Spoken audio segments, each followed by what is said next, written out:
This young man has a million ants inside him, and it will keep increasing if he continues to absorb other parasites. But if you don't go after others, they will come after you. Your power will grow infinitely as you defeat enemies. Your ants can merge into a suit of armor. If the number is large enough, they can split and operate independently like shadow soldiers and Van Key. Let's get started. The story has been told and the admin is finished. Hope you enjoy watching. In a small alley in the city, a few thugs are gathered here. Seeing a pretty girl pass by, their eyes light up, exchanging knowing glances, then gradually approaching the woman. The woman could only run forward in a panic, crying out for help, her face filled with terror, her mouth shouting loudly, but the thugs knew well that usually no one would dare to interfere in this matter. The cry for help faded away, and just when it seemed the two thugs had gained the upper hand, a passerby happened to walk by. Stay away from her. He spoke. The two thugs turned to look at him, their faces full of hostility. Dog, stay out of this and get lost from where you came. He still had an ice cream in his mouth, enjoying the cool, refreshing treat, and said, "Run away if you don't want to die." "Ha, what the hell is it saying? Hey, pig-headed, are you done talking yet? How dare you interfere in our business?" He didn't answer, reaching out to remove the bandage on his neck, revealing some traces like tiny insects. "Get out of here right now," because blood from him splattered onto his friend's face. The faint smell of blood lingered in the air, and the still living thug froze, staring intently at his fallen comrade. What is this? Behind him, something like a monster appeared, with two blood-covered fangs resembling beetle teeth, biting down on someone's arm. Yes, that woman was not a beautiful monster, but a hideous one, with long ghostly hair, pale white skin, long bony arms, and a lower body made of various insects, her terrified screams echoing through this narrow alley. He just ran past the strange young man, not noticing that he was covered in countless tiny black ants that gradually blended his body into the darkness. And yes, this person is none other than our protagonist. Black ants. The next day, the massacre was discovered, and the person who reported it was the thug who ran away last night. All that remains here now is a pile of broken items and some mosquitoes feeding on something unclean. A barrier has been set up, and the investigators in protective gear like insect repellent suits are gathering the remaining clues. At the crime scene, just like a battlefield, they found the lower body wounded and the right arm of a man, with the walls of this alleyway battered and dented in multiple places, chunks of wall falling off. The investigator took a deep breath, unsure what kind of fight could have caused such chaos. According to the surviving witness, a boy seen near the scene was about to make a cigarette to ease his tension. His attention was drawn to a melted ice cream bar with some ants crawling on it, looking for food. A mosquito buzzed by. This place was already a hotspot for insects, and now there are even more. The investigator flicked open a lighter and lit a cigarette for himself. He exhaled, and the smoke drifted toward the mosquito that had just flown in from behind him. The mosquito falls to the ground. The man puts the cigarette pack into his pocket and looks at the ice cream bar covered in ants, muttering, "A boy, let's pause for a moment. To understand better, we need to go back to what happened in 2005. A monster with an insect-like shell appeared in the world for the first time. The arrival of those insects brought no good intentions. They cause damage, physical violence, and even eat people. But the worst part is the truth that most people still don't know. That swarm of insects lives among humans. They are insect humans. The classroom is silent, and all the students are sitting quietly. Are you still convinced it's just an urban legend when some people are working privately and others are listening seriously? They do exist. If you suspect someone is a clone, contact us. The machine encounters bugs. The class monitor read it well. The teacher nodded slightly and signaled the student to sit down.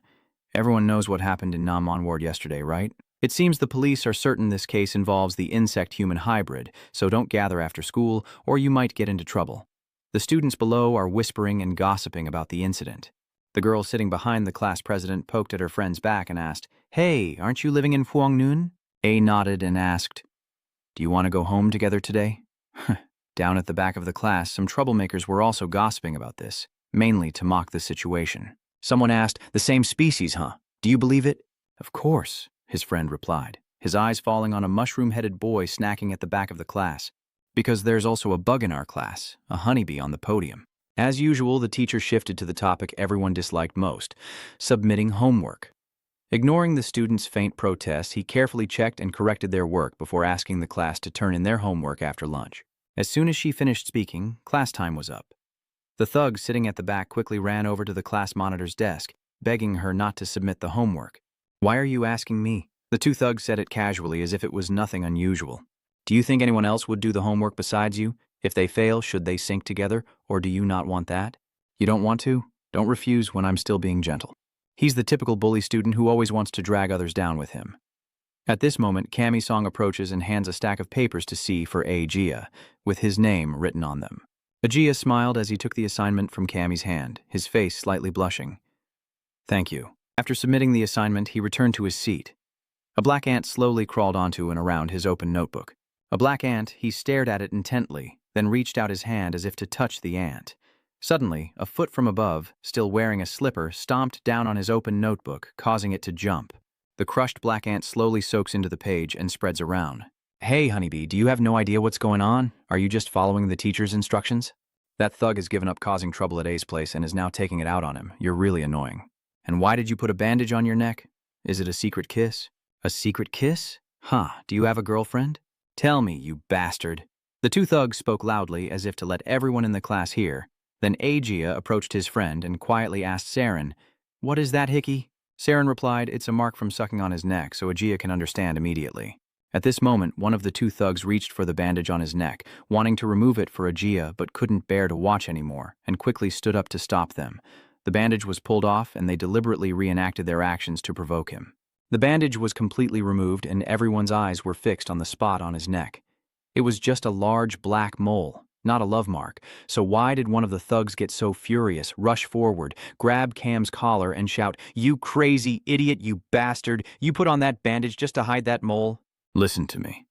Suddenly, the words he wanted to say were swallowed back down. He stared fixedly at the mole on Cam's neck, then a tiny ant crawled out from inside it and disappeared. No, it spoke, or rather, it crawled into Cam's shirt at a speed invisible to the naked eye, and he paled, instinctively stepping back. What the hell is that? A bug just crawled out of its mole. Kami Song simply glances away without bothering, while Gavo Chi, who doesn't understand anything, sneers mockingly. You're just a tiny ant too, stay calm. Meanwhile, the boys are panicking, and Ajia is having a girlish chat with her friend. So, A, do you like Kami or not? Ara was startled and nervous, her face flushing red. What are you talking about? Not at all. Bang Shin keeps looking at A again. Who would believe that attitude when he says that?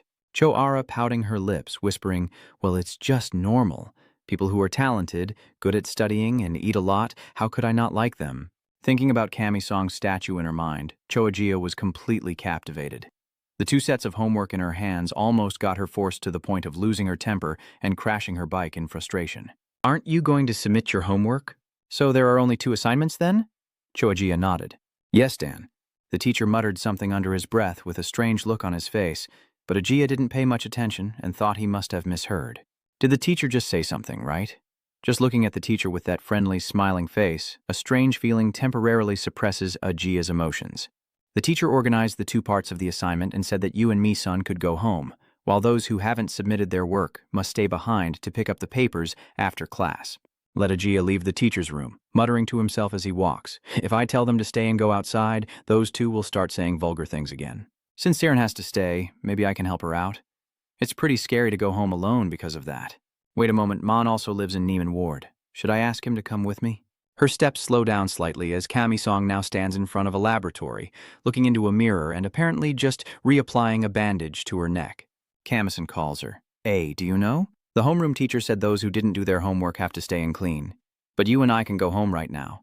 Cam nodded and said coldly, okay.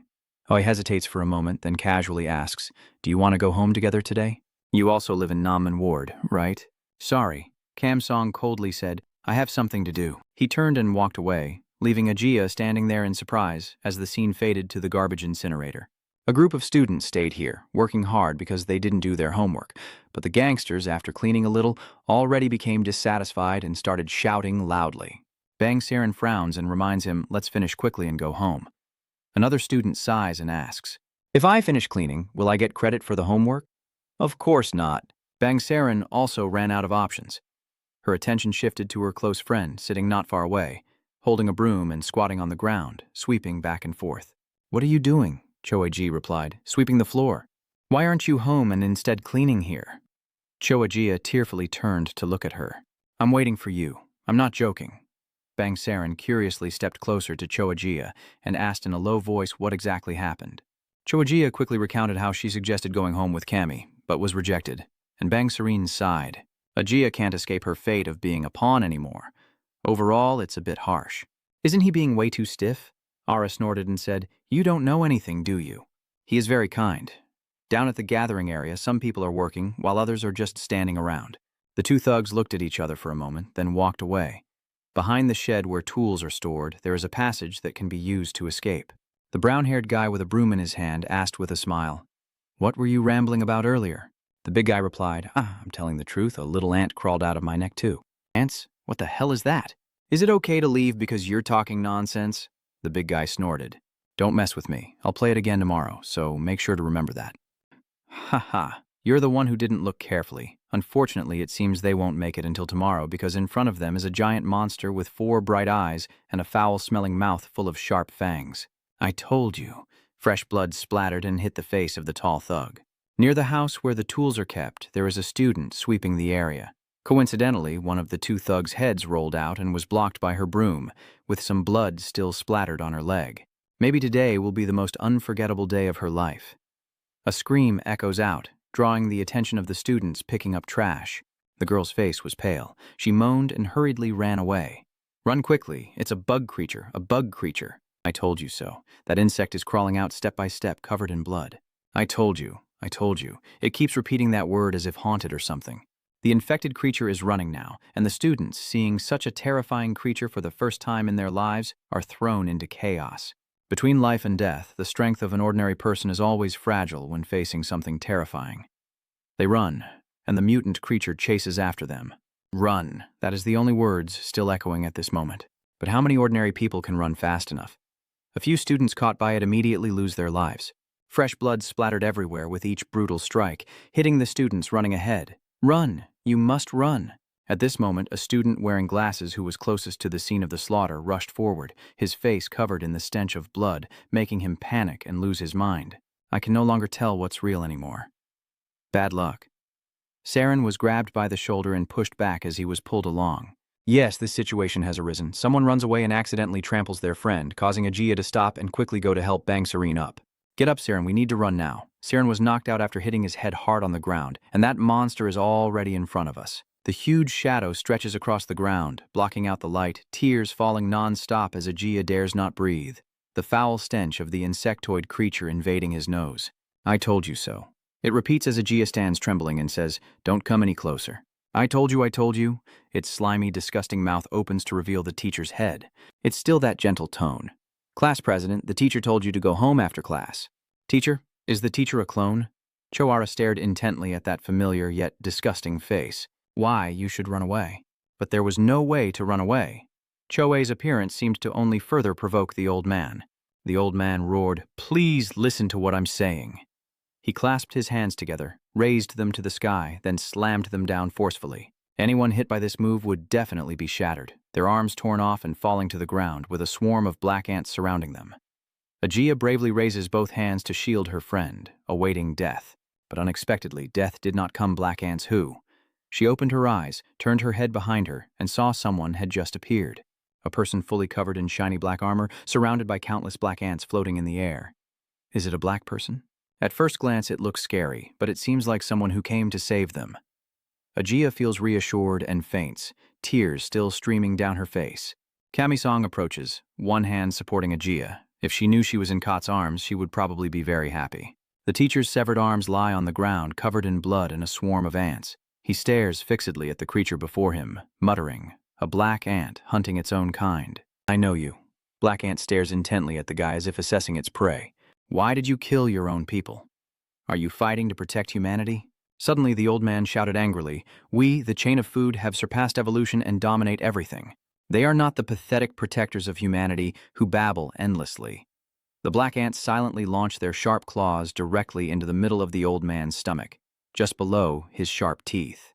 The giant body of the old man crashes into the warehouse wall, causing bricks to fall, with a dent on his body from the punch, while the ground is covered in blood and the bodies of several students. Black Ant does not approach, continuing to attack the teacher while leading Ajia and the Zing gang to safety, one person carrying one on their shoulder and another in their arms. He gently places them down on a nearby clean cardboard box, his voice low, calm and cold. Fighting to protect humanity? No, this isn't a fight. I'm just hunting you guys to eat. What are you talking about? You're not only killing your people but also eating them? You trash? Then stop assuming you can eat me. I will eat you alive on behalf of the fallen comrades. The old teacher rises from the rubble, his 4 eyes on his belly glowing, his head also hidden inside. You bastard! The old man roared, curled up, turned his outer shell into armor, and charged at him. Fallen leaves on the ground are blown into the air. Black ants spread their legs wide and cling to the giant body of the beetle. He braces his legs firmly on the ground, but still cannot stop his opponent from pushing him backward. Behind him there was no longer empty space. Instead, there was an old iron fence. The fence had also been torn apart by the 2 of them, and the black ants were pushed into the trees behind. His body was so hard that several trees fell to the ground, some even smoking, as the teacher slowly dragged that heavy body toward him. Killing a black ant like you only gets in my way. An ant is still an ant. With that, the old man leapt into the air, then curled himself into a perfect round sphere. A sphere even harder than steel that can crush anything beneath it. Die already, you damn black ant. Thanks to gravity, the heavy body of the old man falls from the sky below. Is this life going to be wasted here? No, there's no way the story could end just after Chapter 2 with the heavy body of the insect falling, crushing the ground into pieces as if a small earthquake had just occurred here. Black Ant couldn't escape in time and was hit painfully by its own hard armor. One hit alone wouldn't destroy Black Ant's armor, but a few more times would be a different story. Each hit came one after another, pounding down like a pestle on rice. The ground where the Black Ant lay had caved in into a large patch. His body seemed to have no bones, broken in many places, truly miserable. But he was not dead yet. One of the characteristics of the ants is that they can still survive. The old man pondered as if preparing to deliver a final blow. Black Ant looked up and ordered his swords to move, while above, the fierce face of the teacher, encased in a round iron shell, appeared incredibly adorable. The old man roared, his face contorted. I'll make you die in a very elegant way. Black Ant. Seeing the increasingly larger and more rugged face of the teacher, Black Ant immediately shouted and moved. A loud explosion echoes. The ground seems to have just experienced a tremor. Dust and debris fill the air. On the ground, the characteristic purple blood of the insect human is splattered. Ha ha ha, now I know what it feels like to be crushed. Teacher Ha-Hey laughed loudly, but he felt that something was off. Looking down below, the black ant was still safe and sound, while he himself was pierced through his tough shell by something, with fresh blood pouring down onto the ground. The old man let out a gasp, horror-stricken as he looked at the black ant beneath him. The massive hand of the black ant was piercing through what used to be his mouth. What's going on? You're hiding your weapon. The black ant did not respond, and once again ordered the swarm on his body to move. The leg that had not been disarmed to serve as a weapon moved again. The swarm split apart, and his remaining leg was freed from its armor. A swarm of ants clung to his arm as if ready to sweep everything away. The ants gradually disappeared, and his thin arm was replaced by a stronger, larger one. The 5 sharp claws seemed capable of destroying anything. The teacher he lifted in his hand was already beginning to panic inside. The terror on his face was clear as the old man roared, "Hey, hey, let me go." The black ant replied coldly, "If you want." Then he withdrew his hand, fresh blood spurting out towards him, tearing off the old armor scales with bits of flesh and blood still attached, and then his other hand grabbed the old man, throwing him forcefully forward, his round body like a balloon floating in the air, fresh blood dripping along the path he flew. A few pieces of armor occasionally fell off as Black Ant, who had been standing a distance away, suddenly moved beneath him, lifting him up with his huge arms, his black ant mouth wide open as he let out a series of screams, sounding as if countless ants were crying out. Then the giant body of the old man was slammed down onto the ground, causing the earth to crack and break apart, with more scales continuing to fall off and the face of the head teacher contorted in pain as he let out endless groans. What the hell is this power? Before I could recover, I saw myself rising above the ground, and that distance kept growing. Yes, once again, the black ant lifts him up with both hands, his legs dangling in midair. What? Could it be that it doesn't listen? Despite the desperate screams and pleas from the teacher, the black ant once again screeches, its sharp white fangs clearly visible, while the teacher's legs flail in the air, seemingly only big in size but powerless. The old man helplessly shouted, "I didn't evolve to repeat this meaningless life." The 5 claws of the black ant dug into the exposed flesh beneath the broken scales of the old man. Bright blood flows down from above along his arm, paralyzing pain contorting his face as wrinkles and thick fat bunched together. He stares ahead and says hopelessly, "I already submitted my homework." The old man's body was completely shattered, torn into many pieces by the sharp claws of the black ants, fresh blood spraying like rain. From above, fragments of his flesh fell, his glasses shattered beyond repair. The black ants turned their backs to the old man and coldly said, "Go now." The swarm of ants rushed out like a hive of bees, sweeping away the remaining flesh of the teacher here. Flesh and blood are smeared everywhere, with swarms of black ants crawling over them. Kami-song slowly walks away, unaware that behind some nearby trees, another insectoid being is watching him silently, not joining the fight. The hunting season ends with a victory for the black ants. Not long after, the bug exterminator team arrives at the scene to handle the case. There are also a group of reporters huddled together here, trying to get some hot news from the scene. Looking at the tragic scene before him, Pio sighed softly. "You're late again." The big guy nodded at him and then squatted down, sighing in admiration. "Yeah, we prepared a lot. It's like a battlefield, and the only thing we know is that it's a fight among the same kind. But what reason do they have for fighting?" A childhood memory rises in Pio's mind. He pondered. "Fighting to protect, is that it?" At this moment, a harvester operator approached and called out, "Captain, the student facing the bug has woken up." The girl said that someone in black saved them. Pio turned to look at the staff, a hint of surprise on his face. They quickly moved outside the fence. NR shows no remorse for leaving you as bait for the instructor while he escaped. He obediently says, "The instructor is a very scary insect person, but because of my friends, I couldn't run away. I reported directly to the harvest machine. I took a few pictures. Do you want to see them?" He then took out his phone and opened the photo album but only found blurry, darkened pictures. The guide staff saw this and couldn't help but mock them. If we had recorded that scene, wouldn't we be in such trouble? When the black box fails, after all, the journalists will just cause chaos. Pio takes a deep drag and says, "Don't worry. This is no longer just an urban legend, but will be brought to public attention. They will believe that?" The blonde-haired man frowns, his face darkening. They won't be convinced that the clone actually exists until they see it with their own eyes. When they arrive, Ajia is also on the phone, reporting that she is safe to her family. Seeing them arrive, she was momentarily stunned, then turned off her phone, picked up the inhaler, placed it to her mouth, apologized, but smoking at school made a "poe" sound. She put the cigarette back into her case and extinguished it.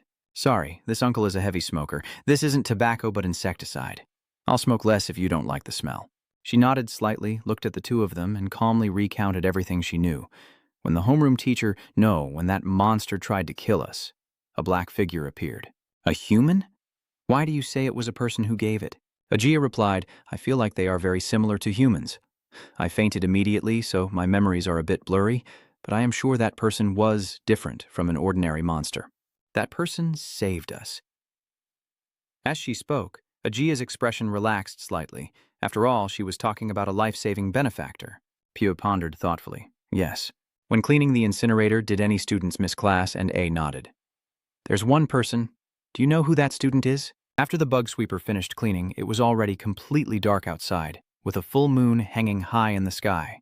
Kami-song arrives home. His grandmother is sitting in the living room watching TV, and as soon as she sees him, she stands up, smiling happily, and says, "My good boy, come in quickly and let's eat." His grandmother is a small old lady with curly white hair and a kind face, and she points to the dining table and gently says she has prepared many of the dishes her grandson likes.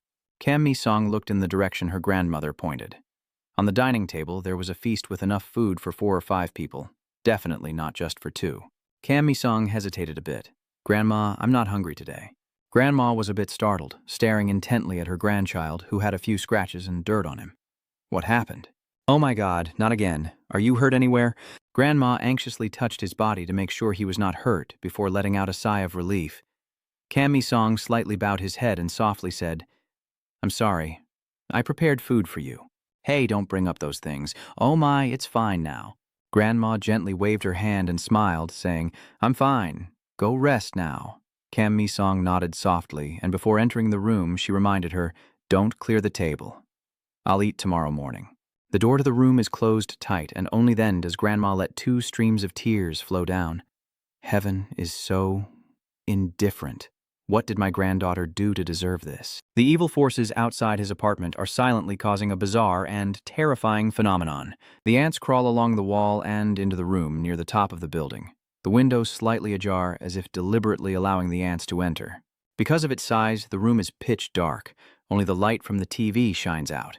On the TV, a female reporter is delivering a news report about the urgent insect monster. This afternoon at a high school in Goro District, a terrible event occurred, causing many students to die from insectoid creature attacks. The identity of this monster was revealed to be Mr. Im, the homeroom teacher, shocking many students and colleagues. That teacher looks very normal, but killing the students in his class for not doing their homework, can you really believe that? They live in a society where killing is second nature. This is truly horrifying. It would be so good if they all died. The ants crawl in from outside into the hole on the neck of the doll, then he closes his eyes and everything fades into darkness. The scene shifts to an abandoned building where a team of police officers has been dispatched to carry out their mission. This house is believed to be the center of the mass child disappearances, with the room outside suspected to be the hideout of the bad guys. A few police investigators, guns ready in hand, cautiously observe inside. They have checked the second floor and are now entering the third. The lead officer cautiously moved forward, occasionally knocking on the small walls nearby. They moved quickly, but inside, some people couldn't help feeling worried. After all, such an ambush is very dangerous, and anyone could die at any moment. Inside a room on the third floor, the officer leans against the wall as strange noises echo behind him. He peeks inside, but upon seeing what's inside, he's so shocked he almost can't speak. On top of the building, there are countless cocoon-like structures resembling butterflies, with many smaller cocoons hanging below, about the size of children. Outside the building, a small truck is parked not far away, where the police unexpectedly arrived. There are 3 people from the Beet Harvester organization in the car, leaning their ears on the steering wheel, looking outside with a bored expression. I hate waiting so much. Can't we just rush in and rescue them? The young man named Sam sitting next to him adjusted his tie and said, "We are still under evaluation by the government. The police have priority to investigate until the clone appears at the scene." As he finished speaking, the radio suddenly crackled with a message. Harvester. The police investigation team requests backup from the bug sweeper and asks them to arrive at the scene immediately. Sam tightly pulls at his tie, grimacing like a monkey eating chili, while Tae looks extremely pleased beside him. "Hey, why have you been trembling all this time?" Sam replies. "Right? It's just in vibration mode. Don't get your hopes up about the sound settings." Pio pulls out a cigarette from his pocket and interrupts their conversation. "Stop joking. Let's go now." Up on that building where countless cocoons hang, the police are using knives to cut through the suspended cocoons. A fully protected police officer cut the cocoon while anxiously asking the captain, "Shouldn't we wait until the harvester arrives?"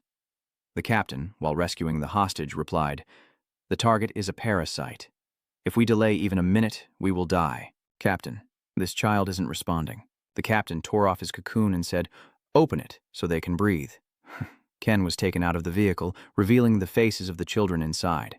He's still alive. The police officer also used his knife to tear open the bag. "Are you okay?" But instead of an answer, a strange voice like insects in anger responds. The police captain was puzzled and looked over to ask about the child's condition, only to see something emerge from the bag, piercing through the police officer's head, causing his baseball cap to fall off. "What are you doing to my child? I am asking what you are doing to my child." The low-level creatures that just emerged from that cocoon look like flies, ugly and terrifying. A swarm of other flies is also flying around the room. The police officer outside, on high alert, felt like he had just inhaled a cold breath. He spun around and fired his gun repeatedly at the creature, but all he got in return was its fury. The bullets are embedded in the wall, the creature disappears, and the other police officer is dead. Is this thing faster than a bullet? The creature?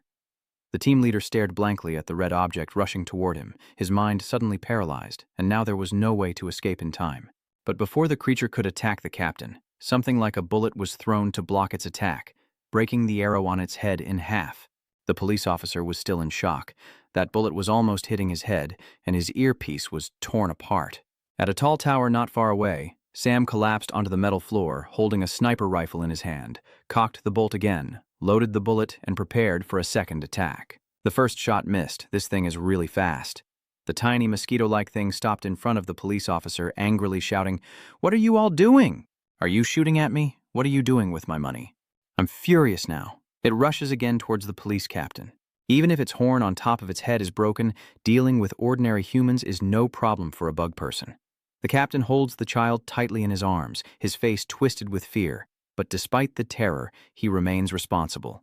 Truly a good person. The fly hadn't even attacked the police yet when a stick was already raised to block it. I lit my pocket with one hand and held the stick with the other, sternly asking, "What are you talking about?" "Hey kid, I am the bug sweeper." Tai roars, swinging his stick forcefully to smash it directly into the head of the creature that looks like a fly. It immediately gets stuck to the wall with a single strike from Tai's stick. But of course, it can't die yet. Bu approaches me and casually calls the police officer to quickly get the children out of here. The police officer knew that staying here would only be a burden, so he quickly grabbed the remaining children and ran away. The fly, seeing them leave, hurriedly rushed after them and roared again. "Where did you take my money?" Pitt took a long drag and exhaled a cloud of blue smoke. "Why is my body like this? Why is this happening?" Pio calmly said, "You are intoxicated by this smoke, so be good and tell me where the children you kidnapped have been sold." "That damn black ant doesn't show up, but the flies keep pestering me." "You're the fly," Tai said casually. "There's nothing black, shut up all of you." The fly rises into the air from the place where its proboscis was pulled out. Countless other proboscises fly toward us and Pio. Pio takes a deep breath, her cheeks puffing up, then blows out a cloud of smoke even larger than before. The green smell of insecticide filled the room, clearing away the swarm of parasitic-looking flies, while Pio nearby kept smashing the approaching flies with his stick. Taking advantage of their distraction, the monstrous fly flew out of the abandoned house, seeming to try to escape. Tai urgently shouted, "Sam, he's flying outside!" But in response to their voices, all they could hear was Sam's groaning in pain. Sam had been hit by an arrow from that fly and couldn't shoot to stop it anymore. He sighed and muttered, "Damn it, how dare he go meet the combat team leader?" Pugh nonchalantly said, "Let's go, there's nothing left for us here." Since the incident with the duplicate creature, a 1-week school closure order has been issued. The memorial service for the children who lost their lives continues. Noso, the first to report to the insect harvester machine, received the Brave Citizen Award while A was scrolling through his phone, feeling extremely annoyed. Did he do anything? Saren, after brain surgery, refused all visits. Damn it. Cho Ah-jia sits on the park bench, cursing in anger. One of the two children wearing insect masks suddenly runs over and scares A-jia with the mask. A-jia stared silently at the insect mask in front of her before firmly tapping the child's head a few times. Hey, I told you not to do that." The child ran off laughing and said, "I will tell Mom and have Era yell at you. Your mom is also my mom, so I will scold you first." Watching my brother run off, I pouted and muttered to myself because I have to take care of this mischievous little devil since I don't go to school. I really hate it. I don't know if my sister has gone through anything that would make her so reckless, and suddenly a voice from behind shouts out, "It's that cursed little brother." "Come back, Ara," angry as she scolds. "This boy, I told you to stop. Are you deaf?" Her younger brother is now staring intently at her fallen flag, which seems to have just come back from shopping, holding a popsicle in his hand. Cammy is finished. Cammy isn't in a hurry either. Since she has ice cream in her hand, she shares a stick of ice cream with each of them. All three sit on the bench eating ice cream. Cammy Zong still has her usual appetite. They ate from one tree to another just before Ajia and her brother finished their ice cream. She suddenly remembered the question from that uncle at the bug sprayer machine that day. Were there any students absent when cleaning the furnace? Someone asked Ajia why she kept worrying so much. Maybe she's just being nosy. "My son, did something happen to you that day?" It was like an uncle who's addicted to smoking came to see you. Kami-song, still holding her ice cream, tore open another ice cream bag and whispered a sigh of relief to Ajia, then leaned back on the bench to continue eating her ice cream. After finishing, she handed the empty ice cream sticks to her younger brother to play with, and while he was stacking them, he saw a soccer ball rolling over. Sister, I'm going to play soccer." Ajia nodded, still reminding the boy not to run out of the playground. Suddenly, Kami-song bit down hard on her ice cream, making Ara look over curiously. Kami-song stared straight ahead, clenched the ice cream stick with her teeth, pressed her other hand down, then let go. It kept happening over and over again, making Ajia extremely curious. I wonder what's wrong with him. Before she could sit down and rest for long, her younger brother made her unable to stay still any longer. The two kids suddenly ran out of the park. My younger brother pointed to the bushes and said, "The balloon is gone." Cho-Ajia quickly said, "I'll find it." "Wait." But the two kids have already run off. Cho-Ara pouted and complained, "I told you to wait, but you didn't listen." Kami-song stood up and proactively offered, "I'll go for you." "You stay here for AG, I was about to say I'll go, but Kam-song just stepped forward confidently. He looked down at the masked fly child holding a ball, staring at him, and asked, "What are you doing here?" Outside, Choe's younger brother had already escaped and obediently ran to his sister.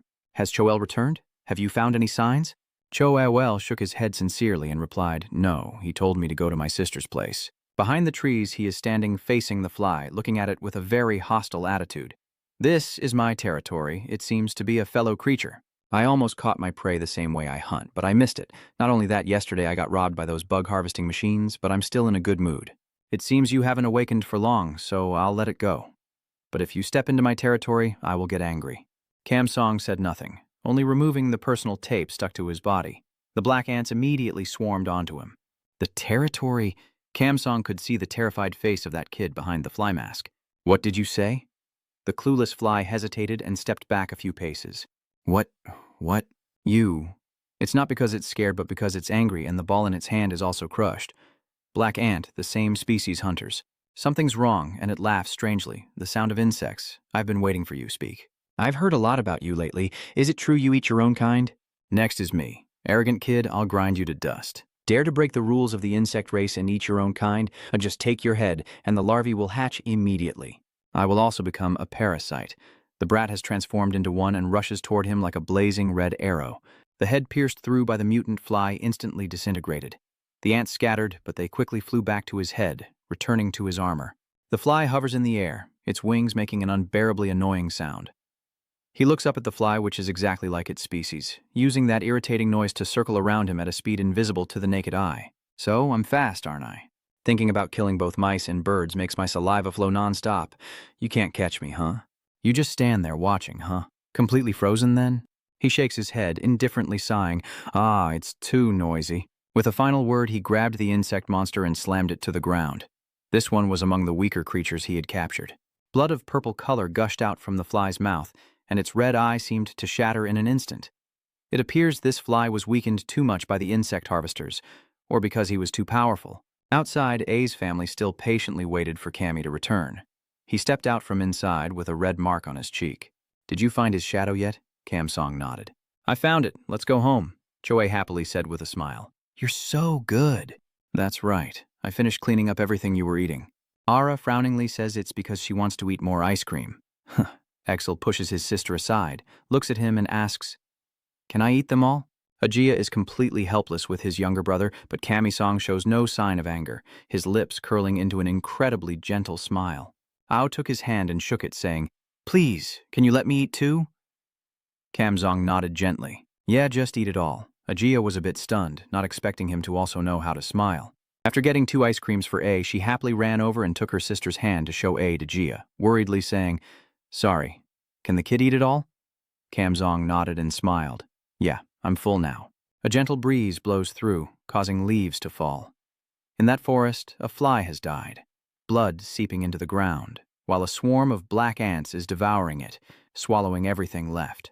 Although that incident happened, the school couldn't stay closed forever. On the first day back after the event, Kam Mi-song still arrived at school quite early as usual. Behind him, a few students were still sighing and complaining. A week off was truly wonderful for them. They were fine and still casually discussing their hobbies and interests. Kam Song coldly followed behind with no particular expression on his face. When Ajia arrived at her class, she was holding a bouquet of yellow flowers, but was informed that the class was closed. The third-year class is temporarily closed, and the remaining students are assigned to other classes, with A placed in the 5th grade class. She stood silently in front of the classroom door for a long time, looking at the bouquet in her hand. I'm no longer the class president, but I'll come by every day to visit you guys. Go to the 5th grade so Ara can confirm there's still an empty seat at the back of the class and sit there. Feeling bored with nothing to do, I took out my phone to play around and scroll a bit. Everything feels like a dream, but it's all real. A gazes at her phone, filled with messages she sent to the Zinbus group, but there's not a single reply. Ara puffs out her cheeks and leans on the desk. She's fine with changing classes. Why would she be involved with No-So-Rang? Just look at his attitude. Bragging to his classmates is one thing, but honestly, it makes people dislike him even more. And now he's even more exaggerated, adding salt to the wound. A blonde-haired student sitting at the back of the class, unable to bear the noisy buzzing of flies nearby, scoffs and then stands up, walking over to No-So-Rang and punching him squarely in the stomach. No-So-Rang, weak and trembling, fell to the ground with a thud. He looked furious and confused as the person who kicked him shouted loudly, "What the hell are you doing? You're too noisy, you bastard." This student's name is Lai Zin. The guys who were talking to No-So-Rang earlier quickly ran over, forcing a smile and saying, "Are you okay?" Ain, are you okay? Sorry about that. Why are you pouting and asking, why do I have to apologize to him? That guy's friend whispers softly. He's the class president. No-So sat quietly like a little kid by the classroom door, making way for Lie Jin to go out. If AG saw this scene, they would whisper to tell Zin about it. My classmates say Lie Jin goes somewhere every day. It feels like he just shows up for roll call and then leaves. Outside the classroom, Lie Jin just stepped out and happened to meet Cam, who had just arrived at the new class, and they faced each other. Lion looked at him. He looked at Lie Jin. They brushed past each other, one going outside, the other entering the classroom, and as soon as he saw a familiar face, Agia waved and greeted him. Cam finished, "Why are you only arriving now? I thought you couldn't find the new classroom." Kamzong went to her spot by the back window, put down her bag, and Agia cheerfully asked, "See it yet?"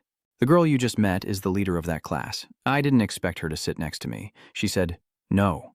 So Rang is noisy, so she kicked him, and I felt very comfortable inside. "I see." Then he took out a bag of chips from his bag. Cammy eating constantly is no longer surprising to Agia.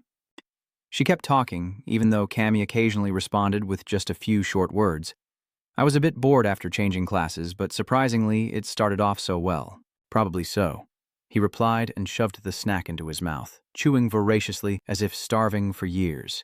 At the podium, the teacher continued teaching as usual. The obedient students sat and studied. The sky was still blue, as if some terrible event had never happened. Cammy suddenly clutched her stomach growling. Agia heard the noise and turned to look at her. Since there are only a few familiar faces left in the class, Agia became more confident and even took the initiative to invite Cam to lunch, which he didn't refuse. The teacher on the podium continued teaching. Suddenly a blurry image appeared in his mind. Tommy Song's face changed slightly. "I can't go. I'm infected." But that voice still kept calling to him. As the class ended, Gia turned to invite him to lunch. But before he could finish speaking, the person had already vanished from the desk like a flash. Seeing the empty table, Agia sighed and said, "Maybe he's very hungry, so he's going to eat alone." He's hungry, very hungry, but normal food can only barely fill his stomach and isn't like a bug person. Cam skillfully exited the classroom and ran off. Today is the first day students are back at school, so the bug harvesting team obviously had to pay a visit. The visitors are Pew and Tai. They were walking and discussing about some insectoid creature which seemed to have been killed by someone. Anyway, besides them, there's another diligent one. "Why do you call it a mosquito?" I asked the captain again. "So why does the cuckoo call itself a cuckoo?" As soon as they entered the school gate, a figure rushed out from inside and bumped into Pew. "Captain, are you okay?" Pew shook her head, watching the student cross the street without paying attention to anything around him, to the point that even the truck driver was annoyed and scolded him. "Let's go," I muttered with a frown. Probably just another troublemaker. They went inside the school to meet the principal and then had a meeting with Mr. A. He sat across from the girl and explained his purpose. "I came here to find the student who was absent from the cleaning area near the incinerator, the one with the mosquito incense smell that Agia still remembers." She honestly said, "He has gone home." Because of hunger, Taye suddenly wondered, could it be that the vagrant from earlier? Pia pondered silently. He took a business card out of his shirt pocket and asked, "Can you give this to your friend?" Gia nodded. "Yes. Today, they are only doing this for the same reason." After giving the business card, they will head to the hospital. It seems the next target is to meet with the Sarin gang so Agia can see the business card, which has information about the pest harvester machine and the team leader of the insect extermination squad. The scene shifts to beneath an abandoned bridge where a parasitic creature resides. The four sturdy ports look exactly like the dead monster mosquito that Pio and Tae mentioned. Steady footsteps sound from the darkness. A shiny black ant leg. Yes, today's target for the black ant is this mosquito. It hovers in the air as if controlled by some force, but no, it is still alive. Seeing the black ant approach, it descends to the ground, the mosquito's claw resting on its chest as if bowing. The black ant approaches step by step, and the mosquito also moves closer, but with some stiffness. The black ant wastes no words and immediately charges to attack the mosquito. The strange mosquito hesitated, using its large claw to clash with the blackened arm, knocking away the black arm, then leapt into the air, using its two hind legs to kick hard into Kami's chest. But he slightly lost his balance, leaning backward, yet felt nothing strange because that mosquito seemed less talkative than his other opponents, only a terrifying buzzing escaping from its mouth. It lunged again, this time aiming for the black ant's head. The black ant tiptoed and leapt forward, punching the mosquito's head with such force that it seemed like the person's head might come off. But the mosquito didn't fall, it immediately stood up, moving in a stiff, awkward manner. The black ant frowned. By now, he also realized that the movements of the creature in front of him were somewhat strange. These movements were not normal, so he looked around carefully.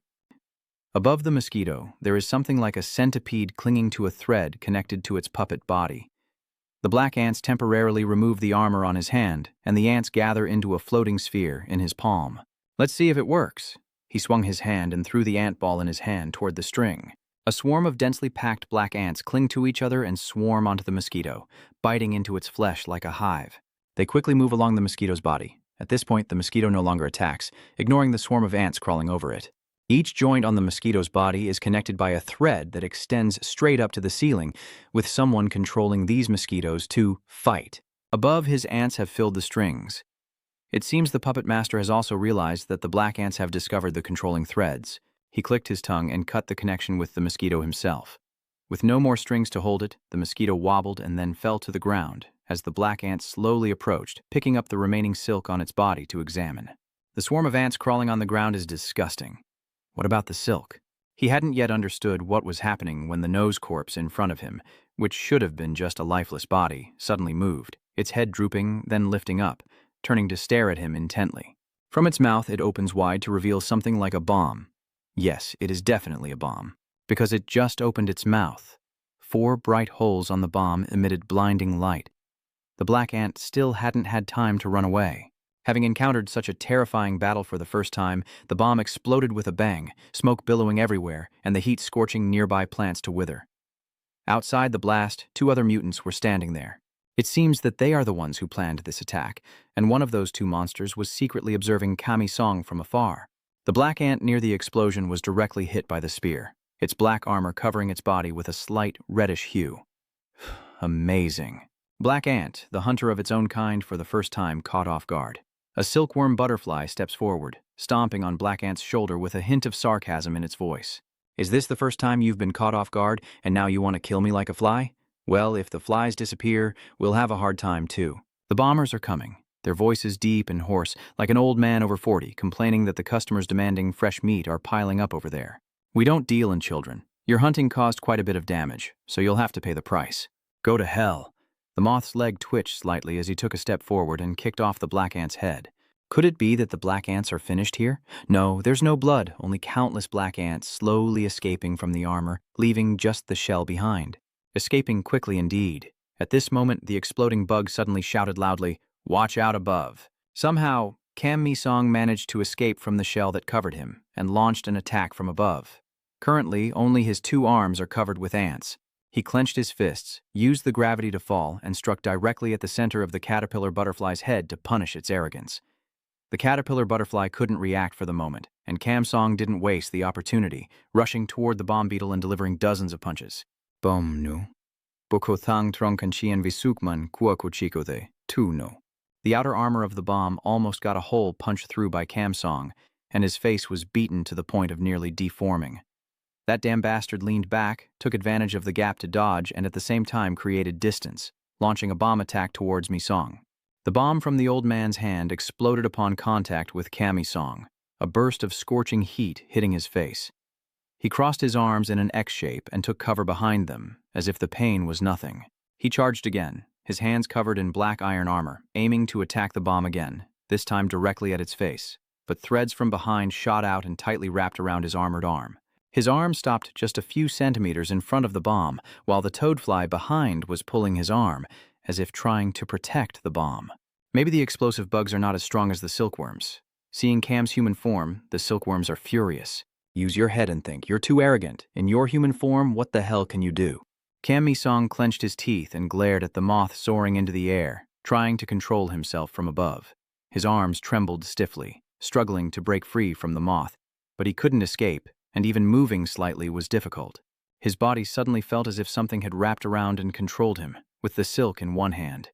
Meanwhile, he spun in the air and delivered a roundhouse kick from front to back aimed at Kam Mi's face. Song. He took a deep breath, one pupil reddening, his arms reluctantly raised to block the attack, but unable to avoid injury. The silkworm exerted force, and Kam Mi-song was kicked back, his whole body in pain, fresh blood oozing from him. Kam Mi-song collapses to his knees as the enemies approach and aim their grenade launchers at his head. At this distance, how could avoiding be anything but an impossible dream? Kam Mi-song was startled. His consciousness just returned, but he was overwhelmed with panic and hurriedly roared to move. The armor leaning against the wall gradually disintegrated, and the black ants quickly dissolved, flying toward Kam Zong and merging to form a suit of armor, with every second and moment potentially deciding his life or death. The hunting session is over, the energy of the bomb has fully accumulated, the coldly indifferent explosion team said. And then a loud explosion rang out once again, even bigger than the previous attack the old man directed at the black ants. Part of the bridge was also affected by the explosion, with a large section broken off, revealing a pile of long steel beams and chunks of concrete falling down. At this distance, with such a huge explosion aimed directly at the black ant, he would surely die. But just before firing, a branch reached in, lifting the explosive's arm and causing the blast to miss its target. You'll get fined for setting off fireworks in the park. Tai appears, grabbing a long iron stick to hold the explosion bug's arm. Cammy lies on the ground, smirking. What do insects use as money? A leaf? Oh. He shouted and swung his stick to attack the explosioners, but they stepped back, not intending to fight. To be honest, he knew he wasn't their match, but then another voice sounded from behind them. The two monsters are surrounded from both sides. Pooh calmly steps forward, one hand in his pocket, the other lighting a cigarette. Now they're back here, smashing everything. Why do you keep crossing the line? Are we too lenient? Is that right? Then we can't do it. These insects take them out all at once. Pooh doesn't look like his usual clumsy uncle right now. As expected, those seemingly careless guys are usually the most dangerous.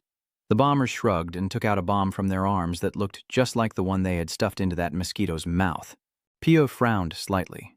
These insect people really never know their limits. They didn't use the bombs in their hands to attack them, but triggered them themselves.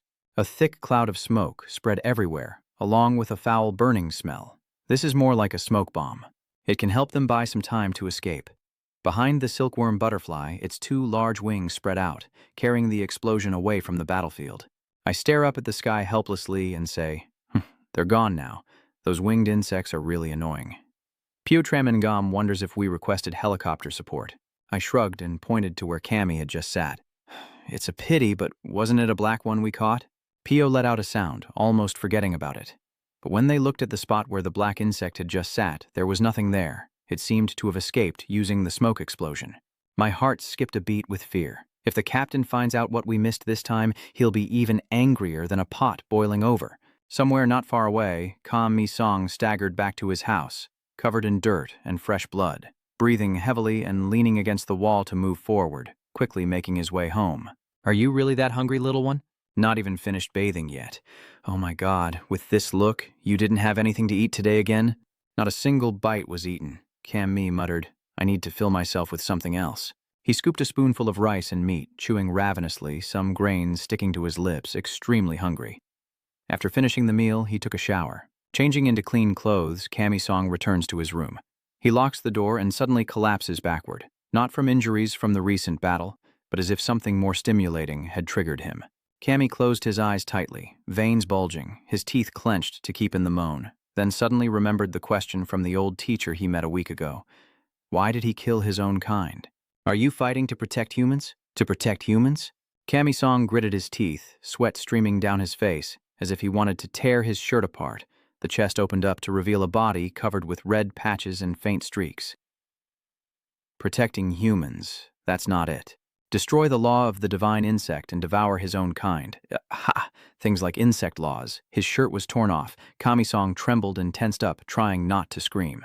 His body is covered with countless black streaks intertwined with red. Insect laws. Go to hell. Eat them. Keep eating. Eat them all. Bin. He can no longer hold back. Kam Zong tilts his head to the sky, screams in agony, fresh blood streaming down his face and nose. He now seems like he could bleed to death at any moment. Blood streaks intertwined with the pitch-black ants cover his entire body. I absolutely won't let them eat. The darkness is just another abandoned warehouse. Inside the warehouse, a strange person dressed in full protective gear is holding a large rope. No, more accurately, that rope is made from strands of silk. The other end is connected to 3 large plastic bags as if they contain people inside. The person in protective gear stops in front of a sealed iron door. Inside is a cold storage, an ideal place to preserve corpses regardless of temperature. The 3 bodies are carried inside one after another.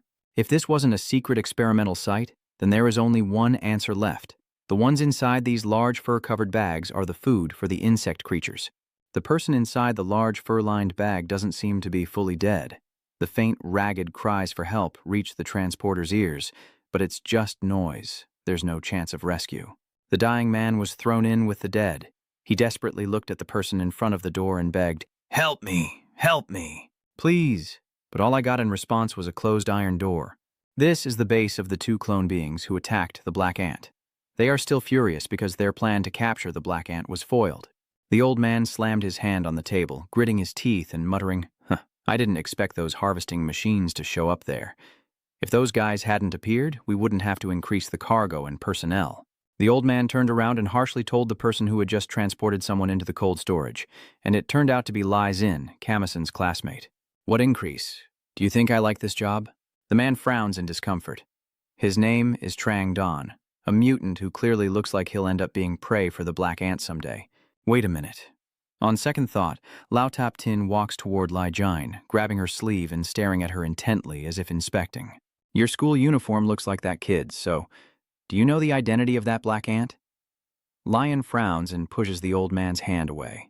"What are you talking about? So annoying. How could I possibly know that guy?" Trong Dion said thoughtfully.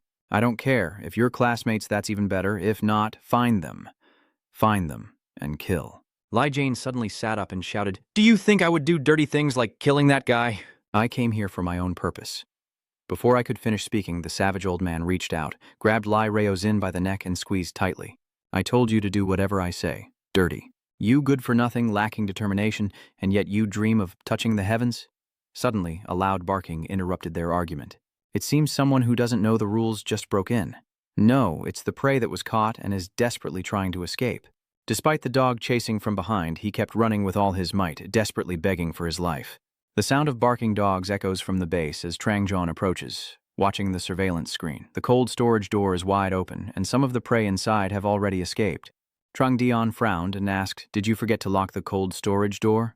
Liranjine, still recovering from being choked earlier, was filled with malice towards the opponent, but had to hold back and answer. "No way. Good, because if you make a mistake, I won't forgive you, since humans are often foolish and mess things up.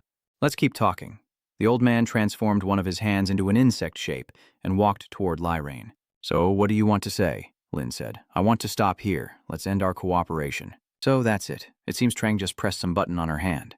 Outside, the man who was fleeing suddenly froze and could only cry out a few "A" sounds. His body temperature changed so rapidly that the pigmentation of his skin shifted visibly. His whole body turned red, and the 4 holes in his chest suddenly glowed, as if he had just realized something was coming for him. His face twisted in horror. "Stop, stop, it's too late. The bomb has already exploded." A big explosion interrupts the conversation between the two mutants. The cold-blooded bombers casually say, "I know how to deal with those who get in my way." I repeat, 4 holes suddenly appeared on Lyrain's chest. I don't know when he sneaked the bomb inside, and his body gradually transformed completely into a mutant. He ordered to kill the black ant. The next day during lunch break, students had already rushed to the cafeteria to fill their hungry stomachs at the food station. There is a first-year student asking the canteen lady for more sausage, but getting refused. Behind him in line is No-So Rang, holding his lunchbox from the cafeteria. Except for her food-serving area, Kamison's spot is definitely the loudest, because he always eats a lot and at a fast pace. He hasn't finished 1 tray yet, but he's already eaten 10 trays. Next to Kamison, who is eating like a starving tiger, Ajia stares at him in shock, forgetting to eat himself, probably thinking the person serving the food is not eating as much or as fast as him. No. So Jiang was surprised and wondered how Kamison could digest like that. Today, he seemed to eat more than usual, but Kamison paid no attention to anything around him and focused solely on eating. The spoon in his hand suddenly fell to the ground with a clatter, and a few sharp sounds rang out. Kamison froze, and the ants started biting him again. Damn it. Ugh, it hurts so much. He clutched his arms tightly, red rashes starting to appear on his body, and seeing him suddenly freeze. Ajia, sitting nearby, asked anxiously, "Are you okay? Do you have a stomachache?" Suddenly, No-So Rang approached and, for some reason, started causing trouble with him. "What are you doing? It's hard to even get an extra sausage, so why is someone just eating here so recklessly? Maybe your dad is the principal of the school?" Ajia's goodwill towards No-So Rang was already not much, and every time they met, it only worsened. She frowned and scolded, If you don't know, just stay silent. He already paid for most of the food. No, so Rang deliberately raised his voice and elongated his tone. Wow, 10 points? I see, that's impressive. But its food intake exceeds human limits. So are you a monster? The whole family ate in complete silence, all eyes fixed on the two of them, until Era suddenly stood up and shouted, "What is there left to say? What nonsense are you talking?" No Soang chuckled softly, just like the demon who fell into the furnace that day, right? It was just because of the assignment that he was eliminated. The people around also started whispering and murmuring about him, but for now Kamison was only feeling fine. The pain from the swarm of ants biting inside him made him turn pale and tremble all over. No Soang kept stirring things up, as if he had no fear of death at all. Inside him, the ants became harder to control, gnawing through his flesh more and more, while Kamison's vision gradually blurred and faded. No, so Jiang still keeps causing trouble trying to be a hero again, but someone like him will probably die young. It's too noisy. Kamison reached out with one hand, grabbing No So Rang's head and covering his mouth, veins bulging on his hand. The bites from the ants on his body were multiplying, and proving that No So Rang was all talk. Only then did he realize he almost touched the wrong person. Kamison tightened his grip, making it hard to breathe, his eyes surely bloodshot. Are you worried about A? Stop it. Kamison gritted his teeth and swung his hand forcefully, throwing No So Rang backward, causing him to collide with a girl who had just come back with her tray, which spilled all over his head. Kamison no longer had time to worry, so he hurriedly ran away from the cafeteria. Lejine also noticed his movements, while No So Rang could no longer bark. The pile of food dumped on his head, along with the suffocating feeling of pressure Kamison caused. After all, he's just a coward. Leaving the cafeteria, Kamison rushed to the rooftop with only one thought in his mind. I'm starving. My hunger still isn't satisfied, and the ants can no longer be controlled. He gritted his teeth and struggled to run out onto the rooftop. The personal ice pack on his body fell off. Kamison gradually lost consciousness, and the ants crawled out from his neck, forming the shape of a small ant with blank eyes and bulging veins. While the black ants screamed loudly, their eerie sound like thousands of ants crying out in hunger. Hey, insect-human lion, standing on the silk threads with one hand in his pocket, looking down at the black ants, are you advertising everywhere? Am I really a black insect creature? Honestly, I don't hold any ill will towards you. It's just Lijin transforming and jumping down from the silk thread, having just become a parasitic insect. The one on his neck blended with his voice, a voice full of desire. Parasite. Hand it over. He charged towards Lijin, and the parasitic ants on his body also rushed forward, unlike their usual black armor state. This time, he truly lost control. Lijin interlaced his fingertips, calmly watching the black ant rushing toward him. For the sake of his goal, he can only be the villain. From Lin's hands, long, thin strands of silk appear. They are flexible but also much stronger than most ordinary weapons. The black ant charges at Lai Rain. She instinctively raises her hand, using the long silk in her hand as a weapon to block the attack, but the black ant on him directly bites into the silk as if trying to devour it completely. A black ant crawls toward his eye corner. Kamison slowly opens his eyes, regaining consciousness. The ants are still crawling on him, covering his entire body. Kamison's limbs are tied up as if he is trapped inside a body of some sort. At the end of each limb, 4 huge black ants are biting onto parts of Kamison's body, as if they want to carry out the 4 ants' dismemberment punishment, then turn him into meat. The swarm of ants behind, also eager to devour him, Kamison screams in pain and despair. Please leave me alone. How much more blood do you want me to shed? A black ant slowly approaches from above, its sharp mandibles on either side of Kamison's head. He freezes, hearing his own heartbeat. He could feel the sharp teeth of the ant digging into his neck, and the ants crawling on his body still weren't enough. They kept demanding food. Suddenly, a red ant appeared out of nowhere. It rushed to attack the black ant about to eat Kamison's head, and he stared in amazement at the creature that just saved him. The blood of the ant spilled, and in an instant, 5 huge black ants wanted to tear him apart. Now, he has been eaten by the red ant. He coughs on the ground, staring intently at the appearance of this strange creature. Kamison suddenly wakes up, lying on a clean bed with the hole in his neck still open. This is Kamison sitting up, confirming that he is in his own room, with the pain much reduced. Kamison looked confused, touching the area near the hole in his neck as if to explore. This is really strange. I don't remember anything after facing him on the rooftop. What happened next? With the ant so quiet, could it be that I've finally dealt with him? Came touches the hole on his neck, still unable to fully believe it. Grandma was sitting on the sofa watching a movie when she saw him come out and asked, "Have you been sleeping all day and just woke up?" Let's eat. Camison shook his head. No, I don't need it. Grandma was a bit surprised. Aren't you going to eat? Did you catch insects yesterday? Camison shook his head and reached out to take the milk box from the fridge. Is that not the case? How did you get home? Grandma replied. Don't you remember? A short-haired blonde girl carried you home. Blonde hair? Camison tilted her head back and took a big sip of milk. Grandma asked again. Was it because the girl was covered in blood that she helped you home? At that moment, she was stunned. The little girl with blonde hair was also covered in blood, and her appearance was quite extraordinary. Isn't it because there's no other way that you brought the child home? Kemen shook his head. No, we're just classmates. Lion, who was in his arms, had escaped from the bad person's trap, like avoiding being eaten, but more importantly, he was still alive. Then why didn't the ants say anything? Suddenly, an image flashed into his mind. A gloomy old man stares fixedly ahead. Camison, the clone, is frozen in place and doesn't respond even after his grandmother calls several times. All he can see in his mind now is that bug calling out to him, near an empty lot by the train tracks where a train just passed, likely the last of the day. Trang and Lai Jane are standing here, as if waiting for someone. Trang Daeon glances at her with a scolding look. Your face has made everything more complicated. Li Jine frowned and said, I did my best. My best. Then I have to kill it first. Leon, covered in bandages, really had to hold back not to rush and hit the old man. What the hell? Do you think you can talk that way when I look like this? If you want to kill him like that, the old man could have done it himself. That guy is a monster. Trang stared at her intently as if assessing her. Suddenly, the old man turned his head and looked in that direction. It's here.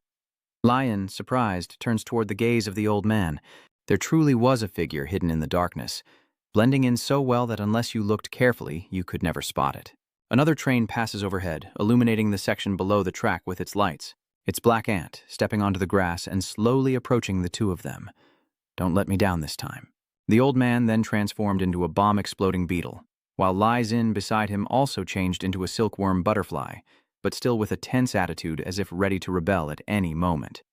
She rushed forward and said, If you have time to talk nonsense, support me instead. Black Ant also charged forward as if he didn't know Lai Rain, and was unaware that he had taken him home. Lai Xin paused, planted his left foot as a pivot, raised his right leg, and swept it across his hips forward. The black ant froze, raising its hand to block a punch from the silkworm butterfly, then shifted its stance on the ground. It ordered and swung its arm, preparing to deliver a punch toward Lai Xin. The swarm of ants gathered around his hand, forming 5 large fingers.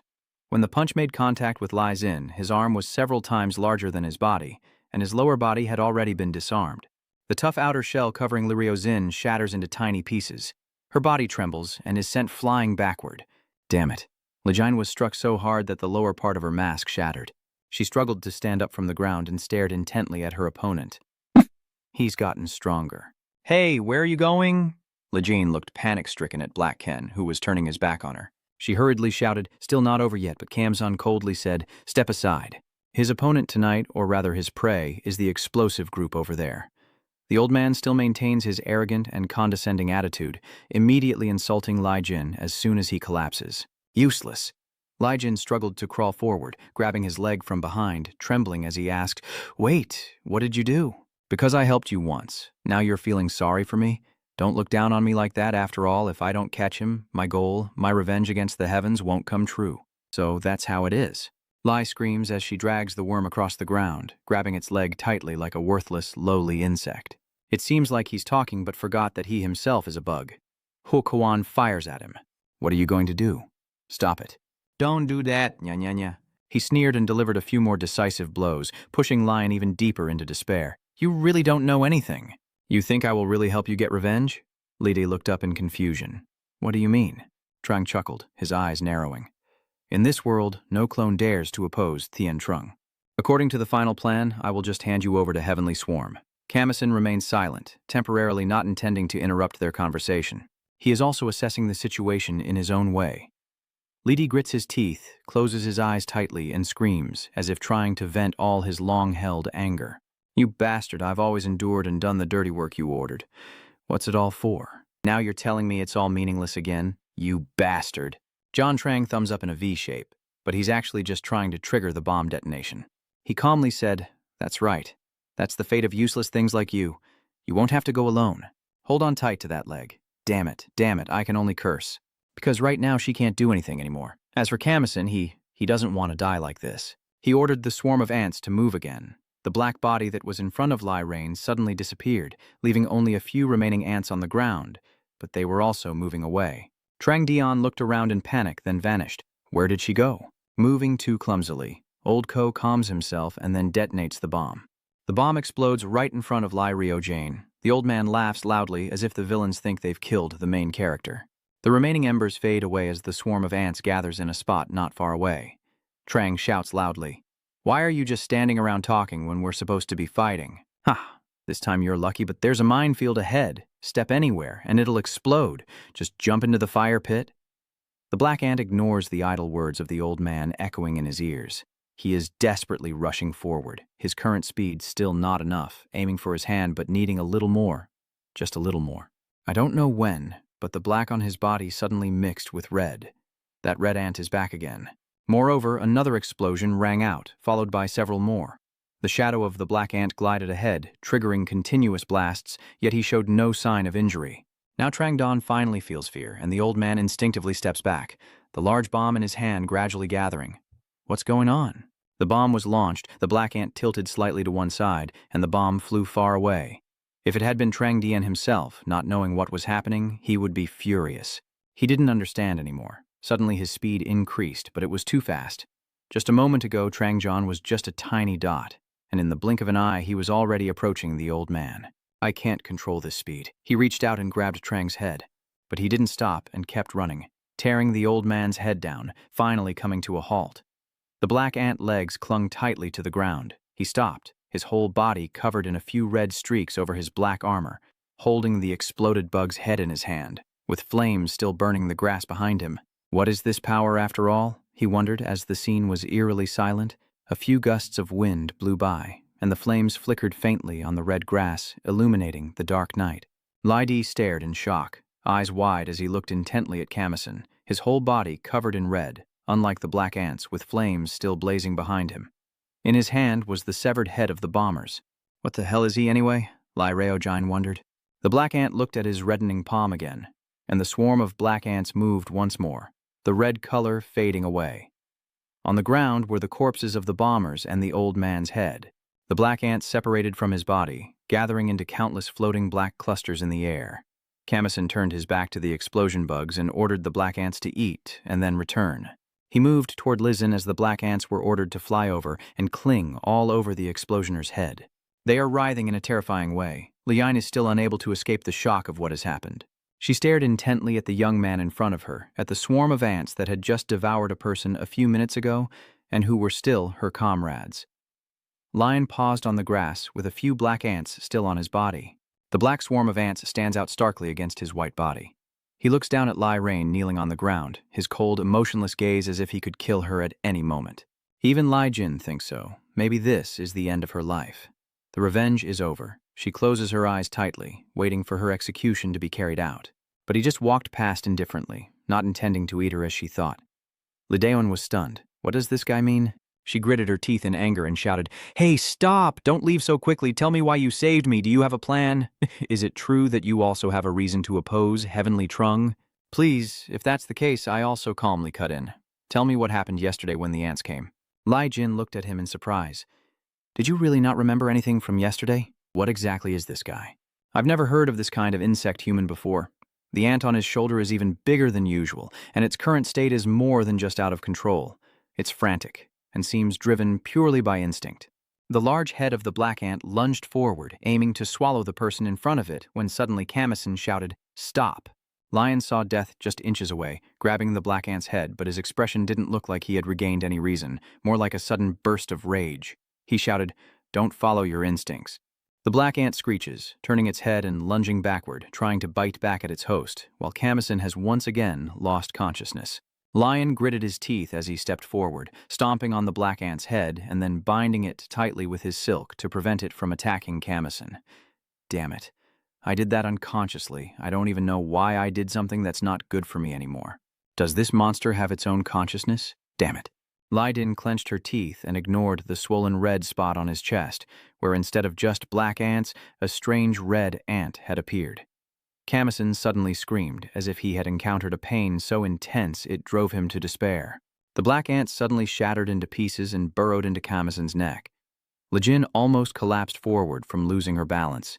Fortunately, their nerve endings are quite good, so Lin quickly regained her balance. She stared blankly at Kamison as the black ants had now dispersed. They are returning to his body. You bastard, what exactly are you? I thought about it for a long time, whether to kill you or sell you, but suddenly I had an idea. If it were you, maybe you could destroy the heavenly trunk. You might be my only trump card. That is why I helped you back then. Lin stood up and spoke to everyone with his most sincere tone. Black Ant, no. Mission. Think carefully, now you have also become a target of heavenly worm. Since Trang Daeon has died, the supply of food from humans has greatly decreased. If we dig deeper, finding out about you is only a matter of time. So of course, they will target you, right? Family, friends, everyone you've ever met, even just in passing, they will hunt down all the people you know and those who know you. I will help you, so fight alongside me. If I or you act alone, it will be very difficult. But if we work together, we can do it.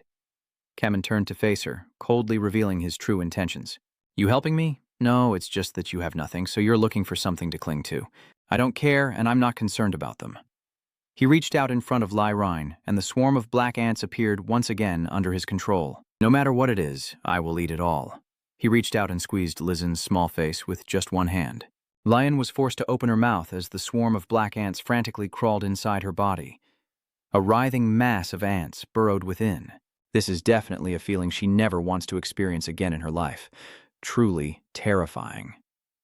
The next day, in first grade at school, the teacher entered the classroom, looked over his students, and then began the morning attendance. Kamison has one. Kim Min has one. Kamison is sitting under the desk, doodling in her notebook, while a swarm of black ants and a single red ant are fighting in the middle. Lian, the teacher repeated. Lian, still not here. So A turned to look at her empty desk. The teacher frowned slightly, looked around the class, and asked, That kid who always looks distracted but has never missed a class. Where did he go? Anyone close to Rio Jine, please call him. The boys who are with Lai Rain are afraid she'll get hurt, so now they mock and talk behind her back after hearing the teacher's question. No way, she has no friends who would hang out with her. No. So Rang said to his thug friend, I heard there was an accident at Nemenchai yesterday. Maybe Rain, right? I've seen him go there a few times. If it were us, we'd be the bosses of this class now. Sounds like we're really the top, huh? Later, after class, you two stay behind. The smiles on their faces stiffened. Lai Jine slowly walks into the classroom from behind them. We're doomed. Their faces grimaced as if they had just eaten a chili. Lejine entered the classroom and raised his hand to speak. Lai Jine is here. Kamison silently continues to doodle in his notebook. He muttered softly. The insect battle near the dark path yesterday had taken place, and the bug-gathering machine's people quickly gathered here, setting up a barrier to keep outsiders out. The fire is almost out, and only a few weak guards remain here. All that's left is a prosthetic leg that the ants couldn't eat. The insect human with a prosthetic leg. Just bring it back first. It seems to be the one shot by us the other day, exceeding its ability limit. The person holding the prosthetic leg gently shakes it, and a pill drops from inside. It's not exactly a medicine, more like a capsule or a pod. Right now, a burly man in a sleeveless shirt is standing in front of the barrier being stopped by an employee. The person holding the capsule froze for a moment, glaring at the newcomer, then strode forward, warning with the cigarette in his hand containing insecticide hybrid, This is a dangerous area you can't enter. Surely they didn't expect the dangerous creature to be the one who naturally came to this area like him.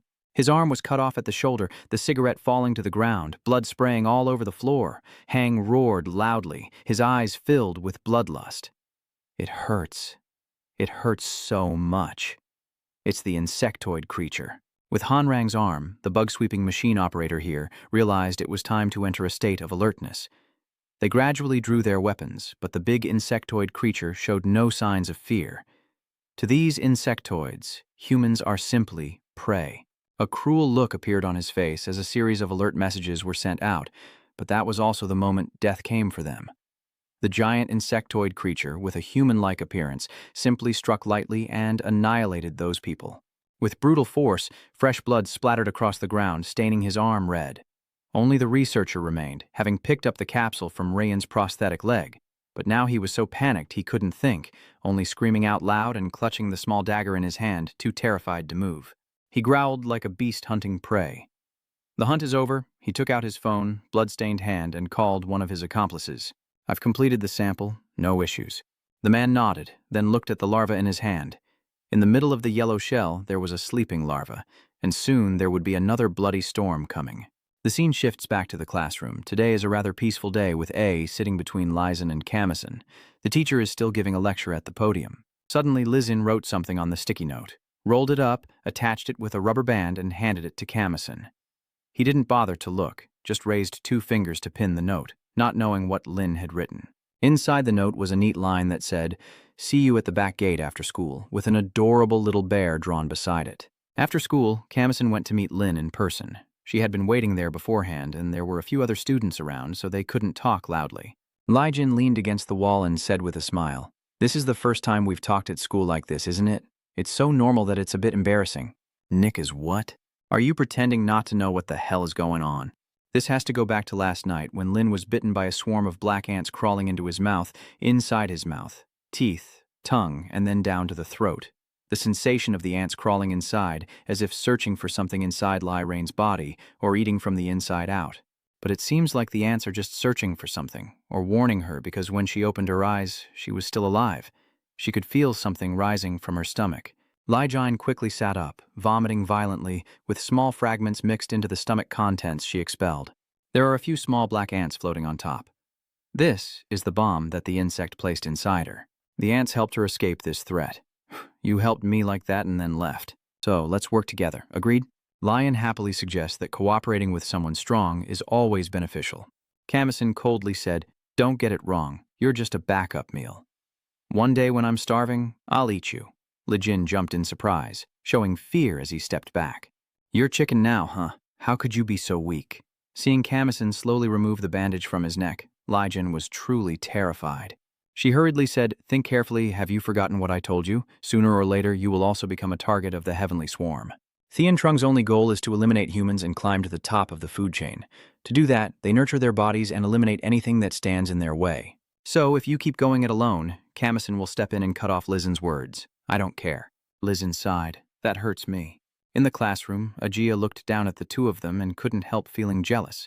She turned away to avoid seeing them talking to each other and sighed in frustration. Since when have they been close? They don't seem to have anything in common. Right now, the boys in the class are looking at their phones and whispering excitedly about something. Above, a short video is playing on the bug harvesting machine.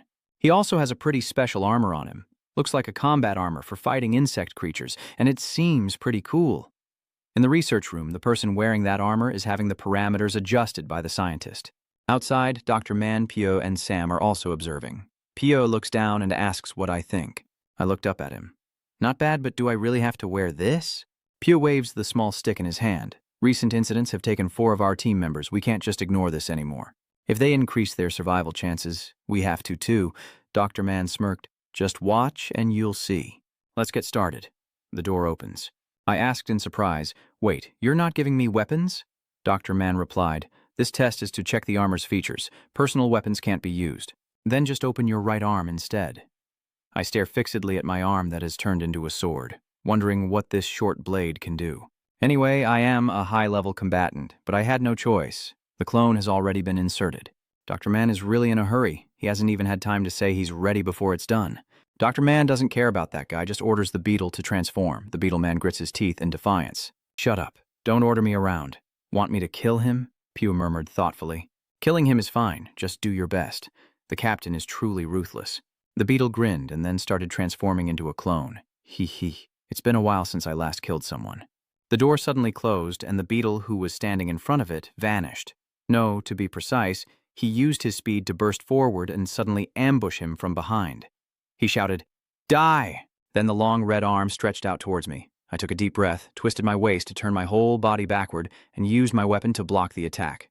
I stepped back a bit, away from the beetle, a smirk forming on my lips. Ha! Look at that. I'm quite satisfied with this. His eyes fall on the short sword he initially dismissed. Dr. Man says proudly, "Isn't that right?" It increases its physical strength by 80 times the normal level, Pio warned with a frown. I can't afford to be careless. He's a beetle-human hybrid with a speed of 300 km/h. As soon as he finished speaking, the beetle flew over, using its speed to surround me, forming a large patch of blue and red to the naked eye. Focus, and the hard shell froze, then charged at me to attack. He raised his hand to block the mechanical arm pressing against his cheek, a cold sensation spreading through his skin. Damn it, who doesn't know about that? He must crush this dung beetle to pieces.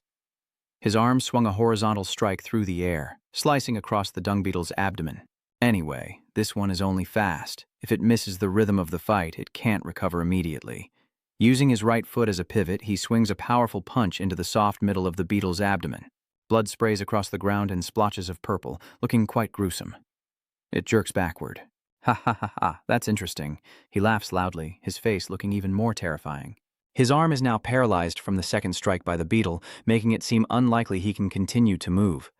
I worryingly ask, could it be hit in the same spot on my arm? Piutram Gam said, keep fighting and see how long the armor can hold up. Frowning, he shouted, what? Come on, try it yourself. At this moment, the beetle once again charged at me with its speed, attacking him in the fight. If I make even a small mistake and create an opening, I will definitely be the one to suffer. I am being choked by the beetle, struggling to breathe, my face gradually turning purple. He gritted his teeth, veins bulging. Damn it. Everyone present there obviously wouldn't let me sacrifice myself for this experiment. An electric current was fired to paralyze the beetle. Dr. Mann from above warned, don't worry, if it gets hit, that insect clone will be shocked by the 100,000-volt current flowing through. This is also a defensive feature of the armor. That beetle is paralyzed and stiff. After the check, a machine reaches out to grab its body. I stared in shock as it was taken away before me. Then he hit it a few more times. Dr. Mann said, capturing the parasite alive is very important. Put it inside, hitting the glass face too hard. Hey, uncle, I am also my mother's beloved child. Jiam had to keep persuading him until he calmed down, and after finishing the experiment, Pugh also left. The beetle man returned in human form, restrained by two of the insect harvester's men with a long collar. These mutants are really perverts. Even in this situation, he's still smirking and saying, see you next time. This damn bug, so damn it. How dare it joke around with me? Next time, I will definitely crush you. Pugh slowly walks down the corridor. Surrounded by white-painted walls and blinding lights, he walks while thinking about recent events. The recent incident caused our troops to lose 3 members in a row while still unconscious. If someone like him awakens, equipping armor could change everything. Why would something sudden like this happen? I need to check it out. Pugh turns and heads to the archive room. There is no one inside this room at the moment. The shelves above are neatly arranged. Pugh approached, flipping through some documents, not sure when he started reading, his coat thrown aside, surrounded by scattered books on the ground. Now, it's almost 4 o'clock in the afternoon. Having been absorbed for so long, Pugh stretched and lowered his glasses. It's useless, I can't find it. Just wasting time. Suddenly, his eyes fell on a book hidden in the corner of the shelf, looking quite old. Curious, he pulled the book out of the shelf. He rubbed his eyes and decided to check this book one last time. What is this? Outside the book, there was a neatly handwritten title, Ant Colony Campaign. At the same time, Lijine was extremely frustrated because Kamison refused to listen to her. She shouted loudly, come on, be serious. Even if it's a celestial trung, my real goal is just to kill that person. At the same time, Pai had skimmed through a few pages of the book until he reached a page with no information, only a photograph. Above is an image of a woman with a child. Below appears to be a type of mutant, but the page is half burnt, so it's hard to see clearly.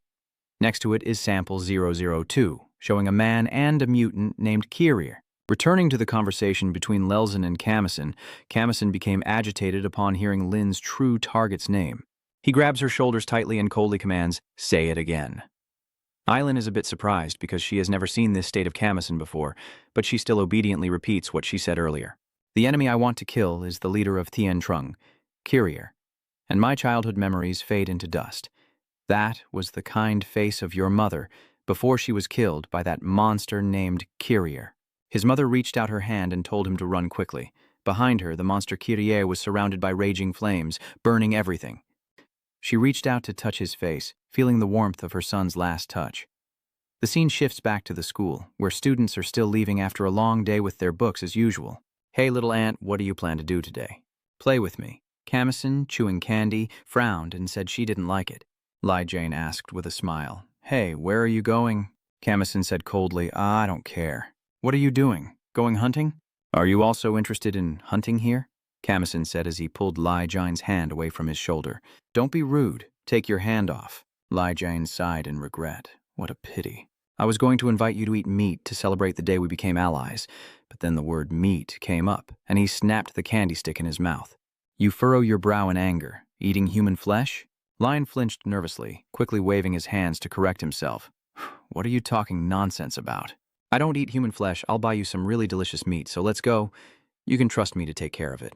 Before she could finish speaking, the figure of the ant walking beside her had disappeared. This guy really loves to eat. As soon as they mentioned it wasn't human meat, they rushed ahead, and at a restaurant called King of Meat Buffet, Lizin and Kamison quickly found an available table. They skillfully grab a pile of pork and start eating. Kamison stares intently at the burnt piece of meat on his claw, wondering, I guess it's edible now? When will it be ready? Lorraine sighed helplessly, still alive. Wait a little longer. The buffet staff member looked at the shop owner and sighed, saying, Hey boss, I think those two bastards are going overboard. They already took way too much meat. The shop owner frowned and said, You can't say that in front of the boss. At first they took a lot of meat as if they hadn't eaten in years, but they won't be able to eat much of it. The staff member asked again. I know that. But if they all leave so much behind, what can we do? The shop owner calmly said, We will find based on the leftover meat. What are you worried about? And as for the students, how much can they really eat? If you keep worrying about those things, how can you run a business? That's how it is these days. But the employee looked at the table with two extremely hungry people and felt very worried, while the manager remained completely calm. Camus quickly picks up two large pieces of meat and puts them in her mouth. Lajine, sitting opposite, feels helpless, but she also swiftly rolls up a piece of meat with raw vegetables and swallows it. You really don't know how to eat, do you? It's better to eat with raw vegetables for better flavor. Time passes slowly, and now the owner finally understands what true fear is because of the eating speed and amount of these two. It's completely abnormal. Lajine sat back in her chair, looked at him, and started a conversation. Hey, are you just going to eat without saying a word? How do you know Kyriere? Kamison just chewed on the noodles in his mouth and swallowed quite a bit before saying, I don't really know either. What are you saying? He probably touched your family. My story isn't anything special either. Both my father and mother were killed by him. Even now, I can't forget what he said when he let me go and walk away. I don't kill my own kind, but I don't need those lowly things. My kind, wake up now. Kamson took a bite of the large pork belly and swallowed it without showing any interest in Lin's story, not even responding once. Lejine sighed and said, Hey, I'm serious about this, but I don't think I can keep communicating with Kamison. If he's not done eating yet, then you'll just have to continue with your eating career. Seeing the meat shrink, he called the boss to bring another grill with 2 more portions. The current boss's face was more wrinkled than a chili-eating monkey, and even if he brought out a box, they would still finish it all. But if it goes on like this, it's not going to be okay. The owner is so worried he's sweating like rain. The old man called his staff, muttering curses about those 2 damn kids sitting there. How can they eat so much? In the end, after finishing those 2 portions of meat, a tiny ant and a silkworm moth were chased out of the buffet shop, and before leaving, Kamison looked back at the store with a lingering regret. If it's all gone, we can just eat more again? Lejine sighed in exasperation. It's really disappointing. Should we keep eating or go get some drinks? Of course we're going for drinks. The 2 of them quickly found a nearby cafe. Lizin ordered a strawberry smoothie, a vanilla sake, and a fuccino for Kora, and waited a moment. What would you like to drink? She turned back and shouted loudly, asking Kamison from afar. He immediately listed a drink, a chocolate ice cream, and a coffee with cream. Does the boss remember everything? Just ordered food, his insect sensor activates again. He looks around, noticing many people walking by and chatting happily. It looks normal, but it's definitely a clone, blending in with these people. Next to him, some scumbag is trying to seduce the girl he just convinced to come home with him. This man is definitely a clone. Kamison can sense it, but he's still maintaining a human form to deceive the girl, with a look of madness in his eyes. Yet she remains completely unaware. As they pass by, Lejine approaches with 2 bags full of drinks. She stepped closer to him, looked where he was looking, and asked in surprise, What's wrong? Why are you trembling like that? Are you trembling after looking at those 2? Too bad, huh? Kamen whispered. They're duplicates, let's go ahead. Lejine hurriedly chased after him. Why are you running so fast? The bus slowly stopped, and Jia A stepped down from the car, looking up with a slightly sad expression. It was the hospital where Bangshin was receiving treatment. She approached, hesitated in front of the door for a long time, took a deep breath, then calmed herself and stepped forward, softly smiling and saying, Sir, I'm here. Don't you want to see my face? Then I'll leave the gift here. Remember to check it out. I'm leaving now. Dad is sitting alone in the room, knees drawn up, sitting silently in the dark, a tear slowly rolling down, and outside the door is a letter with a ring set with a blue gemstone. Ajia left the hospital feeling extremely conflicted. The The doctor had to cut Bang Zezin's hair for surgery. Without doing so, it would be life-threatening.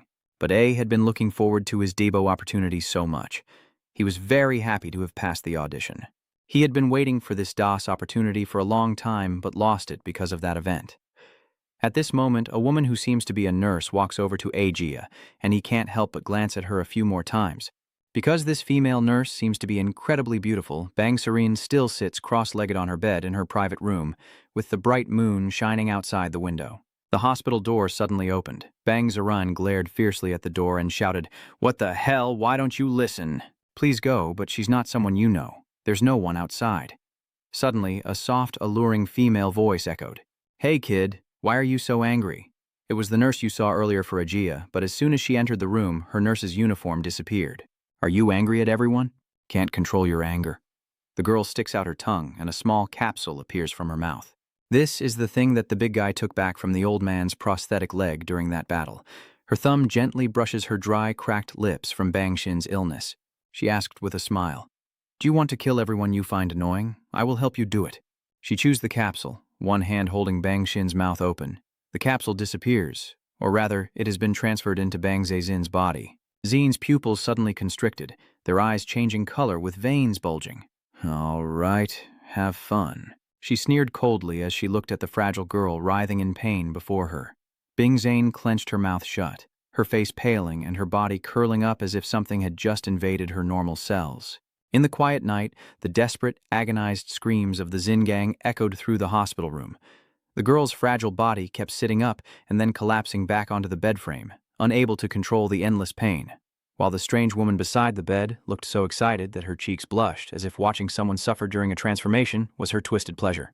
That evening, at an extremely luxurious villa, the girl, still unaware of what Camison's insect man had discovered after dinner, went to visit the upstairs of the house as if it were her own. Inside, there was a swimming pool, and the insect man approached her from behind, smiling and saying, "What's so surprising? Anna, I'm quite shy about this, so just enjoy yourself." The man put his hands in his pants, then kicked the girl in the back, causing her to fall into the water. The girl floated up out of the water, her hair and face soaked. As she hovered above the water, she looked at the man and said, "But oops, the water is too deep. You overdid it." Her legs floated beneath the water, as if something was about to come and pull her down. She called out a few more times, but no one answered. "What's going on? Where did everyone go? Let me play by myself like that." The girl puffed her cheeks and muttered in blame, not knowing that her grandpa hadn't gone anywhere. He just stayed underwater, giving a strange smile as he stared up at her leg like a monster swallowing a person. The girl swam a few laps below, feeling a bit exhausted, and headed toward the shore. "I'm exhausted already." But just as I was about to grab the edge of the pool, something suddenly grabbed my leg.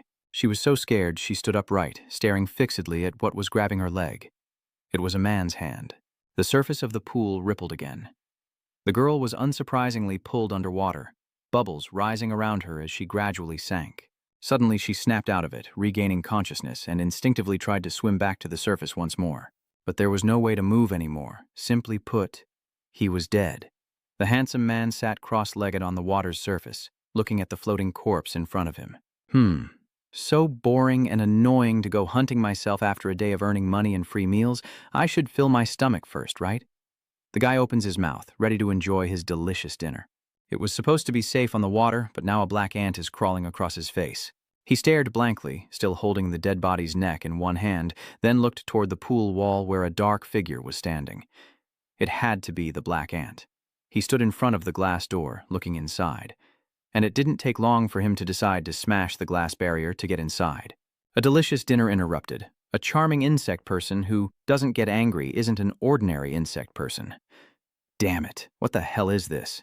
Amid the shattered glass, the black ant lunges forward, using both legs to deliver a powerful punch right to his stomach. This kick is so strong that his internal organs beneath the fat layer feel crushed. The damn crazy bastard, where did he come from? And what the hell are you doing, you bastard? He runs on the water, charges forward, and unleashes all his anger and frustration into a punch, hitting him with a painful blow. The black ant's body wavered slightly and fell toward the pool. If an ant fell into the water, it would be doomed. But it's okay. This time he's not fighting alone. The silkworm butterfly is right behind him. The threads wrapping around the hand form a bridge. Around the duplicate, the threads also appear and intertwine rapidly, forming a large cocoon that tightly encloses the beast inside, leaving only a head visible, with a few more threads being spun out. This time, they hung the drowned girl upside down, her arms dangling, water dripping from her body and splashing into the pool below, creating a somewhat eerie scene. Lai quickly retracted her silk, bringing the girl up onto the shore. She quickly checked her over, and it seemed like they arrived just in time. This person has only been suffocated and can still be saved. Inside the pool, the charming zombie is tangled up in Lizen's silk, but his face still shows a fierce expression, as if a small mistake could turn others into prey. "Ha, what are you guys doing? Why are you blocking others from eating?" The girl is temporarily safe. Lijine returns to fight alongside Kamison. "Damn it, how dare you guys mess with me? Can you handle the consequences? Are you confident?" Kamen coldly said, "I don't care, I'll just eat." Then he moved forward, but Lizin suddenly blocked him.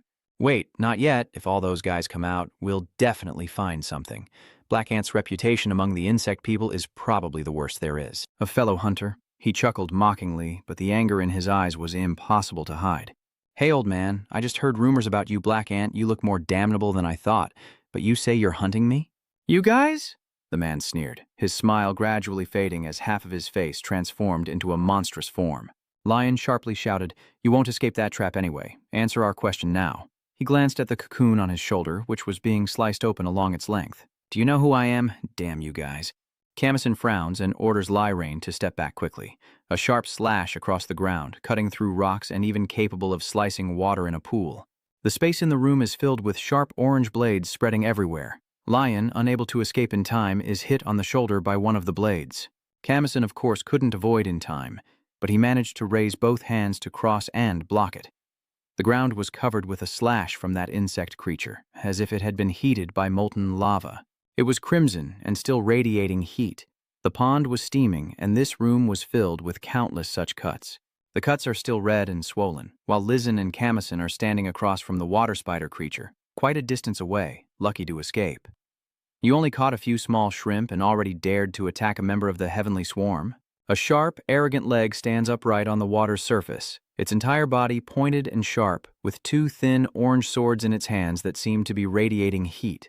Perhaps they are the ones that carved countless wounds in this room. This is his form as a celestial trung. The water spider insect, Raisha, he exhaled in admiration. "Arrogant, truly arrogant. Try hunting me if you dare." He held his stance and stared intently at the two of them. Kamison and Lin also knew that their opponent today was not to be taken lightly. Liazin immediately pulls out her own rope and controls it in her hand, while Kamison orders the ants to move onto her arm. The figures of the two of them disappeared. The rope in Lizin's hand had transformed into a long, beautiful blue-colored cord. But if you think it's easy to cut, you're very mistaken. Kamison's hands had already taken on their complete form from the very beginning. They both attack simultaneously, water spider. Sina stands still there, gracefully and elegantly blocking their strikes with her sword. In the vast space, his voice echoes, "Nah, water sword." The sword in his hand moved across the water's surface, leaving a trail behind it. He struck, lunging forward, both swords shining brightly, with water swirling around the blades. Lin and Kamison were cut by a swift sword strike so fast it was almost invisible. Neither of them had time to react, only realizing it after they were hit. Behind them, Jishna didn't even bother to turn around to see if her opponent was counterattacking. They seemed to be pierced by water, with several black ants scattered across Kamison's armor, and two sword-shaped holes appeared on his chest, remnants of that attack still visible. The water spider raised one hand in front of its chest, the other hand holding a sword hanging loosely, as if it had just finished its fight with a hiss. It then advanced, swinging its sword to strike at Lizin, who was flying up to lift Kamison into the air. How many disadvantages does a water ant have to fight underwater? She flies at her fastest speed to reach the shore. The lingering pain from their attack still remained, and the ants on Kamison's hand gradually dissolved, returning to their black armor state. Lizin was confused and wondered what kind of technique that was. He can control water? Even if I get close to him, the surrounding water will move closer and he'll kill me within his territory. The water-controlling ones are really troublesome. The members of Thien Trung are the dominant and overpowering among the insect people. But Lai Jine didn't expect that this water spider would be so strong. Before figuring out what strategy to use next, Kamison was saved again by her and charged forward, truly stubborn beyond measure. As he rushed forward, he shouted for Lai Reo Jine to release her silk onto the water's surface. "That idiot," lies inside, but could only follow his orders. If she got closer, she would die. I don't know what she's thinking. Relying on the silk above the water from Lin, Kamison easily jumps on the water towards Jichna. Actually, he's not rushing in recklessly. He's trying to test the mysterious red power source he discovered in the previous battle, intending to unleash that power once more to see what it can do. Jichna coldly turned his head and looked at Kamison as if looking at an ant, and indeed, it was a black ant. A sword swung across, and the forest above Kamison's head fell down. Luckily, this one is made from ants, so it can come back together. Kamison sighed at the two troublesome swords, but still managed to land a punch on Jichna, though it didn't do much damage. Relying on Lizen's silk, he struggled to stand on the water and kept punching Jichna. Jichna swung his sword to block and counterattack, but his speed seems to be slightly slower than Kamison's. A punch lands successfully, hitting Jichna right in the middle of the head, making him pause for a moment. Seizing the opportunity, he delivered another punch to his elbow, causing the sword in his right hand to loosen. The next strike was to the other shoulder, and one by one the swords were dealt with, while Kamison also exerted quite a bit of effort. But he didn't care. Moreover, suddenly something shiny sliced off half of his outer mask, causing his attack to falter. Half of Kamison's face was revealed, showing that even in the moment of confrontation with the insects, he still wore an angry expression, as if he wanted to kill them all, chewing them up like that. The two swords dropped by the water spider are now embedded in his leg, and two more swords appear in his hands. He casually asks, "Do you see the two black pouches on my back?" "4 swords, this is my true form." Sword engraving, the man coldly shouts the technique's name, and all 4 swords strike out simultaneously, slicing across Kamison's body. 4 fiends, fresh blood spouting from his body, staining the water red. The black ant armor could no longer withstand such injuries. Jichna, holding his sword, ignored the few thin, long threads reaching out, and asked with a smile, "So what? Does it taste amazing?" Jichna, still lost in thought, suddenly kicked him in the back of the head with such force that he almost transcended death itself. The silk thread in Li Daodine's hand tightly pressed against his face, causing the mask covering Jichna's face to shatter. But he does nothing. His legs turn into swords, stabbing into the water, launching a piercing attack from beneath the surface aimed directly at Li Jine's stomach. She gets hit, and the tethers in her hand loosen. Damn it! Li Jine swore and quickly grabbed her silk threads to control them. The sword that the tangle of silk aimed at first was pulled into the air, and I considered it as losing a sword. Seizing the perfect opportunity created by his ally, Kamison leapt into the air and grabbed Jichna's sword with both hands. The X-shaped bloodstain is still bleeding, surrounded by a swarm of black, filthy ants. Na glared up at the sky. Damn it. As soon as he cursed, Kamison plunged into the water, using his own sword to pierce through that tough shell. Being stabbed with his own sharp blade, it must have been an extremely unpleasant sensation. The broken mask has taken away any remaining calm. Jichna is almost berserk, fighting instinctively without precision. He roared, "You bastard," and swung his remaining sword horizontally. Kamison gritted his teeth and raised his hand to block, blood splattering along with the swarm of ants. He gritted his teeth and drove his sword deeper into Jichna's chest, then ordered the ants to crawl along the blade and into his body. Being ravaged by the ants must have been an extremely unpleasant experience. A restless, prickling sensation spreads through the body. Jichna screams out loud, veins bulging on his face from the pain, thinking today might be his last day.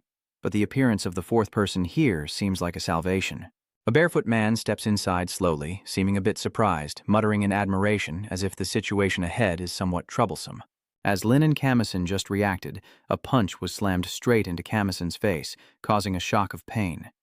It was the big man who had killed Lizen's 4 people to retrieve that larva capsule. Kamison's body was instantly slammed into the wall, creating a large hole. He slid down, blood streaming down his body. On the water's surface, where the silk threads are, Li Zin is lying unconscious as well from Jichna's earlier move. The big man approaches, carrying the unconscious Jichna on his shoulder, and casually comments, "These people are interesting. I always welcome the strong." He finished speaking, then flicked a card toward Kamison. The red card with the Zichsot Club logo was pinned directly to the wall next to Kamison's head, along with his final message before Kamison gradually lost consciousness. "Come visit us.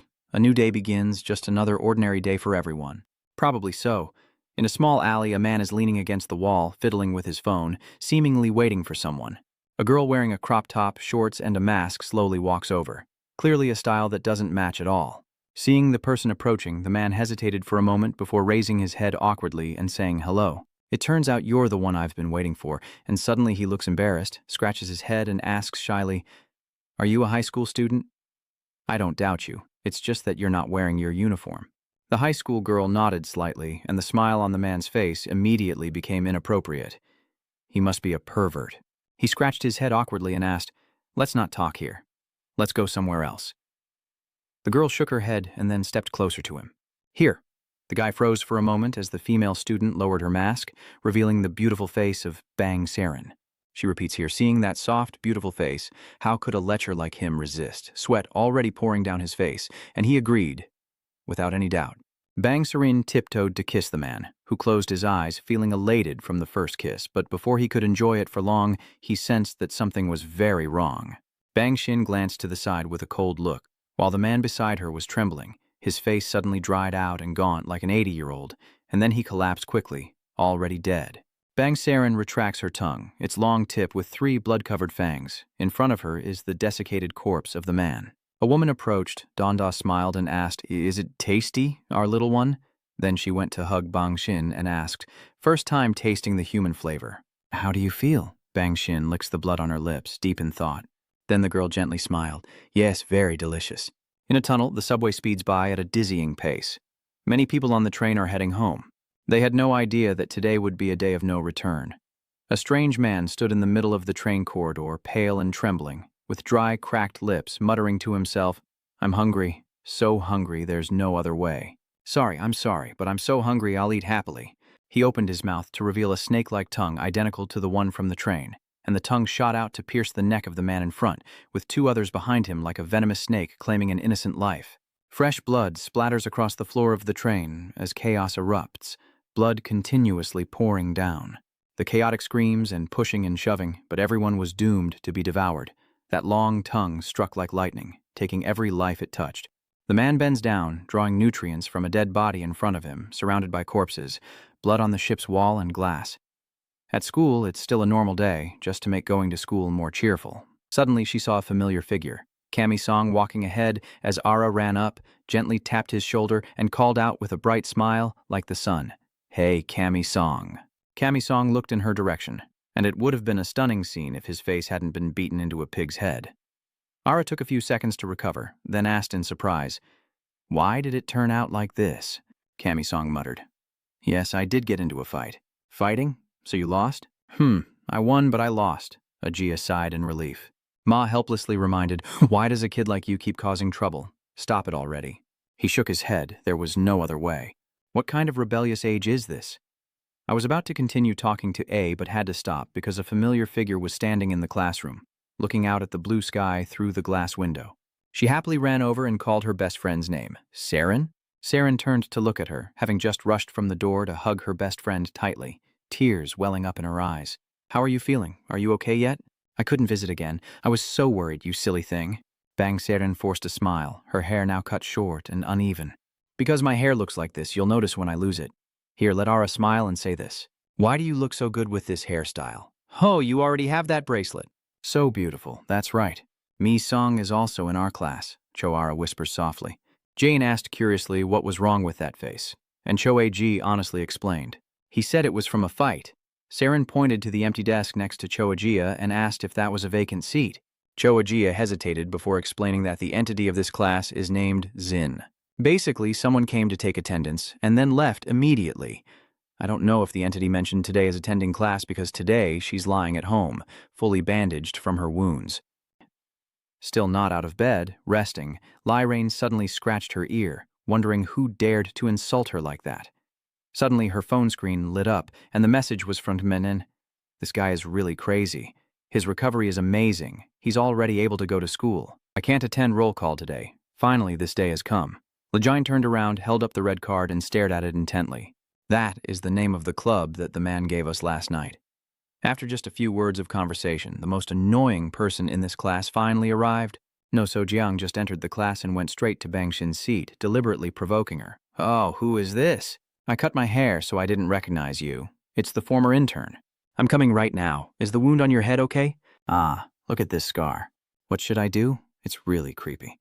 It must have hurt a lot, but at least it was just a fractured skull at the back of the head, so it's somewhat lucky. The others clenched their teeth to survive and run for their lives, but they all lost their lives too. As expected, only those who must live will survive. In that case, I also feel less guilty about you, since you're still alive. Bang Saren grits his teeth, veins bulging on his face. She glared at No-So-Rang, standing next to her as if she wanted to devour him alive, while Kamison also sensed the presence of the parasite. Before Bang Xin could do anything, her close friend rushed forward and punched No-So-Rang, knocking him out cold. The glasses he was wearing fell to the ground, and the scene grew suddenly quiet. Who would have expected that the gentle Jia could strike such a ruthless blow? Bang Xin also didn't expect her friend's actions. Her breathing gradually slowed, no longer hurried with anger like before. Can this crazy guy not apologize properly? You can stop feeling guilty. Can someone who threw their friend to be prey and ran away just to survive really say that? Hurry up and apologize to Saren properly. Don't just stand there stunned by that surprise punch. He rubbed his reddened cheek in confusion and said, "All right. Sorry for throwing you down and running away." Then he approached and picked up his glasses. In a corner unseen by anyone, this cowardly guy mutters a curse under his breath. Truly a worthless piece of trash. Kamison remains seated there, not interfering, because he's still preoccupied with the strange power he's sensed all along. Not quite stable enough to be called a human, his gaze falls on the Xin carriage. She doesn't realize Kamison is watching her, because all the hostility is focused on No-So-Rang's back. It seems this time the main goal is revenge. On the subway train, the carriage was filled with the foul stench of rusty metal. Above, only a single, larva-like worm was crawling forward with its fleshly body. The door to the train compartment opened, and a burly man stepped in, wearing a suit of armor with the scythe machine emblem. He walks in, looks around, and mutters, "This place is really messy. This is Ko's younger brother from the low group, a combatant of the beetle harvester machine. That larva is completely unconscious now.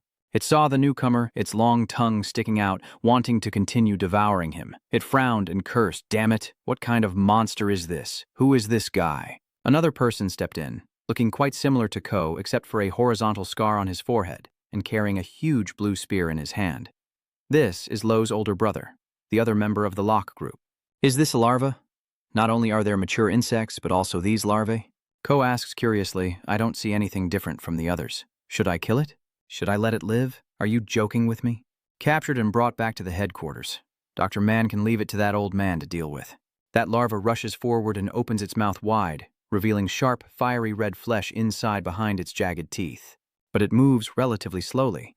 I crouched down and drove my sword straight into its head. Who dares to attack my brother? One hand holding the larva's head, the other firing 3 consecutive shots into its head. Lo stood watching his brother beside him, silently exhaling. "Don't go overboard. The less damage, the better, don't you know?" Suddenly, the larva went berserk, swinging its tail forcefully at Lo, knocking him back into the glass wall of the ship behind. The armor shattered the tough glass face, and Lo sat on the blood-stained chair surrounded by broken glass, anxiously looking at his brother, eager to run over and check, but the situation didn't allow it. While he was distracted, the larva suddenly stood up, its terrifying head lunging toward Ko, but he had already grabbed the shiny black skin with his large hand. He frowned and said, "With this strength, you can't crush me. I am completely different from my weak brother." At this moment, Lao had also recovered Ka after the surprise attack. He rushed forward, taking advantage of his brother's control to swing his sword powerfully, cutting off the larva's head, standing steady in the air as he looked at his blood-soaked brother and softly asked. The weaker brother, Ko, calmly replied, "No, it's not. I'm sorry. Damn it, I was trying to catch him whole, but I cut him all to pieces." "Are you insulting me?" "No," I shake my head. "No," I told myself only. "I'm not too worried about it." He stepped forward, kicked the larva corpse, and quickly packed it away. Suddenly, his gaze fell on a tiny thing on the ground. This is a small worm slowly crawling out of the corpse. It suddenly turns its head as if it has detected the thing. Then it lunged at him, stabbing straight into his body. Seeing his brother suddenly act so strangely, he chuckled and asked teasingly what was going on. "Why are you trembling? Do you need to pee?" Ignoring the strange thing moving on Lo's forehead that looked like a worm, they quickly gathered their loot and returned to the headquarters. It seems this time, Lo was parasitized by his brother's deadly parasite. Branch B fly swatter, a normal day with everyday activities happening.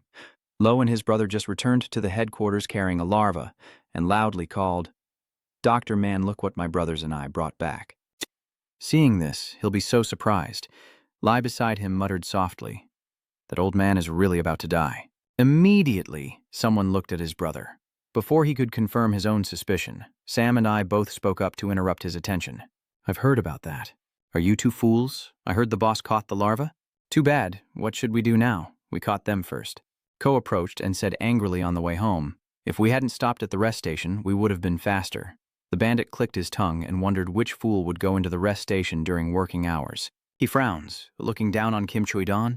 My gaze falls on the body of the larva Ko and the head that Lo is holding, with a mocking smile on his face.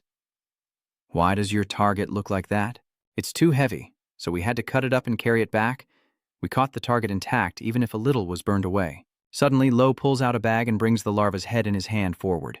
As he passes by, he deliberately bumps into the guy's shoulder, causing the sword on his back to fall. Frowning, Tai looked at Lo and muttered, "I tried to shoot gently. This is the difference in perspective between us and the Fool brothers." Sam thinks he acted disrespectfully towards his brother by withdrawing. After all, none of them expected a parasite to be able to parasitize inside a person like that. In the laboratory, Dr. Man was dissecting a specimen that he and the others, along with Sam, had collected when he received news that the brothers had also captured something like this. Dr. Man frowned, his face covered in blood. The old man used tongs to pick up a small dead larva inside that worm, staring at it with a look of extreme discomfort. Again, I wonder who caused this. The old man then placed the dead, blood-covered larva into a chemical cup. The scene shifts to Camison's classroom. The bell rings, signaling the end of class. Students quickly pack up their books. One after another, they left, and since it was my best friend's first day at school, I couldn't just let her go alone, so I ran over to her. Being a good friend means lifting her spirits. "Saren, are you heading straight home?" Ajia winked and asked, "Do you want to go have some hot pot?" There's no reason for Bang Xian to refuse. They quickly found a pretty good hot pot restaurant, and of course the prices were suitable for students' budgets. Sitting in the restaurant, Bang Xian looked down at the hot pot ingredients, then at the two people sitting opposite her. She glanced at the male student sitting beside Ajia. "But why is he following us? Are you two on a date?" Kamen picks up a meatball and puts it in his mouth, while A is momentarily stunned. He chews the meatball and then stares intently at Bang Xian. Bang Xian suspiciously looked back at him, feeling as if their gazes were sparking with electricity. This tension is almost deadly. No way. She quickly looked around. Just as the meat in the hot pot was cooked, it was time to eat. I happily picked up a piece of meat and skillfully rolled it up with her chopsticks. Camison picks up 3 pieces with 1 chopstick, and after finishing the hot pot, they each enjoy a cup of milk tea for dessert. Camison walks behind, while Bang Xian and Camison walk ahead, chatting happily. If it weren't for that incident, their lives would have continued like this forever. Suddenly, Bang Xian's phone rang. Her eyes briefly showed a cold expression as she looked at the screen. Bang Xian, feeling a bit awkward, turned to Cho-A and said, "Sorry, Ara, I have to go to extra classes now." "No, I had a great time hanging out with you since it's been a while. See you at school tomorrow." Cho-A waved goodbye to Bang Xian and left with Camison. Bang Xian turned her back to them, unaware of her current expression, as only the large scar on the back of her neck was visible. Camison silently looked at her as if pondering something, but decided not to chase after her and went home with Cho-A. Cho-A cheerfully said as she walked away, "It's lucky that Saren seems happier than I thought. We have to hang out again tomorrow."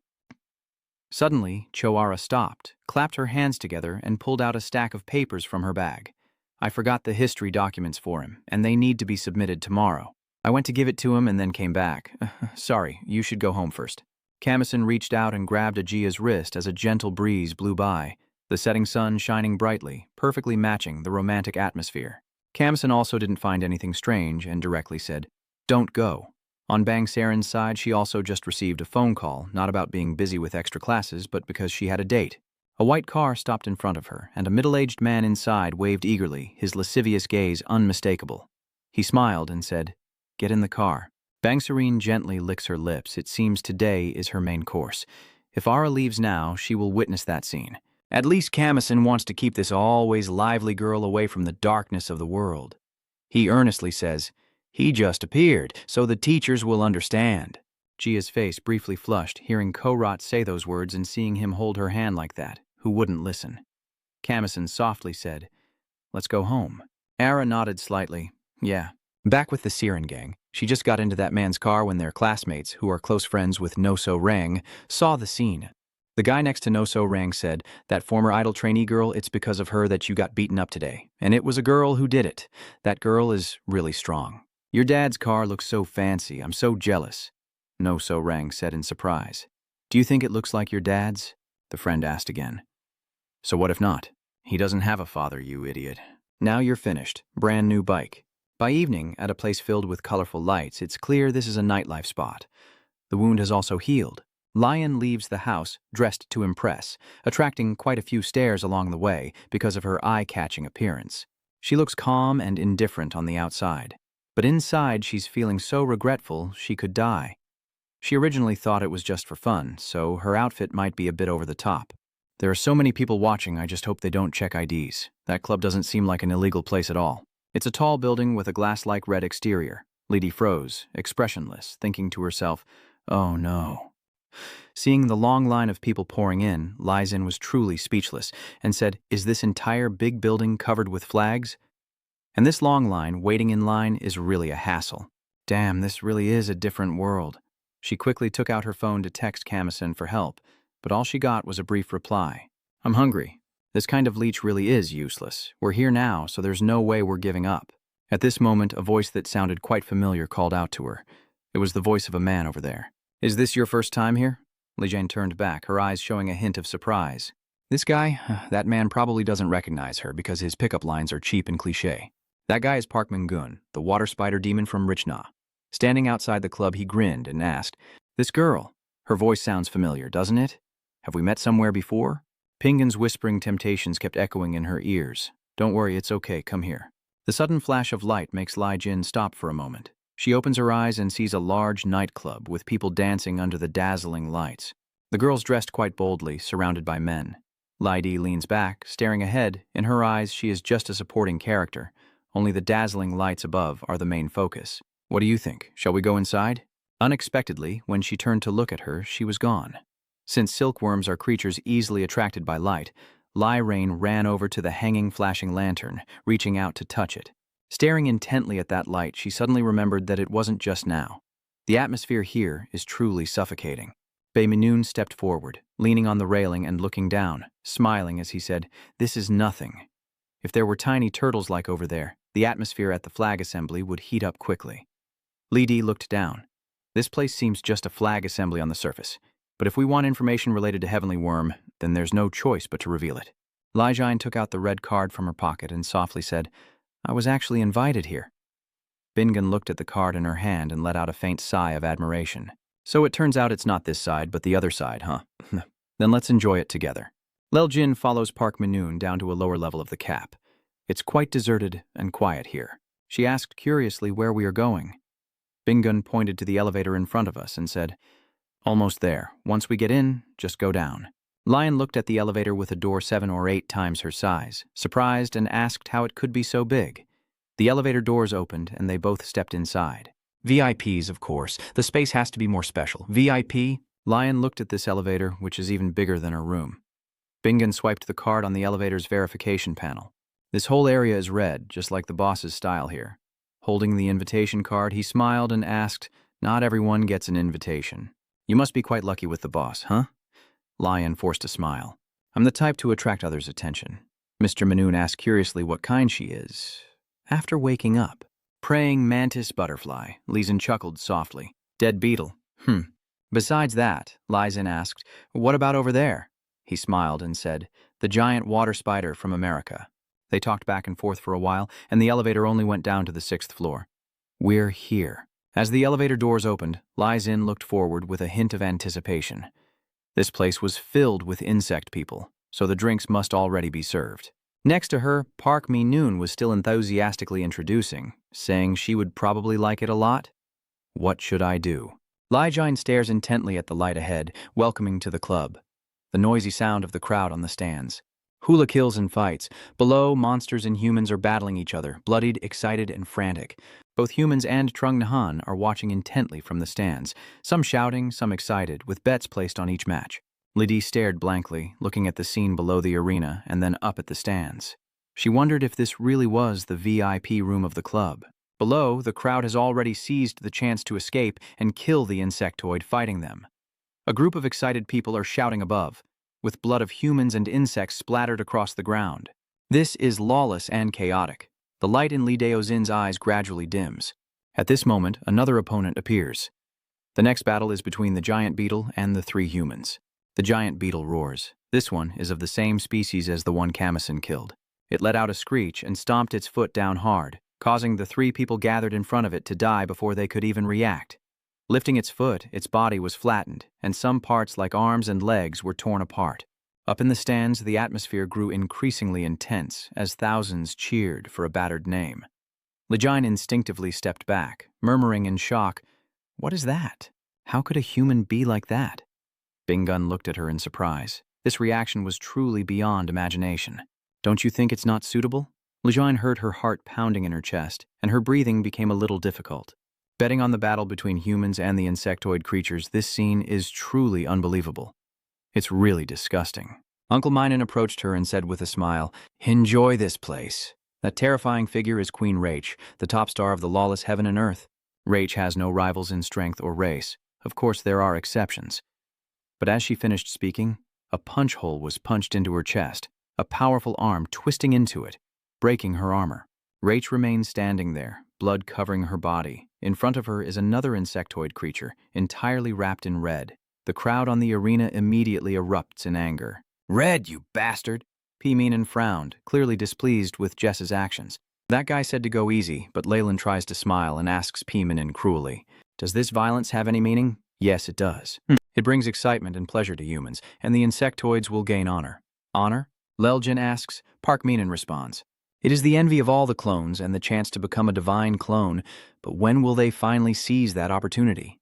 Being strong isn't enough. You also need the right mindset." He shrugged. After finishing, Bingun wondered whether he should also consider appearance. He paid no attention to the gaze, but he could sense some evaluation from Leyland. "So this guy has also gone through that disgusting process and climbed to that position?" Bingun then took out a small zip bag, inside of which was the larva, and said with a smile, "There are other ways to become a divine insect. Are you interested?" He said, then placed the small package into Lizen's palm. She stared intently at it, wondering what it really was. Park Meenan hadn't even had a chance to explain how to use it to her when someone came to call Perun away. It was a creature, yet dressed in a suit like a human. He looked for his brother. Uncle Meenan sighed and complained, "That guy really startled the guest. All right, let's go. Wait for me here for a moment." But the person suddenly with that card skillfully scans the elevator and goes up. Mr. Meenan watched the elevator door closing and asked suspiciously, "Where are you going?" Lynn, clutching her stomach, forced a smile and said, "Oh, I suddenly have a stomachache. I need to use the bathroom." Mr. Meenan wanted to say there's a bathroom here too, but the elevator door closed, leaving only herself alone inside. Only then could Lijine finally relax a little. "This is truly madness," she muttered. "Kamison, you must stay downstairs tomorrow." Park Meenan seemed to realize he had just been caught, and he was extremely annoyed. It really was a waste of effort. The employee wanted to say something else, but he swung his hand and cut off his head, then shook off the blood on his hand. He looked at the corpse with utter contempt. "I told you I'd go right away." Damn it. The next day, school was just an ordinary day like any other. Today, Li Zin arrived at school early in the morning. As soon as she opened the door and stepped into the classroom, she saw Kamison sitting at his desk eating a snack. Lijine charged forward aggressively, kicking Kamison in the head, but he leaned back. Only the tip of the breadstick broke off, the bag of snacks still intact in his hand. Lijine kept attacking him repeatedly, but he easily dodged and even managed to eat a few more sticks. Enraged, Li cursed, "Damn it, do you know how hard I worked yesterday? I can't swallow my rice anymore. I haven't been able to fight back." Lijine leaned on her knees, catching her breath. "Anyway, I found some shocking news." Kamison still has the candy stick in his mouth and gives her a thumbs up. Upstairs, the female students who just arrived are discussing something new that happened. Li Jin looked around the classroom, having just fought with Kamison earlier and not paying attention. Now taking a break, he noticed the strange atmosphere in the class. Outside the classroom door, A and Bang Serene had just arrived. All eyes in the class turned to them again. Crazy. The sarcastic remark was spoken, and the atmosphere grew a bit tense. Choajia stared blankly at the classmates surrounding him and asked in confusion, "What's going on?" Ara forced a smile, looked around the class and asked what everyone was doing so early in the morning. Did something happen? But instead, all I got were judgmental looks from my classmates, all staring intently at Bang Serin, with a few even daring to whisper loud enough for her to hear. With that uncle, he's really terrifying. Even though he's just an intern, their relationship makes Era a bit nervous. Realizing those people are talking about Saren, she becomes even more worried and reaches out to hold Saren's wrist, asking, "What are you guys talking about?" "Hey, who is that pretty girl?" Lin said. "But it seems like the atmosphere is a bit off. Turns out this school isn't as peaceful as it looks on the surface." Camison, who arrived early, also knew where this rumor came from, but he didn't say anything. Just bit into his snack as Ara pulled Bang Xin's hand, wanting to lead her outside the classroom. But at this moment, Noso suddenly appears and looks for trouble, still with his teasing tone and mischievous face as always. "Where are you going? You also know about the rumors about yourself, right? Oh no, she said she saw Bang Serene get out of a luxury car yesterday." He asked if that was your father and was very jealous, pointing at the classmate walking with him. "So I was trying to explain to him that that's not your father. The Saren gang doesn't have a father, right?" "Oh no, if there's no father, how could he be driving his dad's car? I was really worried about you because he looked so fierce." "Who do you think I am? I was the Brave Citizen Award recipient, so I took a taxi to follow those two." As I suspected, my gut feeling was wrong again. The guy took out his phone, and there was a picture of that uncle entering the hotel with the Siren gang, a fallen trainee chasing after a dream. That was really pathetic. He deliberately emphasized those words, but just for a moment he almost felt fear, because he was the one who took the photo of them entering the hotel, not what happened afterward. "Don't smile like that, no. So-Rang, you're a bad idol, so don't blame me. From the very beginning, you haven't been worthy in your thoughts." Bang Serin silently stared at his photo. Lizen, unable to look any more from below, asked Kamison, "That bastard ruined the mood again? Let me fix him one more time." Kamison nodded. "Maybe that's the case." His gaze shifted, looking at Kamison, sensing the turbulent and dangerous anxiety now. This time it might be impossible to stop it. Any normal person. Yeah, even in this class, only 3 normal people can step up to stop that bastard, and Aegea is one of them. She grits her teeth, her voice cold. "Are you losing your temper, No-So-Rang?" "Huh." Ara shouted loudly and threw a punch at No-So-Rang again. "No."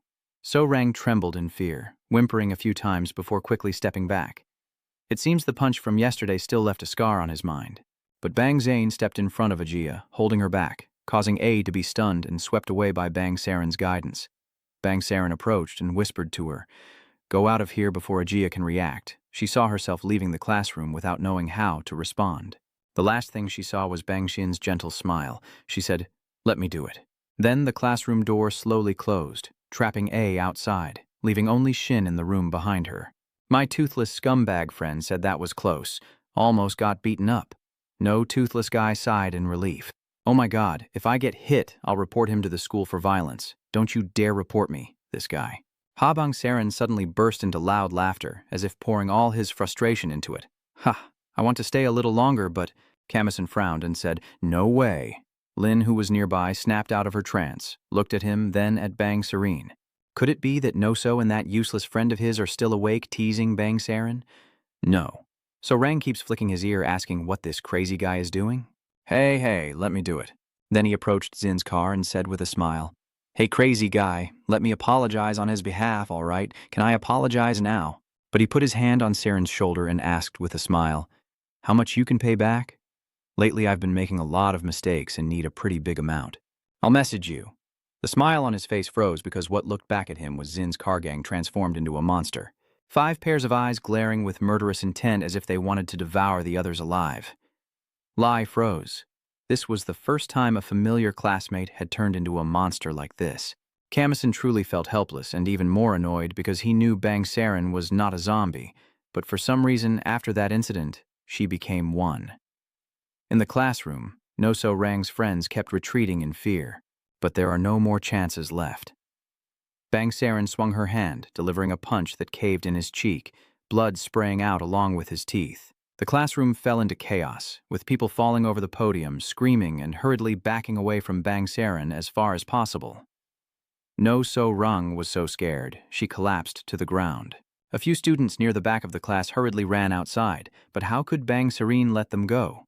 She subtly turned her head, her hand suddenly stretching out, knocking over the desks and chairs against the door to prevent them from escaping.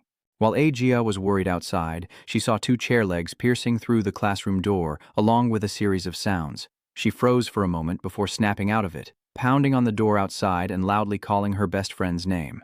Bangsi Zin. Bangsi Zin inside the classroom. The door has been completely blocked by desks and chairs, and the upper door is guarded by Bangsi Zin.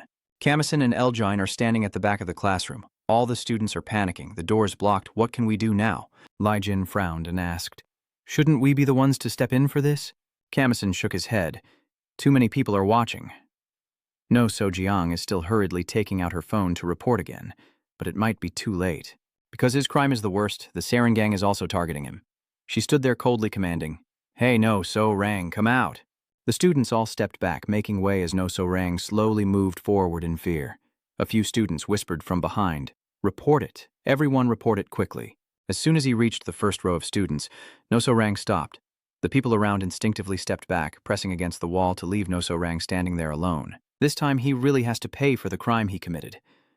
Bang Xin's arm suddenly stretched out, grabbing No So-rang's neck and pulling him closer. No, So-rang's phone drops from his hand as he is lifted up and pressed against the ceiling. Bang Saren roared in anger. "Everything is because of you. My dreams have been trampled by someone like you. All of this is because of you." And from her mouth, a snake-like tongue appeared. It extends out in front of No So-rang. No So-rang whines and says, You insect." Bang Saren trembled with anger. If you don't exist, just don't exist. That snake with the big mouth is about to bite No So-rang. No So-rang was so scared that he turned pale. At this moment, Kamison stepped forward and said to Bang Saren, "Stop. After doing this, how do you plan to face Choe's family?" He looked outside the door, and Bang Saren also looked over. Outside, Choe is still anxiously pounding on the door, asking, "Shin, are you okay? What's going on? Open the door." "Saren?" I don't know why Saren's gang is choking me, still trying to fight back, and I say, "You bugs, is this damn gang just going to stand and watch?"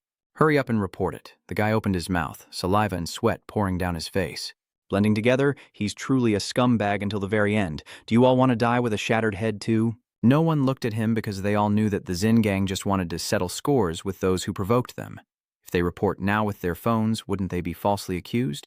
Stop pretending to scream and shout, damn it. Stop just standing there doing nothing. Hey, you idiot Kamison. Stop standing there and report to me. Hurry up and report so the drone can come and kill these guys. Hurry up and report. Bang Jin suddenly chuckled softly. Listen, Kamison, no matter what happens, you are not allowed to report it. Understand? Thanks to you. Bang Sering gently smiled, and then she pressed. No So-rang tightly against the wall with her long arm, step by step moving closer to him, as the memory of that day slowly replayed in her mind like a slow-motion film. The day No So-rang deliberately grabbed her shirt, threw her back and ran away, then casually lied to the media to save his reputation, while Bang Sering, after waking up, could only sit alone in the hospital, lost and sad. No So-jiang returned to school life, shameless and happy. In the hospital room, only Bang Zhe-zin was there, with no visitors and no desire to see anyone. No So-rang went out with friends, mocking others, not knowing who would be the next victim if he survived. Sometimes Bang Zhe-jin just wants to die to free herself. Then the day she returned to school, No So-rang arrived and said, "Oh, who is this?" As I said, if you're alive, you'll find a way to survive. Since you're still alive, can I stop feeling guilty about you? Siri looked at him coldly and said, "That's what you brought on yourself. Today, even if I kill you, can I feel less guilty about it? But just killing you like this isn't enough." Zin's gang member was rummaging through something with their backpack in hand. It was a bunch of familiar larva pills that had recently appeared on the market. "They are the same color as her hand. I will let you taste the horror just like the suffering I had to endure." Kamison was seeing this type of drug for the first time, so she wasn't quite sure, but Lai Reo-jin recognized it at a glance. Bang Se-jin approached again, forcing No So-rang to open her mouth, holding a handful of larva pills. "The most tragic moment for you in that suffering. I will let you die." "No, please." "No." So-rang, terrified, struggled and kicked Bang Saren in the stomach, trying to push her away, but couldn't match her strength. He shouted, "Get lost, you damn insect. Get out of here. Why me?" "Why me?" Bang Saren didn't say anything, only gently lowered the pile of medicine. A swarm of larvae falls from the cocoon. No So-rang stares intently at that moment and then says, all of them falling into his mouth. Bang Saren coldly laughed as he strangled No So-rang into opening his mouth to swallow. The pills disappeared and the transformation of his body happened rapidly. A foul insect-like smell with visible veins on his face. He writhed and rolled on the ground. And of course, no one dared to come near. His body swelled up into a yellowish, wrinkled skin, not shiny like the worm's, with his hair still intact on his head. Her face swelled up gaunt and tense, her eyes turned bright red with bloodshot veins, and her mouth transformed into a round shape filled with sharp fangs. Lai stared in horror at the transformation happening before her. That potion was what the water spider used to manipulate her. Was that its purpose? In a room filled with the smell of insects, with gnashing teeth writhing on the floor, legs completely turned into tails, and wrinkled, disgusting hands, Bang Saren calmly asked, "So what?" Bang Saren stared blankly at the sky, unaware that her body had transformed, leaning against the window with the blue sky behind her, feeling like she had become something she once found utterly disgusting. To you, someone who is no different from an insect, there probably isn't much difference either. Outside, the teacher arrived at the classroom and immediately pounded on the door when he saw it was locked. "Open the door? These kids still won't open it." "What are they doing inside?" Ara worriedly asked about that. "I don't know either." Saren turned to Kamison and said with a smile, "You should greet Eighth-sama." "Oh no, it would be better not to meet again. Right now, I really hate people." "Goodbye." She leans back against the window, so sudden that even Kamison couldn't react in time, startled and taken aback. The room still smells strongly of insects. Only now do the students realize that Bang Sari has jumped down below. Outside the classroom, the teacher forcefully kicked the door, causing the chair on it to fly out and hit the student who had been knocked out earlier by Bang Saren, waking him up confused, still with the red mark on his face. The teacher forcefully opened the classroom door, panting and shouting, "Be quiet, kids." Hearing the teacher's voice, No-So-Rang turned around, wanting to say something, but was met only with fear from the other person, and the teacher instinctively stepped back. "Mutant, damn it!" The unconscious guy just woke up and thought it was Bang Saren, so A, who just arrived, immediately believed him. He quickly pulled out his phone and hurriedly reported, "Damn it, this is the opportunity." If possible, he could also become a brave citizen. But A just stepped forward and snatched the phone from him. "Don't do that!" He frowned and shouted. "What are you yelling for?" "Do you want that monster to eat us?" Ara shouted. "I told you not to do that." "Are you crazy? You should be reporting that damn monster." "Let go quickly." The two of them struggled for a while, and the phone in his hand flew out and fell in front of No-So-Rang, who was dazed and still stunned. "The call has already been transferred, and a voice on the other end says, 'This is the bug collector. How can we assist you? Are you calling to report a clone?' "No." So-Rang stared blankly and hoarsely asked, "Report? Who is it?" He slowly approached the window, trying to see outside and find out who that insectoid creature was, but all he saw was his own insectoid reflection in the mirror. "What about me?" No way. He panically broke the window, each shard reflecting his terrifying appearance. He writhes as the huge tail crashes around the classroom. No way, no way.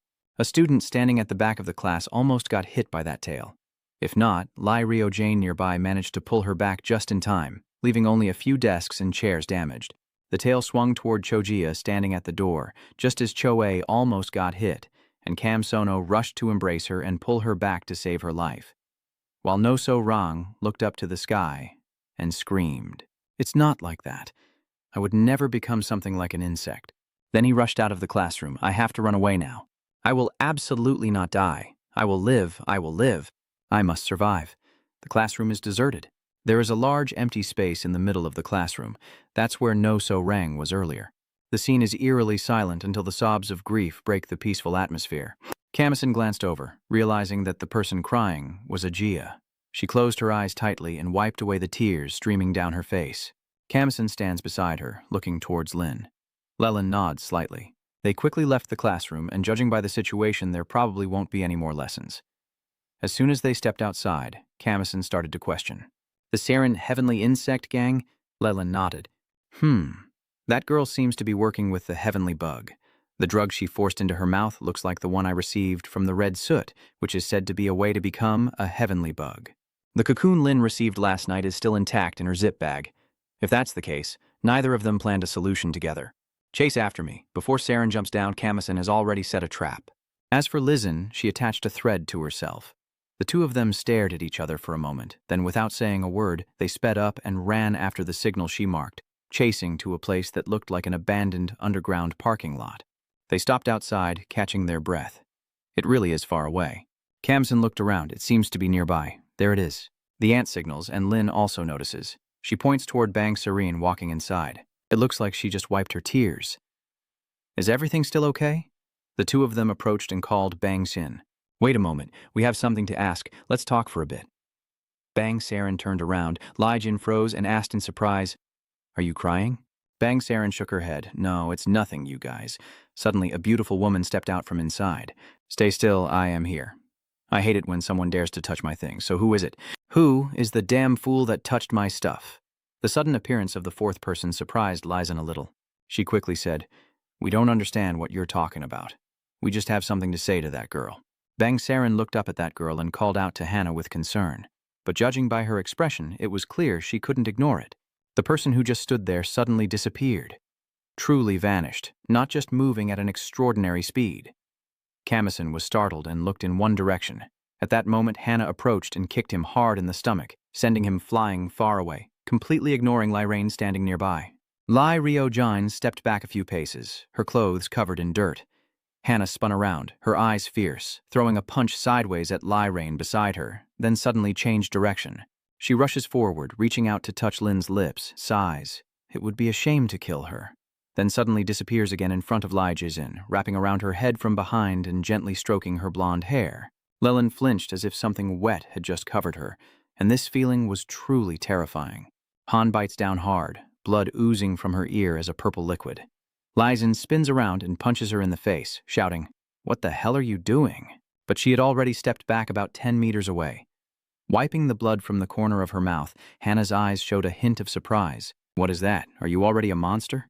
Meeting someone for the first time and licking their ear really put me in a bad mood.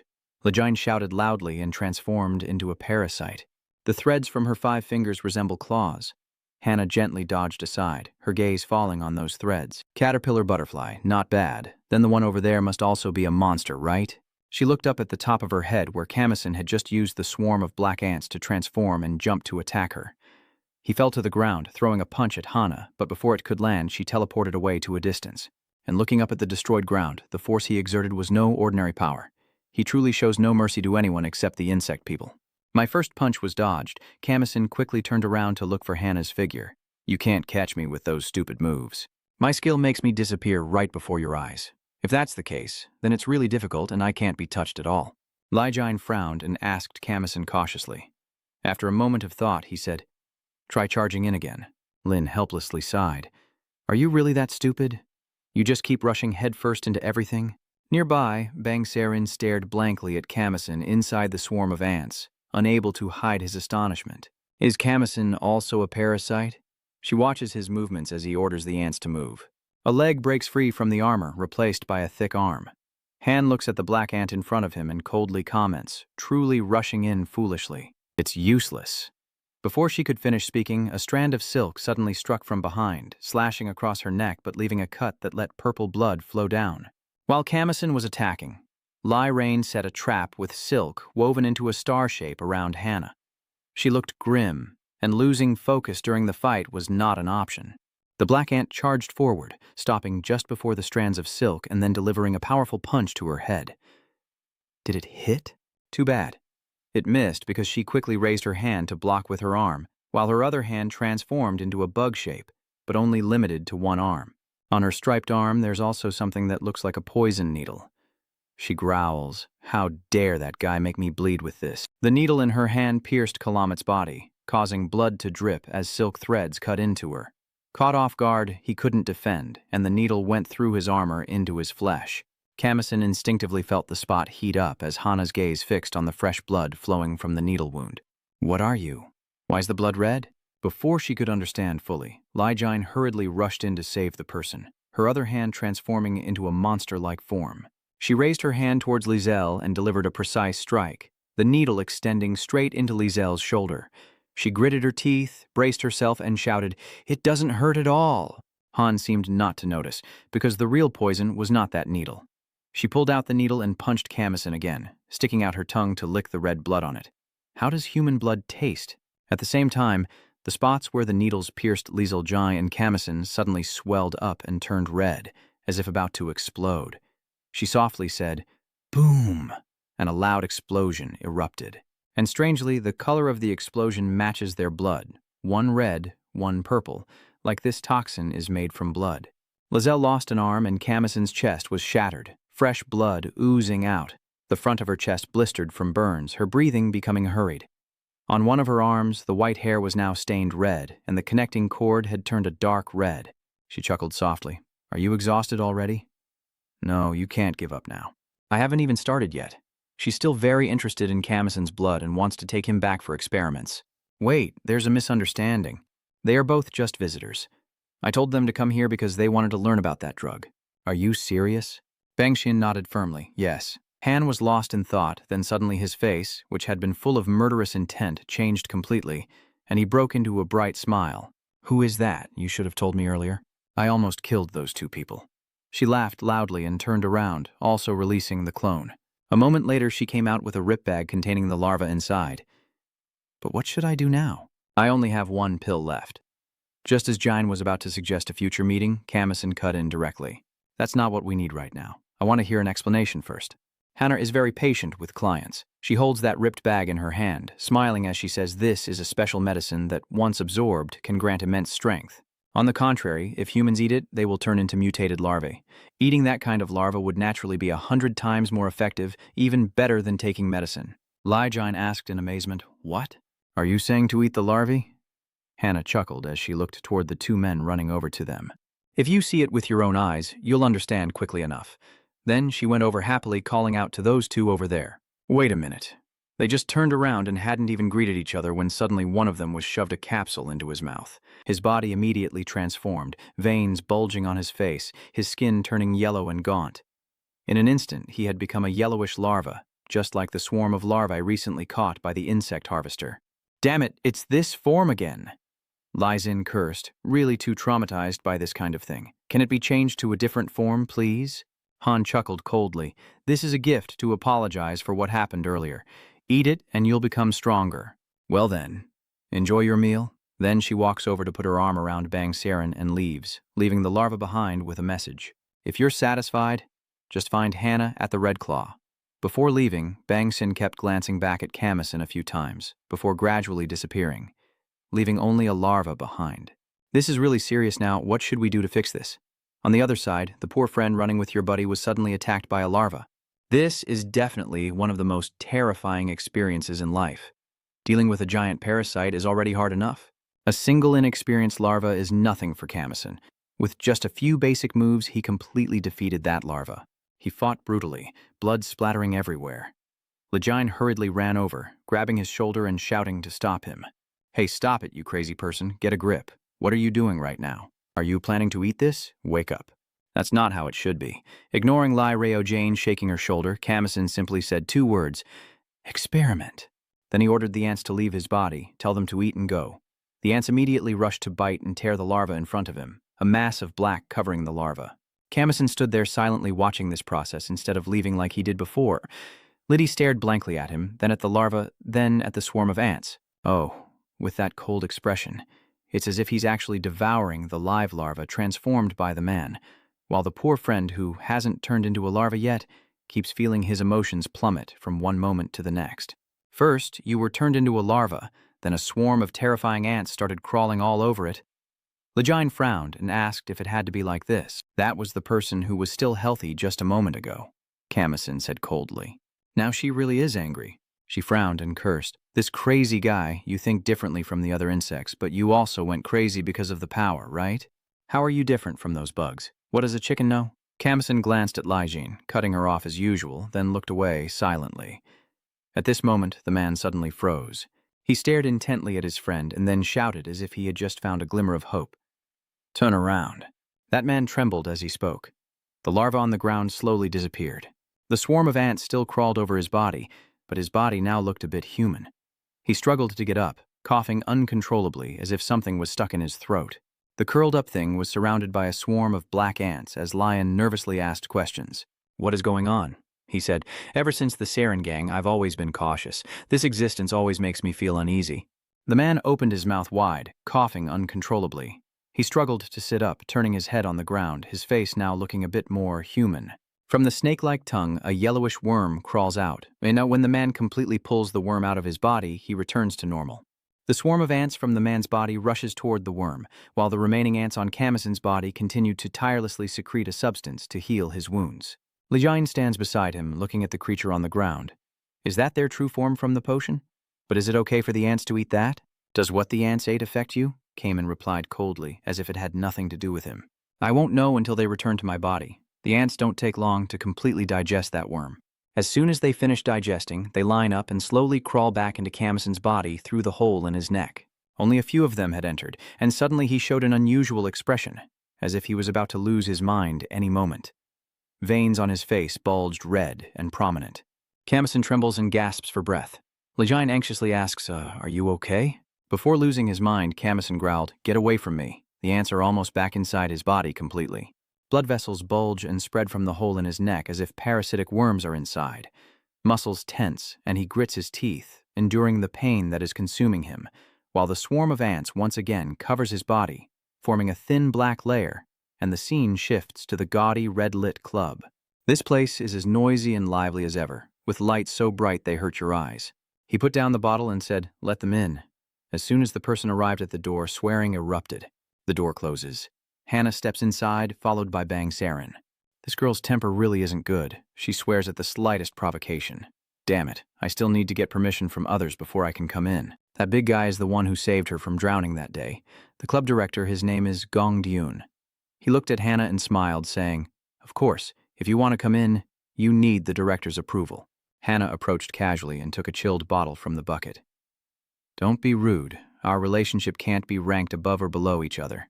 The bottle cap pops open. She tilts the entire bottle and takes a big sip, revealing a wound on her arm. Gongdon leans back on the chair and asks with a smile, what's wrong with your arm? Did you get into a fight somewhere?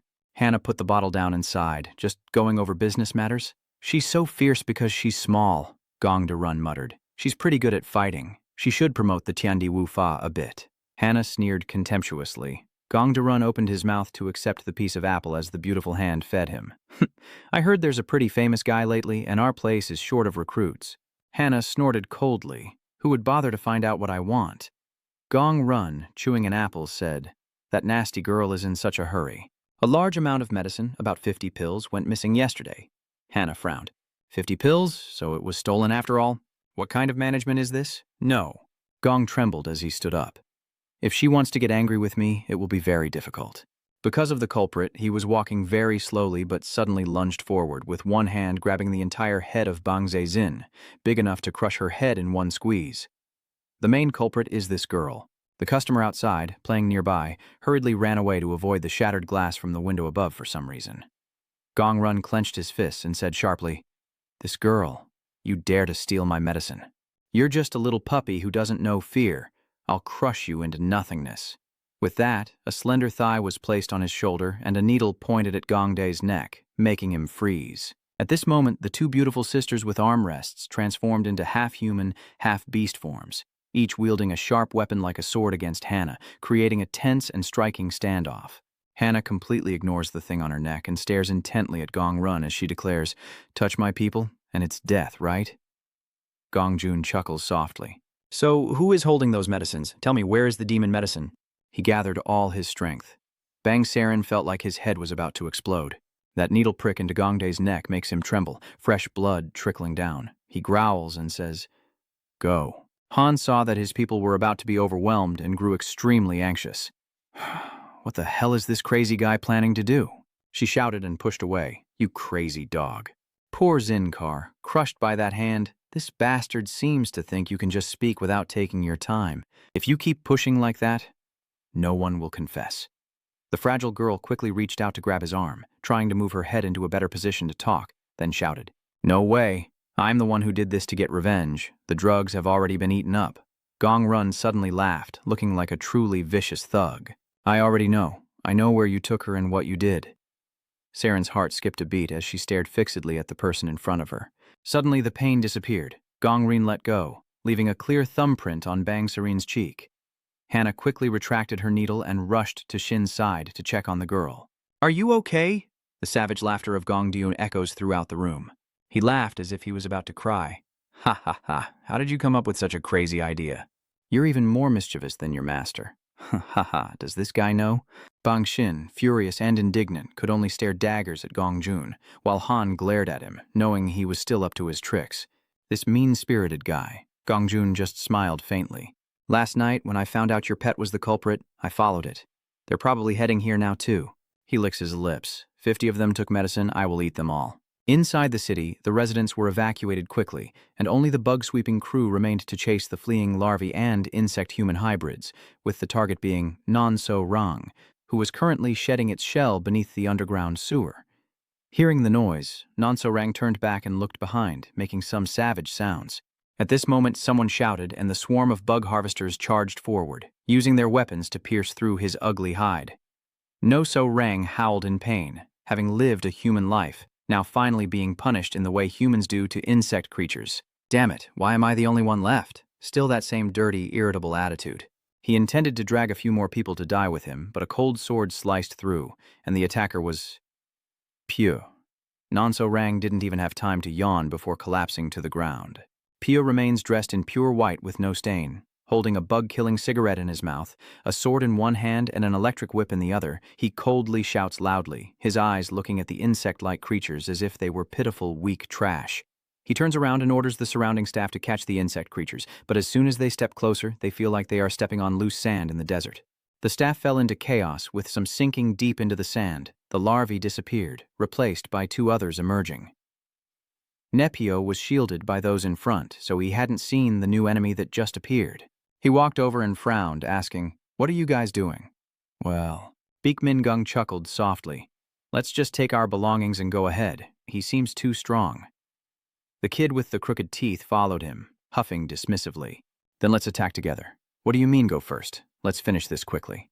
Behind them, only the head of the larva remained partially buried. The wind blows. A few of the beet harvester's workers are still struggling in the sand to avoid being buried. Pio looked at both of them and slowly slid the sword into its sheath. The long sword was completely contained within its sheath. The shell with the bug sweeper symbol on it, Bingung and that little ant boy are both very surprised. That guy, with that relaxed way of smoking, he's already given up fighting, hasn't he? "Captain, the burying speed is faster than we expected. Now is not the time to act nonchalant." Pio still hasn't drawn his sword and just stands there, looking at that little kid, then asks, "Is that the lion ant? Why are you so different from the other larvae?" The red insecticide symbol on Pio's sword turns blue. He muttered, "We'll see when we open it." This brat really has an inflated ego. Pio is just teasing him a little. It was furious and ready to attack and tear apart the opponent, but inside it was still very confused. A few people sank down, only their faces showing, and they became even more panicked, hurriedly shouting, "Captain, now is the time for Pio to act." He raised his sword, leaned forward to balance himself on the ground, and with his other hand he lifted and placed the hilt of the sword on it. Just a moment ago, it was a sword. Now he used it as if it were a gun. What is the Lion King panicking and asking? Where does he plan to do something from? Bakmin stared ahead and whispered, "Something is coming. Be careful." But it's too late. The lightning from Pooh's sword gun shot out precisely, hitting the lion ant's body and temporarily paralyzing the kid. This arrogant bastard, Park Minum bit his lip and cursed, no longer standing aside but transforming into a water form. Pio acted swiftly, adding another shot to charge up his energy. He charged forward, advancing with the sword gun.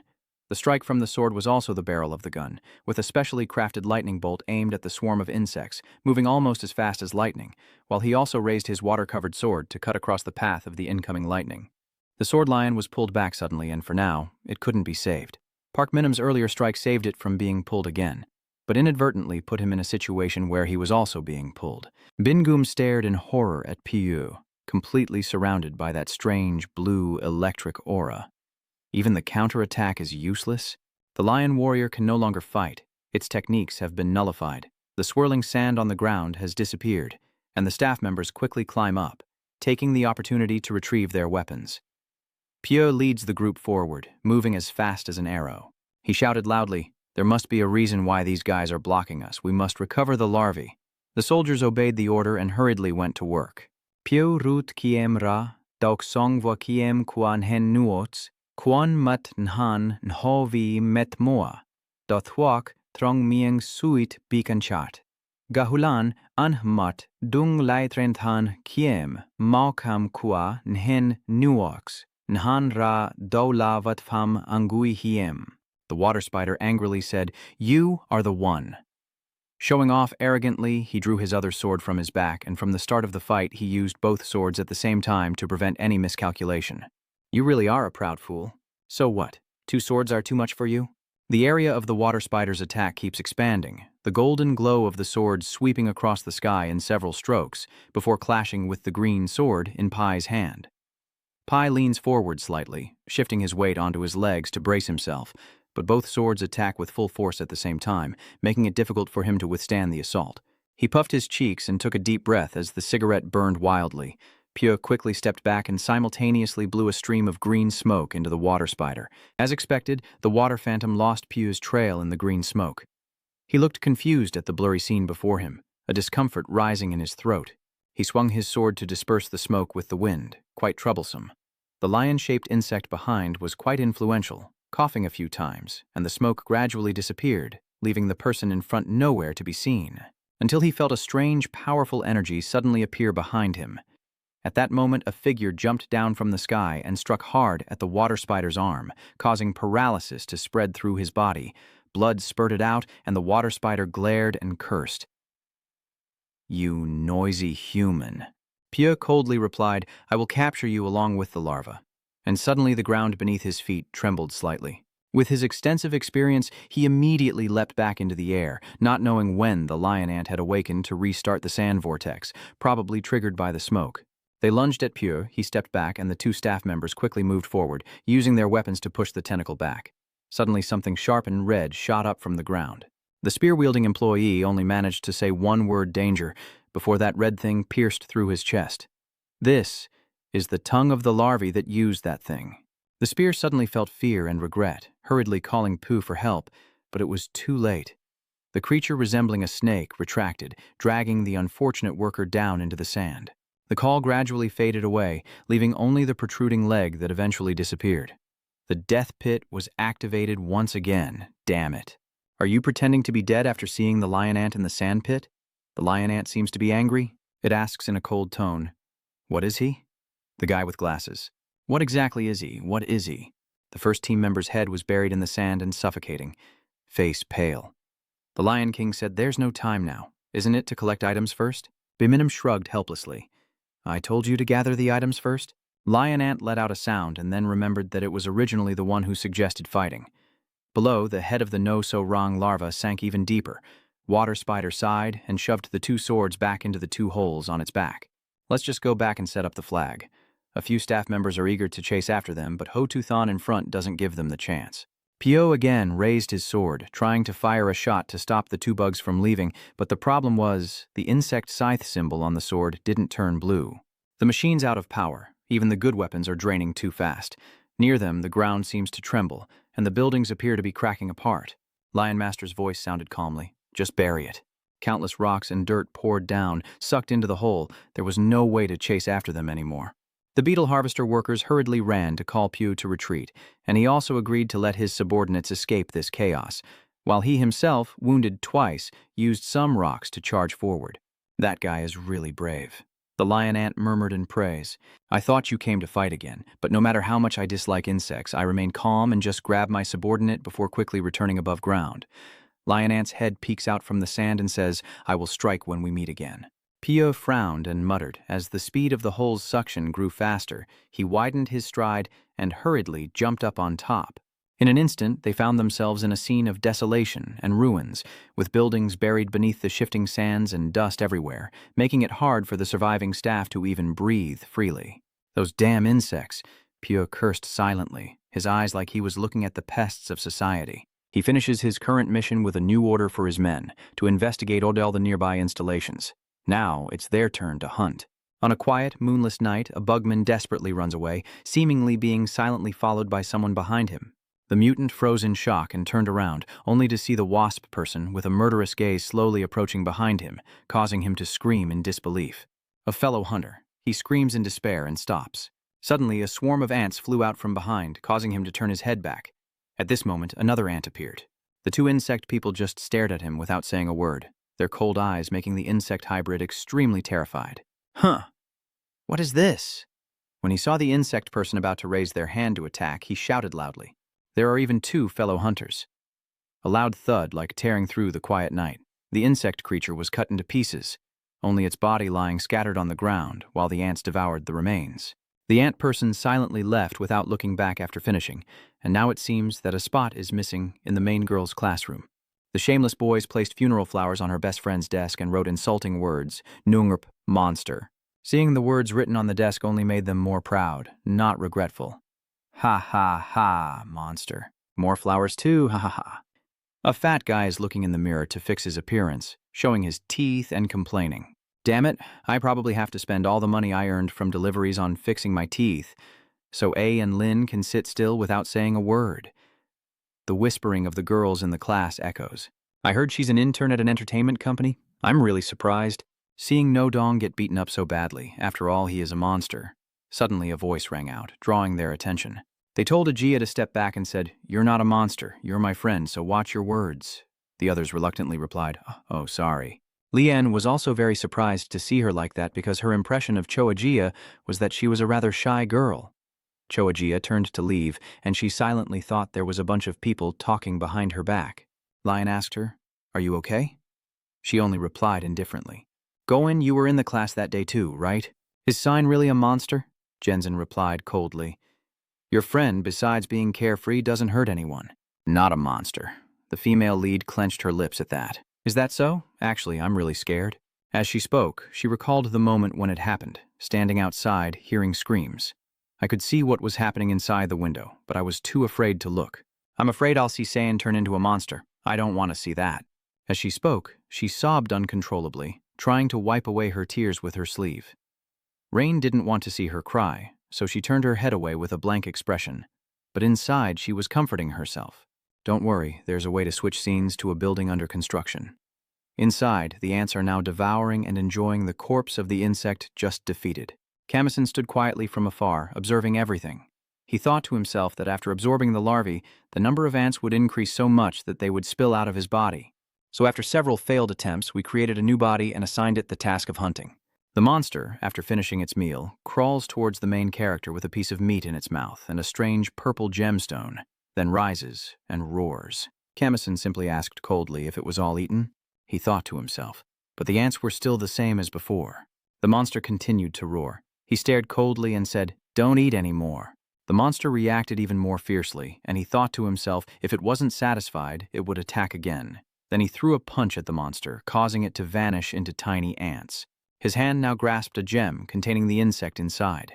The other insects approached one after another, and suddenly he realized something, clutching the gem tightly, sensing the presence of another species. They are entering the tunnel with 3 of them. He thought to himself, this is a good opportunity to test his strength. Kamison, without hesitation, jumped down from the high floor, the surrounding ants forming a armor that clung to him. He landed successfully and quickly rushed toward the ambush point of the insect creatures. As they approached, he suddenly realized that in an instant, one of their auras had vanished. He quickly looked for a hiding spot and assessed the situation. Suddenly, he heard their loud arguing. You damn dog, you called me here just for this? The annoying beetle insect RT responds with a grating tone. Huh? Do I want to crush these bastards or not? Lately, because of Yeongjin's control, I haven't been able to act freely against you. Today, be my punching bag. He assumed a fighting stance and warned, Stand firm. The other guy hearing that gets furious. He shouted, You lowly flybug trying to crawl onto my head and sit? Bora, the rhino, beetle, monster. Bila speaks up. In the lawless martial world, I can only play with you once, and then we won't meet again, right? Is that right? Saying that, he charged forward, aiming his horn to attack. He shouted, Die! The beetle scarab creature easily dodged, causing him to crash into the wall in front of him. The dung beetle mocked, Ha! This dog is truly beyond help. Suddenly, the rhino insect counterattacked, but was immediately caught off guard by the dung beetle. You think just by charging around with that big body you'll beat me? You're really a bunch of stupid bugs. Then the beetle immediately punched through the rhino's body, causing him to bleed painfully and collapse. Hey, you've just been watching all this time. Why don't you join the fight? The black ant with a cold gaze stepped forward and replied. While above the bridge, vehicles still moved busily, but no one seemed to notice the thinning face as below. The bridge was bearing the brunt of attacks from the 2 insect mutants underneath. Is the beetle insectoid Red facing the black ant or Kamazan himself? Red reactivated his joints and asked, "Are you a bloodthirsty Visu? What's your name?" Kamazan remained silent, making him annoyed. "Are you mute?" He rushed forward to attack and provoke. Shouldn't he have left his name before dying? Then he shouted fiercely, throwing a powerful punch at you, demanding to know your name. Suddenly, he was stunned to realize that what he had just attacked was only another Kamazan head. He backed away in fear, but it seemed like you never moved from your position. He was surprised. Kamazan the black ant responded, and the sword formations began to appear before him. Kamazan exudes an incredibly powerful aura, with a fierce ant head behind him as if ready to devour everything. He coldly replies, "That is the last name you'll hear before you die." Trungnanret laughed loudly and said, "So it's you then." He angrily prepares for his next attack and scolds, "You are a crazy guy who turned Na into a mess. I want to fight you one round." He then throws a punch that knocks away the surrounding ants, the punch coming close to his face. Red shouted, "Show me your strength." But he didn't respond at all, only dodging attacks with agility. Z's name was very surprised to see that suddenly a praying mantis shot out from his hand. The boy felt a slight tremor. He retracted his previous arm and said, "I also want to test my skills." Suddenly, the arm that had been missing reappeared, even more resilient than before. Razor clenched his fist and shouted at you, "Fight properly." At this moment, Kamazan swiftly dodged the attack and also slipped through his arm, leaving him with a look of shock as the swarm of ants began to appear and latch onto his body. "It's your turn to attack," and Red easily dodged. He mocked, "What kind of punch is that? Even with my eyes closed, I can avoid it." Before I could finish my sentence, he had already taken the powerful attack you threw.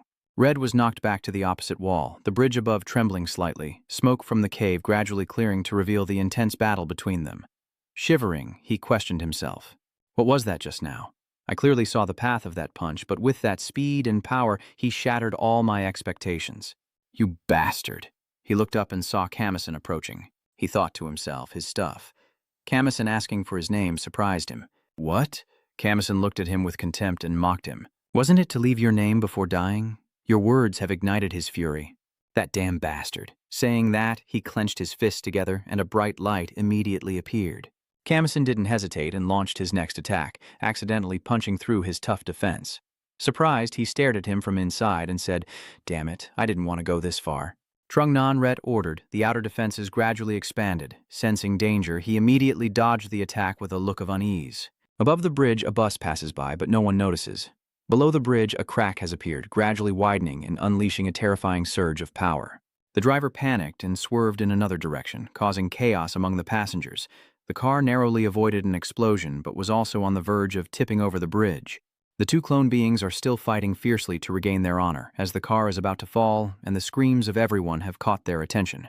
Unable to ignore the impending disaster, Kamazan uses his ant head to distract Z and then goes to save the people. Red was surprised and shouted at that guy. The car was slowly rolling down, and the people inside were panicking. Kamazan immediately jumps up, grabbing the car from behind. He uses all his strength to lift the car, but it seems one person alone isn't enough. Red's voice rang out from behind, the arrogant one. He was stunned, turning around to see Z easily grab his headgear. He sneered, "Do you think you can stop me with this trash?" After saying that, he placed the ant head down and helped lift the bus with you, making you even more surprised. After safely setting the bus back on the ground, the person inside the high vehicle came out and thanked him, also surprised to learn that their savior was a clone. Red then started to approach him, glaring and saying, "Arrogant guy, leaving me behind to do something else." He continued to charge forward and attack, declaring, "The second match begins." Kamazan let out a sigh and used one hand to block his attack. Before he could be surprised, he was slapped and turned face down. He promised himself to persevere, but that slap cracked his tough mask, revealing his swollen face. Kamazan gripped his neck tightly and lifted him up. Black Ant's mouth opens wide as if about to swallow him. Suddenly, Kamazan pauses for a moment, hesitates, then throws him to the ground. He opened his eyes and only saw your figure fading away. "Damn it, Black Ant, I will definitely crush you." Kamen quietly leaves with a cold expression as Gia strolls through the alleyway and calls home with the city already in the late afternoon. "Yes, Mom." "Where are you right now?" she replied. "I'm going out for a little exercise. Your mother reminds you." "What kind of exercise?" "Mom already heard everything," Ale said. "Every day after school, I go looking for the genuine car. On the other side, her younger brother feels upset." "Mom, why are you saying that?" Gia tried to explain. I really want to find the jeep too, but now is not the time. I was really just going out to exercise, she said so loudly that she didn't notice someone listening behind her. Your mother from the other side scolded. What do you mean, not really? If you keep wandering around like that, you'll end up just like this. She helplessly replied, Okay, I understand. I'll go home right away. She sighed and turned off her phone, silently thinking that Ail's luck had run out, as she gazed into the distance and whispered to herself, Today is enough. Then suddenly a voice called from behind, making her turn around. Are you saying that the real bike is the one I know? A boy holding a milk carton says, but Ajia has no idea that he is the celestial being Mo, known to humans as Cheong-Ran-Kyu. He stared intently at her and asked curiously, Are you friends? Let Ara, naive and trusting, follow the boy as she questions him. Do you really know where Scene is? He replied indifferently. Yeah, I know. She asked further. What is their relationship? He hesitated for a moment and then replied, Yeah. You mean me? I'm the senior. Hearing that, she wondered, Senior insect person. He was surprised. What? How do you know? The girl casually replied. I was just guessing. She asked him, Is Jin's car still in good condition? He responded indifferently. Living well, you mean? Man keeps clinging to her and won't let go, so it's almost like a kind of sickness. Ajia silently thinks, Is man always this clingy? So, you mean he's still doing well, right? Thinking that, she hesitated before telling him, Well, I'm leaving today. I have to go now because you said he's still healthy, so I thought I didn't want to add any more burden. He turned back and asked, What is good for Ajia to say more? I guess he also has some good friends now. He chuckled and said, Friends? Are you saying now that we're friends? Why is it so romantic? It's so embarrassing. Because I was hungry, I brought you here to catch and eat you. Ajia is stunned.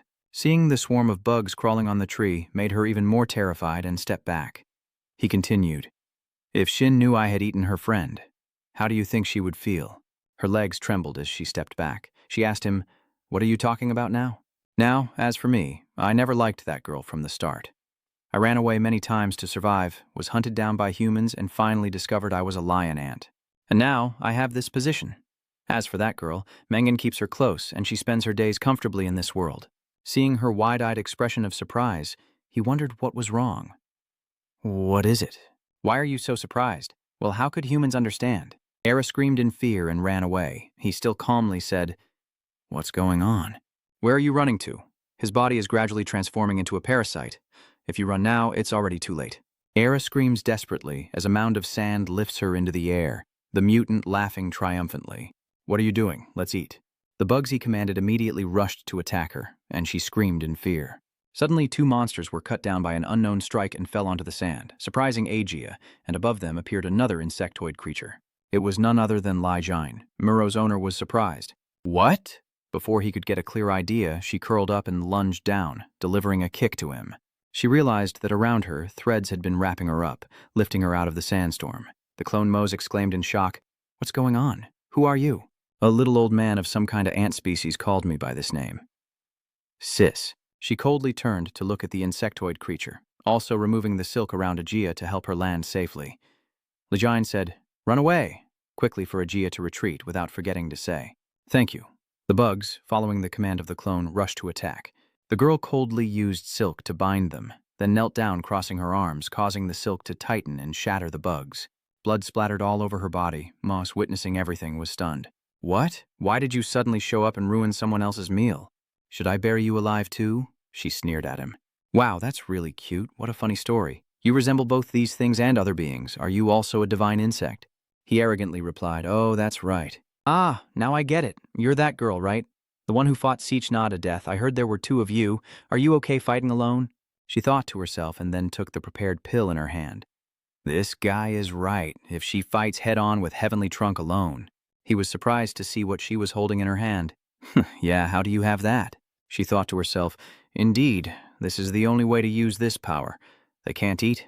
This is for me to eat. Mo clone panicked. What are you doing? Put that down. She glared at him and decisively put the pill into her mouth. She thought to herself, the best way. Seeing he couldn't stop her, he decided to use force, and countless tentacles sprouted from his body, aiming straight at her. He shouted, You bastard! She pursed her lips and swallowed the pill, and just as his attack was about to strike, she vanished without a trace. Thick smoke obscured the insect man's view, and he wondered, one pill is already too much. Eating that one pill won't cause any big change in Manhwa. Suddenly, invisible slashes appeared from ahead, slicing his tentacles into pieces. He was surprised and asked, "What is this? I thought you were eating a larva, not a pill." Lai Zin's voice rang out. "Fake ones like you could never understand. Real power." At this moment, she has evolved into a silk-colored caterpillar butterfly form. Seeing Lai Jin's new form, the clone MO was filled with horror. "Is this real power?" The girl sneered. "You're just a fake." Without hesitation, she immediately charged forward to attack. She delivered a strike as if to shatter his face, but he was completely unable to fight back and only cursed at her. "You bastard." She successfully pushed him up high while gently grabbing his two arms. He screams in fear, "No, it's not me. I'm not a fake." "She already acknowledged me. I am the only larva." Then he sticks out his long tongue and tightly grips her neck. He jumps up happily, having succeeded, but his monstrous tongue cannot bite into the girl's neck.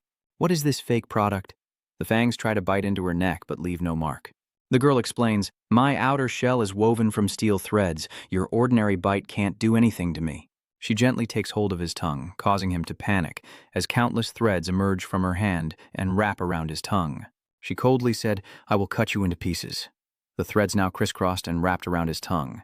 His mind was in utter chaos now. Is this guy too strong? This is real power? No, this can't be happening. His tongue was immediately cut off. He cried out in pain. "Stop talking nonsense. I don't acknowledge that." Then he quickly crawled down into the nearby sand pit. Lai clenched her hand around his tongue, her face looking down into the hole with contempt, as he burrowed deeper inside, muttering, "You damn bastard, you're definitely going to die. I won't run away. I will become stronger and seek revenge because I still have the ability to evolve." As he finished speaking, a thick web suddenly appeared before him, wrapping around his body and tearing into pieces.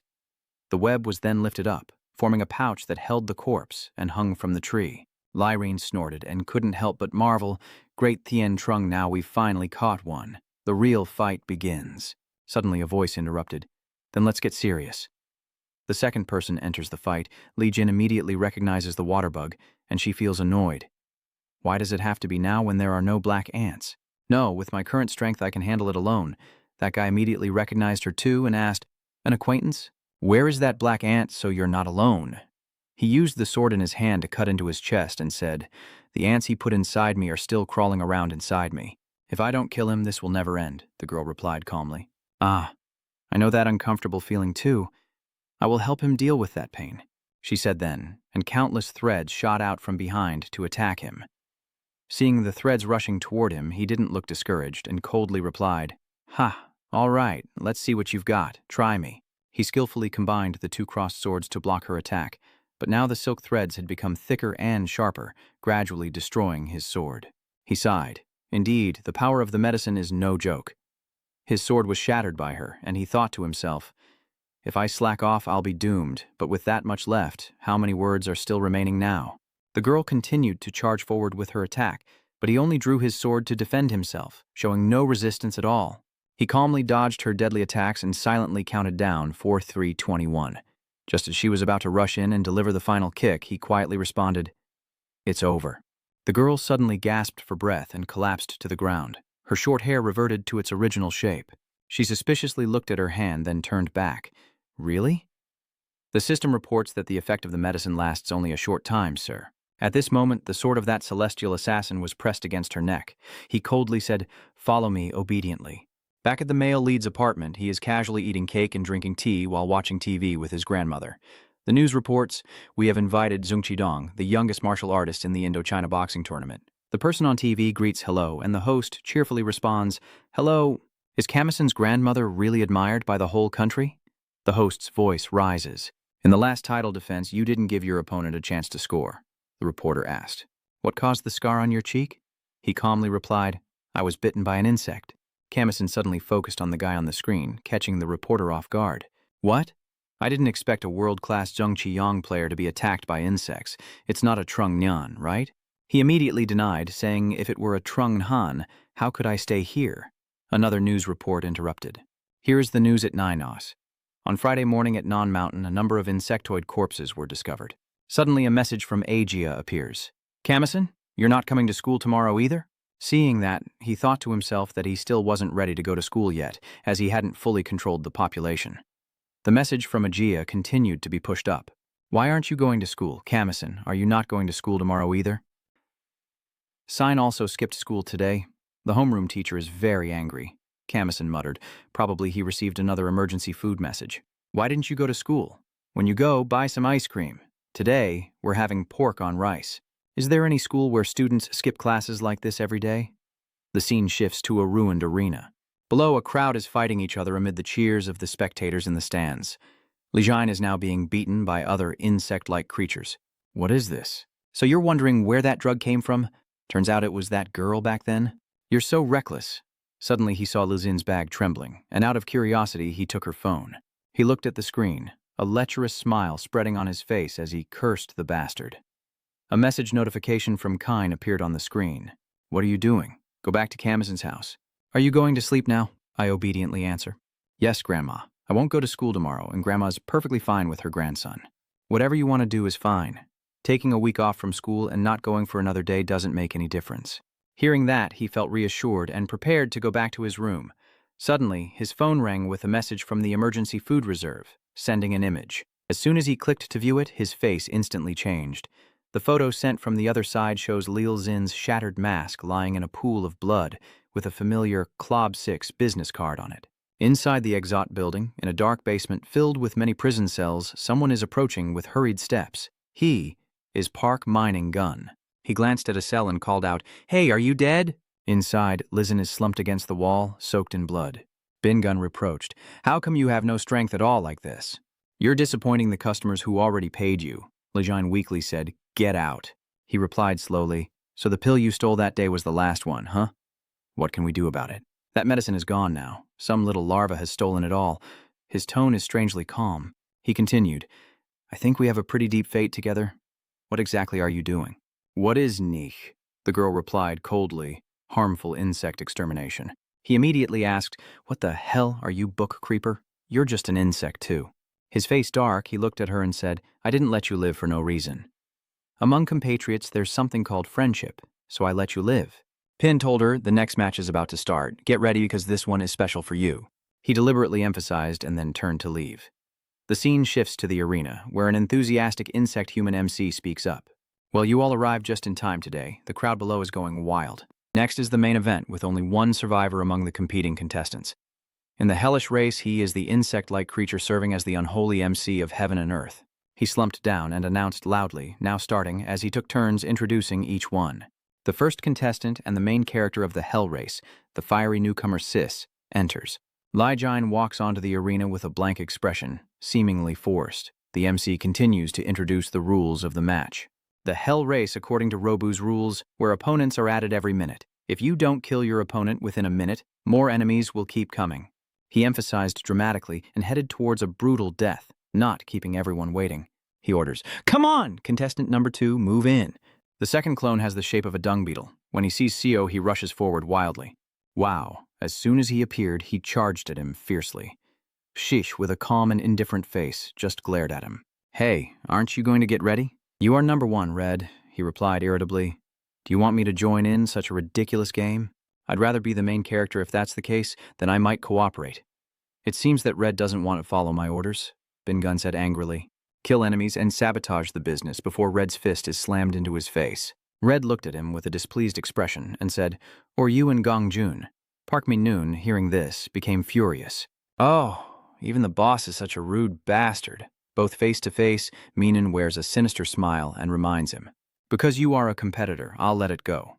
But maybe I should teach you a little about hierarchy." Red also didn't hesitate to provoke him. "Do it." Just as the battle is about to begin, Pingun's phone rings. He answers with an annoyed tone. "What's going on?" The person on the other end said sincerely. "You have a big problem." He pressed for more details. "What is it? Speak properly."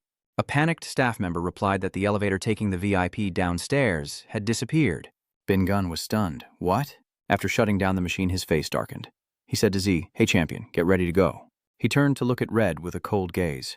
"Because your opponent has arrived." Cha-Cha looked stunned. "What's going on?" Siege has easily defeated her 4th opponent. Does she ignore her wounds and become more determined to fight? Lijin is now exhausted and kneels down. The MC continues speaking. But the fifth contestant, Kwaian JC, is already standing behind her. Sue's eyes widened in horror. The monster roared and stomped the ground so hard it could send She flying into the air. She let out a cough and spat blood. But before she could land, she was struck by a deadly punch from the wire and was thrown away. She rolled a few times on the ground, lying weakly beneath it, coughing painfully. But what responded was the footsteps of two other competitors entering the stands. The main character speaks unexpectedly. Now contestant 678 is stepping in one after another, but let's not call it cowardice. Everyone here is no stranger to the fact that the universe has no law, right? He sits above the stands, more excited than ever. He said, "Come on, let's reach the peak of death." The countdown from 1 to 0, then back to 60 seconds surprised the father. He angrily shouted, "Who the hell dares to appear now?" Someone is slowly approaching from one of the arena entrances. Dad was surprised. Someone was coming from behind the ninth contestant. Before he could finish speaking, the ninth contestant's head was cut off. Black ants swarmed over his head, and a familiar foot stepped forward, crushing his head. "I am," Dad shouted loudly. "Who are you?" Bingan above the stands also looked down to assess the situation. He smirked with satisfaction. "Damn it. It really has arrived, hasn't it?" On the stands, giant ferocious triclones are gathered. Lijine, hearing the commotion, faintly opens his eyes. Camison the Elder shouted angrily, "You are an unregistered contestant. Get out." Then he threw a punch at Camison, but he remained calm and composed, watching him. His words sound a bit annoyed. It's fine. The black ant head returns to its owner, wrapping around his arm. He takes the opportunity to use it as a gun, aiming straight at him, the black ant's mouth wide open, releasing a burst of energy through the insectoid's arm in front of him. His arm immediately melted away. Camison still stood calmly there, clearly stating, "I don't repeat myself. Tell me where Lizin is and lead me there." The countdown clock also couldn't withstand the pressure and exploded. Cam's son coldly said, "Bring him here." Your black ant head turns into a gun that gathers energy and fires forward. The bullet speeds towards with unimaginable velocity, piercing through the zombie's body and causing him to melt instantly. Lijine slowly wakes up after the recent shock, astonished by what is happening. "You idiot! When did he learn that terrifying technique?" she shouted in anger. "Hey, you idiot, I got caught up in it too. I'm here." Her voice caught Camison's attention, and he turned to look at her. Lian shouted happily, but before she could finish speaking, a sword was pressed against her neck. She looked in surprise at the person behind her, the arrogant Park Mingan, and said, "It's been a while, little ant." He saw his behavior and became furious, mocking him as nothing but a water spider. Then he raised his gun, energy gathering at the barrel. "Are you going to shoot?" Seeing his teammate in danger, he was furious and hesitated, unable to shoot immediately. Mingun then ordered the remaining insect creatures, "Get to work and kill him." The horde of insectoid creatures charged at Minsun, who was also ready to fight. Another shot is fired, instantly knocking back the insectoid creature, and he raises his gun again, preparing to shoot the large insect in front of him. The bullet is fired, and the insectoid creature seizes the opportunity to pick up another insectoid and throw it straight at the barrel, and as expected, the shot hits the small insectoid, and making him melt. Jay now clenched both fists, ready to put all his strength into crushing him. Misun was a bit surprised, but his attack quickly responded, and smoke billowed up. Minin smiled smugly.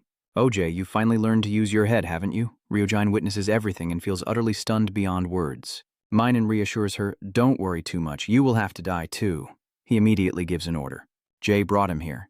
He obediently followed, but before he could stand up, he fell down. Minin was surprised and annoyed, saying, "What are you doing, kid? Hurry up before the insect cord screams and he gradually melts and explodes immediately afterward." Bingan, stunned, darkened his face as the blood-soaked, coldly determined Kama's son stepped out from his corpse.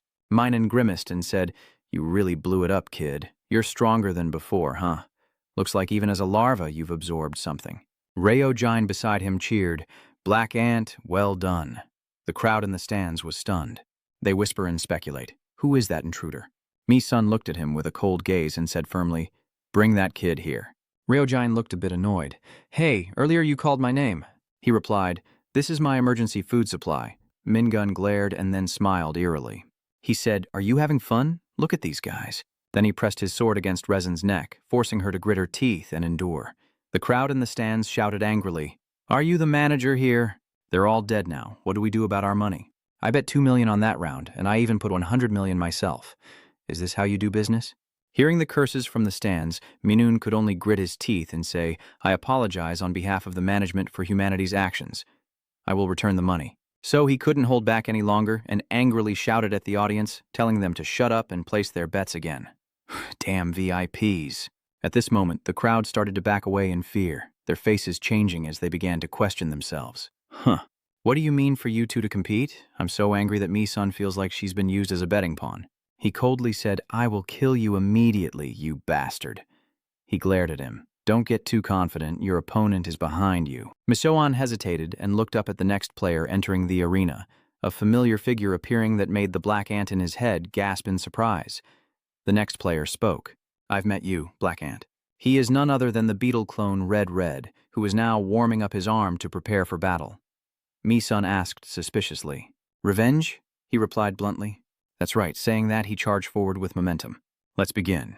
The black ant doesn't hesitate and moves in to attack. Suddenly he was amazed to realize that the insect's attack just brushed past him. He delivered a direct critical punch to Minun's face, catching him off guard. Lin was freed, while Minun was punched away by Red. Enraged, he gritted his teeth, grimacing, quickly got up, wiped the blood from his cheek, and glared fiercely with anger. You little brat. Mi-sun and Jazin froze in place, looking at them with suspicion. What's going on? Red turned back to look at the two of them and said, I saw everything up there. I even shed tears. His eyes welled with tears as he continued, Go. Red clenched his fist tightly and glared at Minun. He sighed and said, I was very impressed with your friendship. Revenge can wait, leave it to me and go. Friend Meander, with the words comrade and a black-headed ant before Rain, couldn't help but giggle. Friendship, huh? Suddenly Mi-sun lifted Rain and carried him on his shoulders, surprising her, and coldly said, Stay there. He quickly ran out while Rain was shouting, Can't you take me out another way? He then reminded him about her noisy behavior. Min had now transformed into a monster form. He said, Ha, so you're trying to cause trouble, huh? I'm tired of cleaning up your mess.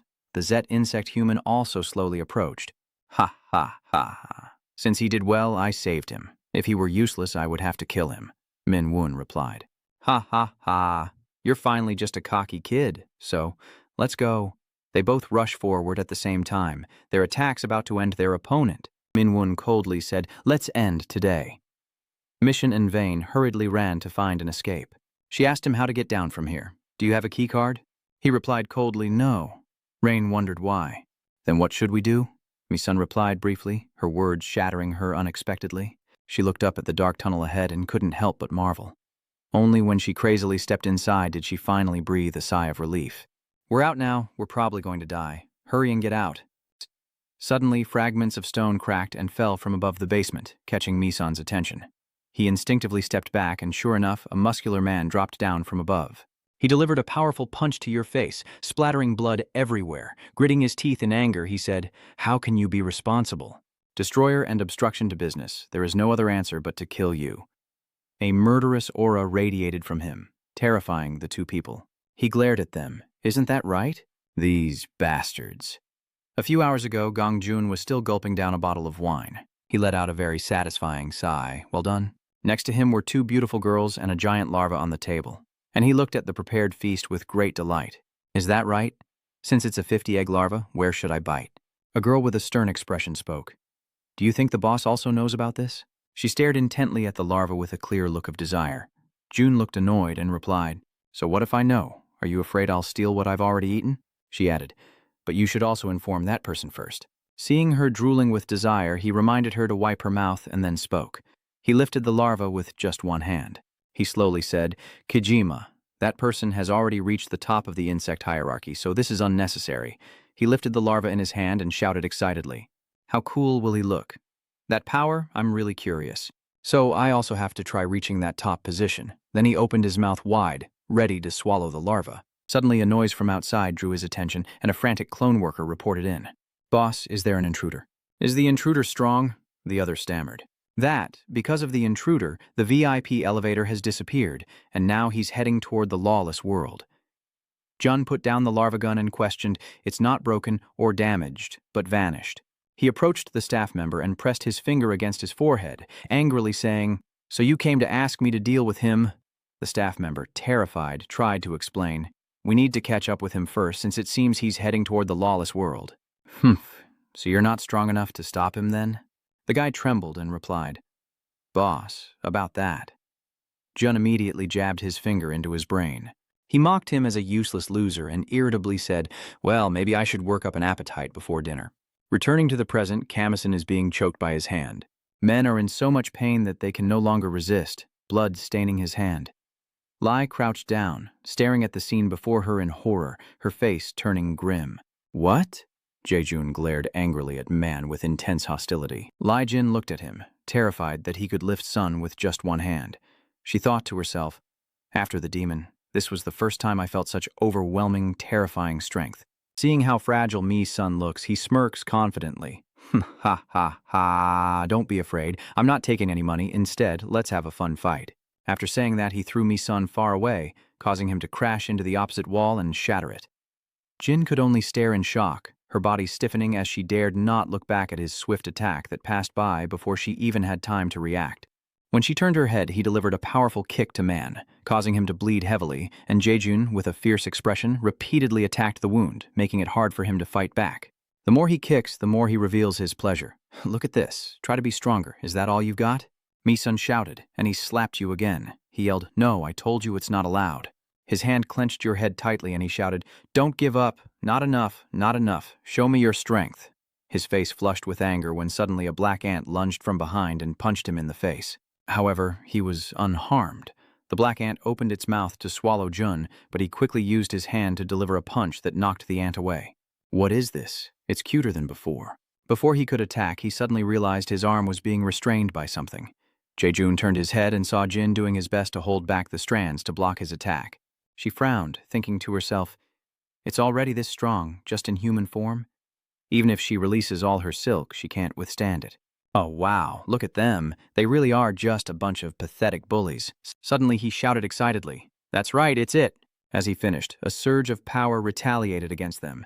Jaejun roared wildly, be even more brutal. After speaking, he quickly turned around, pulling Ryo-jin back and also grabbing the Black Crown's head. The scene shifts to the arena, where smoke billows and Z the Trungnan's hands are now soaked in blood. He glared across at Mingun, who was crouching in front of the shattered wall, and Red coldly said, you are not my match, Gina. He glared at Red angrily and told him to shut up. It's not over yet. Red steps forward and raises his middle finger. Don't get cocky. Gina also refused to back down and shouted at this arrogant brat. Suddenly, a huge explosion appeared from behind, drawing their attention. Mission and Jin are thrown back into the arena, both covered in wounds, staring in horror at what lies ahead. Are you the one here? Gina's familiar voice made him fear. Boss!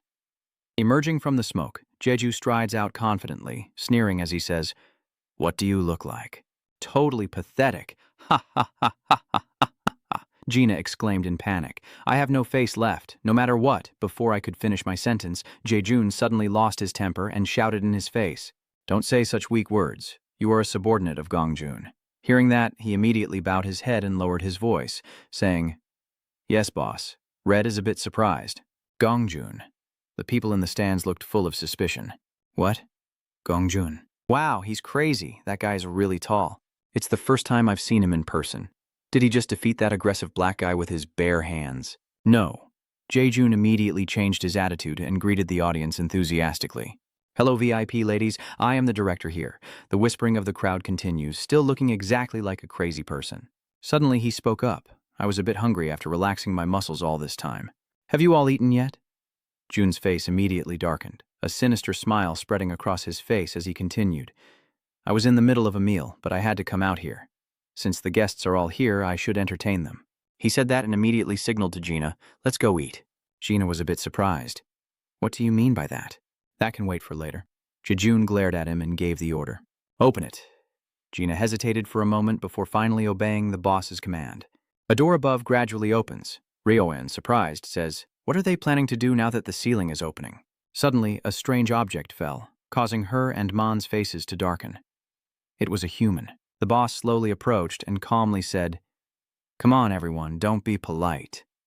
The human who just fell down inhaled a cloud of poison gas and gradually turned into a disgusting insect.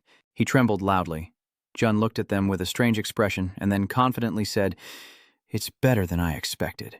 Z-Mutant was stunned to see this. The damn bastard's upper door kept opening wider and wider, bringing down the mutated humans and the swarm of insects. Jun casually bites and tears in front of everyone, then declares, let's start the meal. Seeing the writhing bugs before him, Lai Jin couldn't help but be terrified. What is that? That's terrifying. Suddenly Cam spoke up. Well done. Reo Dian was surprised. What's so good about that? Misun said with a blank stare. That time, you did your best to prevent him from absorbing the larvae, so let me handle the rest. Dejin turned to look at Red, feeling a bit uneasy. We definitely need to stop them, but how long can we keep them from coming? Is Red questioning if they're interrogating us? Then he calmly replied, just leave it be.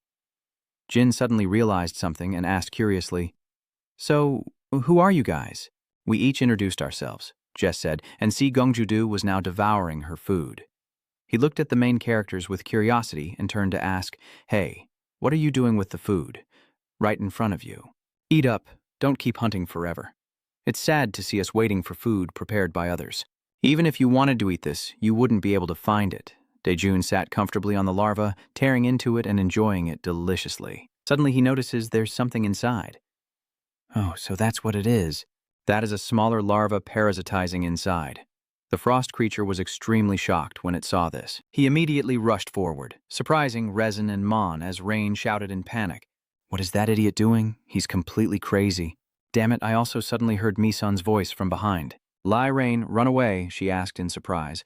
What are you talking about all of a sudden? Misun replied straightforwardly. I said I came here to save you, so if this place saves me, you should go. Ryojin was stunned for a moment, then laughed and said, What are you talking about? You're not the emotional type at all, are you?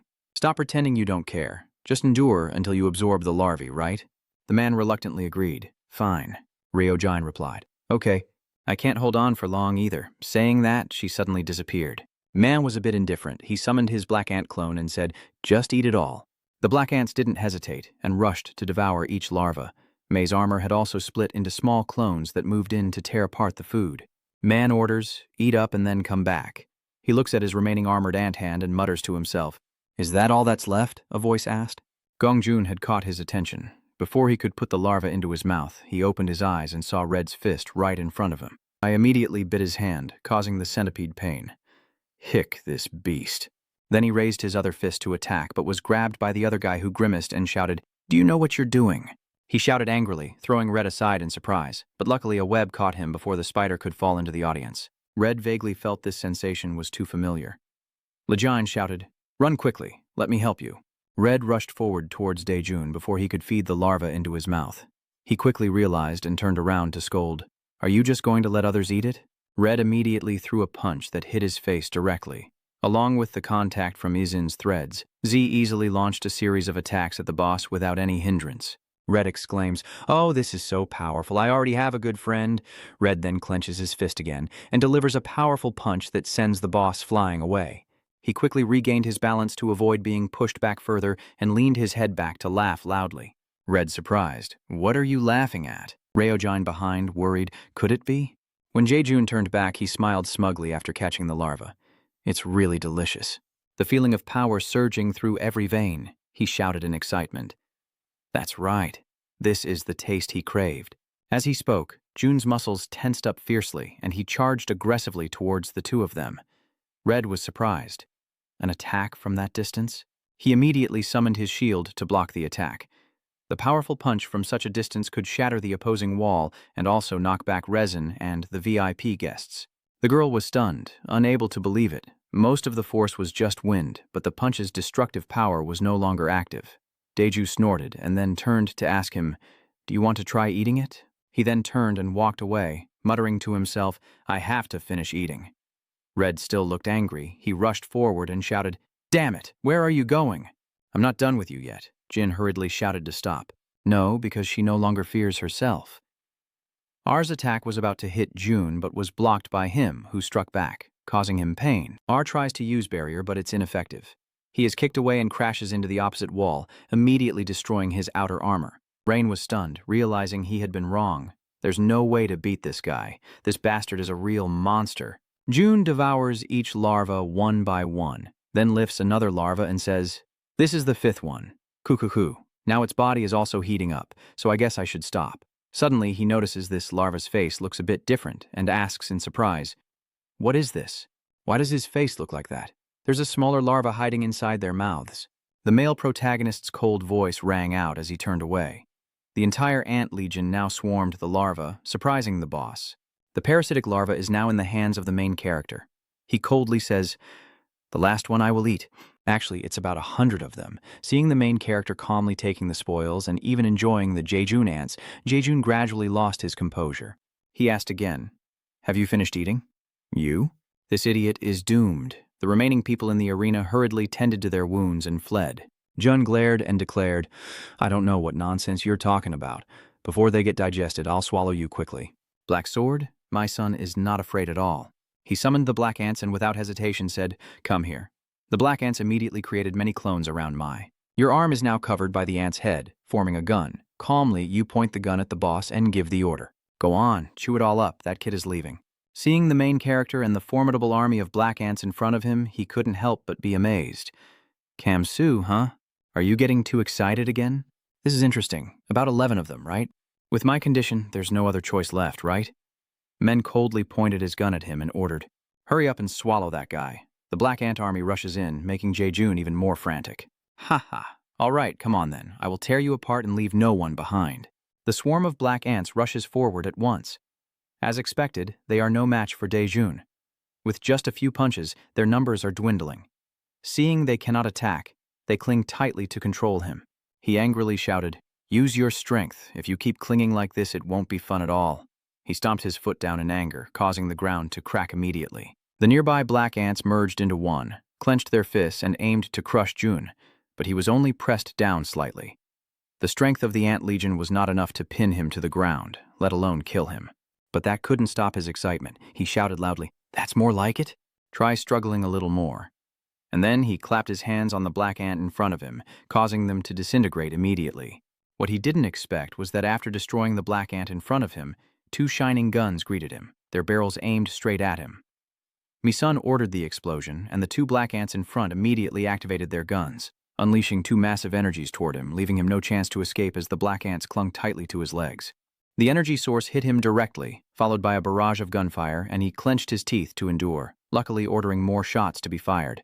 Thick smoke billowed up, and Lai Rain couldn't believe his eyes. Is it over? Misun also stops shooting, looking ahead with suspicion, when from the thick smoke a savage smile appears that terrifies Misun. A foot slowly steps forward, revealing a massive insectoid with sturdy armor, and that voice speaks out. "Well done, this. This is it." The armored insect, an insectoid eye gun in human form, man couldn't help but be amazed. He stepped closer, wearing a sinister smile, and said, "You're brave to still fight in my original form." He stared at Man and said bluntly, "I like you. You must die at my hands for sure." Man immediately ordered his 2 clones, "Go." They charged forward, simultaneously aiming their guns at Igozit. A shot was fired. Yosit also rushed in, throwing a punch that instantly shattered both his clones and the incoming energy. And the punch was so powerful that it tore a large piece off the opposite wall. Man, in shock, quickly ordered, "Gather up quickly." Ait smiled with deadly intent and sneered. "It's too late." He rammed the protagonist with his shoulder, causing him to be thrown back instantly. Lian frantically shouted the villain's name, but it didn't stop him. Yogit continued forward and slammed him against the wall. Misun could only scream in pain as he watched his fragile figure, and he said, "The price of 100 larvae is this." Then he swung his hand and slammed you against the wall. Misun kept coughing up blood. He gripped your head tightly, lifted you up, and said with a look of boredom, "Is it over now? The original form looks so awkward. Is there anyone who died without collapsing? Well, I guess there's no other way then. I'll take the remaining 10. The male lead suddenly speaks in a disjointed manner. "You eating?" He was surprised. "What's going on?" Misun repeated. "Just eat me." They gather. He stands frozen for a long time, still not understanding what is happening. When from the hole earlier, black ant clones rush in en masse, tearing Misun's body away from his control. They started tearing him apart wildly. Yogit was stunned and exclaimed, "What is this? Are you trying to end your own life?" A black ant clone from behind opens its mouth wide and swallows you. The black ants, after successfully absorbing the host, smile eerily as they look at him. Yogit laughs excitedly. "What the hell is this shape?" "Very well, I've been waiting for you to appear." Then, the 2 monsters charged at each other. It's hard to predict how the battle will turn out. The staff told Gina that the boss has escaped from the arena. Gina's mind is filled with thoughts, trying to awaken the boss. How much stronger can you possibly get? Black insect. Gina turns around. This isn't the right time, and surely this situation has already been reported upstairs, right? Then he will definitely come. Heavenly Bug Hexapoda thought, immediately ordering his men to take the money and leave. Today is the day the red number disappears. The staff member asked in surprise. What? Where are you going? He calmly replied, the situation downstairs. Before he could finish speaking, footsteps approached them, accompanied by the man's voice complaining. Ah, what a hassle. Gina was very surprised. Who are you? The man coldly takes a cigarette and says, take me with you. The distance between me and this humble place is quite far, so I can't find a way out. He glared and ordered, show me the way. The stadium wall had completely shattered and was unleashing continuous attacks on man. The force of his punch caused the opposite wall to cave in. Mission refused to give up and immediately countered with a punch. Yogit takes advantage of the opening to grab Mission's shoulder. Both of them engage in a fierce battle. Mission was knocked away by him. A beam of energy shot straight into Yosit's face, making him even more excited. That's right. Suddenly, a beam of energy shot past his face, surprising him a little. Misun's hands had now turned into claws in front of him, with a tail growing from behind, and his body was bent close to the ground. Misun has now evolved into a scorpion form. His tail gathers energy and then releases it forward. Igoet uses his stiff wrist to block the incoming energy attack. He dismissively says, his structure is quite simple. However, mine is even simpler. Saying that, he didn't hesitate to charge forward with his shoulder and ram into Misun's tail, immediately causing the energy to change direction and attack straight at the VIP guests. Screams echoed as Tran Na also couldn't withstand the pressure and quickly exploded. Lai Jin was still waiting outside, and upon seeing the recent shock, she couldn't help but be amazed. Is Kamison still fighting now? She turned to remind Red, hey, stay alert. This is not the time for that. Red is still stunned, coughing up blood. He reassures her, I'm fine. Over there, Mon and Yogurt are still fighting fiercely. Mai's attack is getting closer and closer to him, but he still arrogantly says, no one can stop me. Lai raises her fist again, emphasizing once more, no one. He then delivered a punch that broke the protagonist's arm. The boy refused to give up, biting and tearing at his opponent's stiff arm before using his remaining claws to strike back. But it only scratches his armor, making him even more proud of his strength. He smirks a sinister smile. All your efforts and your struggles in these final moments will be trampled under my feet. With that, Kamison was immediately struck by a flurry of punches that tore apart his body. Seeing Kamison gradually vanish before his eyes, he didn't have time to rejoice before turning his head and watching the severed parts of Kamison reconnect. He was stunned, unable to believe what he saw. That disgusting bastard. However, he still remains very confident in his abilities and challenges Kamison. That's right. Keep rushing forward recklessly. No matter how many times, I will break everything apart. He charged, but before he could strike, his arm was cut off by some strange force. Looking at the arm thrown far away, he hadn't even felt the pain yet when doubt welled up inside him. Why? This can't be happening. What are you doing? You little bug, how dare you? Then shifting from suspicion to fury, he shouted loudly, how dare someone like you do this to me? Die, die, disappear from my sight. The angrier he got and the more frenzied he attacked, the more exhausted he became, while Misun's body easily healed each wound. He was filled with suspicion. Something was off. He clearly used all his strength to crush him. So how come the more he fought, the more it felt like he was being devoured alive? At this moment, he has truly become a madman, laughing loudly. Someone like you daring to eat me? That's hilarious. I am the top predator. Hunting is my rightful domain. As he finished speaking, his limbs were torn into large pieces, and he shouted loudly, you bastard, you lowly insect, how dare you do this to me? When he looked up at Mon, his appearance had completely changed. All the injuries he had relentlessly inflicted are now gone from your body. He stared in shock, astonished at you. What is this? This feeling is pure tension. It's like the feeling of terror when facing that guy. Only then did he realize that death was near. He trembled and shouted, save me, save me. A voice echoed that made his spine chill. Too hungry, Egazit has now been torn to pieces and turned into a feast for the black ants. Misun now seems to have lost all consciousness. He bites and tears at the corpse before screaming. Your screams successfully drew Jason and Rest's attention. They looked at Mon in front of them in shock as they saw him had defeated the boss. A horrifying mistake beyond words. Jin softly calls your name. But when he turned his head, his eyes were bloodshot and he had a creepy smile. I'm starving. Misong turned to look at the two of them, both stunned by Man's unusual appearance. Rain wondered, is he laughing? Red asks her again. Is that something to pay attention to right now? His eyes turned red. Clearly, he has gone mad. Before they could react, Mi-song rushed in front of Lai Jizin. Red shouted, "Be careful!" Mi-song tightly grips Jin's neck and lifts him high, while his tail pushes Red into the wall. Red grits his teeth. "Not this again?" Mi-song lifts Ryo Jane and then wears a sinister smile. Rain struggles to resist. Her eyes show clear horror as she tries to call Kamison. His cold gaze meets hers. He grins and says, "Let's eat." Suddenly from behind, Red rushed forward and threw a punch to free Jin. Jin shouted loudly, "Hey Kamison, wake up, don't you recognize me? Is your touching friendship ending just like that? That's really disappointing." Black ants? As they rushed to attack, before they could reach Mi-sun, he coldly uttered a single word, "Invasion." His eyes instantly blazing red, and the ants swarmed around their bodies. Ryo-jin panicked. "Damn it, these damn ants are eating us." Around Mi-song, a dense source of dark energy is emanating. His bloodshot eyes coldly watch his two friends being devoured by the ants. From within those crimson eyes, Mi-song is bound within his own inner turmoil. All around him, there was a swarm of black ants. He tiredly spoke up. "Yeah, I'm tired of this too, just eat." Suddenly, a loud noise echoes as another monster approaches. This doesn't seem to be the first time Mi-sun has encountered this. You glare and ask, "Is it you again?" Fire ant? In front of you now appears a giant red ant. It crushes the black ant blocking the way and moves closer to you. Mi-sun orders, "Stop. I'm also tired. Let's live." A deep voice echoes as a light suddenly appears above the fire ants' heads. Mi-sun is stunned. Mi-sun's eyes widened as the light combined to form the shape of a woman, and his expression immediately changed.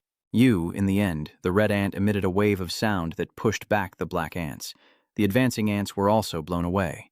The powerful sound wave forces Mi-sun to cover her ears with both hands, eyes tightly closed. When she vaguely opens her eyes, that voice speaks again, insisting she must survive. As she spoke, the figure of the woman gradually disappeared. The red ants also retreated backwards. Sun tries to hold on, questioning and trying to keep it from leaving. Wait a moment. And after a moment, could it be returning to reality? Sun's body was in pain and screaming, and the black ants gradually disappeared. Because of it. Red and Jason are both very surprised. The ants are dissolving. Jin anxiously calls out to his friend Kamison, who is still clutching his head in pain. Seeing Sun's armor gradually disappear, Jay quickly runs over to support him. She is extremely worried. Hey, stay calm. Are you okay?" Suddenly, a tear fell onto Ryo-jin's shoulder. Mi-sun leaned on her shoulder, her face tear-streaked as she said, "Mother Rain can never understand this guy's unpredictable temper." She silently thought that suddenly he had gone crazy and started crying. Even though she didn't understand what was happening, she immediately comforted him. "Don't worry, it's all over now." Red couldn't help but feel secretly happy seeing how close they were. He snorted and said, "I understand now. It's more than friendship between you two. Sorry, I have no place to fit in." Ryo-jin, embarrassed and angry, immediately threw me towards Z so he would take responsibility for getting him to safety. Seeing Can-ham gradually cracking, Rain said, "Enough, let's get out of here. This place is going to collapse any moment." They hadn't gone far when a well-dressed man in a suit spoke from behind. "Sorry to bother you. When did he get here?" The man crouched down to assess the situation, with 3 more identical bodyguards standing behind him. His face darkened, and he said, "Is this your doing?" Red stepped forward cautiously to protect the other 2. He signaled for him to step back. "They're quite strong." The man glared at them and said seriously, "I want to leave work early, so stop wasting time and get to the point." Before he finished, Minen angrily shouted, "How dare you touch my boss? I will kill you." Then, the 3 bodyguards all rushed towards them to attack. The man bowed his head and sighed. "I want to go home now." And then, the 3 bodyguards were immediately torn to pieces. The man grabbed Mingun's head and pushed him down hard onto the ground, then straightened his neatly pressed suit and said, "This is because you dared to interrupt me, making me repeat myself. How troublesome. Listen carefully. I'm here to deliver a message. This is a message from Kojima. The man is none other than Thien Trung Luke Jiak, played by Gunu. I'm watching you. We will meet again soon. Until then, you must stay alive." Number 1. Red and Lizen both felt confused by these words. Red was suspicious about the name Kojima. The man warned, "Don't casually mention his name. Things won't end with just injuries." Rain sharply asked, "Who are you?" "Are you also a celestial bug?" Red suspiciously guessed. "Here to deliver the leader Kojima's message directly. Are you one of the 6 powerful leaders of the celestial swarm, the 6 drums of Kojima?"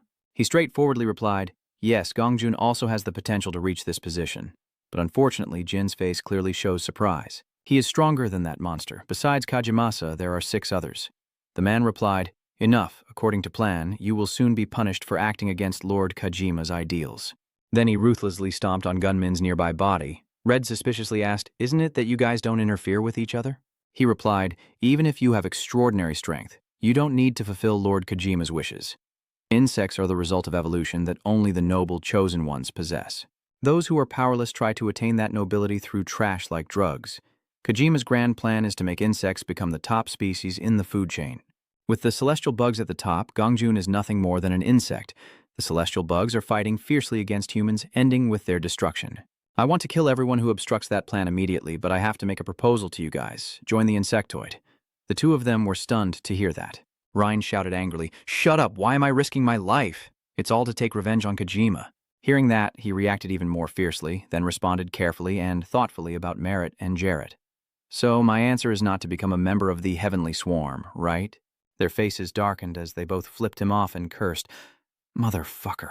He was stunned by what he saw. What do you mean? What kind of war is this? Destroy humanity. You just point your finger at my son. You probably don't know what the situation was like when we fought them earlier. I can only fight those who are stronger. Got it? Red is a bit arrogant. Can you fight someone stronger than Gongdae-jun? Even if it means fighting to the death, don't give up. Jin also speaks up now. If you're here to discuss business, you've come to the wrong place. You want me to join those who killed my family? Her expression clearly shows her straightforward determination. I'd rather choose death. He suddenly burst into loud laughter, covering his mouth with his hand, and asked, What on earth are you guys talking about? Are you still conscious? Haha, it's been a long time since I last laughed so loudly. You guys always come up with stupid lines. I already know what you want, so after I finish laughing, I will return your feelings. Then he threw Minen's body to their side. I will give this to you. Minoon, weak and collapsed on the floor, keeps spitting out blood. Rain angrily said, What is that, using this name as a reward? The man replied, I heard from Mr. Kojima that one of you has to eat insects to survive. Anyway, that one who ran away. It's up to you whether to let your people eat or kill. See you next time. Then he and a green bug disappeared, and the atmosphere suddenly became strangely quiet. Red finally took a deep breath and said, Ha, the insectoid hexagon, everyone, now let's go. After saying that, the 2 of them carried Min-sun and flew out. As they successfully escaped the underground chamber, Ryo-D looked at the surroundings and couldn't help but marvel. I wonder if everyone has been evacuated already. She then noticed that Mingun's body had been pulled up at some point and shouted angrily, Why are they dragging his body along? Red reluctantly replied, If we leave him down there, it would be too cruel. Plus that place is about to collapse. I plan to use a sandbag instead. Suddenly, footsteps of a group approached. Book Reaper protected them. We found them. The insect person was spotted in the underground lobby, and a member signaled, This is number 3. We are entering Klob 6 Shots building. After locating the explosion site, the remaining staff rushed to attack them with weapons. Rain gritted her teeth and said, Damn it, it's Reaper's smoke. Then she used her threads to hide everyone's faces. What are you still doing, you idiot? Hurry up and run fast. The Reaper squad is firing at them. Red quickly used his hard shell to dodge the attack. He threw a punch and said, Don't get in my way. He then punched the ground to block their pursuit. Another officer quickly relayed the message that the insect was escaping outside the building. The officer looked up and saw the 2 insect people and the centipede jumping out of the building and flying away. As they got farther and farther, his gun couldn't reach them. He looked at them in shock, unable to believe they were insects. A team member on the scene reported capturing 1 insect, predicting it was the last remaining one at the scene. I will check again and then come back. Pio is responsible for monitoring the situation remotely. He said you've worked hard. Thinking to himself, we are taking another step forward. Pio calmly enters a room and says, I apologize for being late. All eyes on him. The place where he is now is also where the Box Reaper meeting will begin. At the Box Reaper headquarters, all the members are gathered around the meeting table. Branch D South, the branch manager Sheech suddenly speaks up, calling for a meeting of the leaders like this. I'm curious to know what's going on. Branch A, Jungdi, branch manager Yoon, added, I guess it's because Jean or Bio called us together.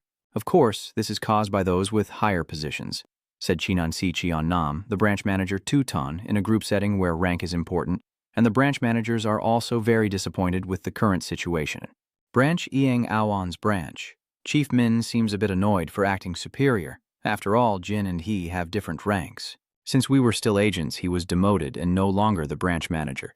His original rank was Director. Stop being so harsh. How about listening to what everyone has to say?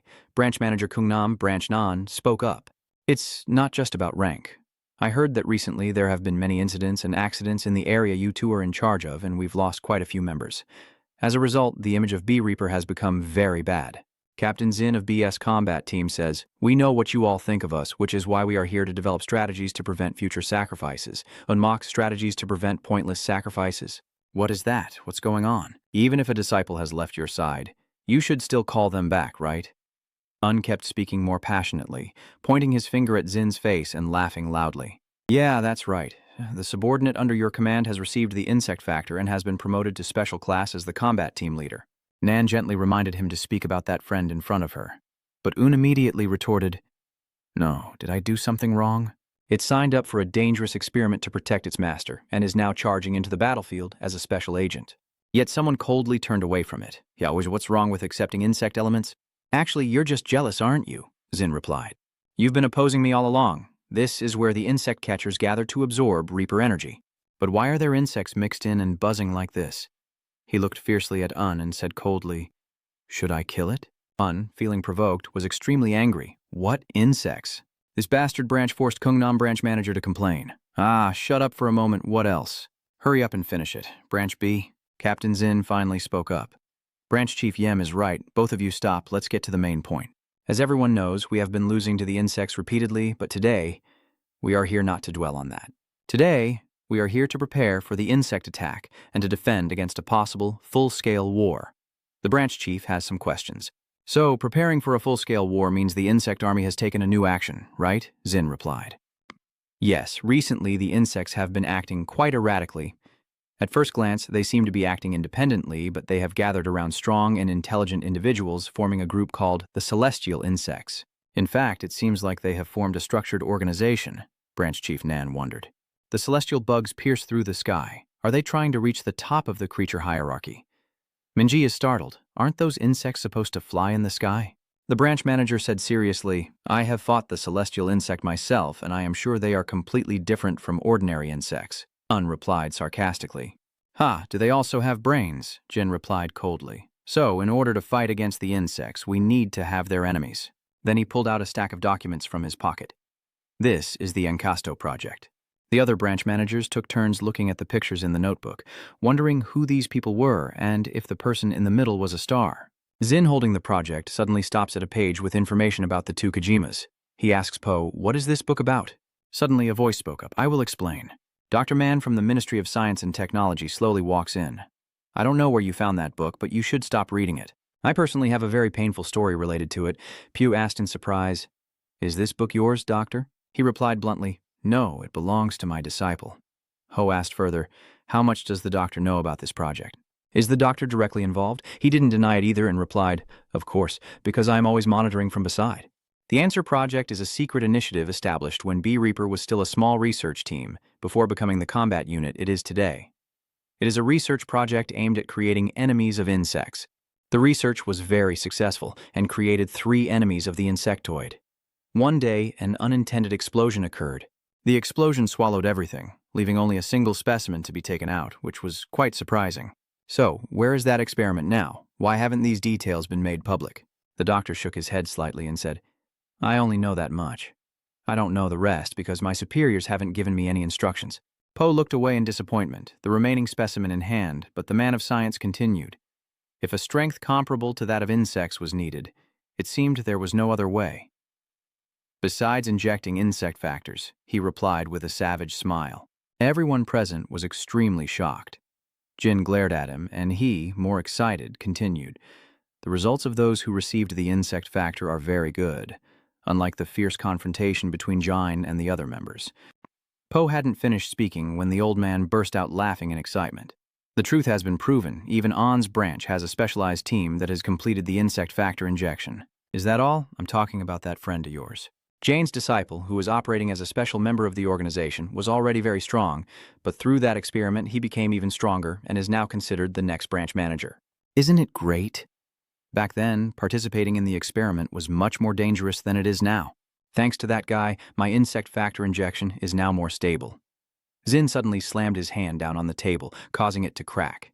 His face looked extremely uncomfortable, the crack spreading wider until it split in two.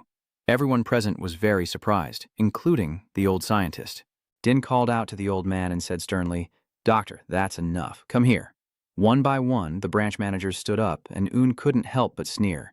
Anyway, pretending to be an elder is very exhausting. It's a matter of human dignity. How many more people have to die because of that stubbornness? Doctor, don't be discouraged. I fully support your research, Omi. So when will we proceed with the enhancement experiment for our team that we discussed last time? They whispered to each other and then smiled with hidden meaning.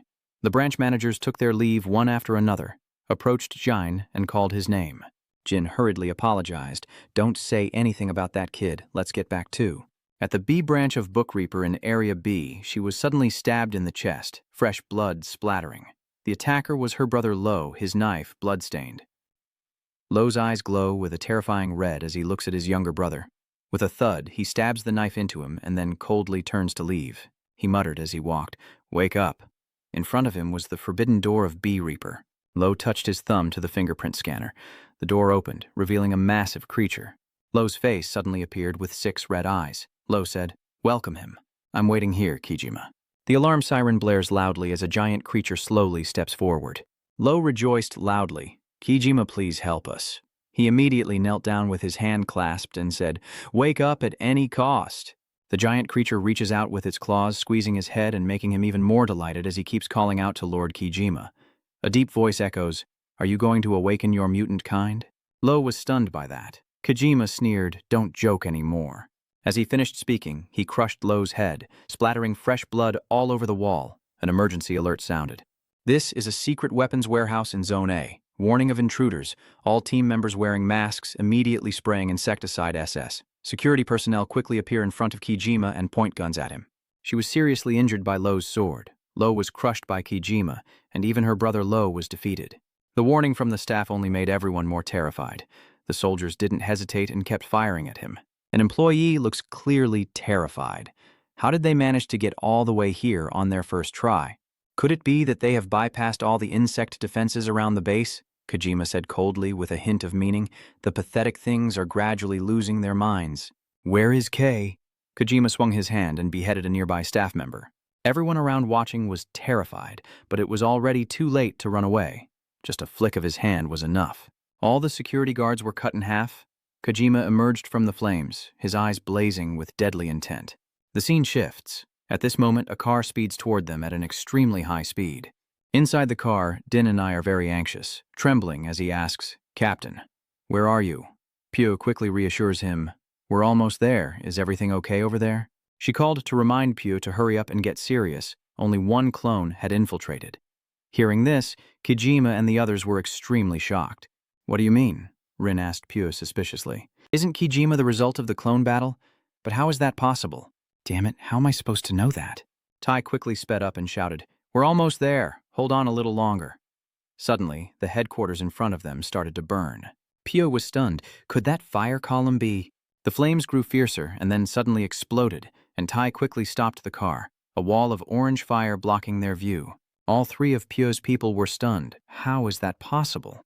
I slammed my hand on the steering wheel. Damn it. Pyo gazed into the distance, a deep voice echoing, "Not here." Kojima steps out of the fire, Jin frowning in anger as he glares at him. That bastard is Kijima. Hearing the noise, Kijima turned around. The car door opened, and Pyo, holding a weapon, stepped out to face him directly. Pyo's face shows clear hatred. He takes out a cigarette and commands in a firm voice, "Let's go back to the headquarters." Suddenly, Jin shouted from behind, "I will fight too!" Pyo reminded him, "You weren't supposed to be part of the fight. Go now." Yen stood firm and fearless, gripping his sword hilt and shouting, "That bastard, I will kill him." Pyo-chan lit a cigarette and replied, "I won't stop you because I also have to kill that bastard." So the 2 of us with flames of hatred in our hearts joined swords to fight the monster. Kojima sneered, truly pathetic, and all 3 charged forward to attack. The scene shifts to a house with luxurious, spotless interiors, prompting admiration. Such a beautiful house. Why is it only me who's excluded while all the duplicates are living so well? It's really frustrating. Then she turned her attention to the dazzling object in front of her, and Jane couldn't help but be surprised. "Wow, what are these? Golden jewels." She curiously approached to admire a certificate that no one could touch, but Chi-Rang was unbeatable as the WBC Eastern champion. Chi-Rang just finished his shower and said, "If I join a bigger tournament, blood tests are inevitable, so I'm already satisfied." Rain, remind Jin to go wash up, he's starting to smell. So the owner of the Red Beetle is a human named Chi-Rang. Rain sneers, feeling a bit envious. That kid, you said you sucked nectar, lived upstairs, defeated humans, and made money easily. Must be nice. Chi-Jiang quickly retorted, "I always defeat bugs to make money, and do you know how hard it is to fight just enough so humans don't die?" Rain straightforwardly replied, clearly aware of that. Chi-Jiang was a bit surprised to hear that. "What? Have you ever fought a human before?" Ryo Jane hesitated for a moment before confirming.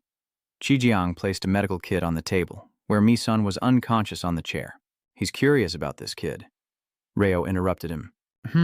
It seems fine. He's a fast healer anyway." Chi-Rang frowned and said, "No, not that."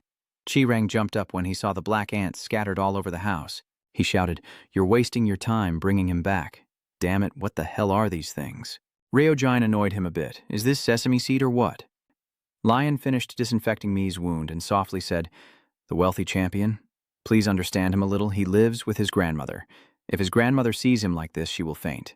Zhejiang felt a bit helpless and asked, "So why not take him home with you?" Rain straightforwardly replied, "I haven't cleaned up anything yet." She thought to herself, climbing onto the sofa looked so messy.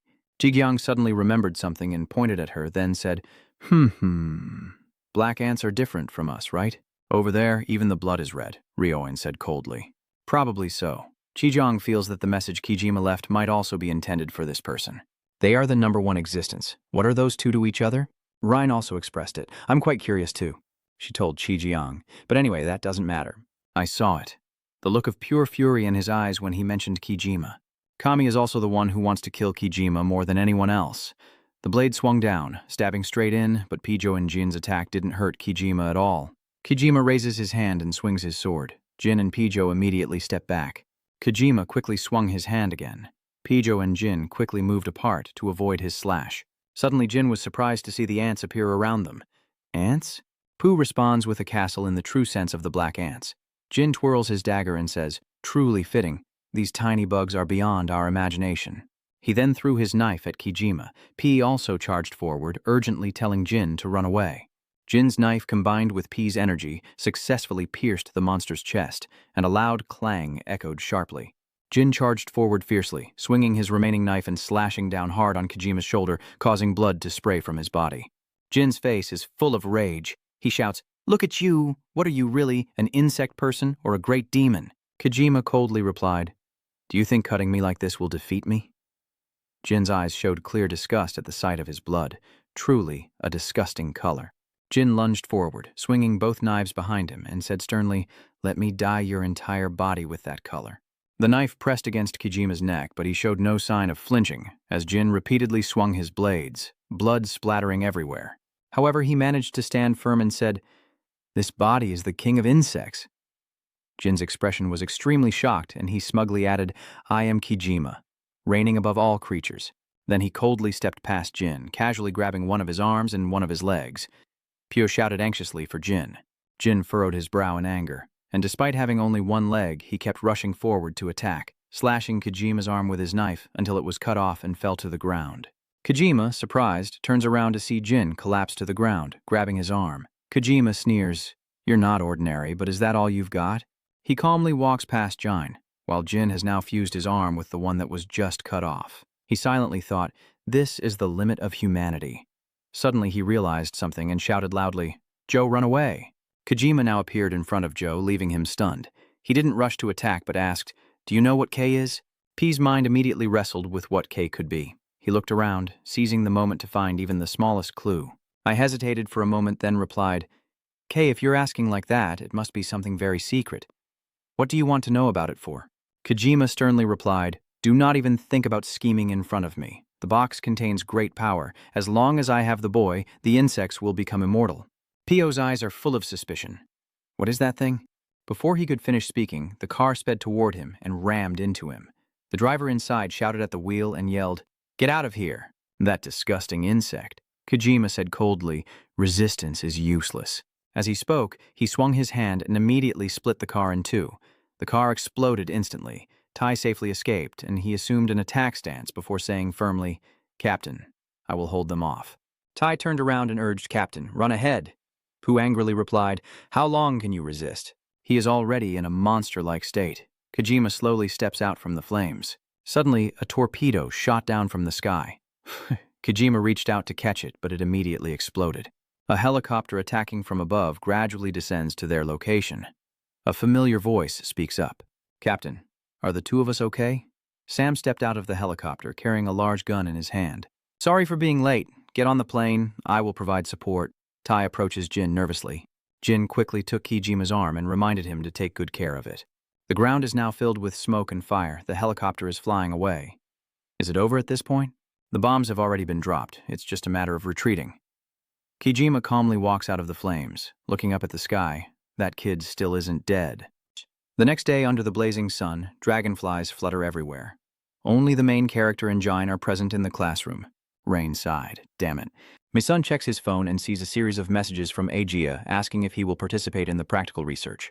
"Are you planning to pursue graduate studies? Tomorrow is our field research trip." "I don't know why, but the schedule has been pushed up," Rain shouted angrily. "Damn it, I already said I wanted to join the fall field trip too. Why did Ha have to reschedule it when we're not around?"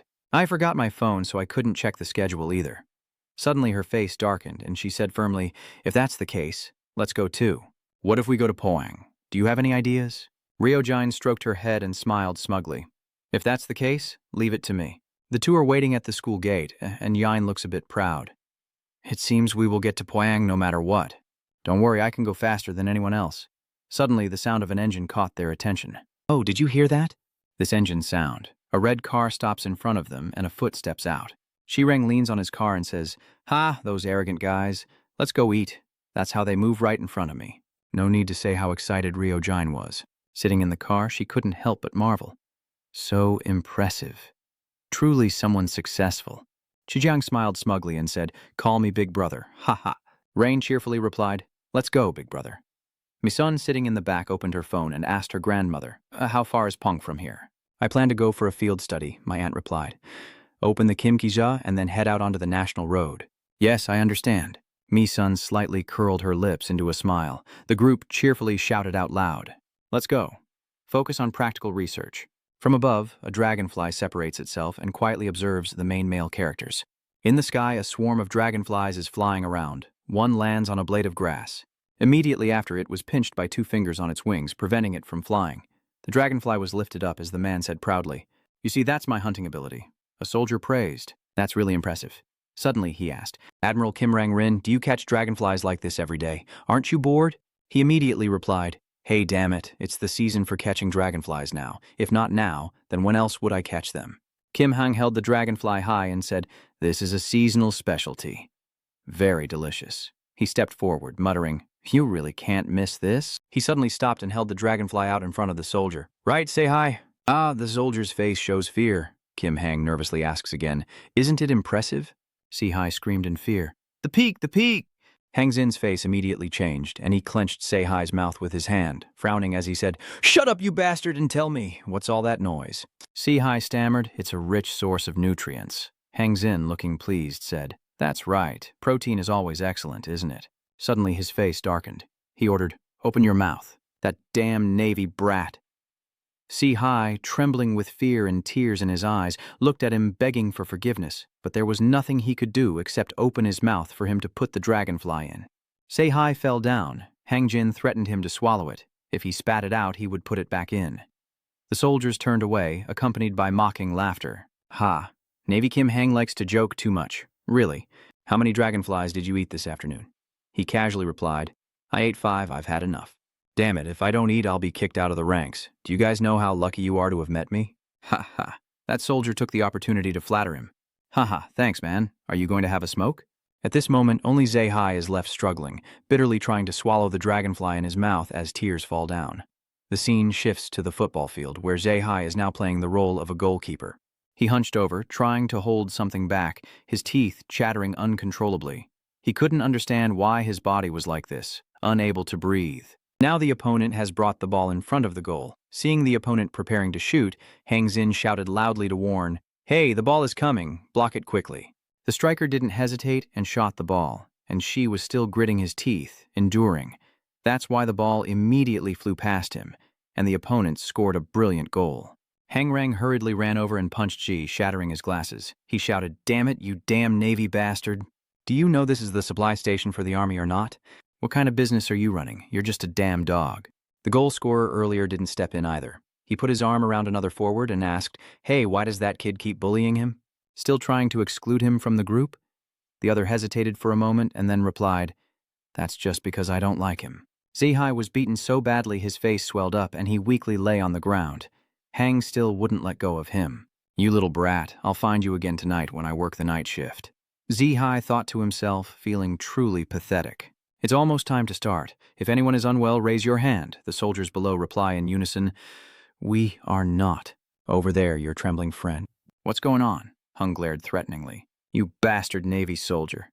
Zihai gritted his teeth and tremblingly said, "My soldier ZY is just a little hurt." The officer still looked worried and asked further, "What's wrong with your face?" Zihai shouted, "I got injured while playing football." Hongdi smirked and said, "Just a soldier getting injured during a football game. No need to worry about it." The officer replied, "All right. Since it's autumn now, wear a coat to avoid catching a cold. And if anything inconveniences you while working, report it to the officer on duty." "Hey, Marine, are you okay? I'm sorry about earlier, so you can relax now. Tomorrow I won't make you eat a dragonfly." Zihai's face darkened, and he said nothing as a dragonfly appeared inside his body. Hang feels a bit annoyed and turns to ask Zihai, "Are you listening? What are you thinking?" "I said I'm sorry, damn it." That irritable attitude again. The dragonfly inside Hai's body gradually distorted, and Hangrang angrily raised his hand to strike him. He shouted, "Anyway, Navy soldiers can't just loosen up. I have to hit you for you to listen, right?" Then he swung his hand to hit him, but he quickly dodged. The dragonfly was becoming more and more deformed. "Hey, you coward, are you going to run away? Did I just treat you like a human being and you act like a bastard again? Today, you're going to die with me." Zihai still responds out of habit, speaking in a disjointed manner. "Private Ann and Hai." Hajin looked at him in shock. Hai's glasses fall off and a strange mist surrounds him. Hajin's face darkens as Hai has now transformed into a dragonfly-like insect. He called out twice. The Navy officer immediately tensed up. "Damn it." The next second, a beam of light emerges from the watchtower as the scene shifts. A bus is speeding down the road. The TV on the bus is broadcasting a very sad live news report about a gun accident at the Navy base in Pawang. There is currently no detailed information about casualties, but some say a soldier has defected with guns and ammunition, and residents of Pawang are advised to stay indoors as much as possible. A passenger on the bus, upon hearing the news, silently wondered if this was the end of the world. "Wait a minute. Isn't the place they're talking about Pawang?" Then the man turned to ask Baktai, "How much longer until we reach the inn?" Uncle Tai replied, "We're about 10 more minutes away." The man urged, "I hope you hurry up." "Is this edible?" He was immediately rejected by the girl, who said no and told him not to bother her. Jia A sat absent-mindedly looking out of the window at a dragonfly, feeling a bit disappointed after being rejected, thinking that from that day on everyone would see him as a loser. Damn it. Thinking quickly, he turned to hand Ara the candy and said proactively, "Hey, are you going alone too? Do you want to eat this? If you do, you'll be coming with me on this field trip." Choa Jia confidently punched him, making him step back involuntarily.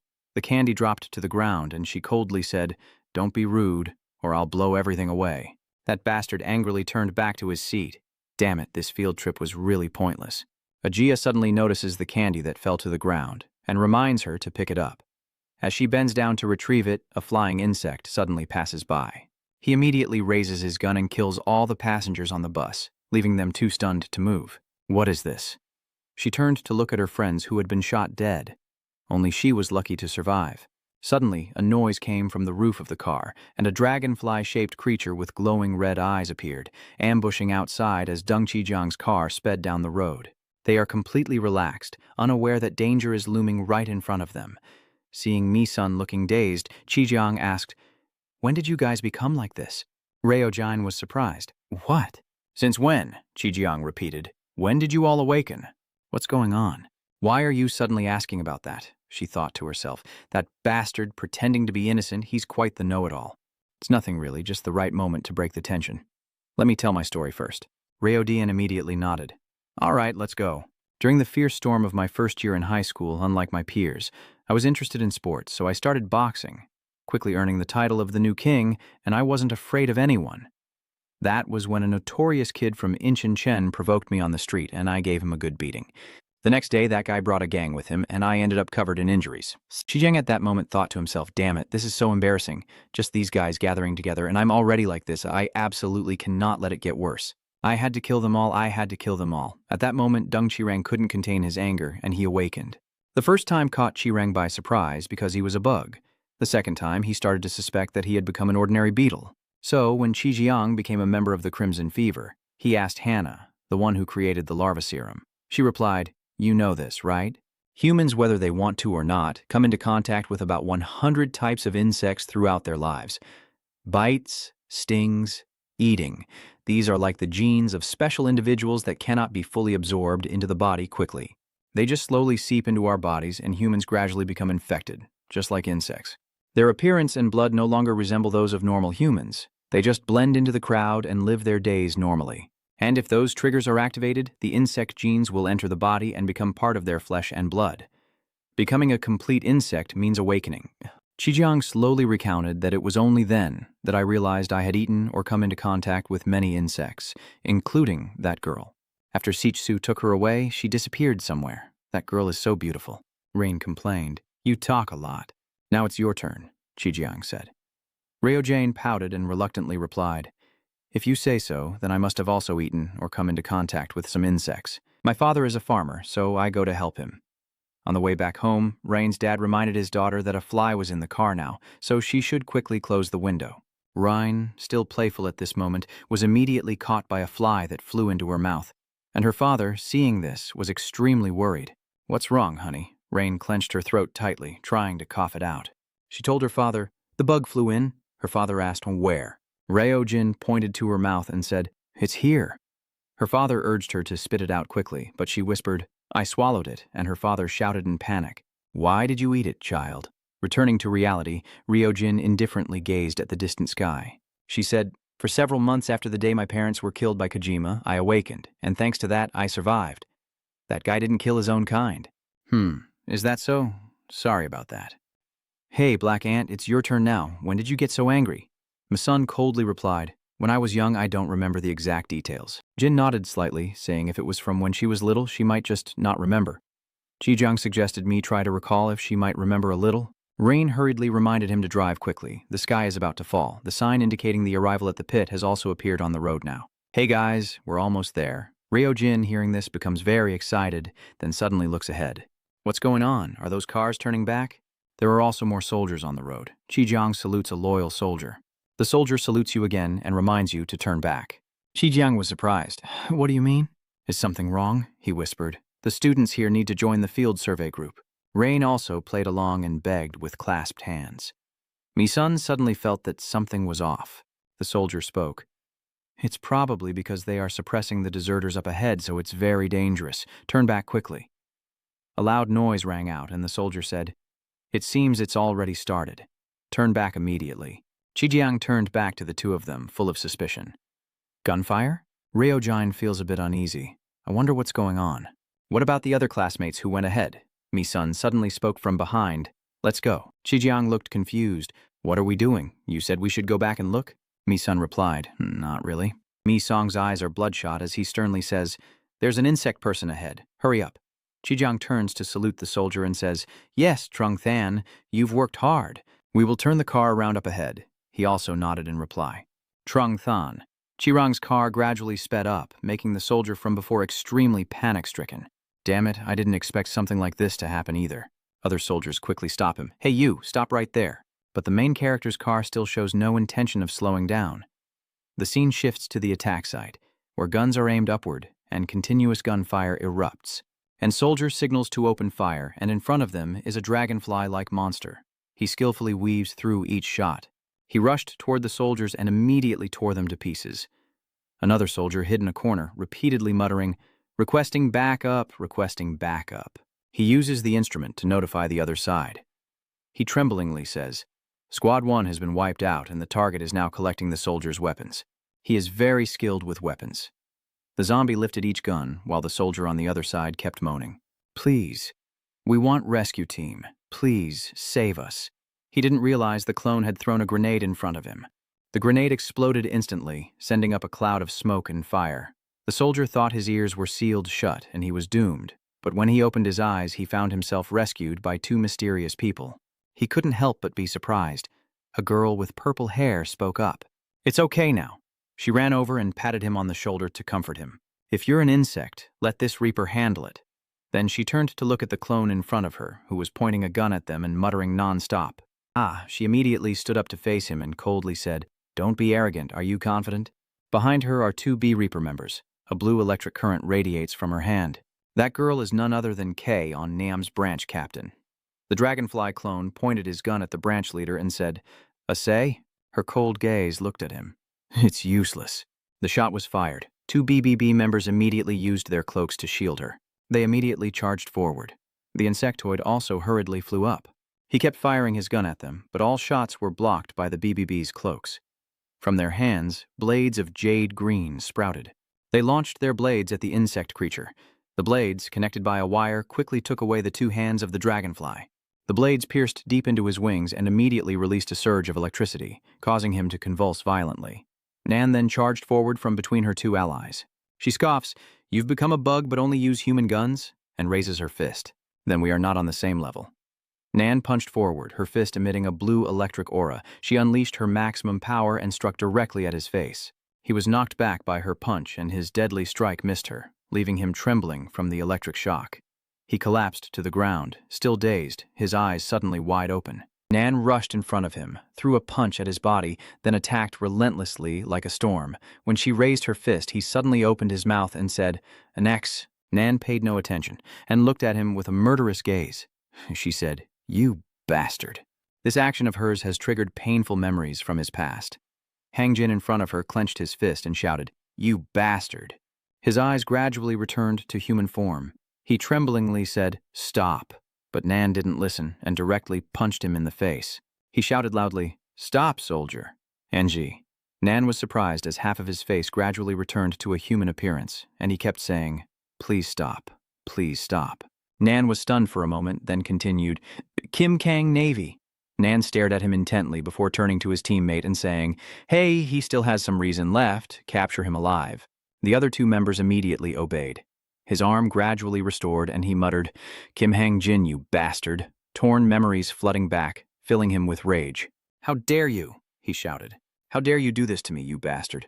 His arm now had taken on a new form. Nan's two subordinates immediately reacted, hurriedly warning, "Captain, it's dangerous." The insect man's arm had now transformed into two guns. He shouted loudly, "Try some yourselves, you bastards," as countless fierce dragonflies burst from the gun and charged at them. The swarm of dragonflies attacked them, and Nan's subordinates quickly blocked to protect her, with blood splattering all over Nan. Her face showed clear horror as she watched her two teammates fall one after the other, their heads completely destroyed by the swarm of dragonflies. Hai's vehicle had now evolved into the immortal dragonfly deity, Asay. "Are you crazy, these damn bastards?" Asay calmly flies up and looks at her miserable defeat. Tears welling in his eyes, he points the gun at Nan and says, "Attack now." The swarm of dragonflies rushes forward. Nan realizes he's commanding something. Then he gathers all his energy into his right arm and raises it. The blue electric current instantly electrocuted the swarm of dragonflies. Her eyes showed clear fury. "I will kill you." Seeing the clone gradually fly away, Nan shouted loudly, "I absolutely won't let you slip away." She then gathers all her strength into her hands and points straight at the sky. That power forms a sphere of energy and shoots toward him. The energy sphere hit him instantly, causing him to stagger, but he suddenly sped up and flew away. Nan cursed angrily. "That bastard, you better chase after him and say, 'I will hunt you down.'" Transition to the scene where the school bus on the field trip has been sealed off. The police ordered everyone to step back. Rain quietly sneaked into the vehicle. She was surprised to see the name and high school sign, but inside it was covered in blood and gore, yet not a single person was in sight. She asked curiously, "Where did everyone go?" Outside, Dung Chi-rang was talking to a man nearby, and he was very surprised. The man said, "I don't know either." By the time we arrived at the scene, the bus was already empty. He couldn't help but be curious. "Are you a teacher? You look familiar." Reo Jane suddenly notices a broken window. She looks toward Chi Jiang, but he just shakes his head. The man asked another person, "You say there are no records of being transferred to the hospital? That's strange." Kamen Song is now searching through the forest, and the other side asks him, "Have you found that guy yet?" He replies, "Not yet." He is still moving very fast. "How are the kids?" The head on the other side hesitated for a moment, then replied, "That's a big problem. I haven't seen the others at all." Mi-song was extremely surprised to hear that. Reo Jin said, "The fact that so many adults disappeared in an instant clearly shows he's hiding them to use as food. We must find them before it's too late." Mai's expression grew even more serious. "Okay, I understand. We also need to gather together soon." Mai finished turning off the device, then removed the bandage from his neck, and the ants inside the mole gradually crawled out. They surrounded Mi-song, forming a suit of armor. Mi-song's eyes looked into the distance before quickly speeding up and running forward. Ajia's face was filled with fear. "Is anyone there?" Ara was stunned to see a zombie walk in, as she quickly hid behind a row of seats, feeling extremely panicked. "Is it a clone?" A heavy atmosphere suddenly enveloped the entire vehicle. She looked over suspiciously. "What's going on?" "He's leaving again." She opened her phone, secretly thinking that the thing going out there is really dangerous. "First, I need to report this first." Suddenly, a liquid drops onto her phone screen, making Ajia panic and turn pale. She looked up and saw that the clone was hanging from the roof of the car, staring at her with greed. He smiled broadly. Truk was eating happily, then he opened his mouth wide. When Ajia opened her eyes again, in front of her was the blood-soaked corpse of her classmate. Ajia screamed in horror.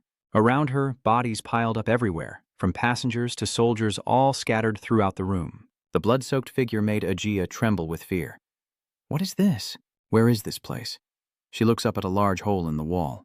Suddenly there was a noise, and the mutant man had returned. She was terrified and collapsed.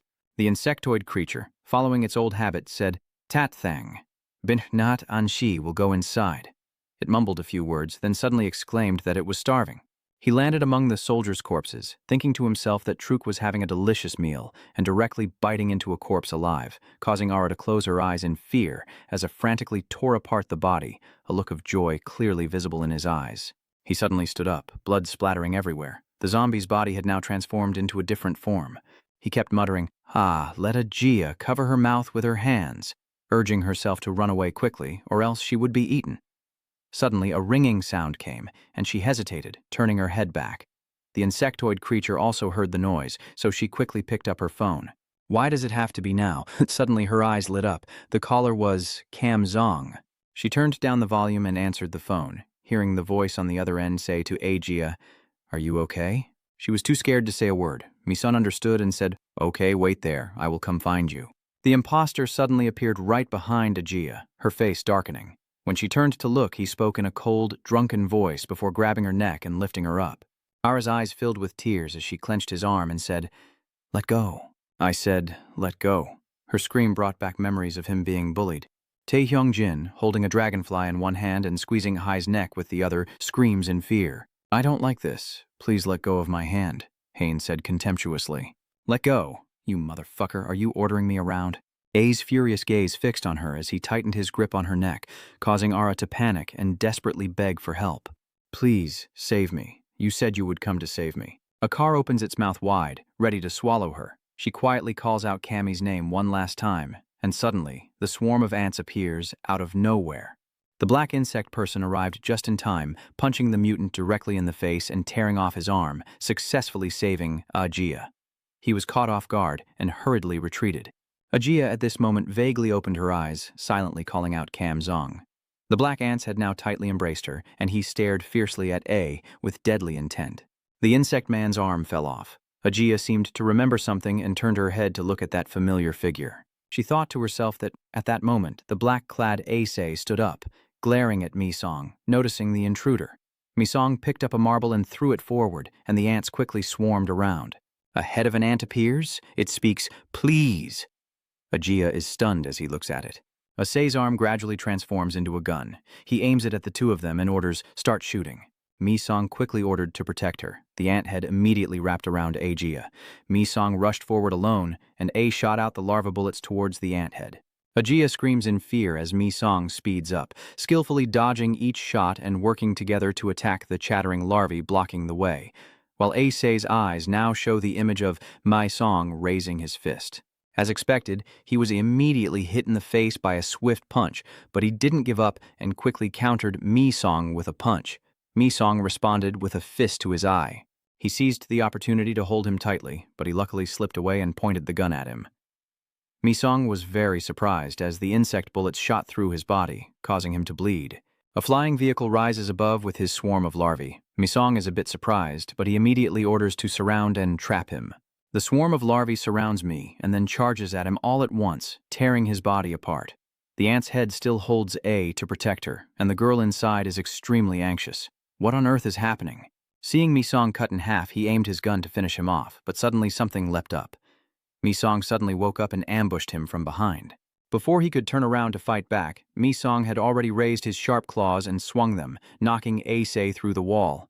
He fell to the ground but quickly regained his stance. Mi-song slowly approaches, then raises his gun and fires at him. Mi-song blocks with both arms, his eyes burning red like blood. You order. The black ant swarm gathers. A large swarm of black ants surrounds Ace in shock, forming countless shapes of ant people and wearing strange smiles. Mi-song slowly approached, suddenly noticing only a fragment of his leg and a torn wing on the ground. He looked up to the sky in shock, realizing he had already carried Ajia and was fleeing.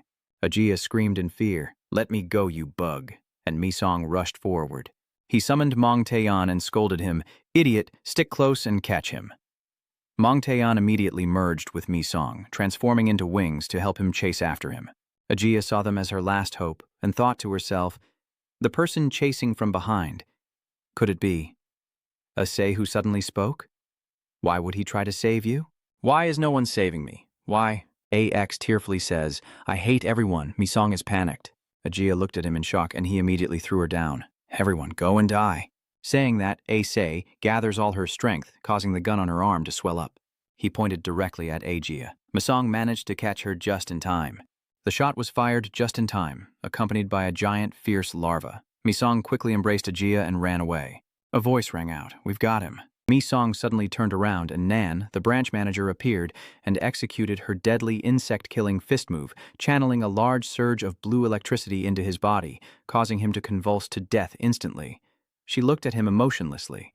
Mi-song stood outside witnessing everything when Nan suddenly called out to him. While I was still speaking kindly, quickly let her go. Nan flew in front of you, emitting intense electric currents from her body. She gritted her teeth and said, "The girl is obstructing my killing." Captain Nan thought with great suspicion, I saw it. Her eyes paused when she saw the insect holding the woman, and her face flickered with surprise. She silently wondered just before the lightning struck. The scene in front of Nan Truong-Phi was the black kid holding the girl. A tangled thought arose in her mind. Was it because she truly wanted to save that girl?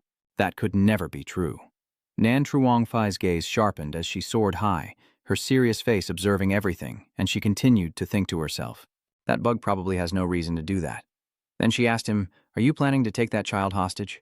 That bug spoke a strange language not everyone can understand, but when she heard it, her face hardened with anger and her eyes bloodshot. She gritted out, "Don't talk nonsense." Then she threw a punch really hard, hitting the bug right in the face.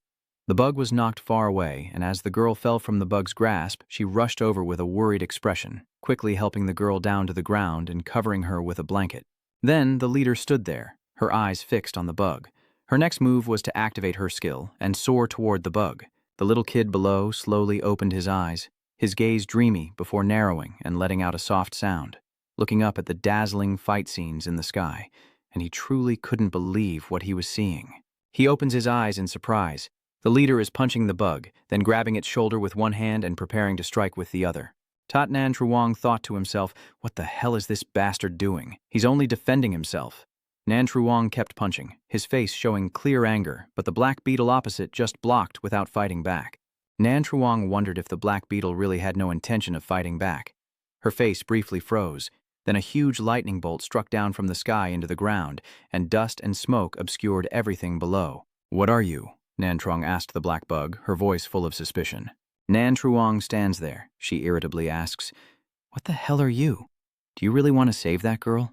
At this moment, the black bug said, "That's right. Its voice is as cold as metal. Is that okay?" Nan Truong replied, 387 people. Her eyes darkened. Nan Truong clenched his fist and said, "That's how many of my colleagues were killed by the duplicates just yesterday. And then what? Do you still want to protect humans?" The village chief, furious, shouted with blazing eyes, "Do I look like I care about your empty words?" Suddenly, a loud scream erupted from behind. No way. Nan Truong paused for a second, turning back in surprise at the source of the sound, as the shouting continued. No, you can't. Please don't hurt that person. At this moment, Blackbug and Captain Nan are both very surprised. Their eyes slightly widened. Captain Nan asks, "Is that person?"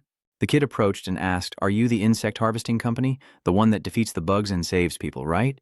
The girl approached softly, but with a determined look in her eyes, and said, "He's the same. Defeating the insect monsters and saving me. This isn't the first time either." She stepped closer to the two and said, "So, that's why." But Nan Leader, not understanding, frowned and said, "Hey kid, shout out, it's dangerous." But suddenly the girl stepped forward, the black insect spreading its wings to protect her and saying, "Please stop." Nanjang's face grew serious now, clearly trying to stay calm and explain. Her voice deepened as she tried to make the girl understand everything clearly. She said unclearly, "That thing is a parasite. It's a parasite." Her face hardened as if she couldn't contain her anger. He continued to try to explain that they harm and kill humans like that, even though it now seemed like he had saved her. Her eyes slightly furrowed, as if truly worried. She spoke, "But what if he's hiding something and planning to do something to me?" Nan Truong continued seriously, his eyes filled with concern, wondering if your family and friends are also threatened, and if it's really worth risking everything. The short-haired girl stood silently for a moment, her gaze suddenly lowering as if pulled back into painful memories she wished to forget. She recalls that terrifying moment, countless people lying down, the little girl's face now clearly showing fear and confusion. Tok Tin was standing beside her, her voice growing more frantic. "You don't know how your teammates face someone like that, do you? They were just killed by a clone master like him." Nan Truong's eyes darken, and her face becomes serious as if she's trying to hold something back. Then she says solemnly, "To protect humans, they were all killed by the monsters created by those very humans." The female leader standing beside suddenly clenched her fists, her eyes showing clear anger as she snapped in a more furious tone, saying that they all were killed by Kijima, who fought against the monsters. The dark creature opposite, hearing that name, paused briefly, a look of surprise flashing in its eyes as it silently thought, "Kijima. In Hanlong, why would Kijima attack the company and deceive the bugs? Is it because they are obstructing him? Still, there's probably no need to act directly, because he likely will act himself after realizing the threat, discovering his existence, and attacking the bug-gathering company." Could it be? His eyes flashed with worry. At this point, head nurse Nan no longer hesitated, firmly pushing her aside with a clearer, more assertive voice. She advised, "Do you understand what I said now? Step aside." The girl still tried to stay calm, her voice pleading but still trying to hold her ground. "Listen to what I say." But the leader Nam no longer had patience, her tone sharper and interrupting angrily. "Get out of the way or you'll get hurt." Suddenly, Trung Den reached out, grabbing the child's shoulder and pulling him over. Everything happened too quickly. Everyone was stunned. Suddenly, Trung Den spoke up, telling everyone to stop. This voice surprised everyone, all eyes turning toward the source as if they couldn't believe what they were hearing. Soon after, the black clone's body gradually transformed, pieces of its skin falling away to reveal the shape of a man. His eyes light up with determination. His voice is calm. "I told you I would save everyone." The entire black clone body shatters before everyone's eyes, revealing the man's real body with clear skin and a determined face. He says, "Just leave it to me to handle what Kijima is after." He hesitated and asked, "Is it K?" My voice is certain I know. The scene shifts to someone tightly bound at the wrists and ankles, almost unable to move, sitting still. Right beside that exhausted face is a black creature crawling back and forth. But at that moment, the man's eyes suddenly lit up with a fiery glow. That gaze seemed to wake from a trance, and Mi-sun's voice rang out. "I know where he is now." In the van of the destroyer squad speeding down the road, the vehicle moves steadily without anyone speaking, and the atmosphere feels heavy. Inside are the rescued girl, Nan Truong, and a man. The girl who was just rescued is now sitting quietly in a corner, her arms wrapped around herself, her eyes lowered, her face still showing sadness. Nan Truong is holding his phone, speaking in a steady but tired voice. This is the mail from the mail frame sending to the North Medical Department. Her voice suddenly grew heavier as she reported that the mutated insect was a deserter from the Navy, and during this process, 2 team members were lost. He paused for a moment as if emphasizing the importance, then continued, mentioning that the black ant entity was captured alive and holding information about the ongoing case being transferred to the nearest main medical station. Once we arrive, we will immediately conduct a public interrogation, so please prepare all defenses. The official vehicle did not stop anywhere and drove straight through the hospital gate. Nan Leader stepped out of the car first, her face still as cold as usual. She told him, "My staff member is the male branch manager, not the male." The staff member nodded slightly and replied, "Yes, please come in." Not far away, the Red Lotus was hiding behind a large tree, her icy cold eyes watching every move of the official vehicle as it drove inside. Inside the car, two mysterious people sit silently in the back, their faces serious and expressionless, just watching. Then one of them speaks. Shung Chi-jiang says, "I never thought I would have to come to the headquarters of your father someday." The other person, with messy blonde hair and furrowed brows from anger, said, "What is he really trying to do? I can't even tell what he's thinking anymore."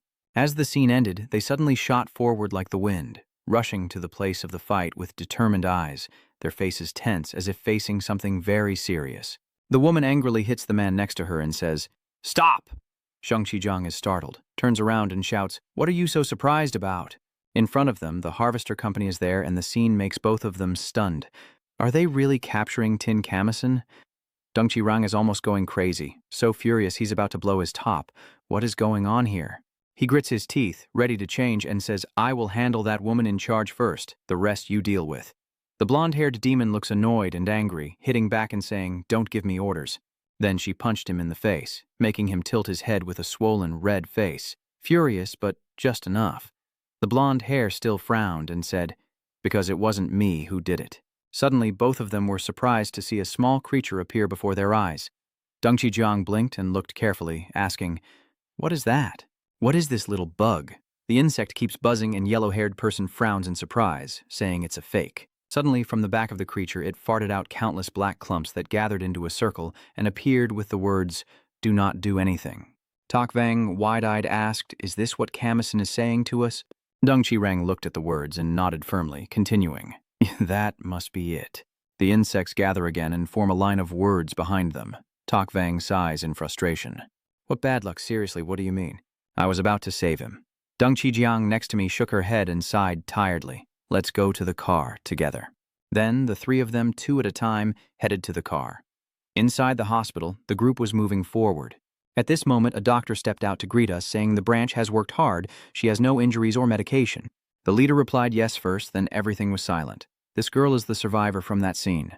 So, that woman." "Yes." Then the nurse cheerfully said, "Can you walk now? Let me take you to the treatment room." The girl obediently followed the nurse, but her mind was still a bit worried, her eyes glancing at the clone. At this moment, a voice suddenly rang out, causing the chief to say, "You need to go to the examination room now. Follow me." Kamin finished and replied, "I understand. The nurse and the victim went to a different place." As she walked past, she suddenly heard the noise, and inside the patient's room, someone was shouting, "Are you planning to implant that thing into my body?" The angry man shouted loudly, "Don't torment or drive someone crazy next to a man." Another person tried to calm him down, saying calmly, "I understand you, but this is just the opinion of the researchers and medical team. Those people now think that guy is the nurse, look back and say everything is very chaotic now because of the accident that happened earlier. Please follow this way." "Are these human experiments?" "Yes, yes. Going inside, you see a group of scientists after injecting insects, and they are hybrids of unknown origin, sir. The man in front of you has a large scar next to his mouth. You understand better than I do." That's all he said. The person opposite said, "You will accept." Remembering what that man once said, "If you want to protect everyone, this is the only way. So I will inject insect genes into myself, please forgive me." The man in front of me with numerous scars and broken arms and legs said my disciple was heavily criticized and expelled after receiving the gene injection. "Isn't that all my fault?" The man said, "But now I can no longer rely on the power of the bugs, and moreover, my faith never wavers." His face grew serious, his eyes showing a hint of determination. The man in front of him raised an eyebrow, looking somewhat annoyed, and asked if he was planning to fight in that condition. The $1,000 he remained expressionless, just smiled softly and replied, "Of course." At this moment, Pio smirked confidently and said that even with just one arm and one leg, he couldn't change the fact that he was the strongest insect collector. The young man, smiling with overwhelming confidence, said, "Of course. Even like this, I'm more useful than you, so be grateful." At this moment, Pio picked up his phone and answered, "Yes, I understand." Suddenly, his eyes widened, and he stared in disbelief at what he just heard. He suddenly turned and left with a stern face, while the friend beside him looked a bit confused and asked what was going on and where he was going. He took off his bandage, saying as he walked away, "I'll go have a cigarette and come back. His steps hurried as he left. Outside the door, he looked straight at the man in front of him, his face tense. "Are you here?" Pio chuckled and said, "So still full of energy. Who is this student?" Tokting nearby quickly nodded and said, "Yes, it's this kid." She added confidently that the person who said he understood the main purpose of Kijima's fire ant project that Pio mentioned. Pio furrowed his brow, surprised as he looked at the kid. The leader stood straight and clearly introduced him as the #1 result of the Black Ant project. Inside the tribunal, the three of them looked at each other as if they hadn't fully processed the information. Meanwhile, on the other screen, countless people were watching, some staring in shock. At this moment, Pio frowned in thought, wondering if the #1 in nature referred to this woman or if it was actually about this kid, then shook his head and interrupted me, saying he would ask a few questions. Does he know about the guy named Kijima who claims to be the king of the humans? Or in other words, is he the result of the project similar to that name? Kami said nothing, her face turning cold, and replied, "Don't lump me together like that." The message to Q was also faint and unclear, but I know what kind of person he is. You continue in a slow voice that Project 2 is a combination of the strongest insects, and the Ancat Shoe Project is currently led by the Heavenly Lord. What is the purpose of what he calls the connection that Pew keeps asking about?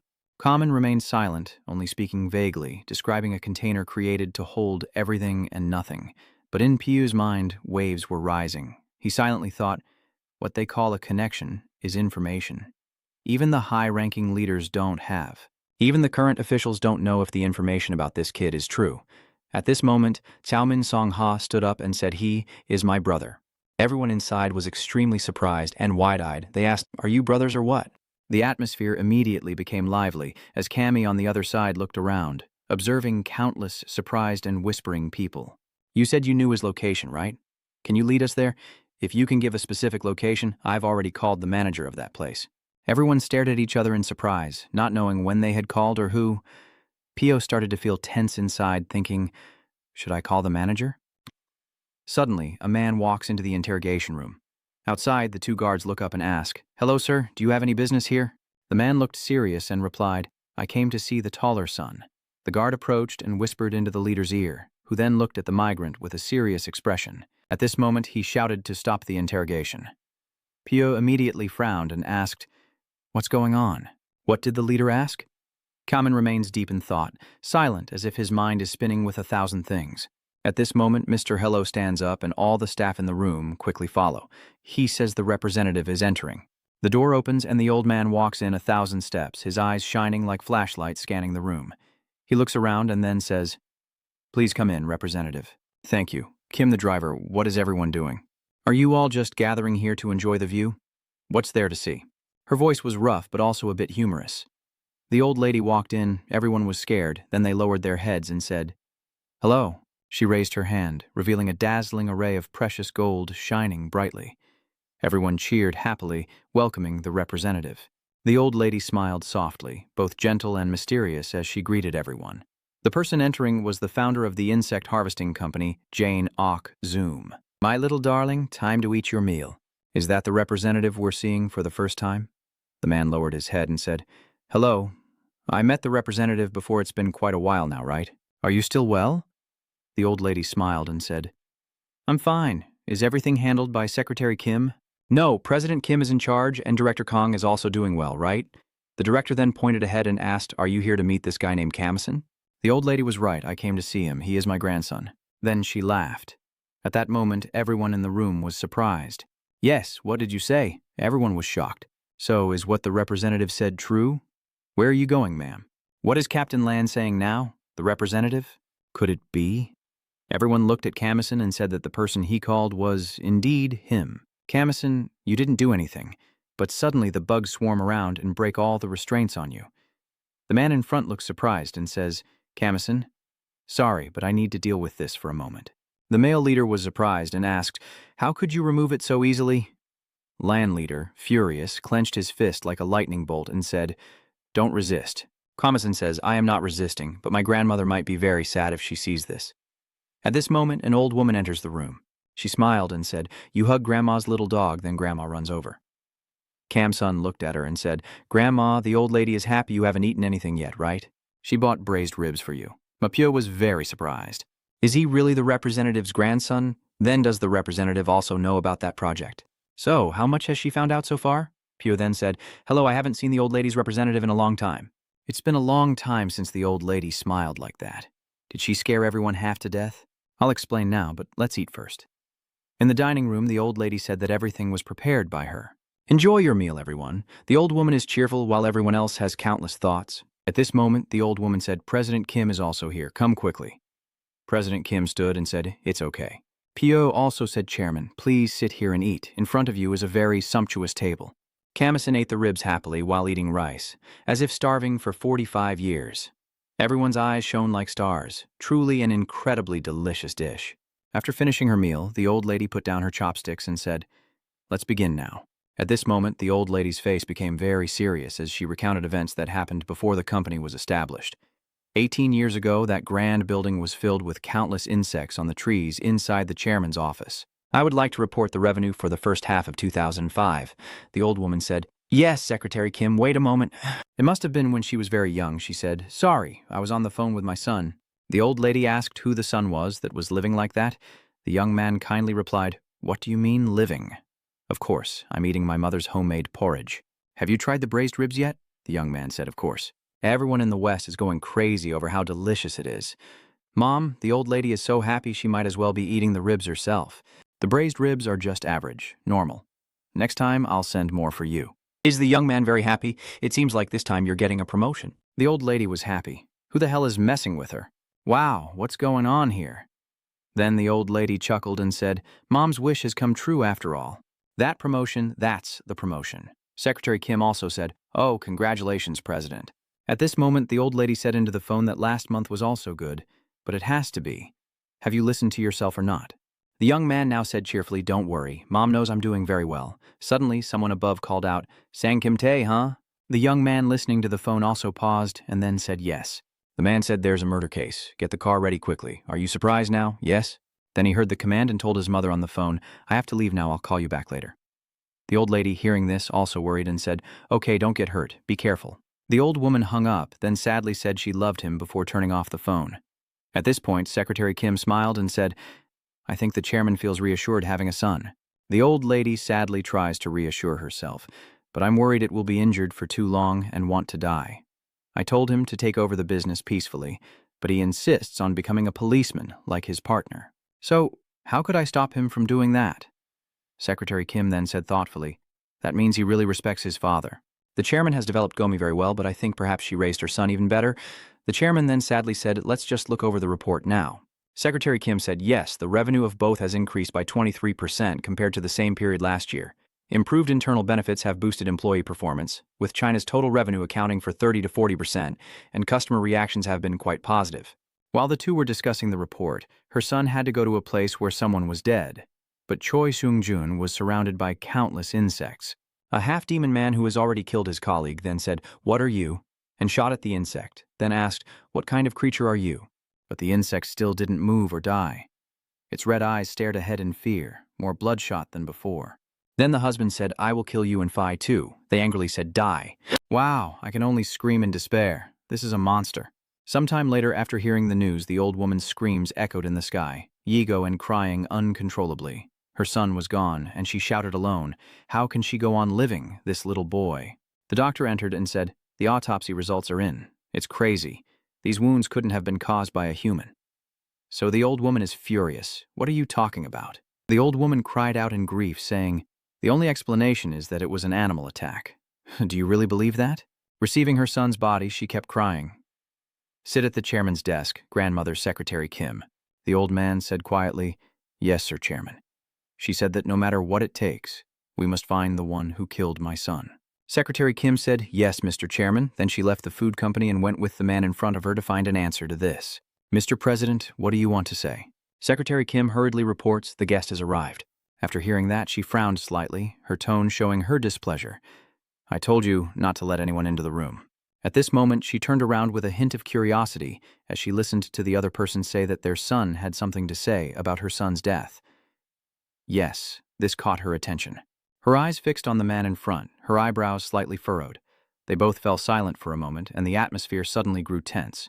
She asked in surprise, as if she couldn't believe it, What are you talking about now? Huh?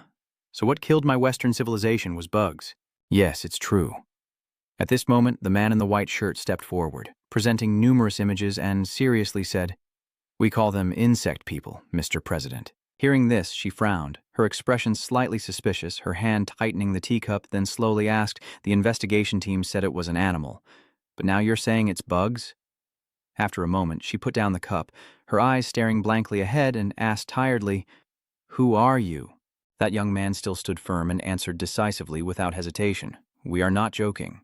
The man standing nearby spoke evenly, but with seriousness. "We forgot to introduce ourselves. I am Dr. Seicho, currently researching a project to combat parasitic worms." We approached the chairman hoping she could help with this project. The chairman was a bit startled, her eyes widening slightly in surprise. "What?" The man immediately responded, "If that entity was the one who killed the chairman's son, we will find and eliminate him in her place, and please promise to support the research costs for our fire ant project." The old woman sighed softly and said, "I really want to find the one who murdered my son and kill him," but her face still remained guarded. She took a sip of tea and said slowly, "But if what you say has no basis at all, how can I believe it? If I can't be sure, I won't invest." The man nodded and said calmly but confidently, "I will show you." At this moment, he turned to the door and loudly said, "Come in." The door creaked open slowly. Then someone entered, and the two people in front of him suddenly looked extremely surprised, their eyes wide with disbelief. Suddenly, countless insects swarmed towards the soldiers who just appeared, and the scene truly terrifies the old woman. She shouted, "Ah, monster!" trembling as she turned to Secretary Kim and said in a shaky voice, "Alert immediately." Secretary Kim's face turned pale with fear as she stammered, "Yes, yes." The man then stepped forward, raising his hand to soothe, and said, "Quickly, Tich, stay calm. The one standing before you now is humanity's hope, and also my daughter." His face shows pride and seriousness. "The prototype of the Anka project number 0 is Kamajin. It is Kamajin, the woman in front of us." She was surprised, her eyes wide as she stared intently.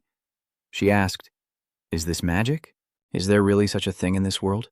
The man continued, "So, Chairman, are you interested in this project yet? We will provide more details in the research room." He said, "I will wait for the chairman's response." A luxury car is driving along the road. The chairman steps out, looking cold and suspicious. She walks inside and asks Kim's secretary, "Are you sure we're at the right place?" Secretary Kim said yes. This is the research room the doctor mentioned, and the scene before her is extremely destroyed, making her frown. The doctor rushed over, looking frantic and saying, "The chairman has arrived, or maybe we've been waiting for her." He gestured with his hand and said, "Please come in."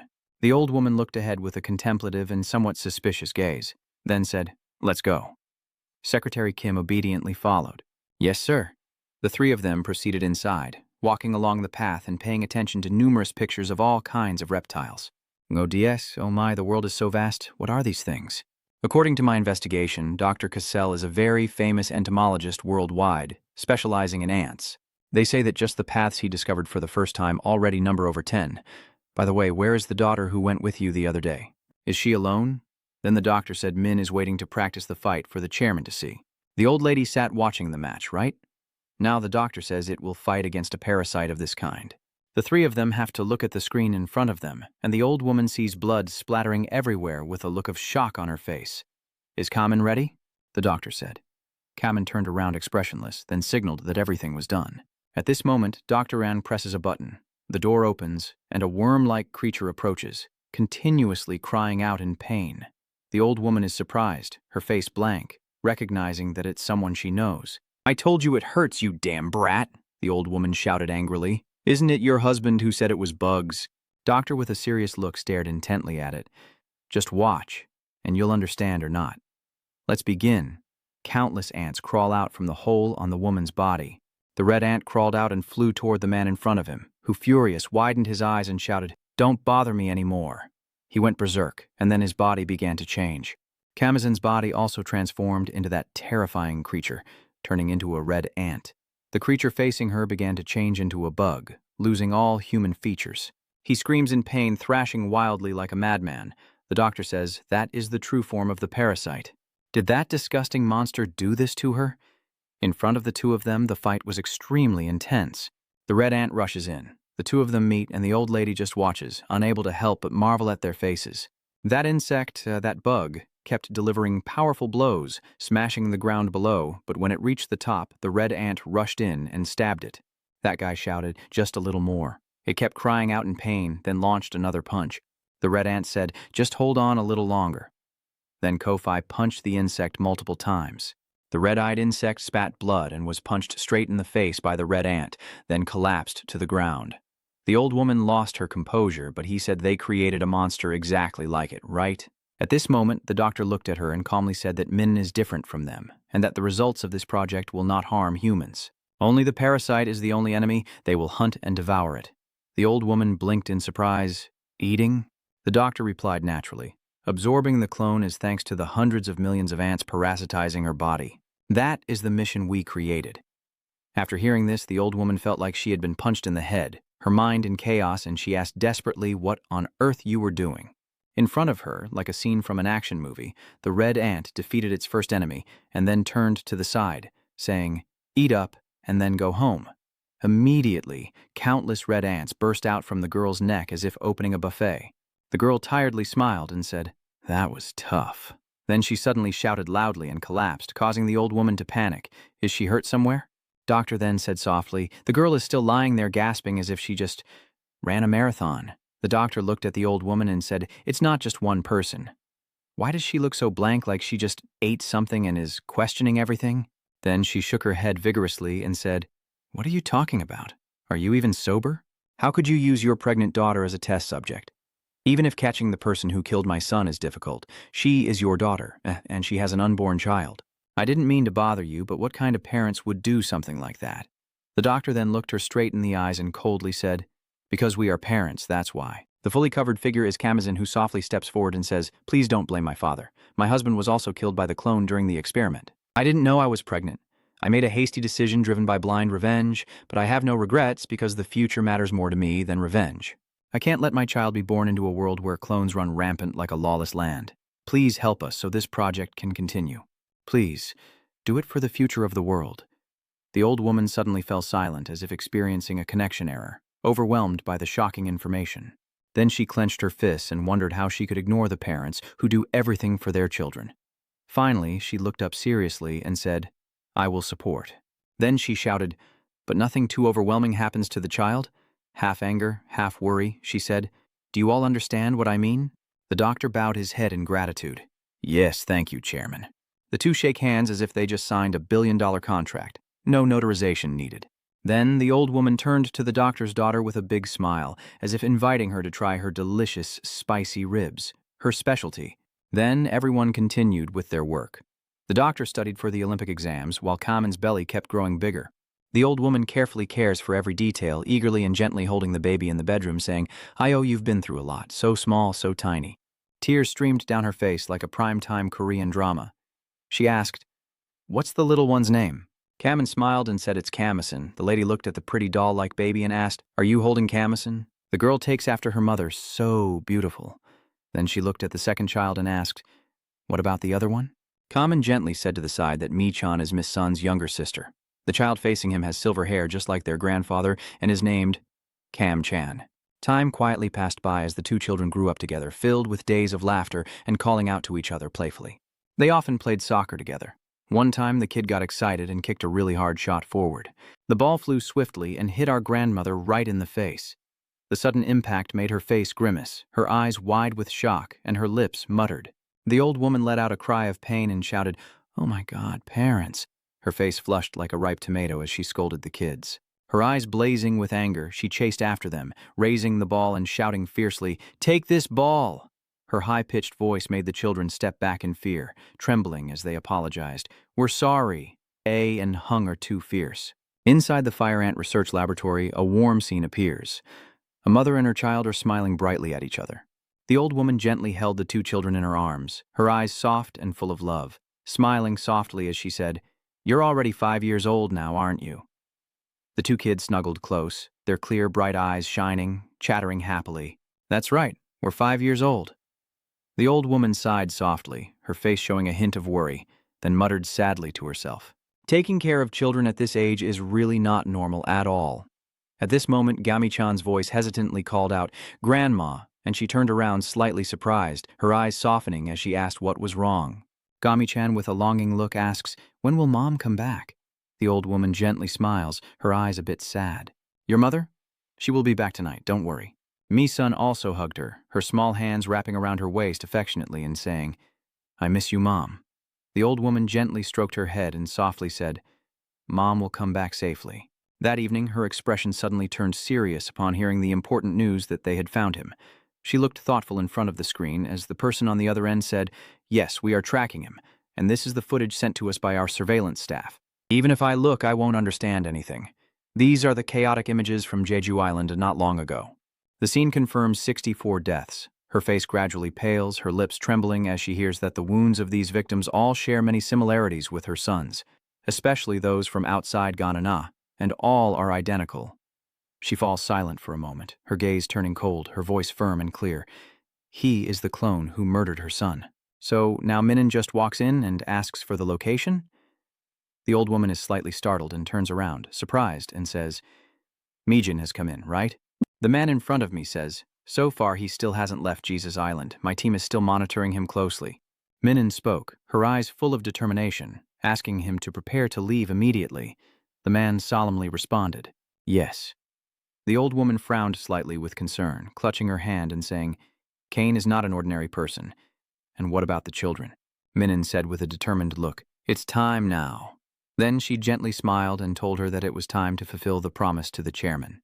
The old woman looked at her with a worried expression, sighed, and said, "Even so," she gently added, "but with the president's help and the advancing technology, I can also reach a complete state."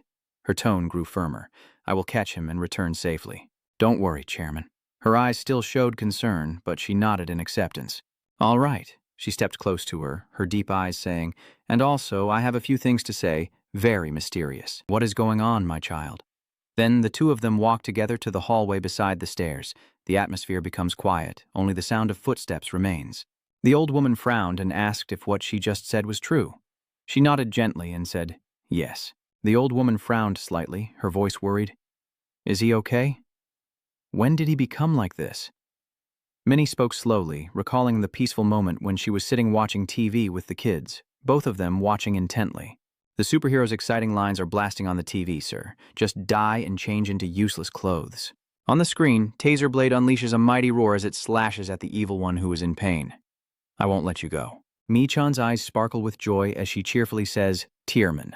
This is so awesome." The little kid turns around with sparkling eyes. "Mom, I will become a strong man in the future." Minin gently strokes my hair with a gentle smile. "So Mi-chan has a dream now, huh?" M quickly interrupted and said, "Mom, buy a lottery ticket and bless me." At this moment, Minin's mother smiled and said, "We will go shopping next week." Little Mi-chan pouted and whined, saying now, but her mother gently refused, saying it's not allowed tonight. At this, Mi-trang angrily blushed and said, "I hate you."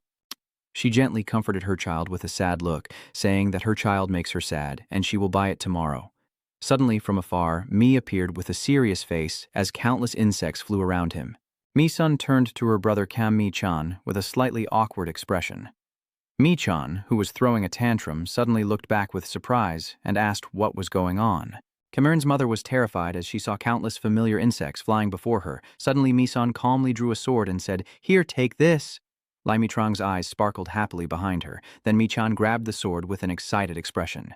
And Mi-in's mother was extremely frightened, her eyes showing disbelief at how it was possible to do that. Mi-sun gently said, "Now you can't be sad anymore, okay?" "Nicha, right now." Mi-trang excitedly raises her hand to smile and talk about her ultimate move, then playfully grabs the sword. Their mother was not happy at all and with a serious face said, "Mi-sun, I am sorry," and then hugged her. Mi-sun's body at this moment makes anyone who sees it shiver because countless black ants are crawling all over her. Kam-jin continues to hold her son, her eyes filled with tears, and says, "Mi-sun, I'm really sorry. I'm sorry. I was surprised and confused, asking my mother what was going on. Then, at that moment, my aunt recounted to the chairman with a contemplative expression, saying, 'The first time I knew was that day.' Mi-sun had already known about the insects living inside her body for half a year. After hearing that, the old woman looked worried and took a few steps, asking, 'So what about Trang, is he okay?' She nodded softly and said, 'Yes.' I took her for a checkup, but luckily nothing was found. The old lady also sighed in relief, her face softening with happiness as she said, That's really lucky. She continued, only her father and the chairman know about this so far? The old woman looked a bit startled and asked anxiously, what did Dr. Ka say? The chairman gently hugs his grandson, his old face full of love, knowing his son's personality and only giving a few instructions to my son. The old lady frowned and said angrily, and me softly replied, I'm afraid that if I'm absent and the chairman sees, he'll panic. What is there to be afraid of? Then she smiled brightly and said, no crazy old lady would be scared when she sees her grandchild. All the kids are adorable. Then she gently swallowed her tears and tearfully said, Min, you don't need to worry about the children. Be careful if you go. I'm afraid I might lose everything, including my daughter. Then she burst into tears, her face full of emotion. She choked back tears and thanked the chairman. When she returned to reality, the old woman lying beside the two kids had fallen asleep without her noticing. Gami-chan's younger brother nudged his shoulder and said, let's go tease the boss and fail. Mi-sun grinned happily and said, let's go. Then the two of them entered inside together, and through the glass they saw the man in front shouting in pain as he transformed, his face full of agony as he spoke to everyone about the green ant from the Andcastle project. His body trembled and kept moving, already halfway there. The fusion rate with the ant is 70%. Then it gradually increases to 73%. At this point, Mi-sun shows clear worry, thinking he might become like that too. Just being nearby might be enough. The two of them stared ahead with wide eyes filled with fear. Mi-sun, looking a bit pale, asked, is it really true? Gami-chan looked seriously and said, is it not? With a 60% or 45% fusion rate in front of us, that's already strong. You told Dung Ngoan that imagination is very important. Remember the appearance when transforming, but the numbers keep decreasing. The doctor bowed his head sadly and said he couldn't do it anymore. Beside him, the assistant also sighed, saying the transformation had been cancelled. In front of the man, he returned to his normal body and skin, kneeling on the ground, crying out in pain, cursing death, his face pale and grimacing. I can't imagine anything at all, my eyes wide open as if my brain is spinning. At this moment, the assistant said, maybe you're still not skilled enough at giving orders. Letting the ants handle this, if they can't do it, you won't be able to become number one. Dr. Young Uno says calmly as if reading the weather forecast. We will give it some more time and see how it goes. Then the angry man said, don't be so funny. How long do we have to wait? It's not your fault, is it? My eyes bulged as if I was about to slam the table. I am Choi Sung-kwan Ma, the undefeated UFT champion. I gave up my promising athletic career and signed up because I could become a hero. But everything you do is just blaming me, right? The voice sounds choked with bitterness. I've been doing this for a year now. The assistant said, don't rush too much. If you can survive inside the body, you've already succeeded to some extent.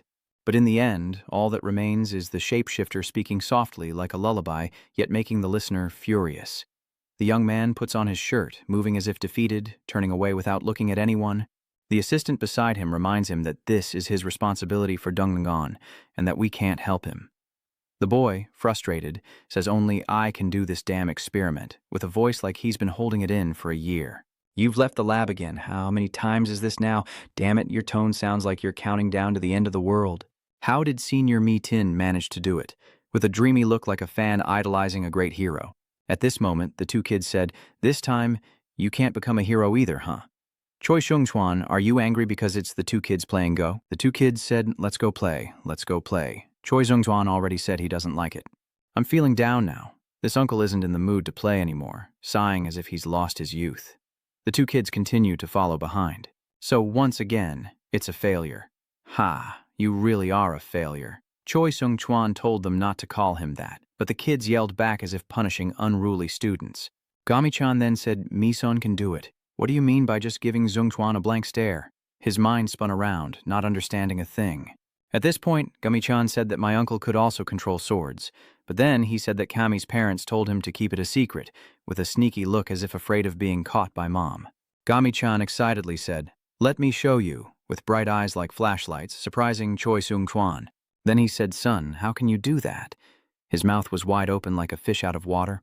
Countless ants are forming a sword on their own, and now, under Miss Sun's control, Gami-chan takes the sword and says, look at this. Isn't it amazing? The little kid happily swings the toy sword as if cosplay superhero, then proudly holds it up and says his brother can do these things too. Are you jealous or not? Let Dongnan look ahead, both amazed and angry. You're grinding your teeth, huh? Fine. Long's eyes glare and say, you're jealous. Then he picked up the kid, with a terrifying face. How did this happen? Choi Jung-chuan kept firing questions at the little one, asking if he inherited his mother's traits, eyes like they were examining a DNA record. Then he got angry and asked what was going on. Damn it. I just want to know how. Almost losing his temper, Gumi suddenly cut Zhongchuan's leg, questioning why he did that to his uncle, then let out a fierce roar as if unleashing an ultimate move when suddenly a voice announced that the Red Project number had returned. Number 0, the Red Project, has returned. Hurry up, the wound is very serious. The two kids are surprised. Is it the mother? Then the two of them also run inside and hear the old woman say, "Who entered? What happened? It's all my fault." The old woman was crying. Minin is bleeding severely. Check each part carefully. The two kids are extremely worried that their mother has returned. She is badly injured, her face pale and bloodless, but she still tries to stagger forward toward the chairman, her eyes shining with determination. The doctor shouted, his voice full of concern, "Stop right there." At this moment, her fragile body could no longer hold on, and she collapsed to the floor. The old woman, terrified and pale, burst into tears, then hurriedly ran with the child to Kamijin. Minin's mother struggled to get up with her last strength, her lips trembling as she asked, "Are you okay?" The old woman, tears streaming down her face, shaking her head and saying, "Don't say anything, Mijin." Mi rushes over, her face stern as she says, "We finally caught him, that bastard. We've got him." Inside the room, the deafening sound of giant iron chains echoed as countless chains tightly bound the struggling beetle, whose face was filled with fury and ferocity in his wild eyes. The assistant beside him coldly said, "That bastard is behind all of this. The most ferocious insect we've ever encountered is the horned hoodwen beetle." In the cold, sterile laboratory room, everyone is urgently trying to save Kamijin, while the old woman and the two children stand outside the glass, tears streaming down their faces and trembling lips. "Mom," the doctor said firmly, "her condition is no longer critical now." However, his face darkened, and it was very serious. She will likely have difficulty working in her role in the future. The old woman sobbed, her hands trembling as she said, "Please, she's still alive. I'm sorry, Minin." The two children hug each other and cry out loud, "Please don't die, Mom. Wake up." The old woman's gaze darkened as she looked at the children, her heart tightening as she wondered what she had done to these kids. Their pain was evident in every innocent feature. At this moment, a man entered with a serious expression. He is the grandfather of the two children. The old woman turned her attention to him, and suddenly the CEO doctor approached closely, his face calm as if carrying a heavy decision. The old woman asked the doctor, "Did she?" The doctor approached, speaking softly. "Everything is safe now." He nodded and slowly said, "Go outside for a moment." "Yes." Then he approached the bed, gently touching his daughter's face, his eyes showing a hint of sorrow. The old woman said, with a voice full of regret, "Dr. Ka, I have nothing more to say." She quietly shed tears, her eyes trembling as she begged, saying, "I want revenge, and for this old man's daughter to stop suffering. I can't lose anything else." Dr. Ka pondered for a moment, then sighed softly, saying, "It's thanks to her." "Mrs. Ngok Lien, what are you talking about?" And yet his face remained emotionless. Dr. Ka said without changing expression, "The enemy is a terrifying sperm monster.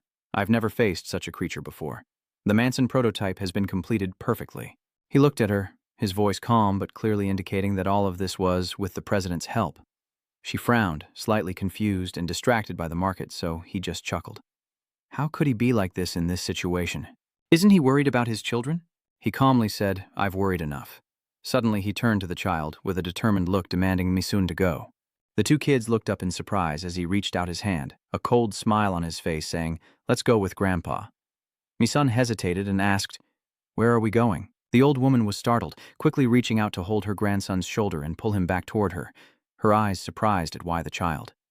Dr. Tsamin smiled softly, but there was something unsettling in Misun's eyes. He was a special individual chosen by the swarm of ants since birth. "I will check the boy's physical condition and try to improve what Minin still lacks." The woman shouted angrily, her face furious. "He's lost his mind." "What are you talking about? He's just a child." She held the boy tightly, hugging him because he was still too small. Dr. Ka slowly shook his head, saying, "That kid is not an ordinary child." The woman shouted, "I know that," with tearful eyes. Michan stood far away, quietly listening to everything. "And he is my grandson." He held the boy in his arms, his face emotionless as he said, "The guy is chained up in the basement if the chairman wants to see him." Misun struggled and said in fear, "I want to stay with my mother," but he kept walking without stopping. He left calmly as if nothing had happened. The old woman collapsed to the floor, her face frozen, her voice choked up, "Oh my God, what have I been doing all this time?" The old woman, tears streaming down her face, her voice trembling and choked as she said that bastard had already committed the crime and killed. She no longer cared. She cried out, calling Kamishin's name, her eyes full of suffering. The other kid slowly spoke up, hesitating as if trying to remember something. He said he heard his grandpa say something earlier while hugging his brother. Did he finish talking then? I'm number 1. That's what he told me to repeat. Then Gami-chan also spoke, her eyes shining, saying, I also want to become number 1. The old woman was momentarily startled, her face changing with fear, and she stammered as she called Gami-chan's name. Why would you say that? You can't say that. It hurts a lot. Gami-chan bowed his head, lips pressed tightly but still spoke, voice soft but clear. But if I become a farmer, everyone will hold me and protect me, marry me, cry for me. You, on the other hand, have a hardened face and shout angrily, you are the only worthless kid. After saying that, it turned its head and ran away, shouting loudly, I hate everyone. The old woman was panic-stricken, her face pale, and screamed like her father. Suddenly, there was a slight movement behind Minen's body, and the old woman turned around, her eyes wide with surprise, as she saw that all the red ants had been killed and were lying on the ground right next to Min. Speaking of which, after turning her back on the family, is that what the kid was trying to ask with Go? Mi-chan casually chews her sausage and says, yes, that's right. Chat glances at Choi Sung-juan and then says, you also want to become a farmer so you can be hugged, right? Song frowned and said, is it because of women? I just want fame. Mi-chan tilted her head and asked what fame is, and Choi Sung-juan replied with meaning, I want to become a superhero and be famous. Choi Sung-juan then said something about imagination, while the ants were crawling around him. He frowned, raised his hand to try to control them, and said if this thing worked, but in reality, cruelly, those ants disappeared without following his instructions. Mi-chan looked at him emotionlessly and said it was a failure. Uncle, did you fail? Choi Sung-kwan shouted angrily, gritting his teeth and cursing, then punched the nearby tree with frustration. Damn it, a kid can do it, so why can't I? At this moment, Mi-chan looked around and said, oh, uncle, making the river a little startled, then turning back, what's going on? Mi-chan blinked and said it was wasps. At this moment, Choi Sung-chuan jumped up and ran away, shouting as he ran, run away, kid. Then I rushed in, tense face saying, even if I can't transform, I can still catch a few wasps, right? Suddenly, the ants from inside Songhua flew out and started biting the wasps, but some vengeful wasps still attacked, making Zheng-an terrified and muttered, damn it. At this moment, Choi Sung-kwan shouted danger, while Gam also panicked and screamed, hurriedly retreating and accidentally falling down. At that moment, a wasp flew close to Gami-chan and suddenly disappeared inside her body. Choi Sung-kwan stared wide-eyed in shock and asked, Mi-chan, are you okay? What is going on? Are they just going in and out? At this moment, Gami-chan clenched his fist and softly called, Uncle? Choi Sung-kwan is looking at you with a worried expression asking, what's going on? Little Li-shi said he feels strange. His body is showing some signs of change. Kami-chan looks pained. The boy exclaims, a confused face, I find it so strange. Suddenly, blood threads appeared on his skin, making his face grimace as if bitten by ants. Choi Dong-kwan was very surprised and asked, do I need to take him to the hospital? Kam-chan calmly replied no. Then Kami-chan smiled eerily, eyes shining, and said, I want to show my grandpa. In the laboratory, Kami-chan stands there as bugs swarm around the child's body, still with a calm expression. Kami-chan sees his own body and is extremely surprised. The ants keep crawling out from the child's neck, giving me chills. Outside the laboratory, Assistant Uigan says the connection rate is 90%. The old man stood there watching his grandson. The percentage kept rising to 93, then 96, and finally reaching 989%. Those ants directly emerged from the small hole in Kami-chan's neck. Assistant Dr. J. Haigan said perfectly, even though it's not a combat armor type, its highest connection rate without fire ants is 978%. The boy has broken that record. At this point, the grandfather says, well done. Kami-chan? The little kid continued speaking. But after playing with these ants, I feel very hungry. They keep crawling inside me. Are you serious? I will give the ants a little gift. A horrifying hand suddenly appeared from inside the door. Kami-chan was terrified and looked pale. Outside, the voice continued, can I order the ants to eat this? The thing the old man was referring to was a beetle's hand. The grandson heard what his grandfather said and then ordered the ants to eat. The ants suddenly flew in that direction. The swarm of ants flew toward the arm and devoured it greedily. The old man watched and thought to himself, black ants, the most deadly creatures naturally existing inside Kami-chan, even better than the fire ants and green ants we created. The black ants are superior in every way, in their bonding ability and speed of carrying out orders, the old man thought, but they are also very ferocious like wild forest ants, so it's still not too many. So they can't harm Camison's body yet. If the number of ants increases enough to form a suit of armor, whatever is swallowed by the ants will not only be the parasite, but also the boy himself. My grandfather thinks that will never happen. Inside the laboratory on the 83rd floor, the elevator door suddenly opens, revealing Kam Chan, who then runs quickly forward, thinking to himself that he too will have power. As Kamichan runs happily toward her grandfather, thinking about her powers to become a hero, she cheerfully says no to her mother, no to her older brother, and that she is no too, then happily nuzzles her own cheek, saying we are a superhero family. Hee. The fingerprint confirmation button has been pressed successfully. Kamichan runs quickly into the laboratory, shouting, Grandpa, look, see, I also have that power. When he went inside, no one was here at all. Kam-chan was surprised. Wasn't Grandpa in the basement?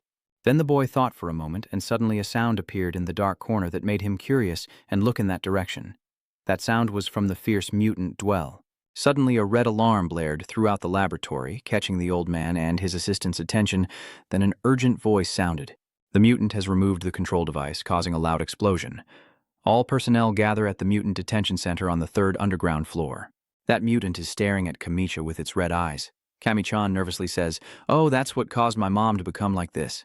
That mutant directly smashed the glass and rushed outside. A voice shouted, How dare you! Then the mutant quickly rushed out and punched him before he could kill Kamichan.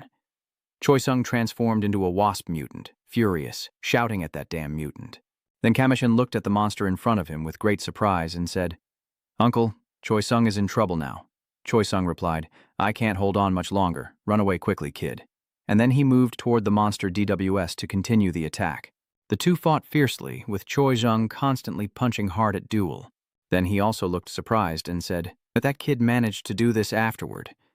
The mutant didn't want to lose to Choi-sung and immediately struck him hard in the shoulder, causing him to bleed. He shouted, He's really a damn monster. While he was desperately trying to stop Duel, he was knocked down to the ground, exhausted. That clone Duel kept punching him in the face, making him unable to move. Seeing this, Kami-chan shouted in worry, Uncle, he's bleeding all over. Kami-chan was there, furious, crying as she said, Stop it, please stop, then shouted loudly for them to stop. The clone, after hearing his call, suddenly turned to look at him and then approached. It's not over yet. The kid nervously said, Uncle. Then Choi Sung-chuan transformed into his wasp-like form and said, Let's continue the second round. Then he rushed quickly towards Duel and used his technique to slash multiple times at Dwell. The little kid was so scared he was trembling and couldn't stand still. Seeing that, the uncle comforted him to stay still and not move. Then Choi Sung-chuan rushed quickly toward Duel, stabbed him hard in the chest, and threw him far away. Duel finally spat out a mouthful of blood. Kami-chan shouted, Uncle! At this moment, Duel saw Kami-chan right beside him, then shouted in anger and charged at the kid Kamisha. Kami-chan kept shouting, Stop, stop! Use your hands to command Dwell. Tell him to stop, but he actually did. The Dwell has stopped. Then he was pulled into his hand and he screamed in pain. Then Dwell was painfully pulled into his hand and disappeared from the world, leaving only the iron chain behind. When the old man and the child's assistant appeared, all they saw was Kami-chan holding Choi Sung-kwan's hand. On Choi Sung-kwan's hand and Kami-chan's hand, the light is shining. Suddenly, Choi Sung-kwan's injured body begins to heal. Then he smiles brightly. Things are getting out of control in New York. People are screaming in fear, Oh my God, what is that? What's wrong with him? He's really gone crazy. A car speeds by at full throttle. Inside the car, the mysterious man tilts his head and asks if he's ready. The man below nods confidently. Of course. The enraged bugs scream wildly like madmen, charging straight into the crowd of people. Mi-sun rushes forward and punches the flying bee fiercely. A faint voice calls out, Please someone help me. Mi-sun looked up at the sky with a serious expression as he saw a bug grabbing a girl. Without hesitation, he unleashed a deadly slash that cut the bugs in half. Then he gathered all his strength and delivered a powerful punch that caused the building behind to explode with a loud bang. The girl was thrown down. Mi-sun rushed to catch her without a moment's delay, and above, someone shouted loudly as if to the heavens, creating a scene like a doomsday movie. Inside the fire ant laboratory, the chief scientist is staring intently at the man in front of him. There is a report of 36 casualties. The man said in a heavy American accent that the media is reporting it's caused by a monster. We have ensured that the surviving witnesses remain silent. So, maybe it's my fault for not checking my skills properly. I apologize. I brought you to New York to eliminate the clone. not for you to kill people. Are you a hero or a clone? 2 abilities? Choi Sung-jun chuckled softly. I thought that a little sacrifice was unavoidable for the greater good, but it turned out to be greater than I imagined. 2 months ago after the incident, I was reborn with overwhelming power that I couldn't control. It's not entirely my fault. His voice was calm, but strangely confident. Dr. Kai slammed the table in frustration. We don't need a hero who can't control himself. Choi Sung-gun shrugs. What do I need you for? The world already has enough of me. At this point, your senior can't even handle farming duties anymore. He raised his face and said, You can't abandon me.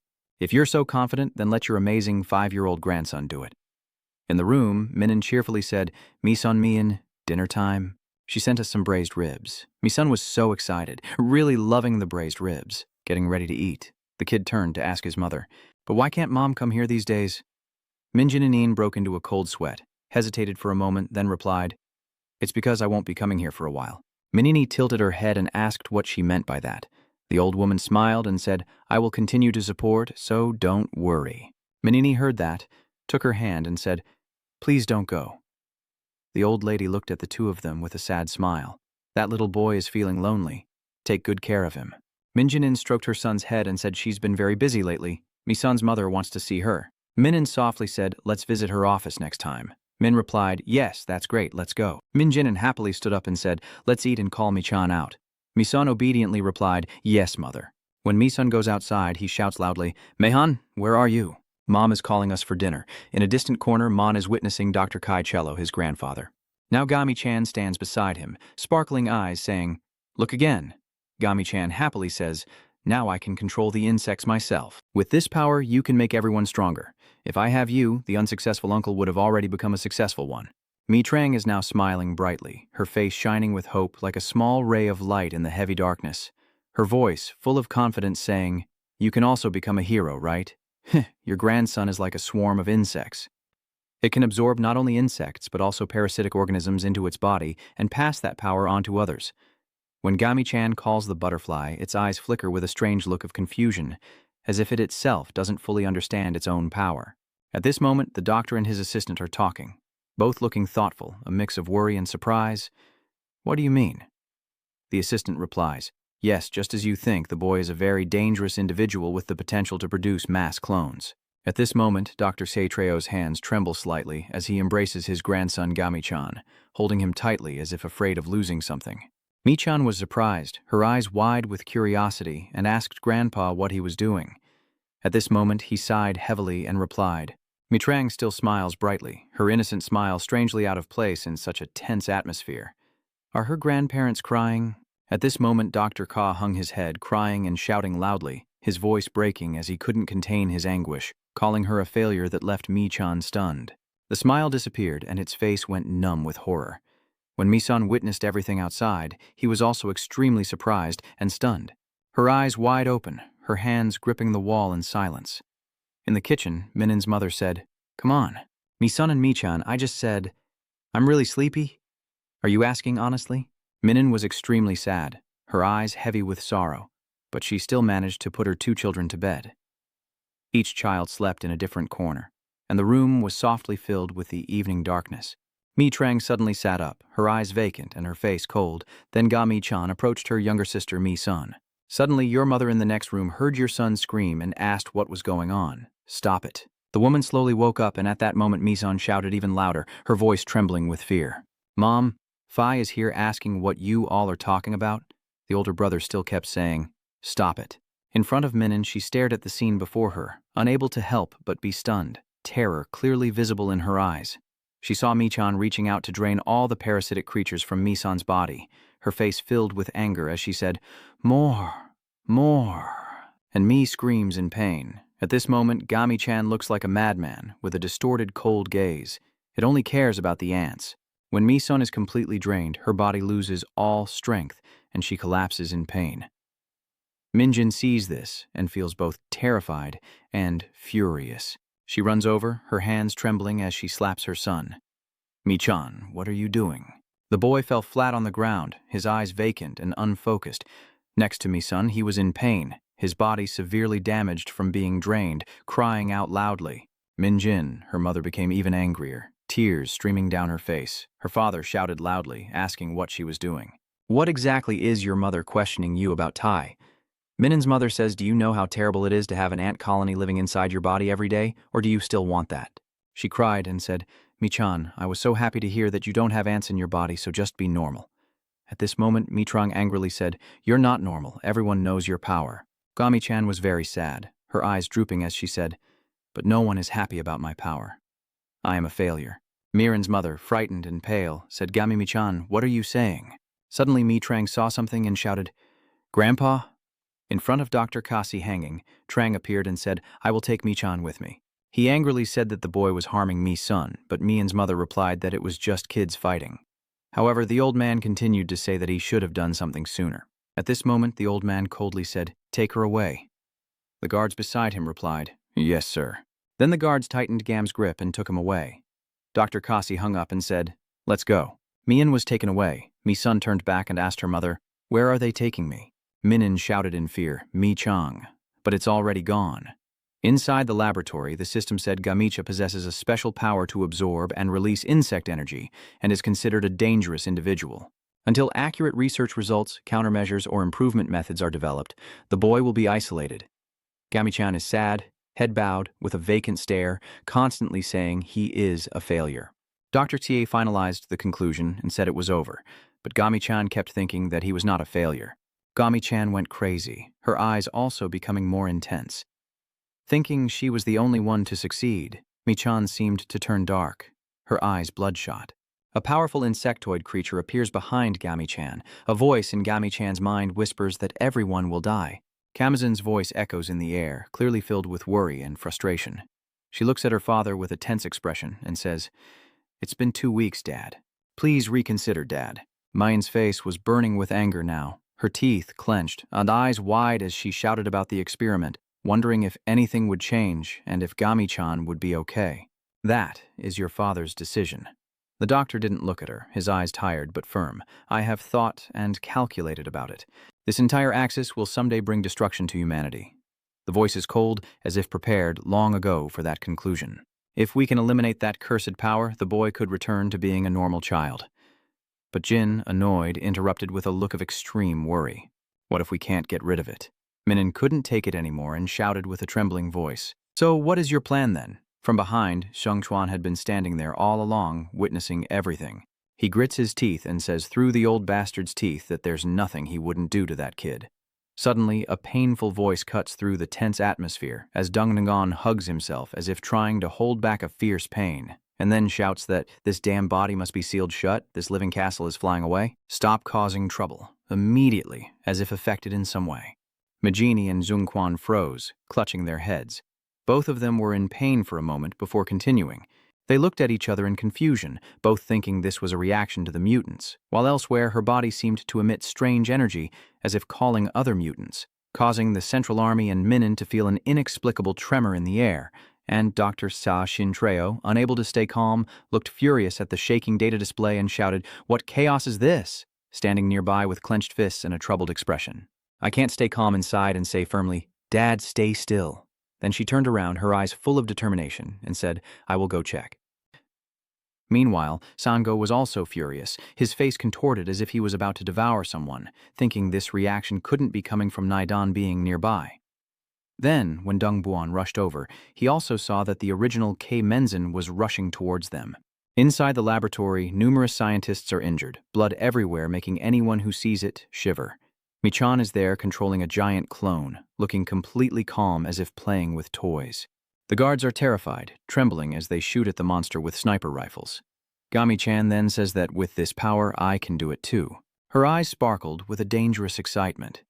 Mi-chang muttered to herself silently, as if she were acting out a scene from a TV drama. At this moment, the security guard, terrified, said to cease fire because he thought the boy was the professor's nephew, looking panicked as if he had just seen a ghost. But Gami-chan used her power to control and make the insectoid creature attack everyone. Gami-chan made all those guards scream in pain, clutching their faces and crying out. Elsewhere, Mi also sensed the strange aura coming from the creature inside her. The frightened child shouted, "Mom!" tears streaming down his face, but there was no one in the room. Meanwhile, elsewhere, Kamen ran to Gami-chan's side and shouted, "Gami-chan is!" her voice breaking with horror. Seeing countless insectoids surrounding the boy, she fearfully said, "I will save you. Just stay there."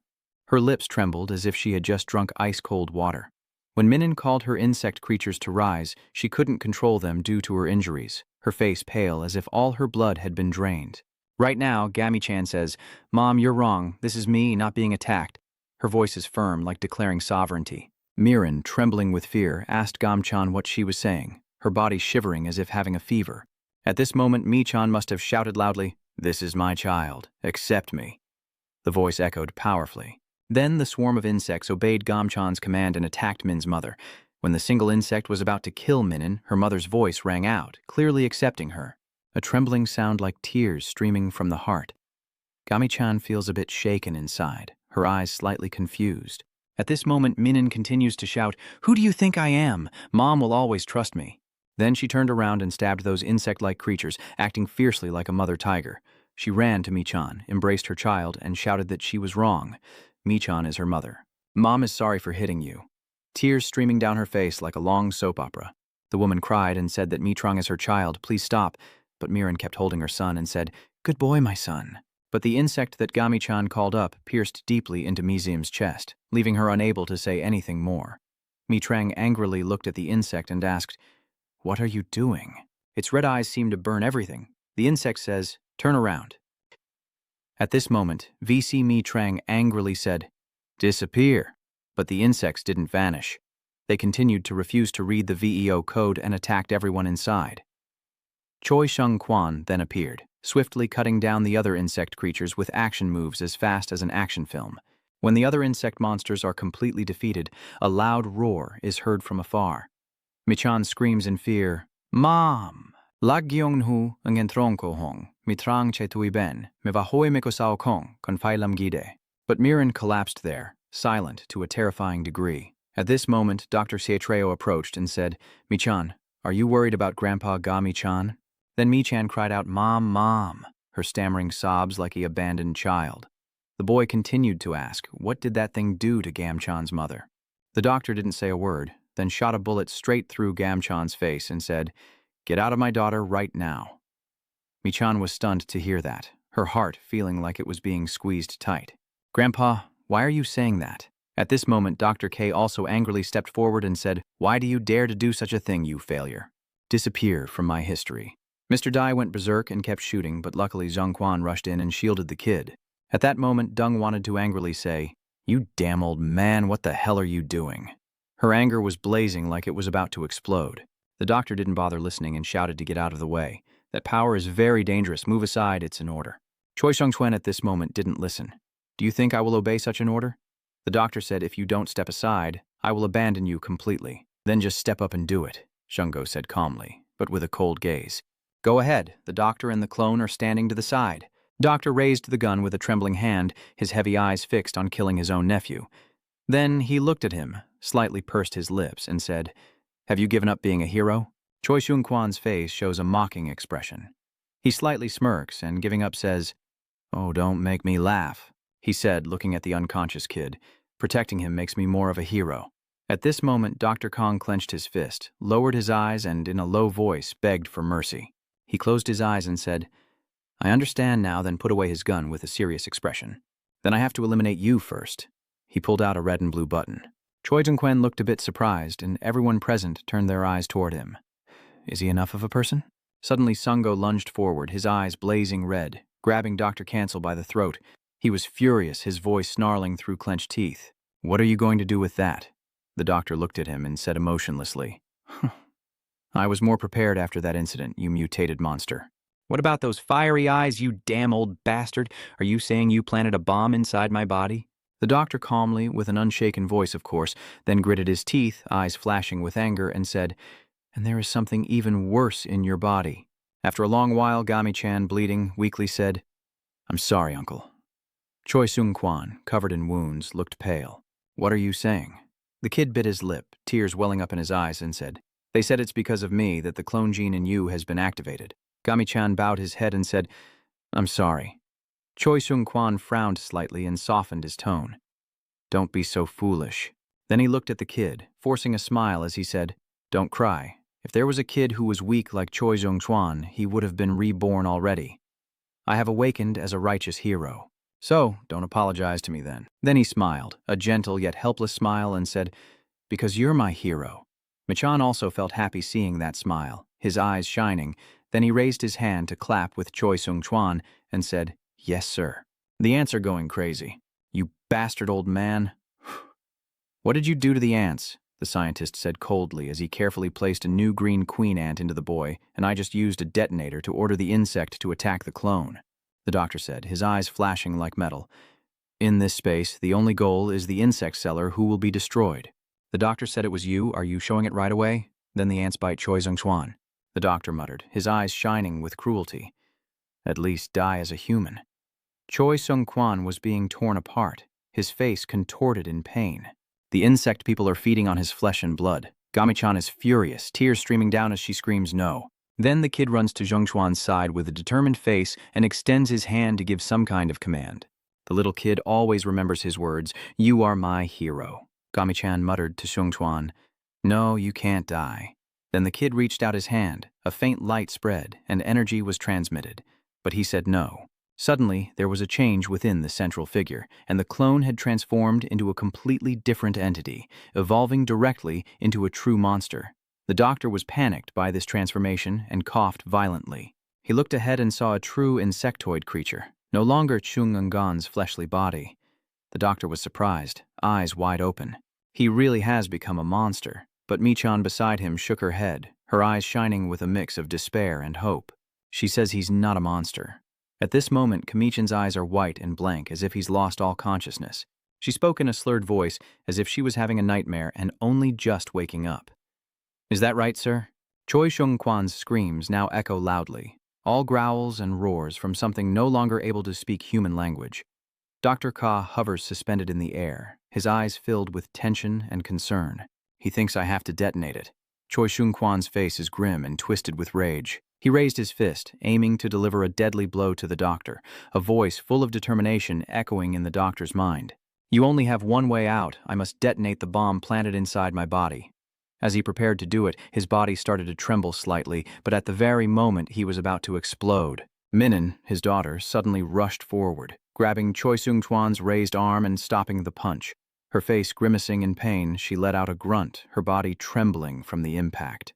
He turned around in panic and trembling voice said, Minin is. At this moment, Minin stared fiercely at her old friend as if begging. She shouted to wake up Sung-chuan and Gami-chan, but Choi Sung-chuan's face was now distorted, showing no sign of being human anymore. He roared, eyes wide open, lips twitching as if growling, don't be ridiculous. Elsewhere, Mai was searching for her mother, looking frantic, her eyes anxious as she kept calling out, Mom, where are you?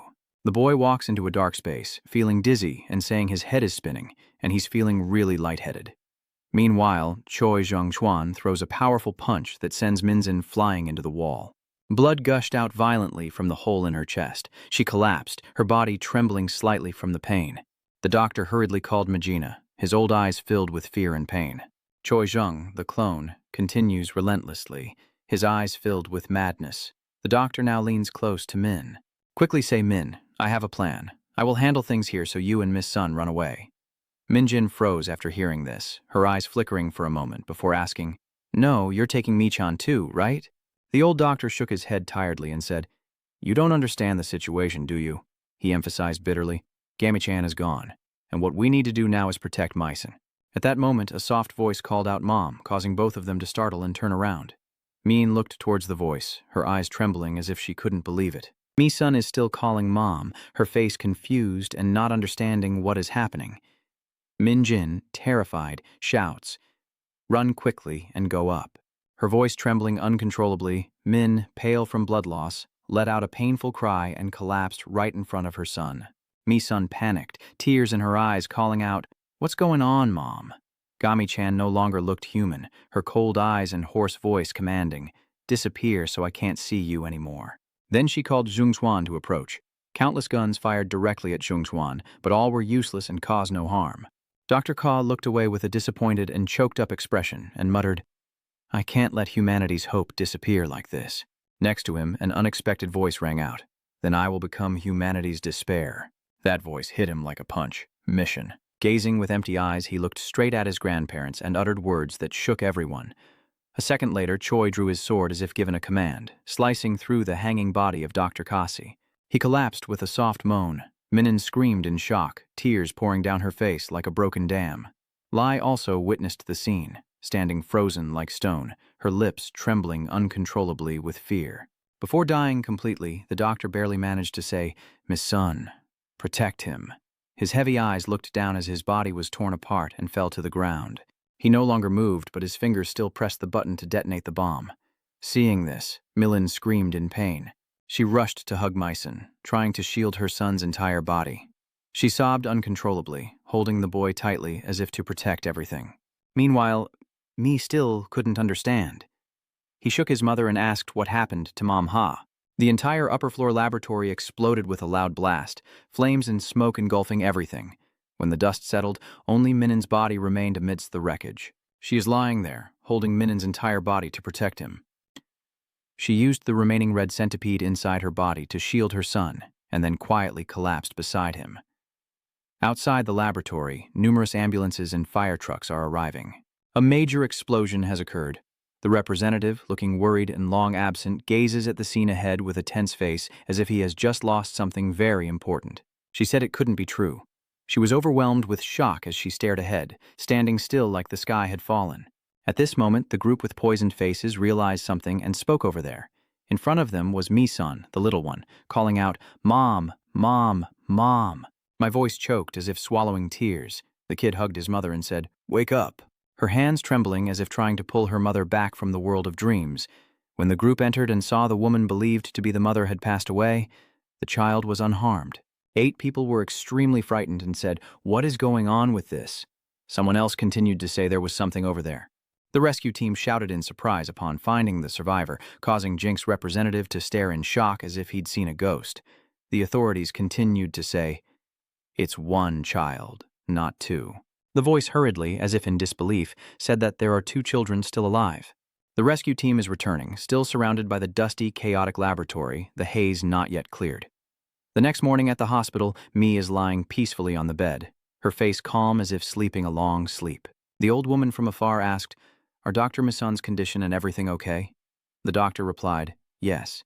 He said the child was completely safe with no scratches. When he found the book, he said you had saved her." Minijin, the man, is the assistant and always with Dr. Ka Chian. Jinok Jom painfully covers his face, crying out, "Mijin?" She wiped away her tears and said, "I will arrange the funeral for all 3 of them." Her voice choked with each word.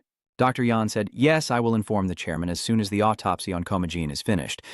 Then the representative turned and asked where Gami-chan was. Right now, Jello always says that Gami-chan is being held in an underground facility on the outskirts of Super.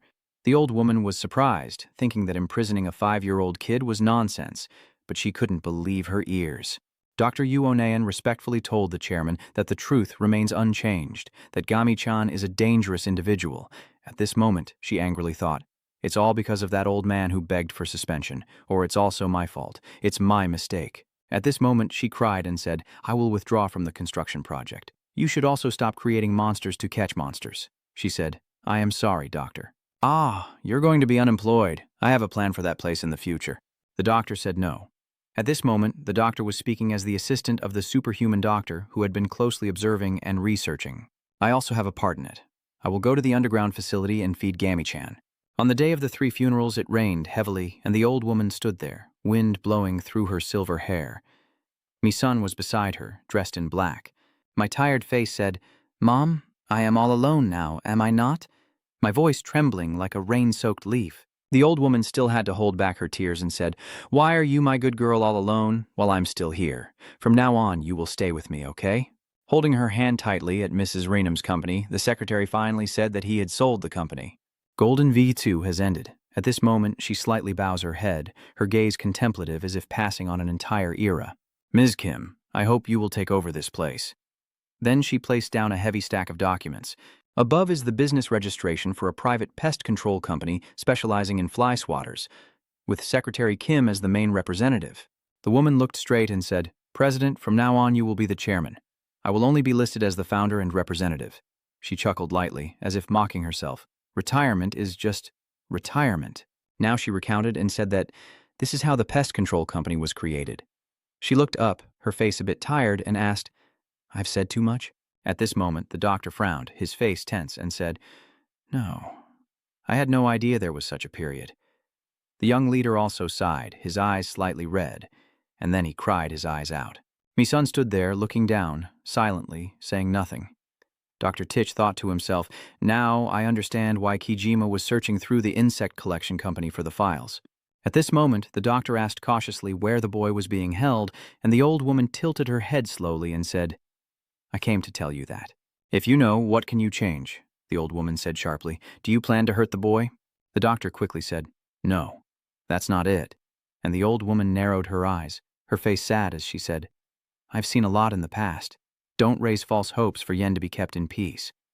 Maybe that's for the best." At this moment, the doctor said quietly, "If we do nothing and leave it as it is, the Harvester Company will ultimately be destroyed by Kirier's relentless slaughter." The old woman then lowered her head slightly, her face showing clear pain, saying there must be a way. The doctor said nothing more for now. Suddenly, Misoni decisively said, "I will end it." The old woman widened her eyes in surprise and asked, "What are you talking about?"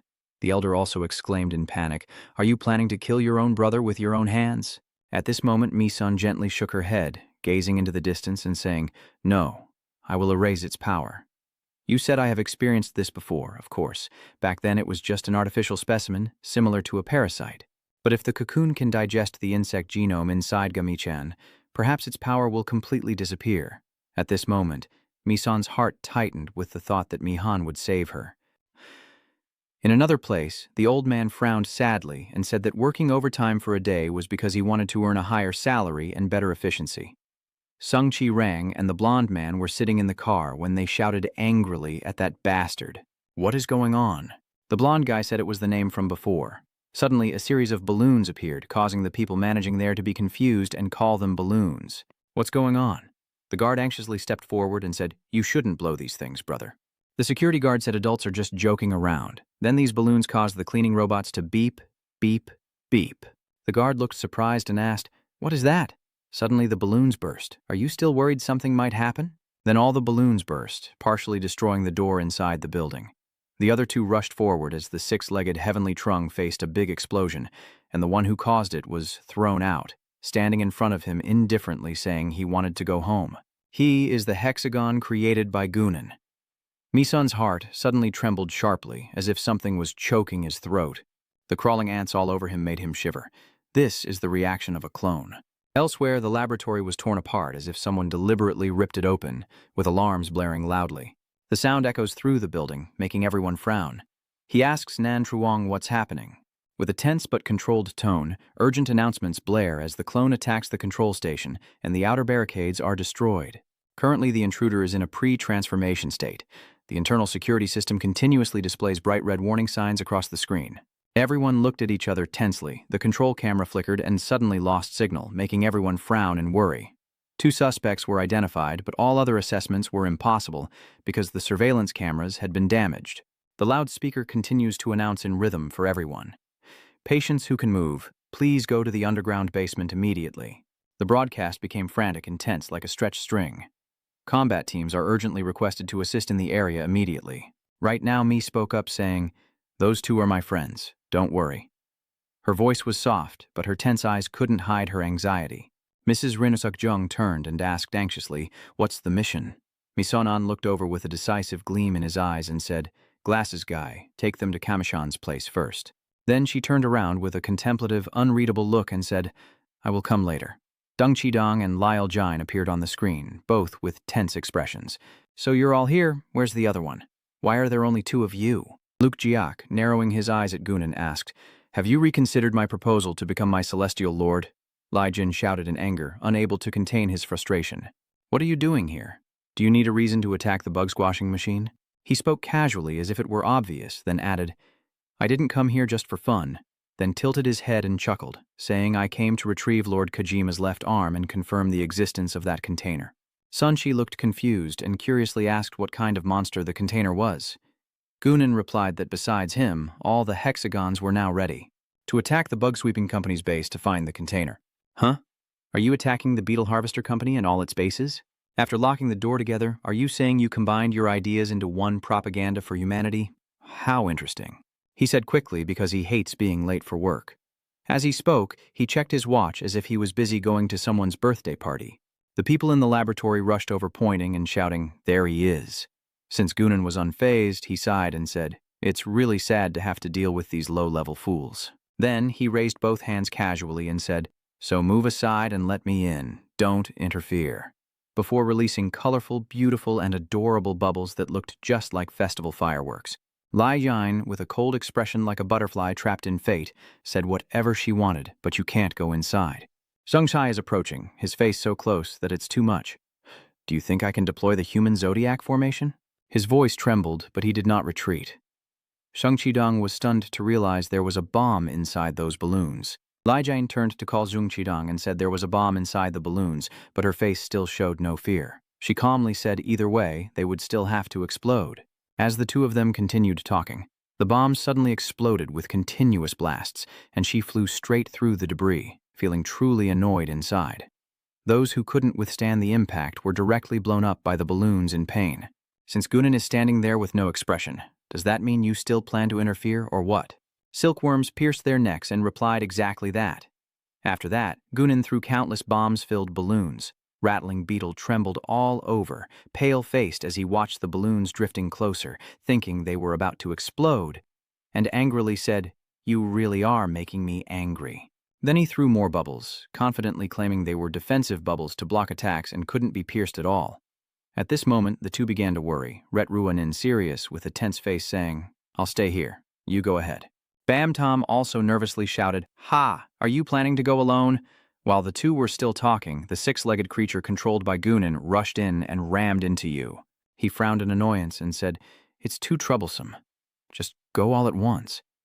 Rhett was extremely uncomfortable inside, his eyes turning cold as he thought, "You bastard, aren't you going to introduce your name?"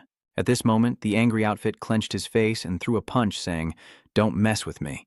But that guy was not hurt at all. He reacted very quickly, standing behind Rhett with a calm face and no trace of emotion, saying, "Are you surprised that I didn't reveal my name like the other subordinates?" Rhetbug was extremely surprised, his eyes wide open, thinking of what? When did he come out from there? That was quick. Before he could react, the Rhett beetle was punched, then kicked away far. Buam Tawansin saw that scene and felt heartbroken. Her eyes panicked, her lips pressed tightly as she said, "Rhett, this is really not good." The insect continued to punch into the RZR. He spoke in a deep voice. The more a creature loses control, the more it goes mad, repeatedly saying the same word, Rhett suffering in pain. He let out a cry, then fought back with a determined face, retaliating while gritting his teeth, calling the bastard. But that sperm creature was not intimidated at all, his eyes empty but still smiling faintly, as if he's about to earn that as his new title.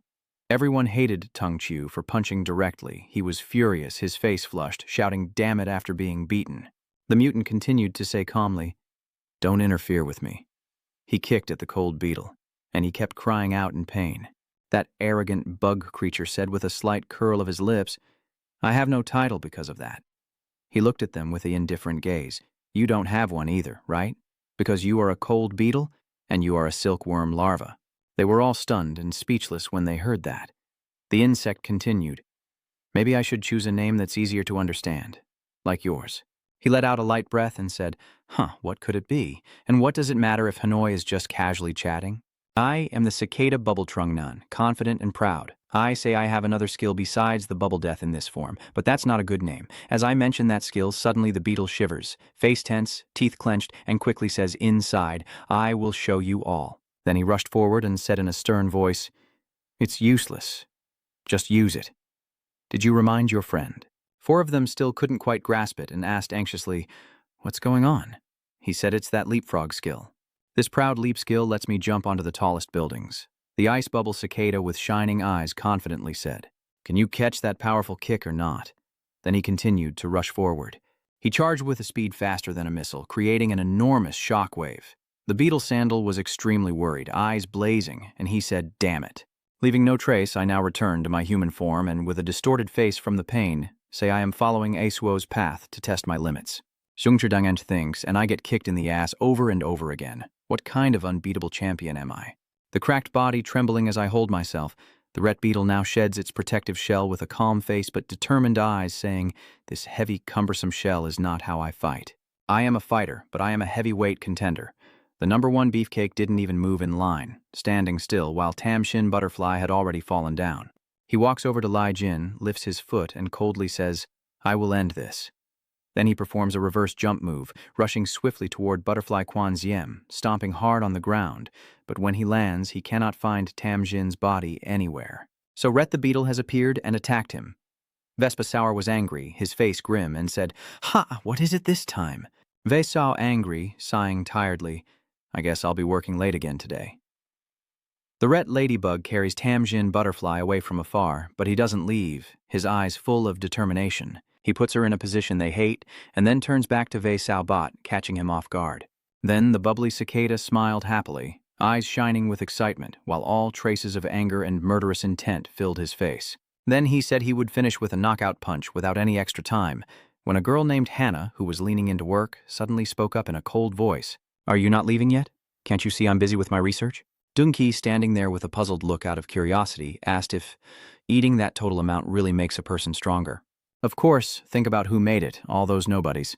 Again, it's all because of that thing, that scoundrel leading that person. Then she stepped closer, holding the worm up to Sung's face, her sharp eyes teasing as she said, "You should try it too. It doesn't taste good, but I guarantee its power is really impressive." Only at this moment is he staring with a pale face, stepping back reflexively and saying, "Don't bring it near me." "Do you think I have to eat it?" Sung-Chi is now holding his hand with a serious, determined face, looking ahead and saying, "I will become stronger on my own." Hanaku smiled, a half-smile full of provocation, saying, "Soon enough you will be trapped within your own limits." "Why are you so surprised and confused? What do you mean by that?" "This larva is just a temporary drug to borrow power," she continued explaining, her eyes sparkling as if enticing. "When your desire for power reaches its peak again, you will break your own limits." Then she looked at him, softly curling her lips into a smile, and said, "That is your second awakening." Dong-Chi fell silent, recalling when he was still in their bodies, a contemplative look flickering in his eyes before he said coldly, "I really broke free. That was the moment I truly broke free." The cicada buzzed loudly during the battle, face scrunched as if bitten by a thorn. This is quite strange." Then he sighed and said, "It's really troublesome." When the scarab was standing there, he looked a bit stunned, then nonchalantly said that his body felt much lighter, as if he could fly. Then the two of them, along with two other beings, attacked each other, dodging each other's moves. He said it could protect him, so there was no need to dodge anymore. Then he will start attacking. A punch, but he missed, and Vei Sao easily dodged it. Then he quickly punched Vei Sao in the face, catching him off guard, causing him to fall straight to the ground. He was furious, his face flushed red, shouting, He's really gone crazy now, shouting loudly enough it's so annoying." Then he rushed quickly towards him. The reddish beetle frowned and asked, "Where are you going?" That statement made the bubble cicada extremely surprised. His face froze, not expecting the reddish beetle to dodge so quickly. Before he could react, Ret the beetle punched Bubble Cicada so hard that it caused a massive shock wave beneath the earth. Bubble Cicada lay still as if it had escaped death. He shouted in anger, having only broken through once. "Don't be complacent." Vasau continued to fly forward with a fierce look on his face and said, "I've broken through countless times too, you understand?" Then the cicada uses a new move as it approaches, while he continues to dodge and block the attacks. The two are fighting, with the cicada constantly blowing bubbles, while Ret's beetle uses his pink shield and charges forward. The current battle is evenly matched, but Ret the beetle is furious, his face flushed with anger, saying these bubbles really drove him crazy. He stared intently at the belly of the cicada with a surprised expression and said, "Are these bubbles boiling, or what?" The cicada spat out a mouthful of blood and screamed in pain. At this moment his neck suddenly turned red, and his furious face looked at the person who had hurt him but couldn't do anything more. Ret Beetle now frowned and said, "Your title is no longer acceptable." Vei Sao, who was just injured both physically and mentally, shouted in pain, blood spattering out, then immediately turned into a huge explosion. Ret Beetle gradually transformed into a human, returning to Zhong Qidong's appearance. So I said, "Did he really defeat a celestial worm in the hexagon?" She was very surprised, her mouth slightly open as if she couldn't believe it. But suddenly a step approached from beside her, and the stranger was Kamison. "Hey, what are you trying to do?" Nianzin smiled and said, "The battle is over. Did you defeat that hexagon?" He completely overwhelmed him. Suddenly, Mi told that person to stand up. Kamison unexpectedly transformed into a different person. He said quickly, his eyes blazing red. Hearing that, Nin felt terrified and suddenly looked ahead, her eyes wide with shock. In front of her and him was an army of insect-like creatures flying across the sky, covering the entire sky. Sheng Qidang, in his human form, after a fierce battle with the powerful hexagon, looked surprised through the smoke and asked what was going on. "I've been following you for a while just to see your face. My proud words say the fight is over now." He laughed loudly and said, "I won. Don't look so surprised." He asked what this was, then suddenly he collapsed right after. Hannah, the girl standing in front of him, said, "Sorry. To get my research recognized that day, this is the only way." Facing a sky full of flying insects covering the entire sky, she said in amazement, "What are those insect creatures?" "Are they all celestial bugs, sir?" Kamison replied. "No, they're not insect creatures. They resemble the larvae from the Red Abyss." "So you're saying those larvae are transforming into something else?" Suddenly, a missile flew in, causing the flying insect swarm to explode. Someone behind reports the personnel count. The team in the laboratory appears and states that there are 65 members in the combat unit present at the headquarters. "This is all the personnel we have. What about reinforcements behind the man?" "Our research team is tracking its speed. We requested aid from all sectors, but it seems everyone is facing the same situation as us. Everywhere is fighting dangerous alien insects. Vajor and his secretary run after them. Damn it, with this many people it's truly impossible." Someone shouted in surprise that your grandmother is inside there. When they went inside, everyone discovered it, including Abra. "Are you all really going up?" Lai angrily asked Jin, "So are we going to fight those guys together too?" Kamison said calmly, "Please." After hearing that, Lai angrily said, "What do you mean, please?" The two of them were chatting. The box suddenly rushed at everyone and then said, "They are coming here." Then she used the 9 golden diamonds technique to block and penetrate deep inside. Countless insect creatures fell freely to the ground after contact with her palm. Some of them pierced through easily. She was scared and angry, saying, "Yeah, they've already pierced through." That monster appeared right in front of her and roared. She had to use a different technique to push them away. Suddenly, Kamison's insect creatures appeared and crawled everywhere, then devoured those monsters. She was surprised, and the many black ants showed that it was Kamison. He gathered everyone together, then used the black ants to attack the swarm of duplicates. The scene became extremely chaotic. The ground trembled, the air seemed to freeze, and the beastmen charged through the protective barriers, roaring as they advanced to attack humans. Amid the chaos of screams and smoke, everyone desperately fights back, their eyes filled with tension. Inside the laboratory, it is silent, only the sound of hurried footsteps. The woman looked around, her voice sharp and serious. "Speak quickly." Some of them are still doctors, still working tirelessly, confused, pulling and moving the experimental sample arms. But then suddenly an unusual event occurs. "What's going on?" He said that if she entered without orders, she wouldn't be able to. Before he could finish speaking, the 2 men in the room were unable to resist. They collapsed to the floor, their eyes wide with shock. In front of them, the nurse's skin was slowly cracking and detaching from her body, an action no one could stop. Behind A's family, they witnessed everything, their bodies trembling, eyes wide with fear. The nurse at this moment shed her original form, her body gradually separating, her skin transforming into shimmering scales like some reptile. She said coldly, "Yes, I've secured it safely. A car will soon leave through the back gate. Follow it." At this moment, her body transforms rapidly, limbs curling up like a strange creature. Seeing that, her hands trembled. She hurriedly covered her mouth and gasped, her eyes following the support. But the nurse continued speaking. "It sounds like through the phone. I'll take this thing, not that fancy bill car. Inside that car is the doctor. If I follow the trail, I will find the location of that thing." The clone suddenly soared into the sky, its insect-like wings spread wide, sunlight shining on each cold, glowing wing. It laughed, its voice blending with the wind, saying, "Well done. Now, it will be mine. My research is not like yours. You did it because you are a good person." She stood below, squinting her eyes, smiling softly, clasping hands as if making a vow. "Telling this beast we will be together forever, so that DNA can see everything." Her heart sank, tears uncontrollably streaming down her face. She muttered, her lips trembling, unable to believe what she was hearing. In front of her, the woman gradually transforming into a butterfly, delicate yet strange, was Jin's gang. The nurse, with a calm face and a half-human, half-butterfly body, suddenly saw Jin's gang flying in from somewhere. The surprised yet slightly radiant expression on her face shows she knows you're here. She gently lifts Chojia's chin, her eyes sparkling, as Ara continues to cry. Jin says it out loud. Come with me. The girl looked surprised with wide eyes and asked, What is that?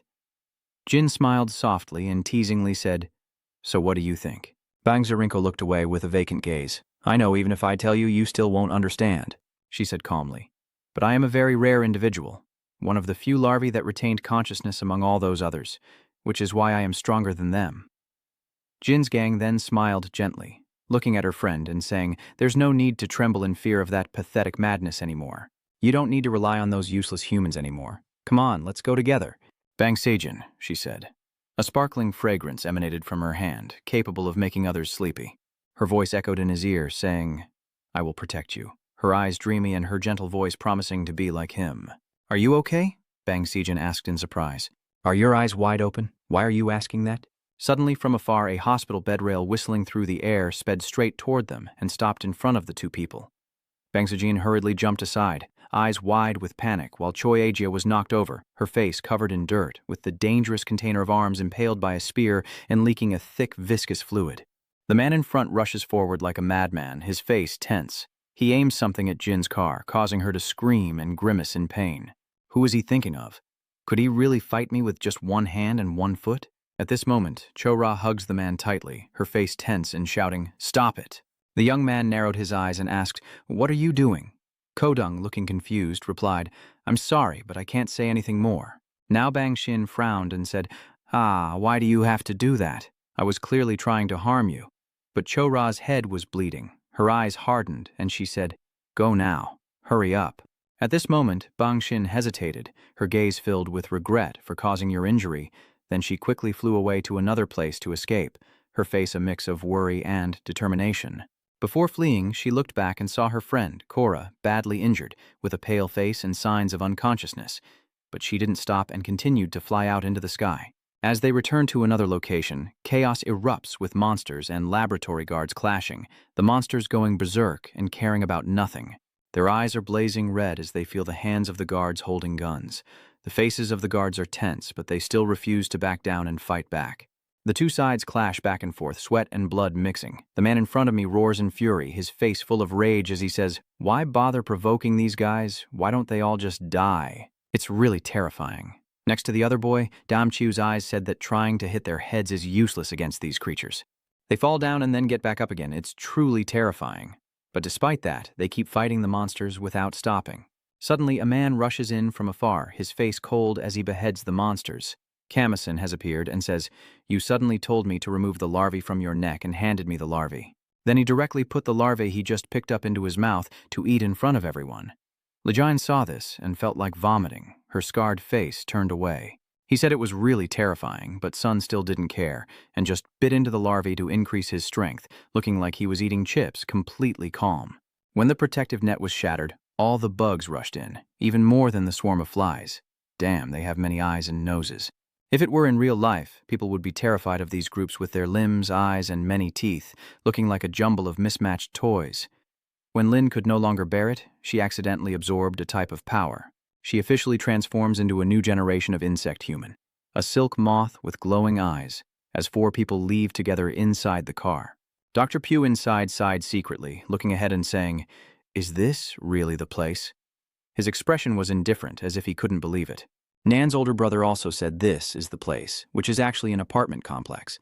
Everyone asked each other, Yes, this is thanks to my studies. The security guard smiled and said, Oh, hello. And the old lady also smiled brightly and greeted back as if she had been waiting. Everyone here happily greets her loudly, saying, Hello, ma'am, hello, sister, hello, madam, in unison like a choir. That even Dr. Pugh had to bow to be polite. The old lady waved and greeted everyone like a beauty queen, with a confident demeanor. She said everyone should work, but today is the only day off. Suddenly, everyone's faces fell, as if they had just been told they wouldn't receive their year-end bonus. At this moment, the group stood there and bowed, saying, Yes, ma'am, we will leave now. Pugh and Head Nan were stunned. Are you pretending to be civilians or what is going on here? You look stunned like you've just walked into a spy movie. The old woman said goodbye. Go now. She's already at the destination. Pugh asked if there was nothing here, her voice tinged with suspicion. The old woman continued, Wait there for a moment. Then she will give the order to Mr. Kim. Secretary Kim receives the order? Yes, ma'am. At this moment, the two of them each place a button with strange patterns inside their shirt cuffs, both positioning them along the boundary line in front. Suddenly, the boundary line glows with an extraordinary light. At dawn, under the blinding sun in a harsh, arid place, a butterfly quietly flies to the den. She rushed into a dark cave where countless monsters were sleeping, the scene silent to the point of suffocation. Inside, she carefully takes the arm she stole from the laboratory, her anxious eyes lifting as she offers it to the monster called Kojima. With what? Hyson, the sixth pillar, bowed her head and offered the arm. I have safely brought back Lord Kojima's left arm and also found the location of the core. Then he reached out his hand to take it from me, directly absorbed the arm, his face turning cruel and satisfied. Kojima seemed stronger than ever, with murderous intent filling the air. Then he grabbed her head, his hand tightening, his eyes cold and ruthless. When he grabbed her head, she felt her life hanging by a thread and trembled, her lips turning pale with fear. But as he passed by, he only said to spare your life. His voice was even but cold to the bone. As soon as those words finished, all the insects and monsters hiding in the cave were attacked and torn apart by the servant of that man. The scene was horrifying. The insect person, Kojima, said, "Lead the way for me." She didn't ask, lying still with trembling eyes but not daring to resist.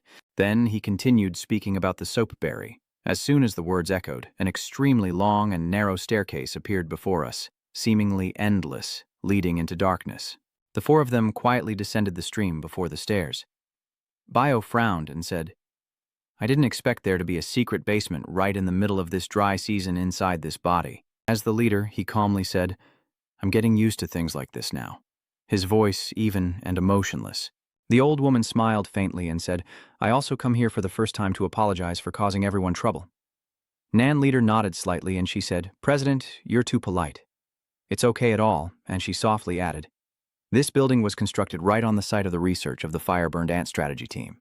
Her voice was calm as if she was telling an old story. "This is the Nemon apartment complex.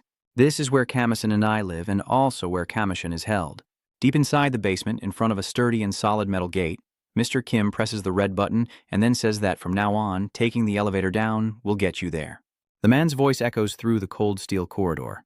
"At this moment," he says, "when you suspect Sun will arrive, I will come down afterward." The representative then calmly said, "See you later," with an unchanged gaze as if everything was planned.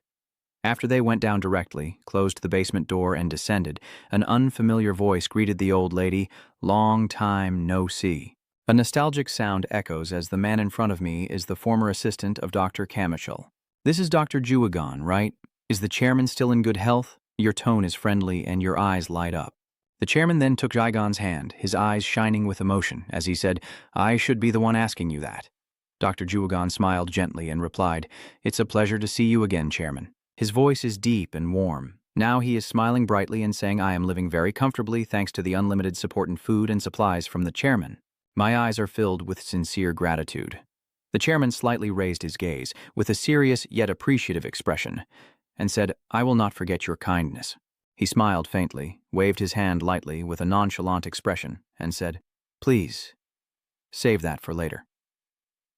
Then he turned his face forward, his gaze contemplative as he looked towards Vu Hung. The door ahead is marked and he says, "She's here." At this moment, the two behind exchange glances and say, "Let's step back for now." "Yes." The old lady sighed softly, her face showing clear worry. She said she doesn't know how it turned out, while the doctor is pressing buttons with a serious face, as if adjusting something extremely important to start seeing inside. The old woman's face is full of longing and sadness. Mrs. looks ahead, where a young man is tied up and unable to move. Through the glass, she tearfully says, "Michaoi." Suddenly, a disturbance appears where the battle is taking place. Butterfly Tam Shin hurriedly shouts that the ant nest is gradually disappearing. "Are you panicking and looking around saying, 'Kamison, where is he?'" Then she charged forward with determination, swinging at those monsters, while Gam Min Sun was devouring the bugs he had taken as spoils from killing the monsters. Long Song's eyes flickered with pleasure as he devoured and absorbed everything wildly. Then he raised his hand and said clearly, "Let's regroup." All the black ants he summoned gathered into a large whirlpool circle spinning around him. He screams in pain, his eyes blazing red, as his body mutates and evolves. At this moment, Butterfly Tam and the others are stunned, staring blankly and asking, "What is that form supposed to be?" Kamison nodded, slightly proud, and said, "Thank you. Veen, I have evolved."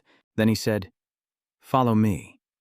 After saying that, he suddenly disappeared into the chaos, moving so fast that only the wind remained. She gasped and shouted, "How can that idiot go so fast that I can't keep up?"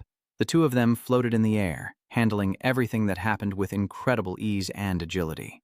The people below stared in amazement and asked, "Who are they?" They handled the trouble in an instant and just left. Someone else shouted, "They're closing up. Are you surprised?" Sam frowned and asked what was going on. The young man hesitated and said, "I don't know anymore, but they are coming back to life in human form." Back in the laboratory, the old woman looked sadly at her grandson in front of her. The old woman's face seemed to age even more, and she said, "My child." The boy remained silent, lips pressed tightly, lowering his head as if lost in thought. After a moment, the boy whispered, "I miss you very much, Grandma." The old woman then looked at her grandson, her eyes softening, and said, "Micha, the child who keeps questioning," her voice quiet. "Why did it take you so long to come?" The old woman hesitated, her eyes avoiding, her voice lowering as she apologized, saying she only dared to stand at the gate.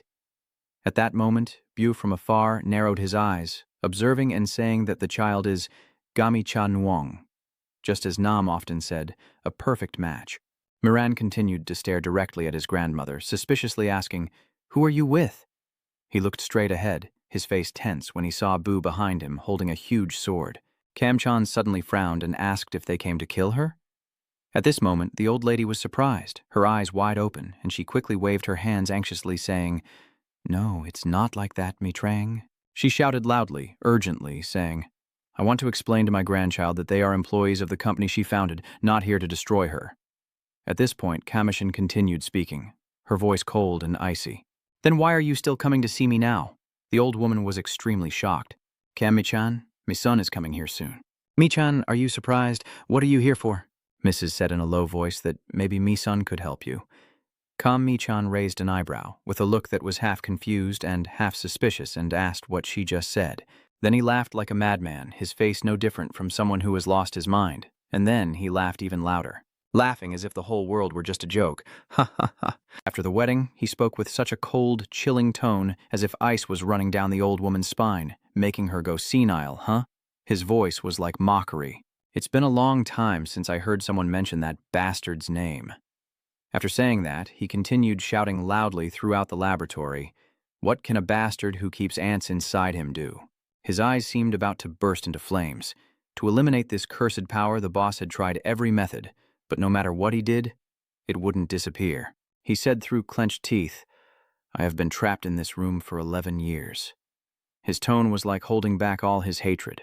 At this moment, Kam-chan, like a madman with bloodshot eyes, shouted that no matter what he did, she didn't need it. She didn't want help from something born from the finish line. Her voice choked as he sneered like he was already satisfied and continued, "You'd rather die like a failure, your face distorted but your voice still so firm." Hearing this, the old woman was deeply heartbroken and said, "Don't do this, please." She couldn't hold back her tears. Suddenly, the laboratory behind exploded. Everyone inside the room was stunned, their faces pale. What on earth was happening? It was Kojima. He had entered inside and then threw Mr. Kim's body forward as if tossing a sack. Everyone shouted in fear, "Is the boss okay? Secretary Kim, the situation is getting chaotic." Everyone was extremely worried, but the leader quickly intervened, urgently telling the president to come closer with a serious expression. Could it be that Kojima is now stepping closer? Everyone trembled with fear, unable to believe it was really him. Could it really be that man? The room almost held its breath, everyone choosing to stare forward silently, daring not to breathe heavily, communicating with their eyes. "The person behind this perfect appearance, your words are like a knife. You're the one, right?" Bu, holding a knife now, his hand trembling slightly. Nantrong also stepped forward and said firmly, "Protect the chairman. Kojima, he is my hero." Then, like a whirlwind, he used his power and shot forward. Bu was struck by a powerful punch, crying out in pain, mouth wide open in disbelief, then immediately exploded in the video, blood splattering everywhere along with numerous cuts and bruises, a scene resembling hell. Everyone shouted, "Is the chairman okay?" The sound shattered everywhere. The chairman is lying there, motionless. Everyone anxiously says, "Chairman, please wake up, chairman." Her voice was choked in her throat as the old woman was cut in half by a single strike, leaving everyone stunned. Kamison suddenly evolved, flying through the air with intense turmoil in his heart, his eyes darting constantly, showing a tense expression, feeling that something was very wrong. He said, a huge and powerful energy like never before. At this moment, he was terrified, his eyes wide open, his face pale. Could it be? He worries a little, secretly thinking it can't be. He rushed forward like crazy, his face like someone racing against death. In his mind, he was only thinking one word: Grandma. Lan Tuong's eyes widened. He is Kojima. At this moment, the old woman cried out, her faint breaths escaping from her dry lips. Chairman, are you okay? The chairman is still alive, but he keeps fighting on, his eyes cold as he continues to battle with the general. Mr. Pugh was truly in great pain, his face pale, and he could hardly endure another blow. Prima raised his fist to strike down, but Dr. Pugh quickly managed to counter this move. At this moment, Pugh was surprised, his eyes wide open. Wasn't he aiming at me? It seems like his action is trying to destroy something. Suddenly from behind, two robotic hands rushed quickly and grabbed Prima. Suddenly, a voice rang out from behind saying, "Act quickly." It was Dr. Julian controlling a giant robot. Chief Lan, hearing that, coordinated perfectly, gritted her teeth with a determined look, formed a fist, and punched toward Prima. Both she and Dr. Pugh lunged forward, officially setting the explosive charge to destroy the sovereignty. Dima was attacked from multiple sides and was in great pain, his face contorted and his body trembling. At this moment, Dr. Jiangan said, "Quickly get the chairman out of here first." Dr. Pugh worriedly asked what about the lock, and at this moment, Revelvale Ugonan said Kamishan had tried to escape in an emergency before, but due to a system error, the door couldn't be opened. Then Leon Ganan continued shouting, "Leave the rest to me, everyone run now." Everyone heard that and hurriedly carried the chairman away, leaving only Kojima, Kugan, and Kamichan.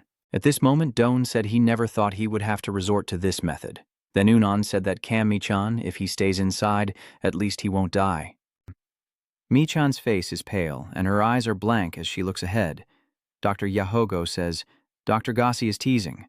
I think it's time I follow you now." Then he looked at the red button in front, clenched his fist tightly, and then slammed it down on the red buttons, saying, "Please forgive this incompetent disciple for only now following you." Suddenly his hand trembled, and he said, "Why can't I move my hand all of a sudden?" Hana then took his hand, held it back, and said, "Self-destruction is very bad." At this moment, Kami-chan slowly stood up, with a cold gaze and a determined face, and said, "I won't fall into the trap a second time." Dr. Gon was extremely frightened, his face pale and stunned. He stammered, "How is it possible that Kamicha managed to escape?" Hanakota smiled with a hint of smugness in his eyes and said, "I let him go."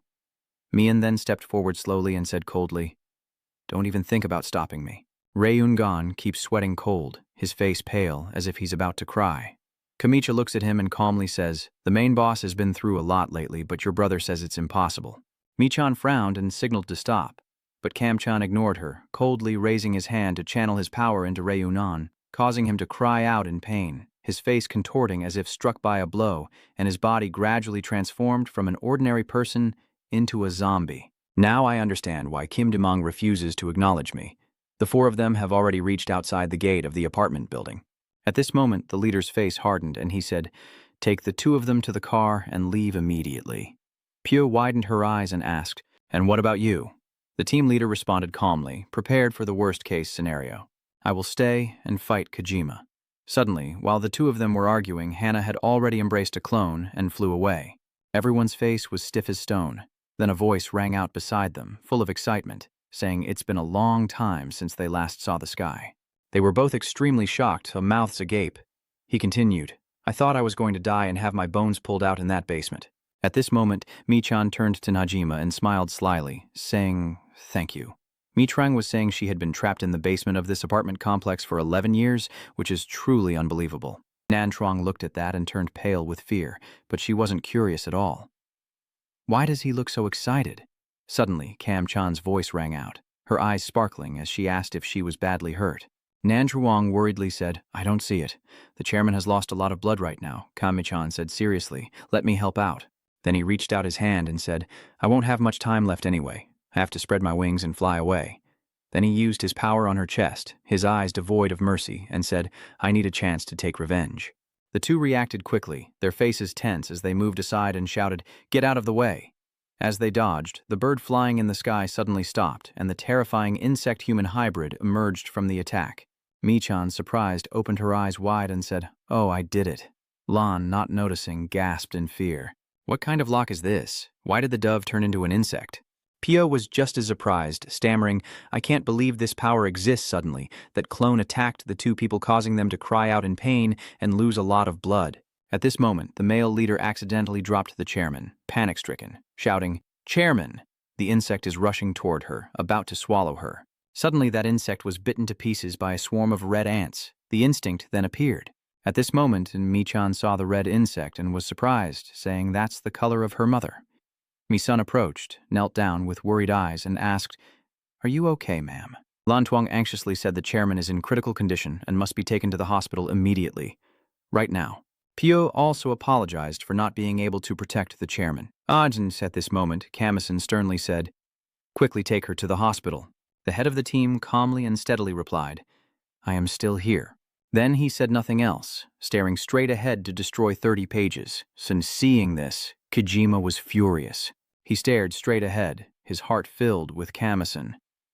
At this moment, Kojima began to act, rushing directly at Kamison and punching him in the mouth and the middle of his chest. Kojima grinned and said, "It's been a while since I met the number one." Mission cried out in pain, distorted his face, then the two of them launched an attack together. My son's move pierced straight into Cinema's body, causing him to tremble. "Sim, you're quick to praise." A glint of excitement flashed in his eyes before he kicked to attack Kamison again. That kick split a building in half, with a cut so sharp it was like a blade slicing through paper. "That presence appears everywhere." Kojima frowned and asked, "Is that the power of the fire ant?" Then the number one ant soldier stabbed deeply into Cat Ima in front of Kaim. At this moment, Kojima casually smirked and said, "Having that power and not knowing what to do with it is truly disappointing." Number one, with a tone of slight boredom. Then he used his hand to slash into Kamison's stomach, causing him pain, his face grimacing before being thrown far away. That small pain was enough to pierce through 3 apartment buildings in a row. "Kojima still hasn't forgiven you?" He rushes over with blazing eyes and then punches you down to the ground. He cried out in pain. Kuz continued to crush him and said, "I have always admired her. Every time I see her, my dream of becoming a hero rises within me." Then Kojima said, "So you can't become a hero. So don't even dream of becoming one either." Yu Watt's eyes turned vicious. Then he repeatedly struck Kamison's neck, smashing it in half with a punch, tearing off Kamison's head and sending it flying away. But then a new neck grew from behind him, and he said, "Don't mess up." His face was flushed red, and he looked forward coldly and said, "Play tricks on me after that, Kamison." He thrusts his sword into Koyaman's chest, his eyes empty of hesitation as the insect swarm ignites in pain. Then Kamison ordered the swarm to kill him. Countless ants inside his body emerged and covered Kojima, devouring Kareem's body and causing him to scream in pain. At this moment, Kamison chants a spell from another place, and Kojima's voice echoes. But right in front of me, I am utterly stunned. Half of Keimer still says, "Don't mess with me." You look at the remaining half eyes wide and say, "So you're already dead?" But the other half of your body can still move. Keep talking and say, "Don't face me," then raise your hand. Suddenly, Kamison's body became immobile. His whole body froze as if locked up. At this moment, a voice suddenly said, "Stop." A man with a terrified face is running, his eyes full of despair and his face twisted with fear. The man, missing one arm and soaked in blood with his torn shirt stained red, was attacked countless times as a cold voice echoed like a blade slicing through the night. "From now on, you will become prey for the insects." The man in front of us appears, confident as if he has been waiting for this moment for a long time. Here it is, the 10th one. The man is terrified, trembling, and unable to stand steadily. "Please, spare me. Losing one arm isn't enough." Right now, that guy has a devil face. His twisted face and half-smile look terrifying as he says, "Don't lump us together with your kind of low lives. Today, I will upload your kind to become a parasite at birth. Your tough, torn life will let me evolve." 2 years ago, a major disaster occurred in the Deep City when a bird ate some gang leaders and insects that had been there for a year at the end of the food source, yet they are now trying to rise to the top of the food chain. "Come on," the promised 10 people. "Hand over the medicine as agreed. Make me your fellow clone and see if the guy in front of you dares to say that." Yes, then he said 9. 7 people are missing on that side because of that guy. The man is furious, his eyes blazing with anger. "Huh." Then that guy directly attacked with his flaming hand at the person who brought the M people. He shouted in pain, "What are you so hot-tempered about?" Tin Keem said, "I promised I would do this." Then he handed the man a crystal containing a trapped insect and said, "Try feeling that person's power." He looked very happy, a smile spreading on his face as if he had never known fear. "All right, From now on, I'll feel it myself. I will become a parasite now. A voice rang out from afar, cold as wind, slipping through a crack in the door. In front of him was the church where the boy said the Black Gang had been for half a year, right? The guy opened his mouth to eat the insectoid creature, but suddenly all of them were wrapped up by a silk thread. It's a super butterfly, she said to proceed with destroying the pests. At this moment, the insectoids were terrified, their eyes darting around as they muttered, "Wow, those shippers." Before they could react, another man swooped in and shot countless lines onto their heads. "You fools, who do you think you are to interfere with us? Let me see you all go together with the pest harvesting machine company." He charged forward, his eyes cold, then continued to shoot countless bullets at the remaining targets. Someone angrily said, "Do I really have to wear this? Looks stupid, I can't stand it." Water and Electricity Witness Park My Noon, furious and with a red face from frustration, says, "Just untangle the wires. If you dare oppose Captain Ha, be careful with what you say." A furious voice shouted loudly and clearly, "Stop it, both of you. Our team has been active for half a year now." Then everyone continued fighting, the shout still echoing. An ex-high frowned, as if suddenly realizing something, and said, "That's right. We forgot about these guys." Then he continued fighting the insect creatures, so he said he was the target of our mission here. Menin's face was bloodthirsty, eyes wide with rage as he stared straight ahead and said, "I can't believe you're the Black Ant." The Black Sword Spirit shot a palm strike forward, forcing him to retreat. The Black Sword Spirit continued its attack, stabbing deeply into the man's chest in front, but he was hit by a barrage of bullets. The black-clad guy smirked, sneering and saying, "At all those petty tricks," then a loud explosion went off right above his head. She used her words to wrap around him, making him unable to move. At this moment, Bak Min-ngu's face changed slightly, his brow furrowing as he said something else I don't care about. But if a bug bites me, I just can't stand it. At this moment, everyone was worried that Bak Min-ngu wouldn't make it, but Bak Min-ngan's eyes were determined as he rushed into the trap to right, when suddenly a person stopped the Black Ant. Bak Len was furious. His face flushed as he shouted, "What are you doing?" Kamen announced a change in the plan to divide the fan blades, then the two of them used the pair of fruits to split it. As expected, that person was right. Everything went according to their plan. Dr. Man ordered them to capture the valuable individual alive again. At this moment, Lideozin calmly said, "Okay, he's still breathing. See you all at the construction headquarters later. I have to leave first." "Yeah, it's been a long time since I came back to Lemon Ward, so be careful," the man said with a frown and a sneer. "I don't like him at all, he just likes to mess with my mother." "You think Kamenson just puts on a show to seem strong, huh?" Lai Jin slightly frowns, looks over and says, "He is the strongest person. Warm water is flowing in the shower, washing away the bloodstains on his body. His face was as cold as ice right now. He remembered a woman who once told Misun, and she kept on talking about Misun. Her voice echoed in his ears like a sound from the past, and then everyone frantically shouted for him to be separated immediately. That kind of shouting loudly like watching a horror movie. Misun gets what she wants, but when I try to get out, I get blinded. It's been a long time since we last met, face to face." That voice echoes steadily. "It's Pugh.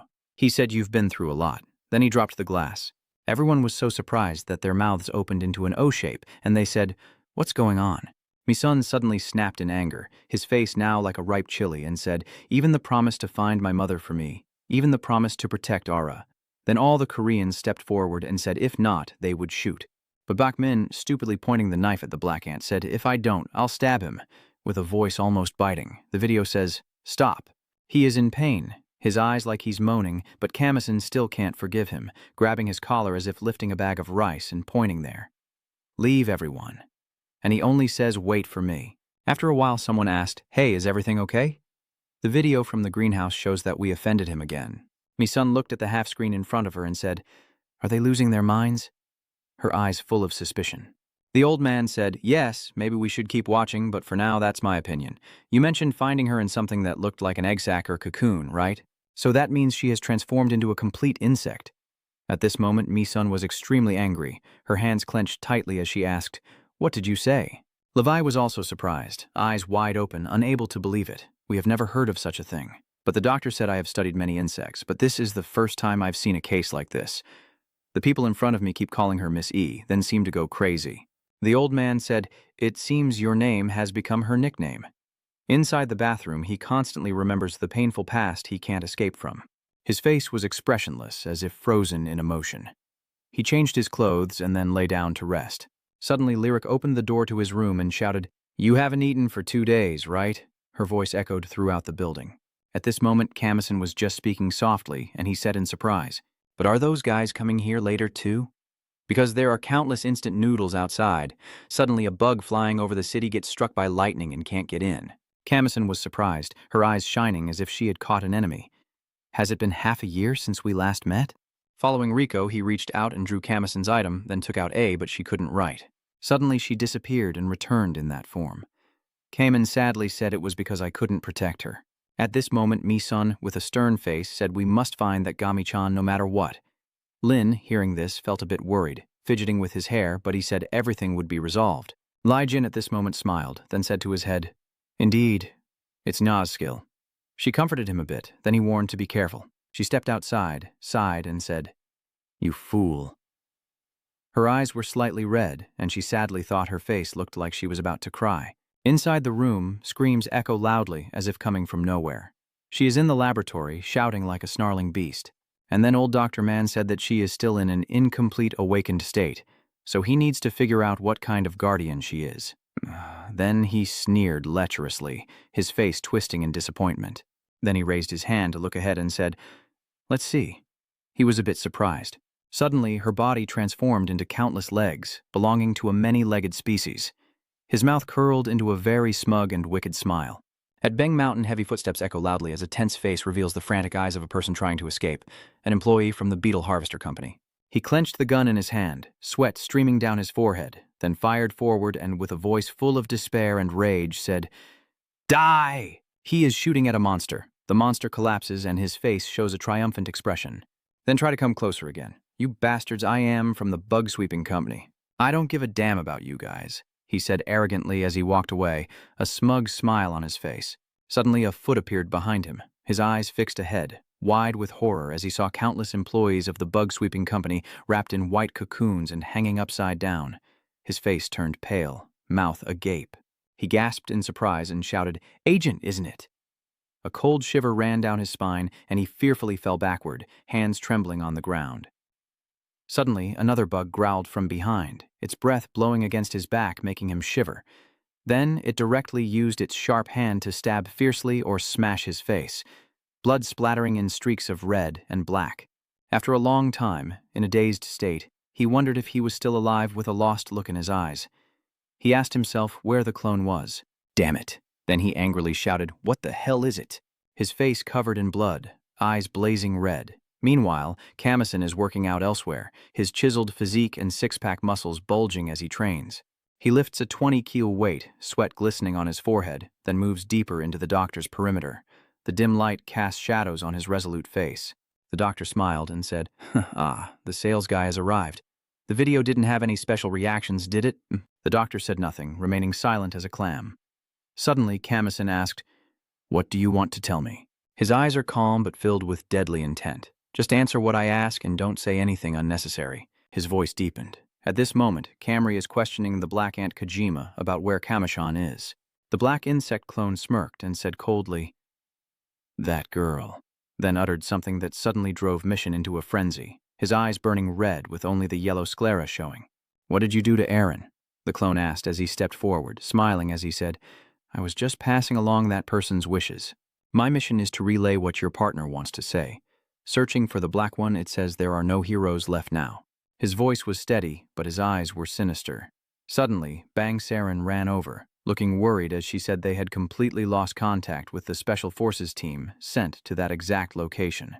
She continued, "We have to see. We need to go there right now." After he said he understood, I went upstairs. His voice was firm. Suddenly, he looked at the doctor and sensed something was wrong, his gaze darkening.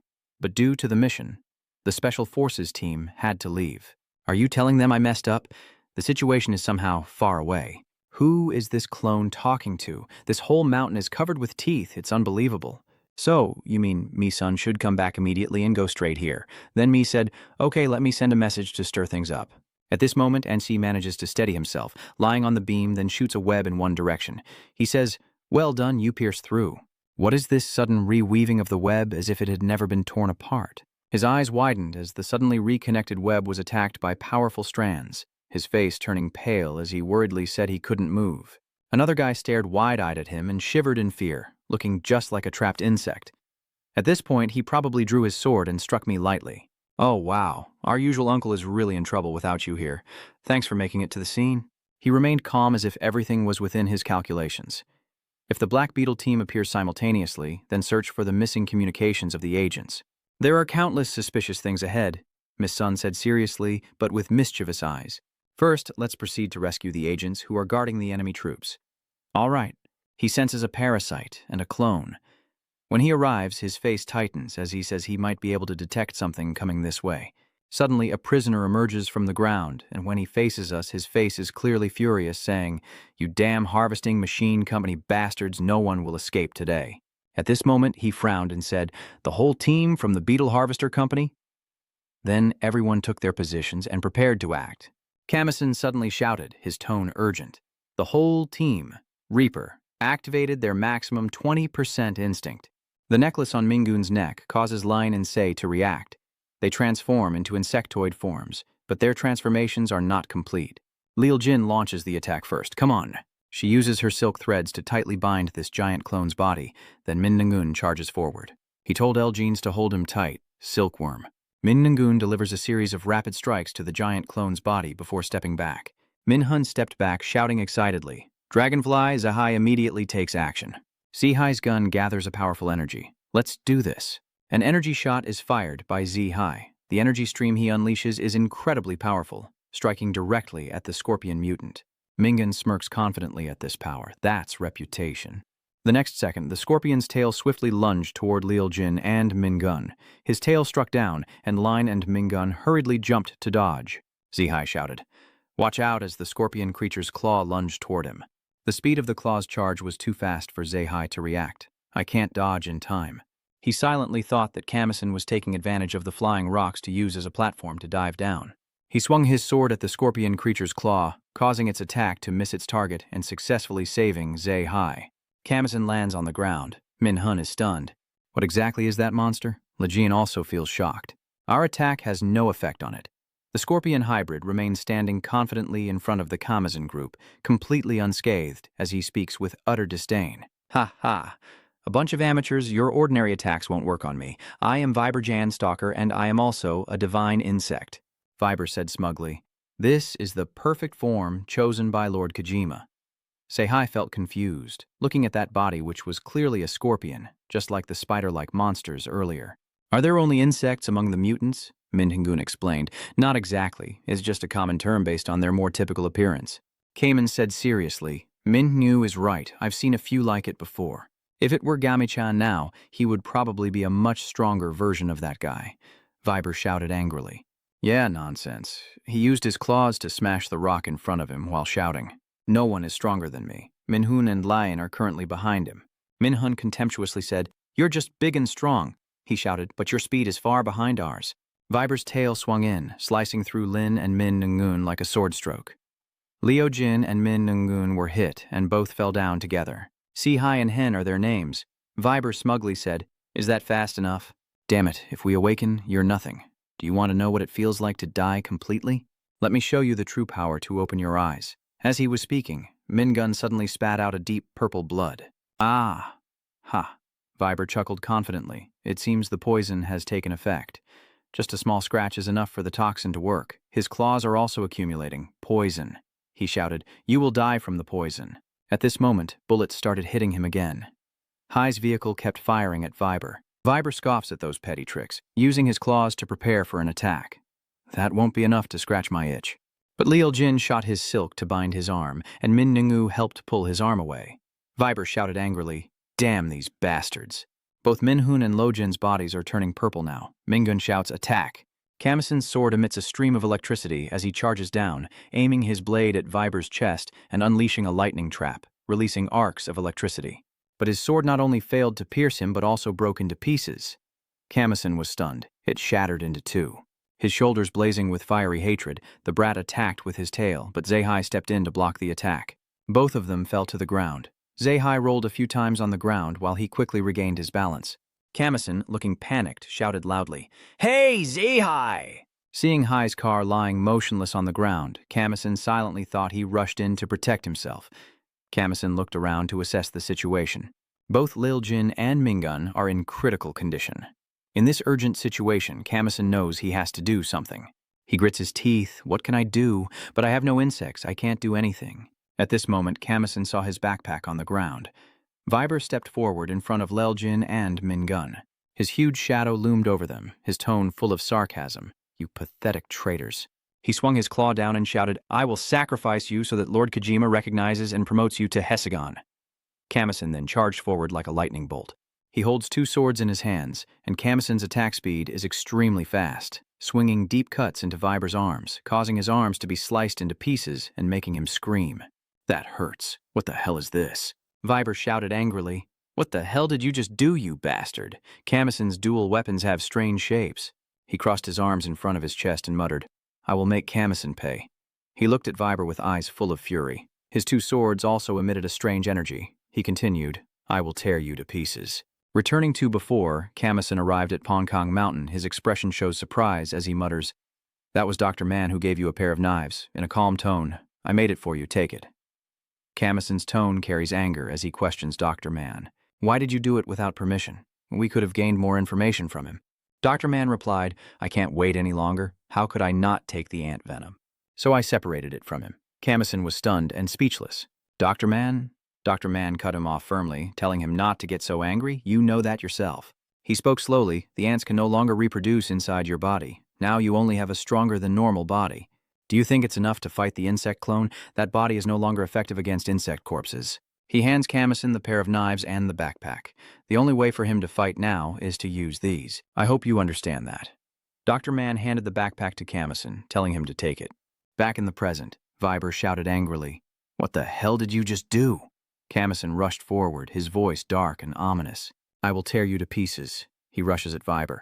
He put one hand behind his back, his eyes burning with blood-red fury. Kamison slashed deeply into Viber's remaining arm like a saw cutting into a tree, causing him to scream in pain. That arm of Viber falls to the ground and he roars angrily, Ah! You low-life bastard! How dare you! Then he controls the tail to chase after Kamison. Using the snake poison technique, he quickly dodges back. Then Kamison easily cuts off his tail, turning it into pieces. Viber was so stunned he was gaping. Before he could react, Kamison charged forward, stabbing him in the chest with two knives and causing him to fall backward. Kamison drew out the two knives, blood splattering everywhere. His eyes burned with fury as if a raging fire was burning inside. Viber no longer moved, and Kamison's demeanor seemed to soften. He plunged another knife into Viber's chest, causing him to scream in pain. Kamison warns clearly, no matter how strong you are, you can't beat us. He shouts, So tell us quickly, where is Kojima? So far, Viber still laughs mockingly. Ha ha, what do you know about that person's location? You absolutely cannot compare yourself to that person, because you have no matching strength. Suddenly a giant monster appeared, many times larger than Viber. It opened its mouth wide to swallow him. Kamison was filled with amazement. What the hell is that? This monster was about to swallow him along with Viber. But luckily, Si-Hi's vehicle managed to save him from the monster's mouth. Kamison hurriedly asked Si-Hi. Where are the others? Si-Hi calmly replied. While he was fighting it, our team and the captured agents have been moved to a safe place. Si-Hi and Kamison look down at the huge hole on the ground from above. Si-Hi asks him what kind of strange thing they have caused this time. The scene shifts to B. Ripper's base in the infirmary, where the nurse tells Mingun, Elgin, and Se. The treatment is complete. Everyone take a rest now. Silence fills the room. The three of them looked at each other with wide eyes. To break the tension, Mingu spoke in a calm, composed voice. You say he used it? That damn weapon, he doesn't see us as anything at all. Leal frowned and told Minhun to stop. If Kamison hadn't done that, we would all be dead. Mingung pinched the necklace with 2 fingers and gritted his teeth.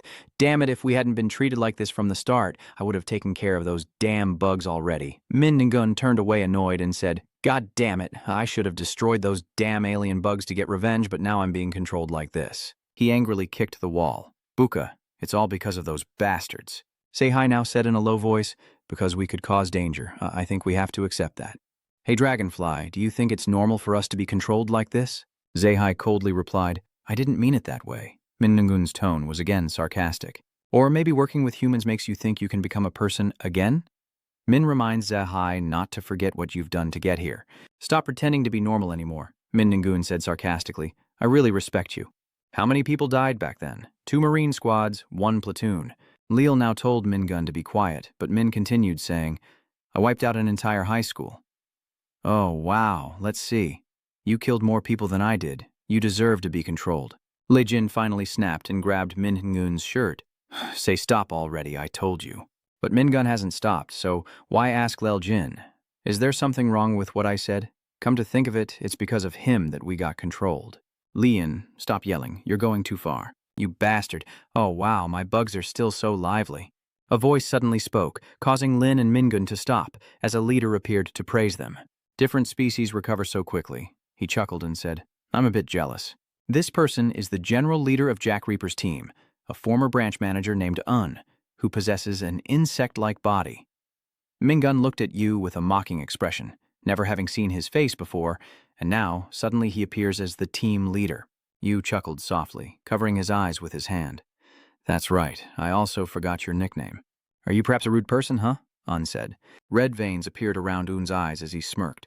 That name suits you. If you want to fight, I'm not afraid. It's been a while since we met. Do you dare to look down on the leader? A pair of wings appeared behind Un. His right hand turned into a claw and his legs transformed into insect-like limbs. Un raised his voice, saying, Today I have to teach you a new lesson. Lin coolly told Un to stop pretending. He's not scary at all. Mingun contemptuously said, No need to act all tough for no reason. Un really wants to pull up his pants. He shouts loudly, these guys. Does Un ask if they know why he's here to mess around? He came because of the issue with controlling the limit of instinct levels that they are most dissatisfied with. He doesn't think it's reasonable at all. Un looked a bit smug, so I came directly here to negotiate with the director about this issue. Have you seen me at the ceiling of the climax? Mingun smirked. Then take this opportunity to tell them to forget that deadly limit index. Un cleared his throat and said, You're a bit greedy. I'll try to guarantee it first.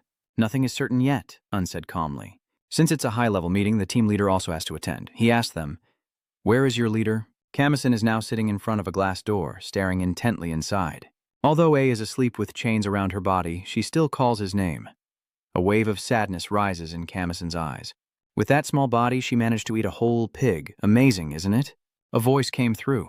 Dr. Mann asked Kamison if he had something he wanted to say to him. Kamison paused for a moment and then asked, How will you handle A as well? Dr. Mann smirked and said, You mean the duplicate weapon? What are you talking about? She was speaking when he stopped upon seeing the two swords he gave to Kamison lying on the ground. It seems you've changed your mind after using it, huh? Dr. Mann asked. Are you here to return it? Kamison raised the sword and said, No, I will use it, Kamen replied. Dr. Mann let out an amazed sound. Kamison stood up, emphasizing his tone. I need strength. The scene shifts to Michan sitting silently, a black ant crawling on his face, while his arm sprouts insects like centipedes and ants. A horsefly and a wasp approach him. Kamison grits his teeth. Currently, Michan is sitting on a throne in a dark place. In a dark place, on both sides of a road leading to the king's throne, there are standing stone pillars. At this moment, a centaur-like creature runs up, dashing along the road before stopping to look around. Human centaur figures appear on the stone pillars, one of them descending from the sky. It takes a deep breath, then loudly shouts, Hexagon appears, and a swift slash is aimed at the tiny centaur. Its head immediately separated from its neck. Ahan spoke with an annoyed tone. Clearly only the Hexagon team gathered. On Hagon's hand, he was wearing a blue gemstone. Suddenly a stray appeared. The On-guy continued, The one he's talking about is the sixth pillar, Bang Shin. But Jin's vehicle pillar doesn't care about what he's saying.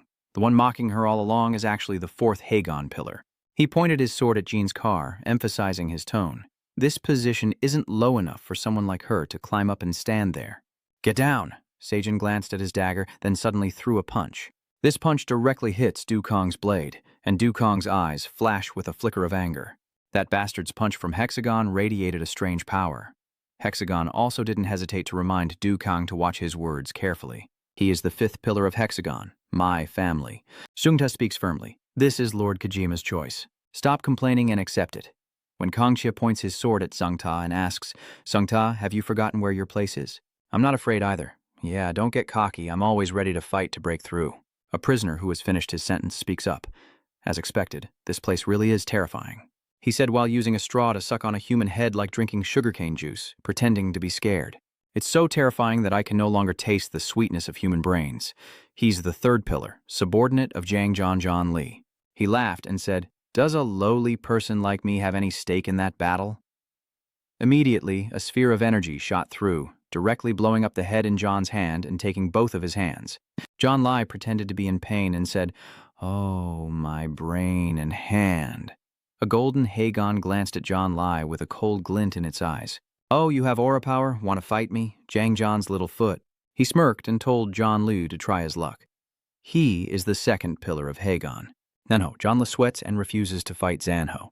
"Oh no, how could I dare to fight you, Zanho? I still love life too much. If you fight Downin, who has disappeared like foam, maybe you'll have a chance." At this moment, a bullet grazed John Li's face. The bullet lodged in the wall, causing it to crack, and one side of John Li's face was also damaged by the bullet. "Hey, you little errand boy," Xian Ho said calmly. He lifts one leg, a look of contempt on his face. "Say it again. If you fought Doonin, do you really think you would win?" Xian Ho jumped in front of John Li, causing him to stammer as he explained, "I mean Jur, the one who killed Goonin. He's not too strong." John Lei, hearing that, Xian Ho hesitated for a moment and let out a breath. John Lei said, 3 years ago, I fought him in the underground arena of Klobe run by Gong Dae. Back then, he was only my equal, and since he died at the hands of someone like him, I thought I could beat him." John Lei smiled and said, then immediately dodged Zanho's kick to his body. "The more we hold back from you, the more you think Hagon is a joke. Beating a petty thug like you isn't something to be proud of. Listen carefully to what I'm saying. Hagon is Kojima's most valuable weapon. To mess with Hexagon is to challenge Kojima himself." Xian Ho's gaze at John Li was like piercing through him, as if to say that daring to look down on Hagon was the same as disrespecting Kojima. "So I won't let anyone who kills with a gun get away with it. I will use it as a warning to others." Xiano turns and walks away. With an angry tone, those who dare to touch Hagon or insult Lord Kojima will face the consequences. At this moment, Sung Ta throws a punch that hits Do Wang's shoulder, injuring Do Kang. Du Kang points his sword at the ground. Sung Ta braces himself, his fists radiating energy as a man falls to his knees, crying out loudly. Du Kang and Zheng. To rush at each other, the man shouts, stopping them. He suddenly screams. At this moment, Du Kang and Sung Ta were about to clash, but both quickly retreated. The man's scream was so piercing that San and John Li had to cover their ears. "I am the same. Du Kang is no exception," Xian screams. "Now, that bastard told you not to speak carelessly." Na hurriedly covered his mouth with both hands. "He is Hagon, the first pillar," Nu whispered. "Sorry, I told you to stop." The entire vehicle is also damaged. The stone wall is now cracked open. Xian Ho frowned at the destroyed wall, then grimaced and panicked. He turned to John Lai and told him to clear everything out of here. A look of surprise suddenly appeared in his eyes. John Lai's recently injured hands and face have now fully healed. I am also filled with amazement. The wound on my left hand caused by Kong has also healed. Du Kong saw something now, a bug human running over, it shouted loudly. "Ha, everyone gather together." Her tone was surprised. "That's Hagon," Du shouted. "So, it's still me." Her tone is a bit sarcastic. "You guys are too absorbed in it." She emphasized that it was just my hypnosis trick. She is none other than Shin, currently in a butterfly clone state, as Kang looked on in shock. "Since when?" A loud laugh echoed. Xian Ho looked at Shin and said, "We were fooled by that imposter girl. It's really frustrating." Sung was stunned. He didn't recognize her at all. No Hu nods in response to Zhung Ta's words. A beast's paw stomps heavily on the ground. "What's so funny?" A deep, gravelly voice echoed, each word emphasized, and the entire Hexagon team felt fear in response to this voice. An eerie silence enveloped everything as the tiger appeared with glowing red eyes, fierce and baring its sharp teeth. "Are you threatening humanity? I'm starting to doubt your abilities." This voice speaks slowly. A white-haired person appears sitting on the back of the leopard, and he continues, "I think humans are fighting against the progenitors as if they are all equal." "How ridiculous," he says, emphasizing each word. "Remember, we are the hunters." His voice is grim. "To us, humans are just prey. Using the word fight is too generous. Remember that well. It's time to go hunting. This white-haired man is none other than Gammon, and he has ordered that no one should be missed. He emphasizes killing them all for me." At the BC Rebase meeting, the team leaders are also gathered in full. Yan is sitting with his chin in his hand, feeling bored, while Min is chewing gum and scrolling through his phone. Next to them, Du and Sam are quietly observing their surroundings. Moon's expression still looks as cheerful as usual. Kamison is also present here. Tay speaks. "May I start the meeting?" Pio nodded slightly and pushed the pile of documents on the table. It was a plan to increase the limit of Dark Reaper's instincts. Jack Reaper is a project group formed to fight against the insectoid hybrid clones. The group includes the UN General Manager, ACF Leader No. 1 Kamison, and all the warriors are insectoid clones. Tai displays images of Lejin, Mingu, and Sei on the screen, telling everyone that these three are the insectoid warriors currently active in the Jack Reaper group, and they have a history of causing significant damage to humans. He clears his throat. According to him, Line is not among them. Tai calmly said, "First, he will introduce Liu Jin. She is a Trungnian who actively participated in the recent battle alongside Kamison, fighting on the side of humans. To record her achievements, she joined Book Reaper and was supposed to be unrestricted while on missions. But as soon as Jacker was established, she confessed to having a criminal record related to human trafficking in the past, so the limit index was set. In addition, although she is a clone, her social skills are superior to later Kamison's."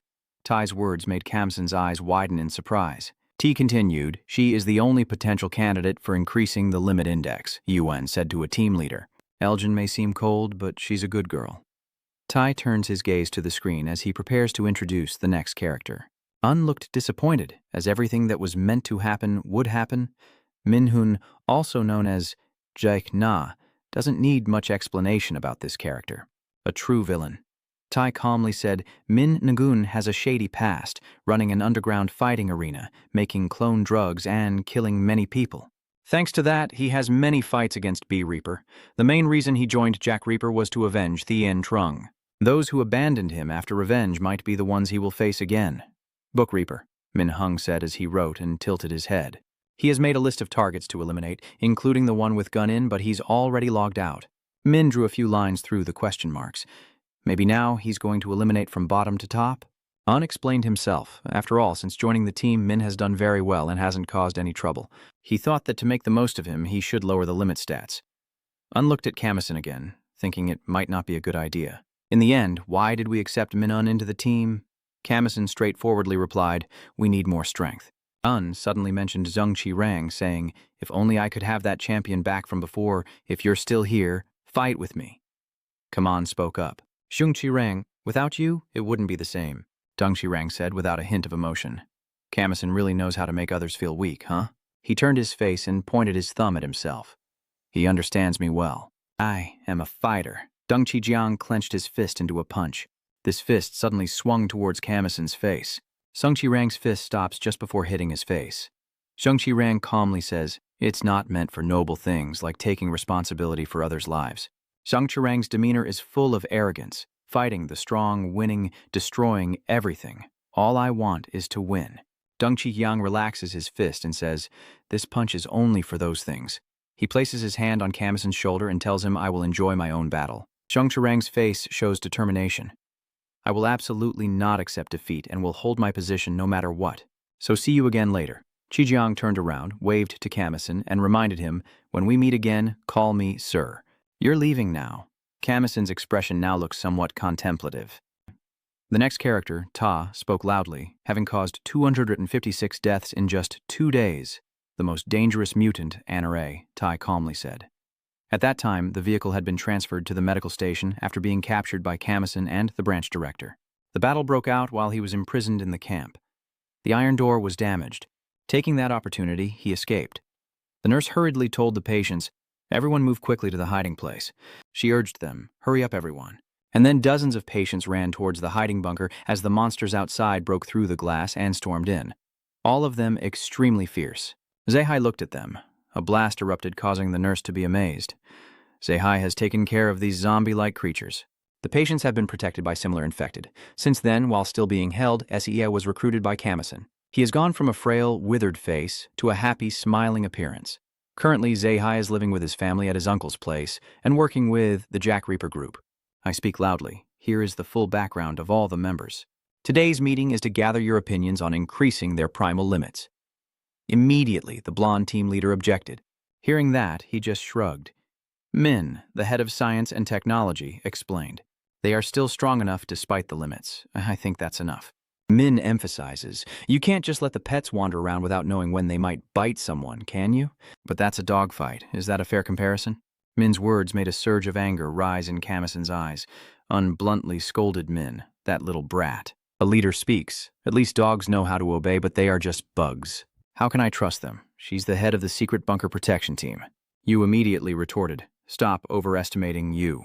He agrees that a restriction is needed to keep them safe, but the current limit is too strict, preventing them from unleashing their full power. This time as well, the entire team pushed their limits but still couldn't hold on. A team leader said, "Indeed, B Reaper needs support in terms of strength." Unexcitedly points at the team leader and says, "It's worth it. I trust you." Strategic leader Joe immediately poured cold water on and then struck him. But it wasn't from the clone. "We lost 2 branch directors in the battle 2 years ago. I also barely escaped from the hands of the Hexagon gang," Joe emphasized. "It's true that strength is necessary, but I can't trust the kind of power they used to commit those cruel acts in the past." Snorted in anger. Sam continued, "I am also a bit worried about those 2. Kamen then asked, "Are they afraid?" "They're afraid of being betrayed and killed by Dark R. I think that's for the best." His eyes burned red, his tone filled with deadly intent, because at least it only happened after the insect swarm had been destroyed. A silent atmosphere enveloped the entire meeting room. Pierre slightly curled his lips and smiled softly. He places his hand on the stack of documents and declares the meeting over. Pill raised his voice. "This meeting is to discuss and come up with better development strategies. Please consider that," he shouted.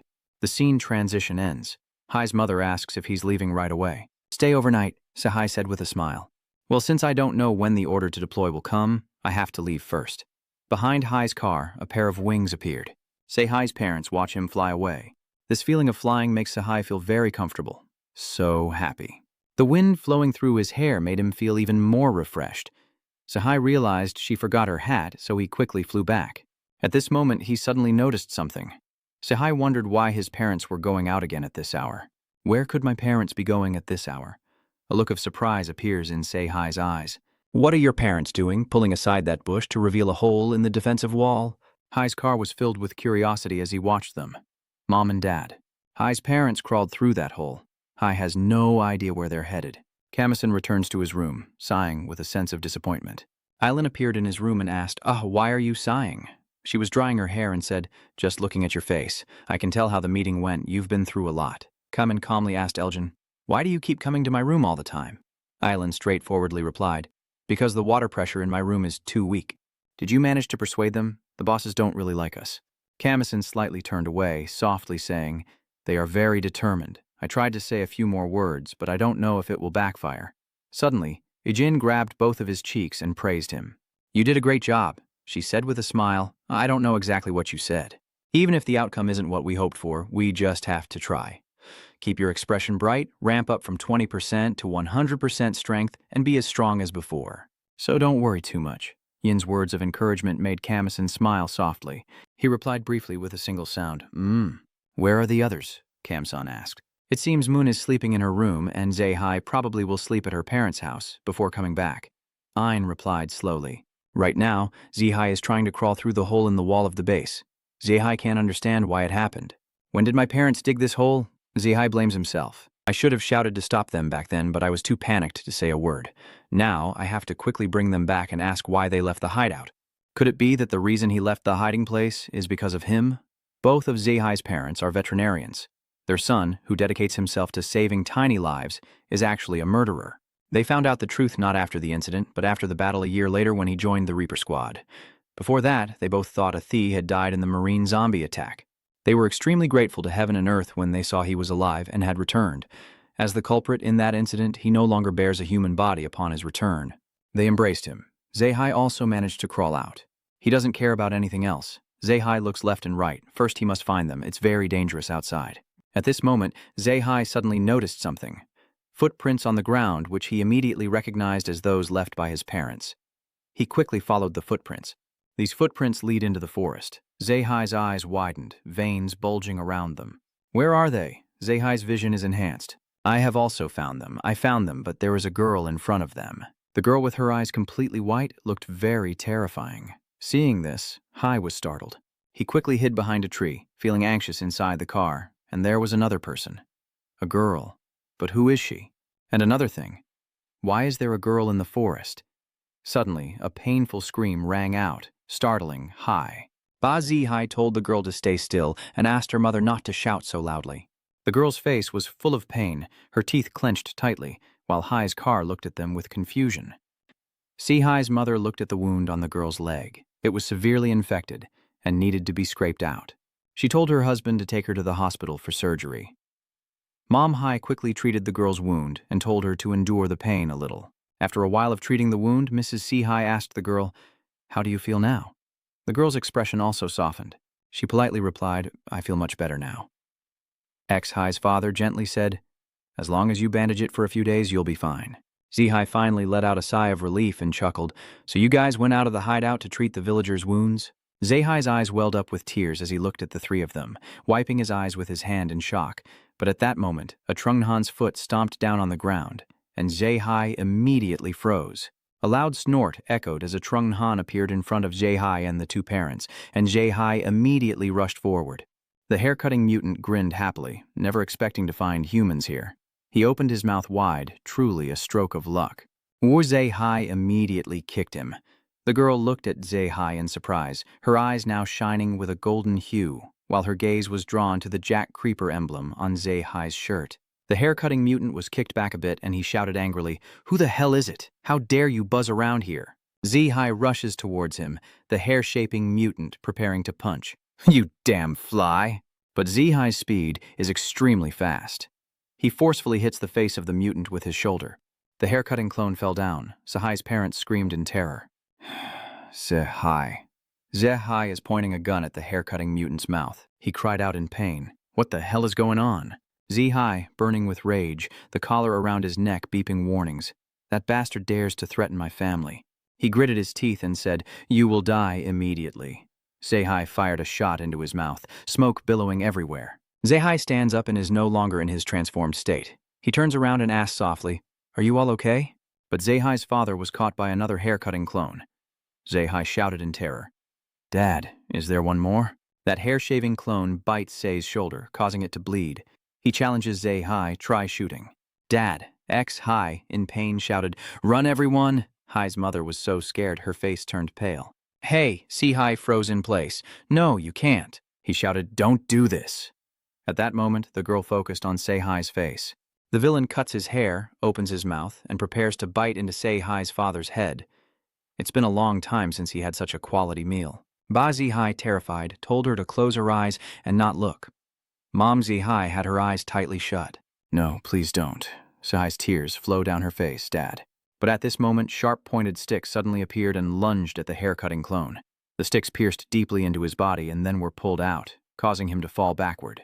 His blood splattered everywhere as the hair-shaving clone collapsed, and Seihai's mother hurried over to ask her husband, "Are you okay?"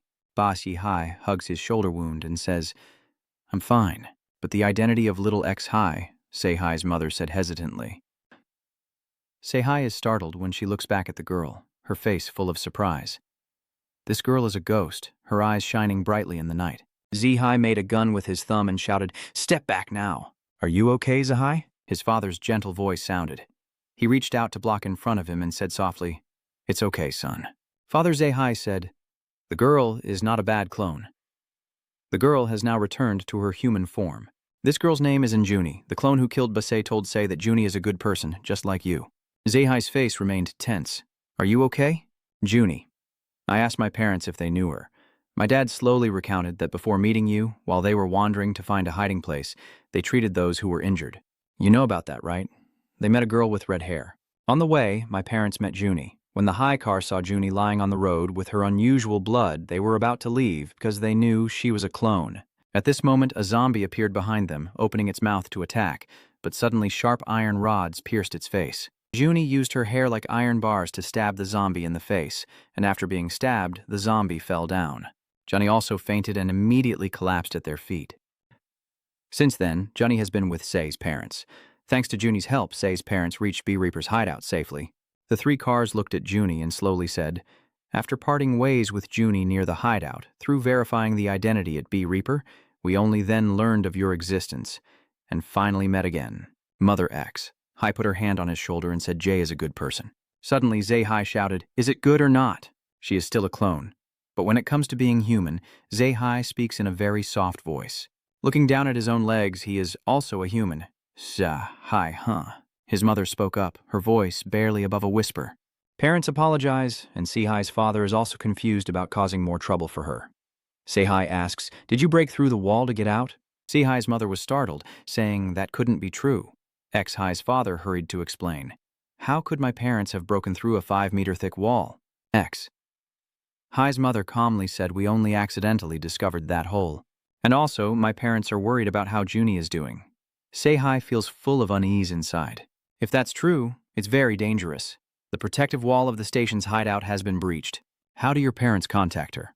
Before saying goodbye to Uni, we gave her the walkie-talkie your mother used. It can connect with the one your father still uses nearby. Sei-Hai quickly snatched the radio from her father and said, I will confiscate this. Let's go, we need to get back right away. Sei-Hai said. Sei-Hai's parents took off the backpack from her shoulders. Baix-Hai told him to wait a moment. Sei-Hai watched them. Sei-Hai's mother gives food to Junie and tells her to throw away the trash somewhere no one can see. Sei-Hai's father gives her medicine and reminds her to apply it when she gets injured and asks if she remembers how to use it. Sei-Hai's parents return. They look back at Junie with affection, reluctant to leave her. Junie bows his head to thank them, and the scene shifts to the beeper base. In the training room, Yeljin uses her silk to form a sword. Sei-Hai swiftly dodges her silk, throws a punch, and Line raises her leg, ready to deliver a kick. Sei-Hai leaned back to dodge her kick, then quickly countered with a kick from his other leg, knocking Yin away. Sei-Hai sat against the wall, wondering if she was a bit too much yesterday. Lin asked Sei-Hai if she was tired. Sei-Hai smiled and replied, You've been practicing hard lately. Your skills have definitely improved.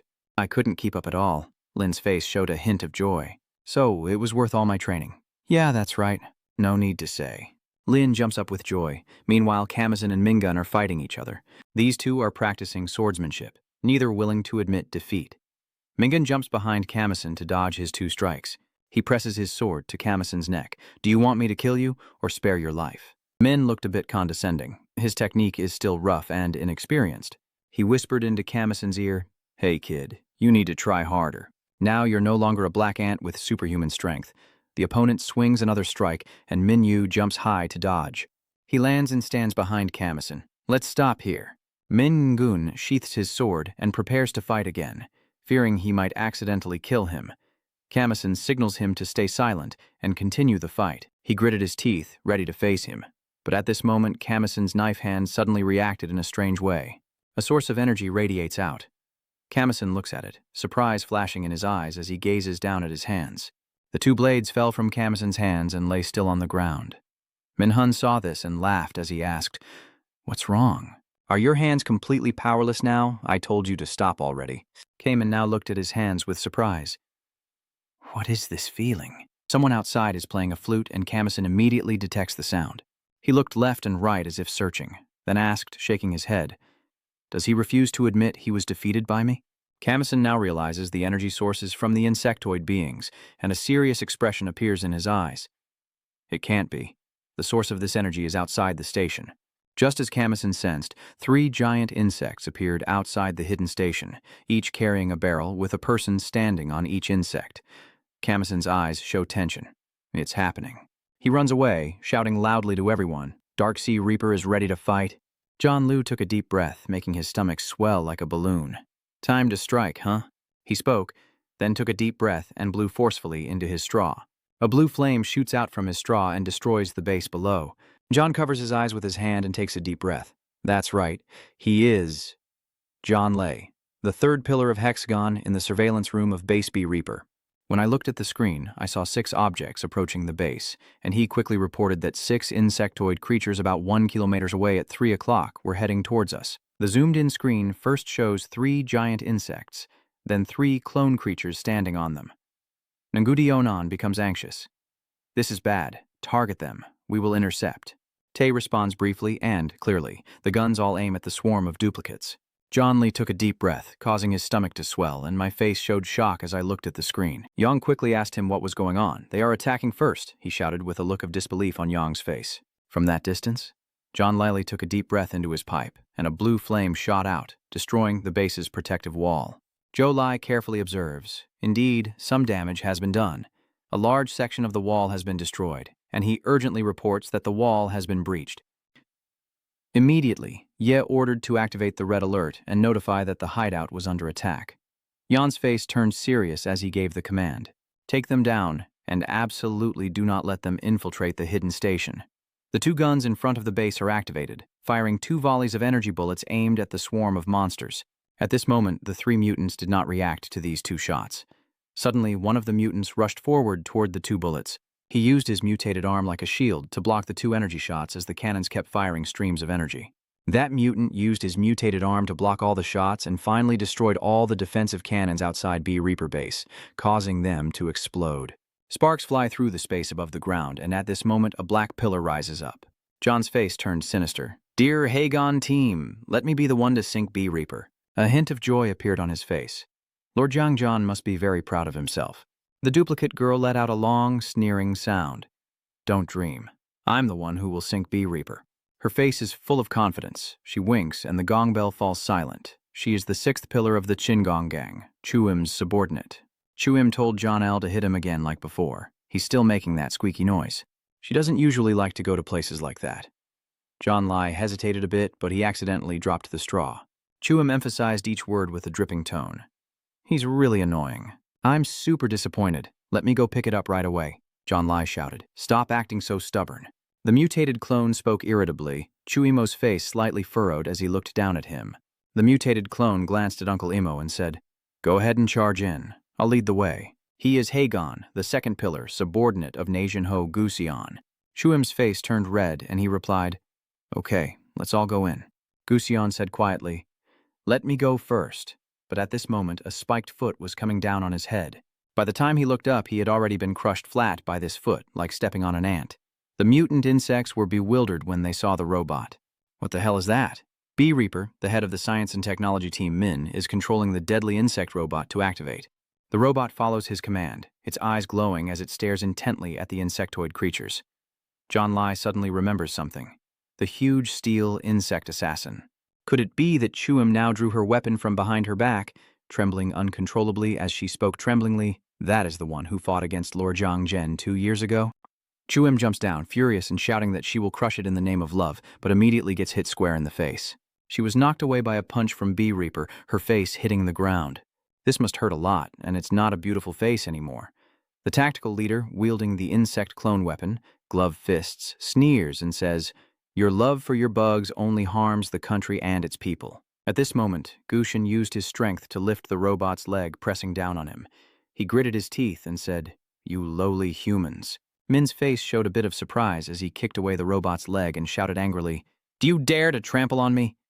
He transformed into a Julicus hard-winged beetle, voice stern, "You will pay the price." Standing firmly, he said, "Get up, you insect creature." But suddenly, a strange smell appeared, drifting toward Joe's face. Smelling it, he grimaced and covered his nose, asking, "What kind of disgusting smell is she emitting?"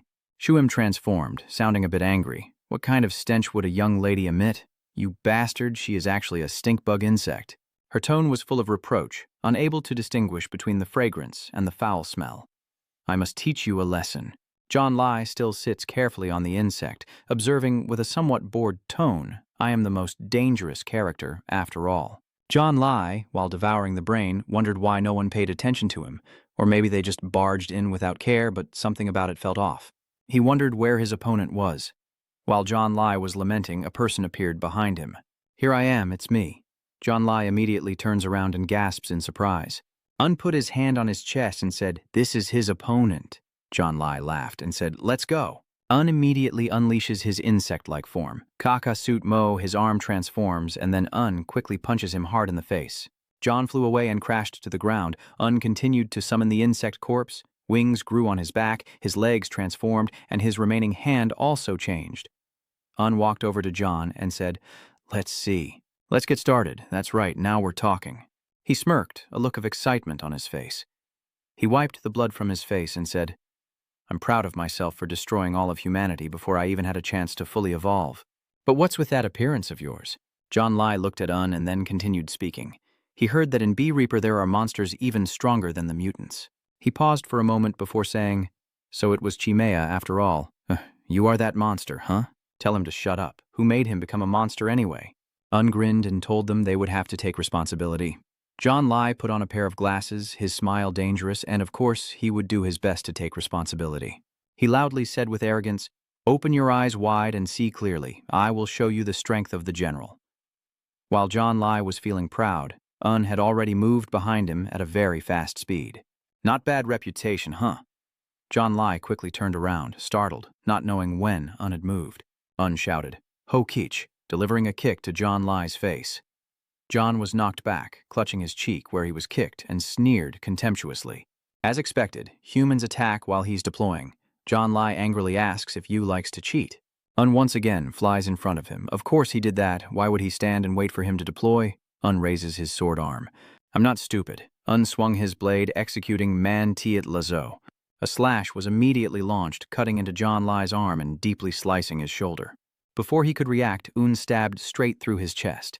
John Lai let out a painful cry, his facial muscles tensing up. Jiao loudly calls the hummingbird.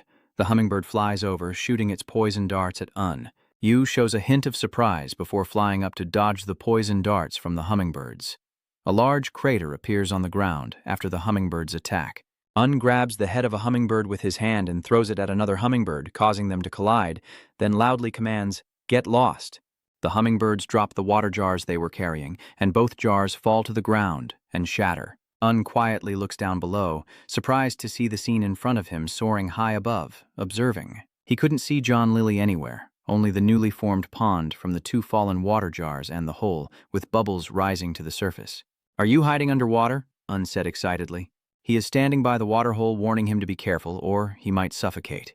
When he was still speaking kindly, "Come up here," or Un will unleash the mantisless skill with rapid slashes into the water, but there was no response at all. I wonder if I've already taken him down. Un looked at his insect arm and smiled. Saying that in this situation is asking for trouble, isn't it? Of course he knows that well. As expected, Big Brother is really clever. At this moment, a strong, intoxicating scent wafted into Un's nose, making him grimace. Un looked towards the source of the scent and shouted in anger, "Who was the one pushing during the fight?" Un frowns. These guys really are something, but just as Un is complaining, a claw suddenly appears. "Catch him." Un still tried to finish his sentence, completely unaware of the rules, and he was dragged into the water. Under the water, there is a clone with bloodshot red eyes waiting for prey to fall into the trap. Cut 2, Joe sits down, coughing violently at Chuim's scent. Joe's face suddenly showed a look of pain as he looked at his hand and saw blood on it. "How about it?" Chuim raised his voice. She said it casually. "Clever, isn't she?" "It's my scent." Joe rushes forward, ready to throw a punch, and you have to ask if the stench is unbearable. Chuim was shocked that Joe could still move after smelling that scent. Joe then punched Chuim from under the chin and said, "Of course I can still move." Chuim, after taking this punch from Joe, wants to grimace, with an expression full of anger. "My windpipe has been trained with chemical weapons." He kept talking. "No matter how high the mountain or deep the abyss, Chuim never expected you to sing." Du threw a punch at Sunha. Is he crazy? Since he simultaneously threw 2 punches without saying a word, Chuim chose to knock Joe's fist away and then it bounced back like a ball. She continued to prepare for another punch as snow fell on the battlefield. Chuim clenched her weapon tightly. "Damn it, I don't even know how to punch or kick." Her weapon touches Joe's fist. Chuim jumps behind Joe and raises her weapon, igniting a flame that engulfs Joe's body, burning like a torch soaked in oil. He keeps singing. We keep moving forward. Chuim looked at him, full of smugness. "Are you surprised yet? I also don't know why it's emitting fire anymore. I heard it's because of toxic gas that the fire burns more easily than that damn monkey." In the end, I have no idea. Chuim blinked and struck a Sailor Moon pose. "Just pretend it's magic." On the other side, the assassin robot was knocked away and its fingers are about to break. Gusion carries the robot's arm on his shoulder, a threatening look in his eyes. The clone assassin robot remains motionless, out of energy. Min sat inside the robot, looking exhausted as if drained of all energy, his hazy eyes gazing down at the shattered lollipop on the floor. Sion throws away the robot arm, slowly approaches the assassin robot, switches from a defensive to an offensive ability, jumps onto the assassin robot, raises both hands above his head, then slams his palms down on the robot, causing its parts to detach from its body. Meanwhile, Un is dragged underwater, only able to make a few muffled sounds. The one pulling him down is none other than John Lay. Right now, he's in the middle of transforming, and a surge of anger rises in Yoon. That bastard. He's probably feeling pretty pleased with himself. John Lay is the waterbug clone. He controls his tail to stab into Yoon's chest. Un immediately sensed a strange feeling arising within his body. He wanted to scream, but how could he do that underwater? Un clenched his teeth in pain. What the hell is going on? This is not an ordinary attack. John Ellie's 2 claws release on. Un felt his whole body weaken as if all his energy was being drained, his body gradually losing strength. At this moment, John Lai realized something and threw a punch at Yoon's face, shouting in anger. "Wow! Amazing!" Un was knocked to the ground by his punch. The spot where he hit his back caved in. Un smirks triumphantly. So this is what bad quality food tastes like. Immediately, John Lai attacks Un's face, launching a continuous barrage of strikes, the most disgusting blood he has ever tasted in his life. That terrible monster. In the face of John's relentless attacks, Un can only defend himself. Who's the real monster? Un thought to himself. How can John move so quickly underwater with his attacks? If this keeps up, he's definitely going to die. While Un was thinking, John's claw was about to stab into his forehead. Un quickly dodged the attack. He knows he's a water parasite and there's no escape from him in the water, but Ung is completely exhausted now. If I had known, he would have already injected the remains of the aquatic insect earlier. Dr. Man had given Un a dose of insect remains and also suggested he might want to get another shot of aquatic insects, but he flatly refused because he hates water. Dr. Man immediately replied, "That's exactly why you need the injection." Un struggles to swim, trying to reassure himself. "It's okay.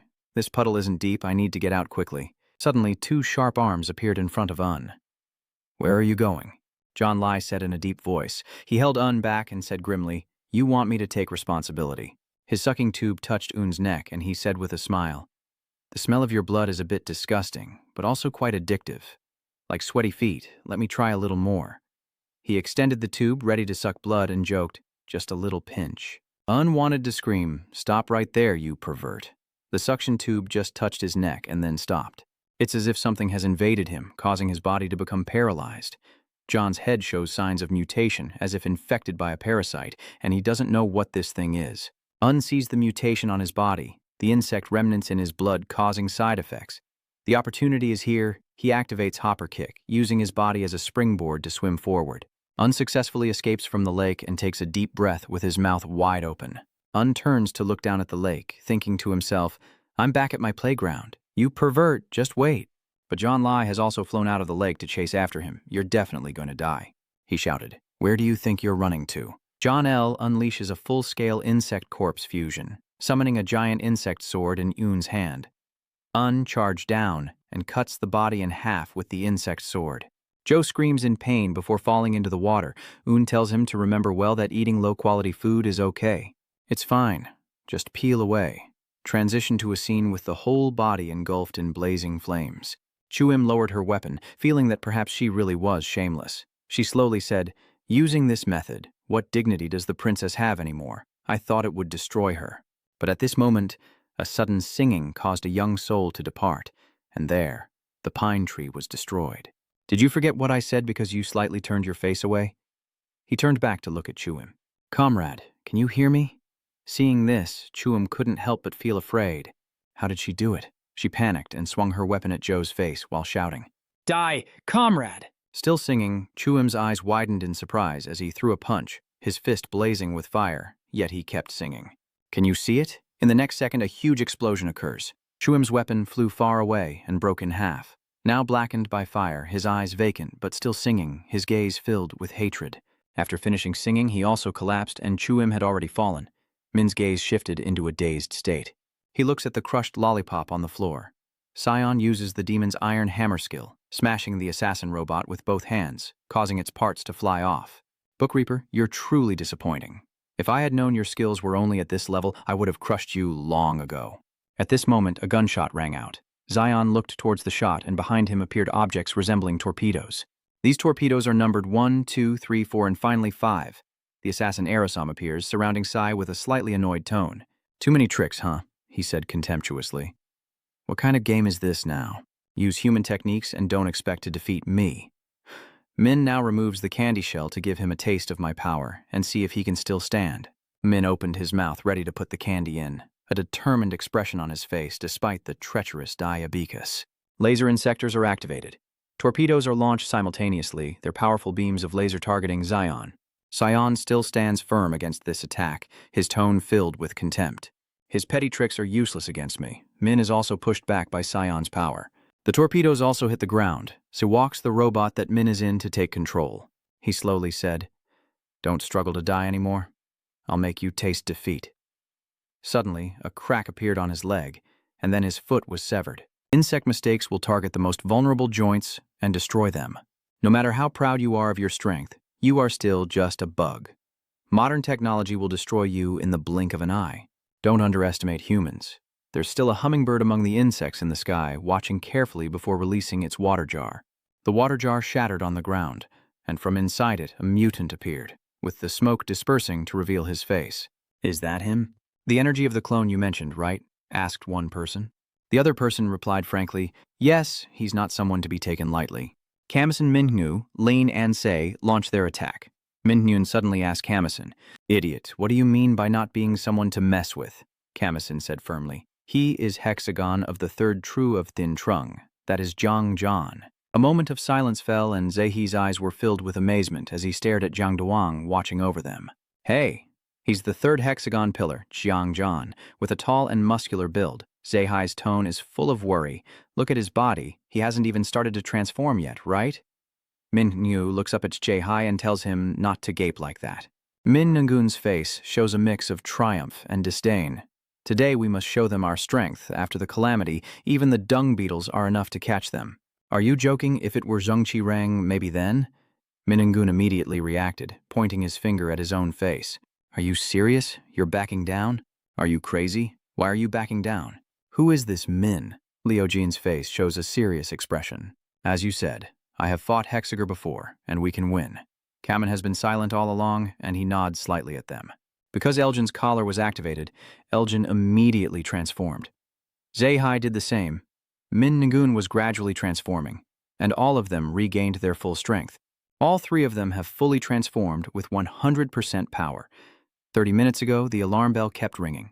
Jack Reaper's team quickly moved, but at this moment someone appeared on the road, surprising Kamison and Yijin. Pai and Dr. Man appear on the path where Kamison's group is running. Kamison coldly asks, what are they planning to do? You sound a bit annoyed. Get out of our way. Pew slightly lowers his head, a thoughtful expression on his face. Min becomes frowning.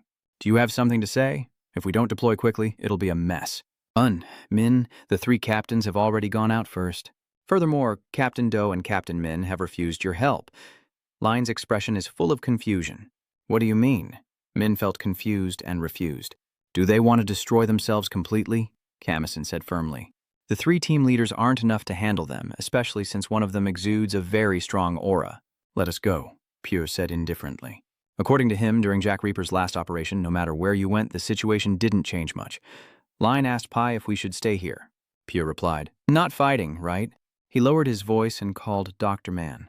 Dr. Man reached into his shirt and nodded. He pulls out an explosive device from inside his shirt. Mingyun is startled when he sees Dr. Man aiming the device at the group. What is that, old man? It looks suspicious. If you press it, don't blame me. A long Pai sound echoes from Line's necklace. Say and Min gun. Min is a bit scared. Detonate? The limit has been lifted. Pio spoke in a low voice, calmly saying, in the last meeting, after hearing what Kamison said, I realized something. We were wrong in our judgment.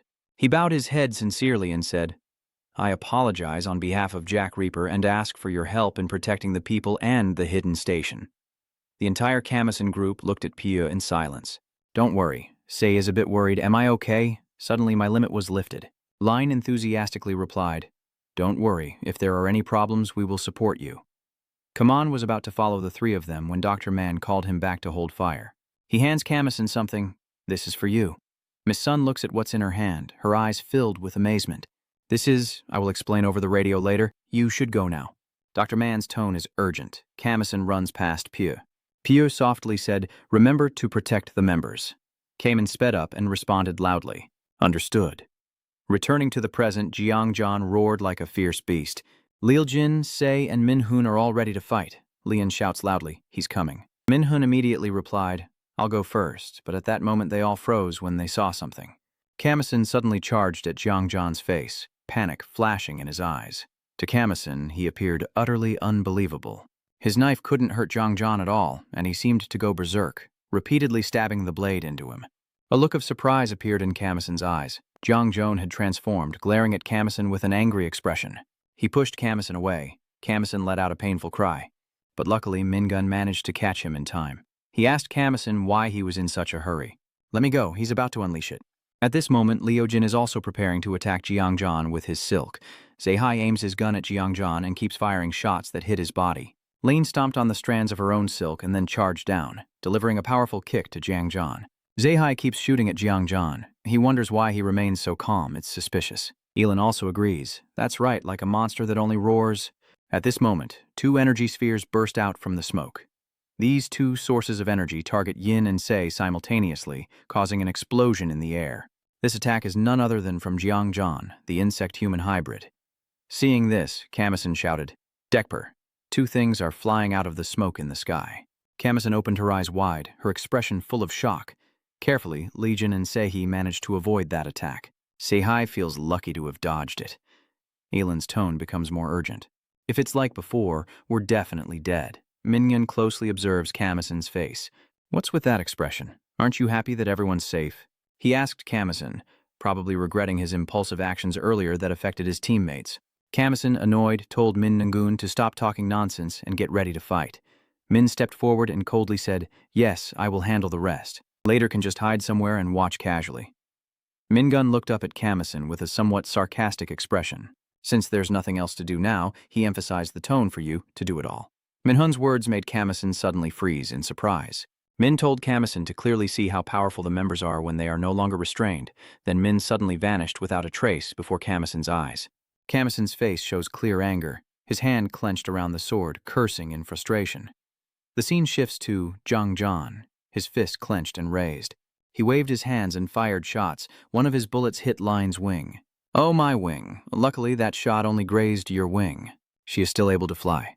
Sehai hurriedly told Line to support from behind for me. Lejin immediately wrapped her silk around Sei's leg. She praised Zehai for doing a great job. Keep it up. Sehai and Elin move quickly, dodging the bullets fired by Jiangjan. Sehai uses her ability again. He sheds his body and transforms into Scarlet PH. Zehai points his gun at Jiangjan and fires a shot. The bullets Jiangjan fires are completely made of stainless steel compared to Zehai's shot. Xhai's shot flies straight at Jiangjan's face, then explodes in a burst. Jiangjan leaps up, opening his mouth with a fierce growl. He swooped past Zehai to attack him. Zehai realizes something. Jiangjan's mouth is holding Sei's arm, and he's aiming at Azin. Azin unleashes her second transformation, shedding her physical form to become a super farm. In her hand is a sword made from her own silk. She gently uses the sword to cut off one of Jiangjan's legs. Elgin suddenly felt something different as Jiangjan flew past her to attack. He landed on the ground, then turned to look at them. Zehai hurriedly flew away with Lai Yin. Jiangjan now plants one foot on the ground. Yin is startled and turns to look at Zehai. "Be careful." Jiangjan flies up behind Zehai. He grabbed both of them, his gaze fixed on the protective wall of Dark Reaper's base. Jiangjan throws Ijin and Sei away. As they touch the base's wall, they are struck by high-voltage electricity, causing them to scream. Legend tries to control her hair like iron bars aiming at Jiangjan. Line's hair pierces through his body. Legend is furious. That damn monster, both of them got electrocuted, but this bastard is completely fine. Lane urgently calls out Seihai. Seihai immediately understood her meaning. Got it, he performed a combo attack, firing bullets at Jiangjan's body and pushing him away. Seihai's dragonfly bullets pushed Jiangjan away, causing him to fall into Jianlei's pond. After a while, smoke started rising from the surface of the lake. Jiangjan crawled out of the pond. "Where are you going? Did you think you could escape easily?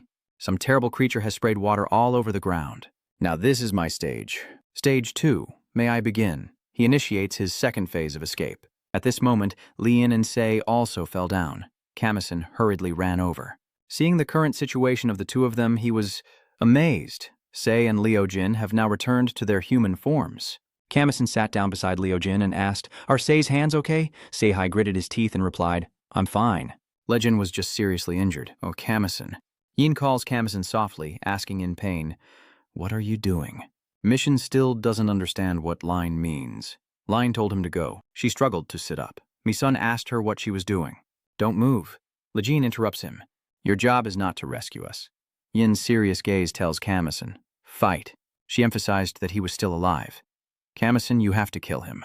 Kamison hesitated a bit, "But right now Lejean raises his hand and says he can do it. She took hold of his cheeks and smiled softly because it was him. Line's encouragement made Kamison more confident. He responded with a brief nod. "Yeah, mission, run away." Sei looked at Liu Jin with worry. "Will it be okay?" "We are in this situation now," Liu Jin whispered softly. "Of course it's not okay." A look of determination appeared in her eyes. "It will be very difficult, but Kamison has always managed to overcome it. This time, he will definitely succeed." Because he's a hero. At this moment, the walkie-talkie in Kamison's ear crackles with Dr. Man's voice. Miss Sun, do you hear me clearly? Kamen responds. I understand. Dr. Man told you to take what he gave you earlier. Kamen holds what Dr. Man handed him. From now on, listen carefully to what I say. Dr. Man said with a look of inscrutable cunning on his face. I will explain to you how to use that. Kamison's eyes were filled with amazement as he looked at the object in his hand. With this thing? Dr. Man said in a deep voice through the microphone. Sorry I didn't have time to test it before giving it to you. I hope it works as well as your research suggested. Kamison speeds up and runs forward. I understand now. At this moment by the lake, Kamison suddenly halted. Jang John was pierced in the head by something sharp. Kamison's eyes are filled with shock as Min stands atop Jang John's corpse. Min Hun's legs pierced into Jang John's corpse as he looked at Kamison with an annoyed voice. What do you mean? I told you to hide somewhere. He laughed. Well, it's okay. You arrived just in time. Look at this. I personally defeated Hexagon. Mingun used his sharp iron leg to threaten Jiang John by stabbing it deep into his body. Min Ngun's armor shatters, his face full of malice and contempt. Jiang John, 3 worthless bastards. He turned around and walked away, smugly saying, I've become unusually strong in just 2 hours. Mingun approached Kamison and said, It's been a while since I had a little relaxation. He put his hand on Kamison's shoulder and said, Let's go back to the headquarters. Ngun's friend said. Hearing the words, my friend, Kamson's eyes widened. He immediately swung a knife at Ko Myung-gu, then quickly jumped back. A wound appeared on Ko Min-yu, dark blood oozing from it. Kamen clenched his weapon tightly, watching Ngun with a wary gaze. Min-gun slightly tilts his head, raises his sword, and asks, What the hell are you doing? Kamen looks sharply and dismissively. Since when am I your friend? Min-hung remained silent, lost in thought. Something crawled out of the wound on Min Ngun's neck, and it spoke with a resentful look. Damn it, you're too cocky. A look of shock clearly appeared in Kamison's eyes, while Min Ngun's eyes were now empty. It's obvious this bastard thinks you're his friend. Min paused for a moment, then continued. Isn't that right? That's why the parasite that crawled out from the wound on Min Ngun's neck said proudly, I told you to say less. Haha. A tense atmosphere envelops Kamison and Min-gu. Kamison's eyes are filled with astonishment.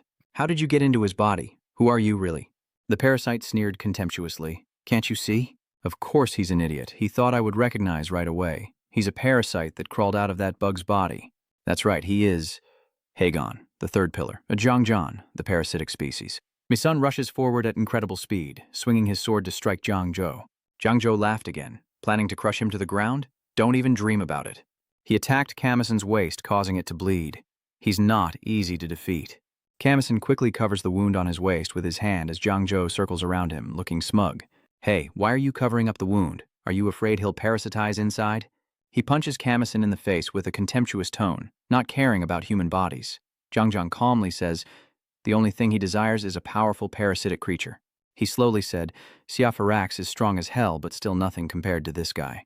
So Jiang Dan looks at Mingu, I have to invade his body. He immediately crawled back into the wound and said, Min Hungun suits him well, both despicable and quite talkative. Jiang Doan controlled Min Hun's head to turn backward and said with a sinister tone, I will use this body to wipe out all the humans in the hidden station. Min Hungun transforms, shedding his skin to take on his 2nd combat form. Suddenly he pauses and says reproachfully, Who told you not to listen? Min Hungun shouted angrily, What are you doing sneaking here after I told you to run away, you idiot? A look of surprise appears in Min Hungun's eyes and he pauses slightly. Huh. Wasn't it that guy just now who said that? Min Sun speaks quietly. I don't want to run anymore. Min silently looked at Kamison, who remained calm in both expression and tone. I won't fall behind anymore. Take off the tape from your neck. Take what Dr. Man gave me to evolve, Kamison emphasizes. He injects that into the hole in his neck and Min Nagun's eyes are filled with shock. Kamison shouted. Large veins bulged from the hole in his neck and spread around. His hand also bulged with veins as he clenched the weapon. Earlier, Dr. Man asked him, Have you noticed anything unusual when using the insect weapon recently? Mi Sun honestly replied, Yes. During training, just before going into battle, I felt as if my body was absorbing the energy emitted by the weapon. Dr. Man slowly said, I actually discovered something suspicious in your test results after the fight with Destiker, which was a large amount of Gina from bullet ants. This statement of Dr. Man left Kamison stunned. Maybe during the previous battle, while you and your brother fought, part of his power was absorbed into your body. I guess so. Dr. Man continued, What do you mean? Kamison's voice rose sharply. Dr. Man told him to stay calm and listen to what he had to say. He amplified this source of power and gave it to you. In other words, it's body evolution. Kamison's reactions become more and more intense as Jiang takes control of Min Ngun's body and rushes forward. You bastard, don't mess this up. A surge of power from Kamison's body directly hits Minhun, smoke billowing everywhere. Mingun said in shock when he saw Kamison at this moment. You bastard. He paused for a moment and asked, Are you a clone? Kamison had now transformed and the red ant appeared within him. No, I am Kamison. He is Ara's top ant soldier currently asleep. She suddenly sensed a strange energy and immediately woke up A to sit up, calling out for Kamison. She looked outside softly and said, Kamison. Minhun and Kamison stand facing each other, a distance between them, Minhun's eyes suddenly glowing red. Minhun softly asks in a tense voice, Kamison, why don't you rush in? Kamen remains silent as if organizing his thoughts. Min is moving now, so I'll strike first. Min-Yun uses his two strong legs to attack Kamison's shoulders, shouting for him to die, but in an instant, Min-Hun's face shows a look of shock. This time it's my turn. Kamen punches Mingun, but Min Ngun quickly regains his balance and crosses two swords in front of his chest. Kamison is a bit surprised by this strength. Is this the new power? He charged forward like an arrow, and Min Ngun also lunged, both striking at the same time. After the attack, they both stood still and glared at each other before engaging in a fierce battle, punching and slashing without anyone willing to give up. Min Ngun cut through Kamison's shoulder, tearing off a piece of armor. In return, Misin also punched through a piece of armor on Minhun's helmet. Both quickly separated. Min Ngun slides on the water spirit and splashes water at Kamison. This attack from Min Hun is like a towering wave crashing down. Water poured down on Kamison, but he simply swung his hand and split the water in two like chopping vegetables. The sword in Min Hun's hand was knocked away by Kamison's punch. Zhang Duang inside Min Hun was full of confusion. What exactly is going on? Min Ngun's eyes widened in fury, and more importantly, he had no information about Kamison at all. He was getting more and more furious, neither a normal friend nor a clone, so what on earth is he? This useless, hostile bastard. Misun is about to throw a punch now, his fist ready to hit Min Ngun's sword tip. At the moment Kamen's fist hits the tip of Min Hun's sword, the sword deforms. Misun punches Min Hun, causing Min to stumble backward, and Jiang Zhou inside Min Hun becomes frantic. There's no other choice. I have to take him by force. Min Hun jumps up, and Kamison has already lightly kicked his leg. He stomps the ground to gain momentum and rushes forward again. But suddenly tentacles come rushing toward him. Behind Min Hun, tentacles are spreading out. He suddenly stops. Zhang Zhan is in Min Hun's mouth, taunting him with a provocative voice. Come here so I can take you. The tentacles behind Min Hun grab Kamison's arms, but he breaks free and seizes them. He continued to charge forward. Kamison prepared to throw a punch. Kamison's fist rushes toward Min Gun's face. He suddenly senses something's wrong. Jiang Zhou is nowhere to be seen in Min Ngun's mouth right now. Min Hung said in a voice, It's behind you. He emphasized, You idiot. Zhang Zhou is now behind Kamison, crawling into his body through his back, and now he falls, clinging tightly to Kamison's back as his tentacles burrow into him. He looked at his body through Kamison's perspective, sneered coldly, and said, Ha ha ha! This body is mine now. Kamison tightly grabbed one of Zhang Zhan's tentacles and pulled him out of the body. Jiang Zhan suddenly flew backwards, surprised by his actions, full of contempt in his heart, wanting to pull him out of the body. Dream on, sweetheart. Kamison punches him hard, forcing his body to crash onto the ground, his eyes bulging and mouth wide open in pain as Kamison keeps hitting him repeatedly. Zhang Zhan chuckled. The idiot thinks those petty tricks can defeat me?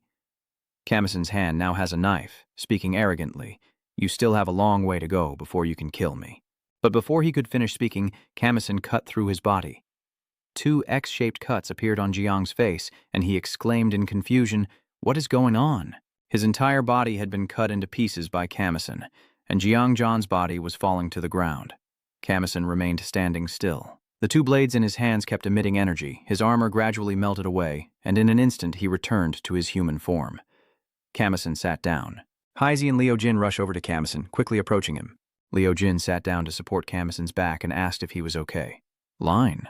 Kamison speaks softly, a hint of joy flickering in his eyes. I met my mother, in Kamison's mind. In front of him, 5 large crystals appeared, and within the central crystal, a shadowy figure emerged, with his eyes filled with astonishment. Could this be a suit of armor on the crystal? Perhaps it's his new power. Moreover, this power originates from Gamihan, and becomes his strength. While Mayon was lost in thought, Gyang Johan infiltrated his mind using his tentacles like threads, binding his limbs and crawling onto his body. Misun grits his teeth as he watches him parasitize. Could he not have avoided it in time? Jiang Johan invades his body, forcing him to open his eyes wide and roll them back. At that moment, Red Ant appears once again. Red Ants shove Jiang Johan away from Kamison and break the tentacles constricting him. Jiang Johan falls to the ground, coughing heavily. Red Ant stands behind Kamison with a fierce look, while Kamison sways all over and is about to fall. Are you still looking at the Red Ants? Fire Ants? Another person appears and places a hand on Kamison's shoulder. That is his mother in her transformed form as the Red Ants fly past Kamison. He lifts his face, his eyes filled with amazement. The armor on his mother's body disappears. Kamin looks at Kamison with a gentle smile, leaving Kamison speechless in surprise. He held Kamison tightly, overwhelmed with emotion, calling out, "Mom!" His voice choked with emotion. So it turns out my mother has always protected me. Thank you, Mom. But Cam Minin didn't say a word to Min. Minin stepped back and placed her hand on Kamison's head. Kamin-jin gently pats his head as Minin's tears suddenly start to fall. Why is Mom crying? Kamin asks. Min-jin suddenly begins to fade away, her appearance now like a blazing fire. Kamison still gazes blankly, and now the Red Ants have crawled onto his face. One flies into the hole on his neck. Kamison wakes up, again dreaming of her mother. Seeing Kamison wake up, Zahai loudly calls out, "Lil-jin, Miss Sun is awake." Line quickly ran into the ward, holding 2 flowers in her hand. She loudly asked Kamison, "Are you awake?" Kamin looked at the 2 flowers in Lil-jin's hand and asked, "I still don't understand what's going on." "Why am I here?" Line replied, "I had to be transferred to the medical station because you wouldn't wake up. You've been unconscious for 3 days. She asks Kamison if he's okay. Line is very worried about you. Kamin whispered, "I'm fine. Thanks." Line looked away and replied, "You're welcome." At this moment, someone pulled back the curtain behind Lyelin and said angrily, "These kids," this person told Kamison. "You're making me sad." Line looked at him indifferently. "What's going on?" The young man pushed up his glasses and jokingly said, "You should care about me too." Kamin was a bit surprised and asked him, "Who are you?" The young man lowered his glasses and straightforwardly said, "I am your manager." An begins to complain in his role as the manager. "Seeing you guys handle the cleanup this time, I feel really proud. We've been under pressure and insulted constantly lately, but Leo Jine doesn't care at all." Kamison thought for a moment and then replied, "I feel a little hungry," which surprised Lin and Se. An asked everyone, "Do they not hear him?" Si-hai immediately went outside to find some food. Line excitedly told Si-hai to bring everything here. Si-hai felt touched. Lane was so happy because she was also a patient. Unexpectedly, Se-hai ran into Min-hoon. Se-hai pointed behind and asked Min-gun why he was standing here. "Kemin is awake now." "Not meeting him?" Min-hun replied coldly. "So what? Just woke up, is there anything to be proud of?" Se-hai passes by Min-hun. "After all, you're friends, so you should go see him." Min-gun's face shows anger. "That damn fox." "How do you know? I just heard you talking in your sleep." Se-hai replies. While Moon was unconscious, he was talking in his sleep. "Hey, am I not your friend? Damn it, you sound so desperate." Se-hai tells Min-gun, who angrily grabs a hot weapon and chases after Se-hai. "Hey, stop messing with me." Se-hai hurriedly runs away. "Ah, isn't your leg injured?"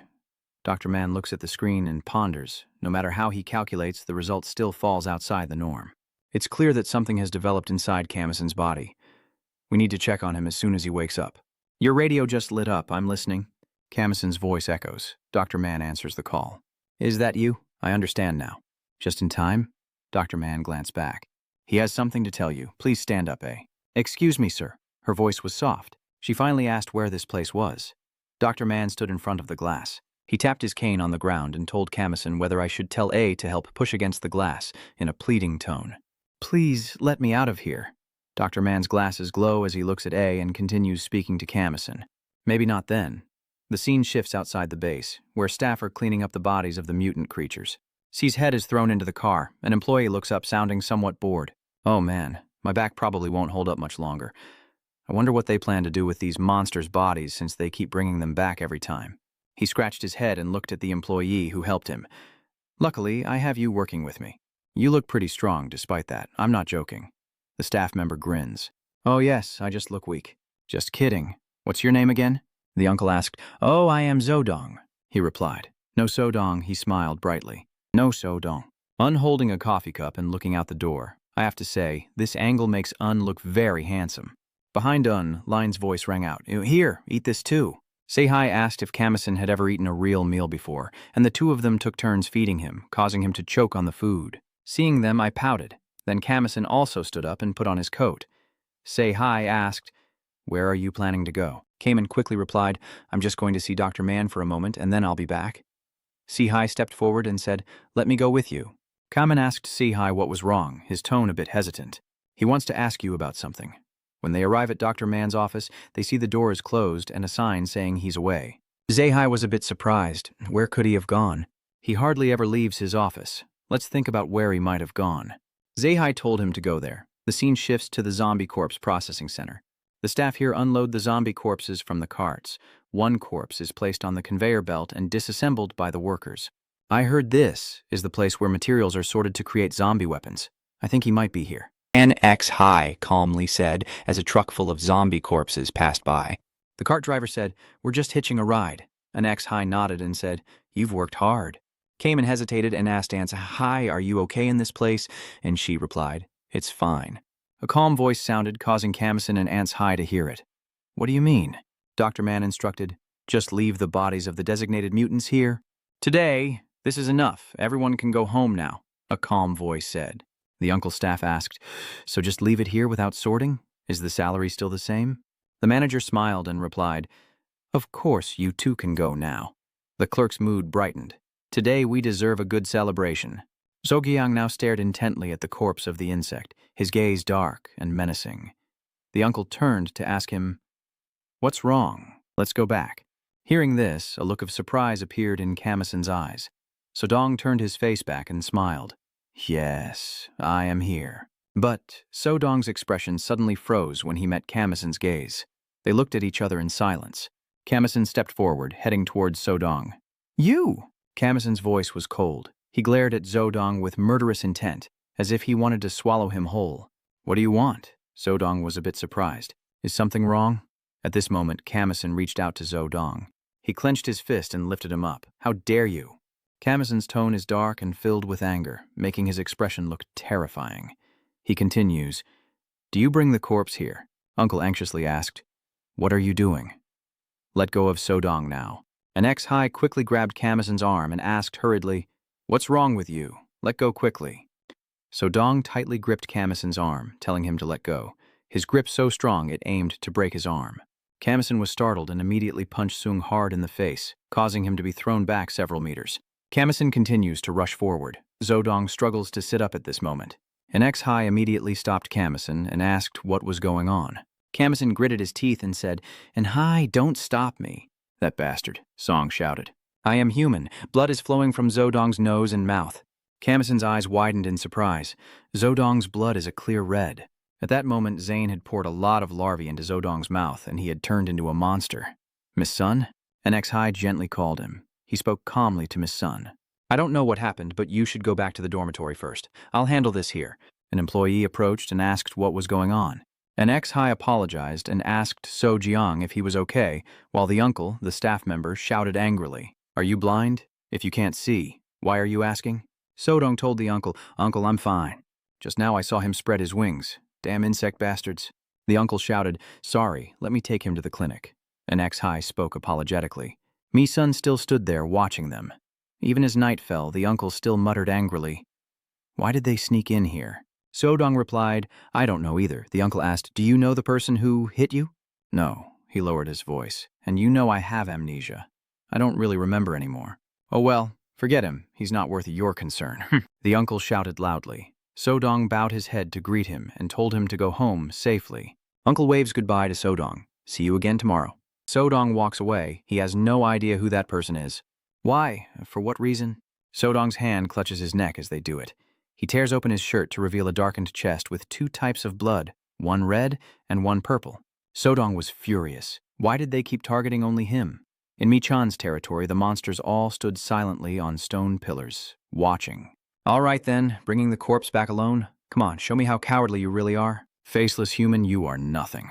In Chu-im's eyes, fear overwhelmed him as his voice faltered. "I am Gong Chu-im, a subordinate of Lord Bang Zhe-zin, the sixth pillar." During the fight I fainted, so I will recount what I remember through the eyes of a hummingbird. John Lee from the third pillar and Guzhen from the second pillar, my subordinates, were defeated by high-ranking officers of B Reaper. Those two have died. Lord Zhangjian, after revealing his true form, also lost his life. Seeing the position of the third pillar, it was completely empty. Dekang's eyes were filled with surprise. Jiangjian, I am also shocked. Who could it be at the end of the day? No Hu covered her mouth, but couldn't hide her surprise. The culprit is the one who claims to be the #1 of the ant colony operation. Chuim's voice trembles. Suddenly, Mi-chan burst into laughter, waking the tiger beneath his feet. He laughed loudly, as if watching a comedy show. Mi-chan's mood is full of excitement. Is he still claiming to be that way? You managed to defeat Jiangjian, so you must have found a new method, right? Mi-chan paused for a moment, then lowered his voice. An interesting, arrogant person. At this moment, swarms of black ants appeared around Chuim, merging into black ant people who refused to submit. Mi-chan spoke slowly. He sneered, his eyes full of hatred. Truly a worthless piece of trash. The black ant people stood on both sides of the path leading to Mi-chan's seat. Well done. I will reward you, he said to Chuim in a deep, husky voice. Upon hearing about the reward, Chuim's face became excited, but it quickly turned pale when he heard what Mi-chan said. From now on, become a part of me. Mi-chan waved her hand, commanding the ants to gather. The black ants surround Chuim, and Mi-chan orders them to kill her. The black ants swarmed over Chuim, her screams echoing across the ground. At this moment, Shin's bracelet appears. Mi-chan's eyes turn cold as she sharply says, "What are you doing?" Sixth pillar, Shin successfully saved Chuim, but she lost her arm. Witnessing Shin's reckless act, Dukang couldn't help but be angry. You idiot. Sijin lands on the ground, her tone hurried. I'm very sorry, Lord Kojima, she told Kojima. This girl is my only subordinate. I am willing to sacrifice one of my arms. Please forgive the girl. Mi-chan stroked his chin, a sly smile on his lips. Well, what if I refuse? The black ant soldiers surround Jin and Chuim's car. Mi-chan's voice was deep and hoarse, but the others seemed displeased. Shin's face showed a hint of pain. Please give me a chance. If even I end up empty-handed, I will dedicate this body to you, Kojima. Mi-chan's tone also softened as she said, You're impressive, quite spirited. Suddenly, the black ants formed into an arm and strangled Chuim. Chuim is pulled away, her hands also held tightly by the black ants. She is suspended in mid-air by the black ants. Mi-chan said sarcastically, If I were you after making a bold promise and failing, I would never come back. He reminded Zejin that no matter the outcome, he should return here. And then, we'll see. Mi-chan lifts her chin, a smug look on her face. You promised. The scene shifts to the insect monster's corpse being lifted by a crane. Sodong is filled with amazement. This was the first time he saw such a large insectoid creature.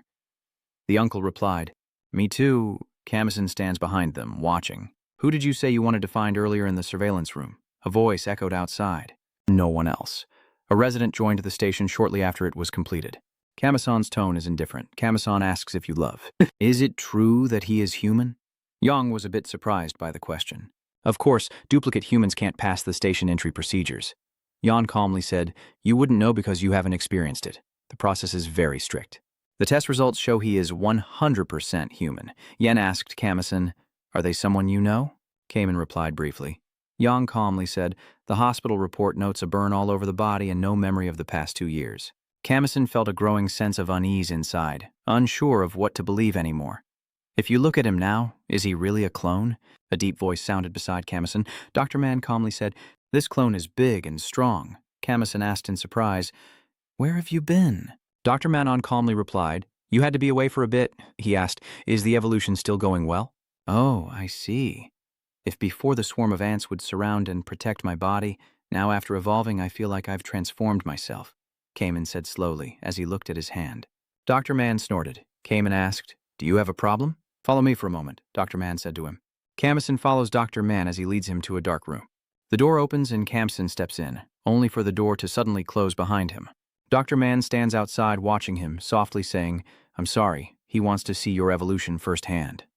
At this moment, Kamison senses the energy of the creature, quickly turns away, and something massive with a heavy aura of resentment is approaching. That creature gradually revealed itself. Kamison's eyes widened in surprise as it slowly approached him, looking utterly insane. Dr. Man told Kamison, Show him how you've evolved. The creature stared at him with a bloodthirsty look. Kamison asked, What is Dr. Man doing? Isn't there any other way to test it? Dr. Man replied calmly, What better battle than the King of Insects battle? Camison looked at the insect in front of him and asked, "What is that insect?" Dr. Man smiled. "Isn't it magnificent?" A sinister expression appeared on his face. "That's Gitch Anti, the strongest killer insect. Using it for testing would be a bit of a waste." Camison becomes aggressive, not understanding why there are insect creatures here. Dr. Man's tone is hurried. There's no time to explain. Here it comes. The killer bug swung his hand behind Camison. Trung Nan Giet's hand strikes down hard. After this attack, he stands completely still, as if deep in thought. Camison managed to block Trung Nan Giet's hand as Dr. Man smiled with satisfaction. This is the ant bullet inside Camison's body that has been released. Evolve into the ant bullet form. Dr. Man grins mischievously and says, "You're not bad yourself." He becomes excited. "He's very strong. Show me what you've got." "What battle?" "Dr. Man wants to see how you fight in your evolved form." Camison pushes away the attack of the retching monster. The retching monster extends its super long arms to strike at Camison. Camison tilted his head to dodge, and the spider-like creature's hand brushed past his head. Camison shot forward like an arrow. The wall was punctured by the fist of the insectoid creature, with poison still lingering in the dent. The insectoid creature raised its arm to strike down at Camison. In the eyes of the insect doctor, full of amazement, from toxins to power-up, always the same, the kill insect slams its hand down like crushing an ant. Trung Han Giet's arm suddenly trembled at this moment. A slash appeared on the ret creature's hand, and Camison used his two blades to tear through the ret's arm and escape. The retching monster let out a painful grunt and retreated as Camison charged forward, assessing him in his mind. As expected, Trung Han Giet is very strong, but he's quite clumsy. Camison raises his poison needle, ready to take him down with one strike.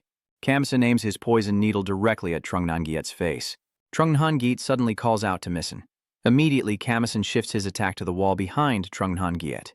The wall behind his attack was dented and cracked, and Trung Han Giet retreated a distance from Camison. Seeing this, Dr. Man was also surprised and asked, "Are you deliberately missing? Why is that?" "This is a once-in-a-lifetime chance to see the poison of bullet ants. Hurry up and do it again." Camison suddenly swung a strike at the door, startling Dr. Man. The bars were cut apart by his blow. "Shut up," he growled. "Are you asking what Dr. Man did to the Choe family? Because right now, the Choe family is rushing forward, shouting your name." "Camison," Dr. Man's face darkened. "It's over. We've been caught." Camison pointed his poison needle at Dr. Man in anger and shouted, "You damn old bastard! Now let A use his arm to push Camison away." Camison's whole body slammed against the wall, and he slid down as Choe rushed toward him at full speed. Choe yells his name again, Camison. Camison lifts his face to look at Choe and calls her name. At this moment, Choe punches Camison in the face, shattering his helmet. This scene even makes Dr. Man terrified as Ada keeps throwing punches at Camison. "Why are you just standing there taking the hits?" "If you do that, you'll really die," Dr. Man said urgently. "Are you trying to oppose me?" "Camison." Dr. Man shouted, but Camison remained still, unbothered by his words. Dr. Man's face was so shocked he couldn't speak. Camison glared at him with eyes full of resentment. His gaze terrified Dr. Man, as if blaming him with resentment. Dr. Man fears that he wants to use death to make him regret. Book Reaper is the strongest army and his most passionate research project. "No, you must not let that happen." Dr. Man took out a device from his shirt. "That's right, because you're curious. You really want to see what Giganti will look like when he becomes a zombie." After waking up, A has become more obedient. The researcher told Dr. Man that the insect index is decreasing. So we had to amplify it so Gia A would raise both hands, ready to strike down hard, shouting out loud, "Camison, forgive me." Dr. Man shouted for A to stop now and pressed the switch towards A. His face slightly lowered, Camison remained seated without lifting his head. Mission's voice became gentle for A. Camison finally looked up as Ara's armor disappeared, and Cho A returned to her human form, tears streaming down her face. She asked, "Are you okay?" Cayman looked at her and softly replied, "Yeah, I'm fine." Ara kneels down and places her hand on his shoulder in B Reaper's examination room. "It's just a warning." Leo Jin's voice echoed outside. She looked at Camison. "That crazy old man hasn't died at your hands yet. That's truly a miracle." Kamen calmly replied, "Anyway, he's someone we need." Dr. Man, locked in the room, kept knocking on the door with his cane, telling him to go back to the research lab. He still has a lot of work to do. The loudspeaker announcement echoes, so he has to stay here for now. Chairman Pieux has given the order. The second personality test begins. The loudspeaker announces again. Lin's tone becomes cold. "Forget about that. What is the food you want to eat the most?" The speaker asks AG about the hot pot, and A responds briefly. Line and Camison look into the examination room. Line asks Kamison, what should we do with Choe now? The loudspeaker asks A. The next question, who do you want to see the most right now? A replies, my brother, is she going to join Book Reaper? Line asks Kamison. Kamison assesses, let's see if Ara still can't control herself when arranging to meet Ani again. So Dong and those who have had conflicts with her could trigger her agitation. Line replied indifferently, we need to consider this further. She told Kamison, I just met So Dong. Kamison asked her, so how was it? It seems he really has lost his memory. The thing is, you accidentally bumped into Sung's shoulder. Lil Jin squeezed her arm after hitting So Dong, saying it hurt a lot. So Dong hurriedly apologized, his face also turning red.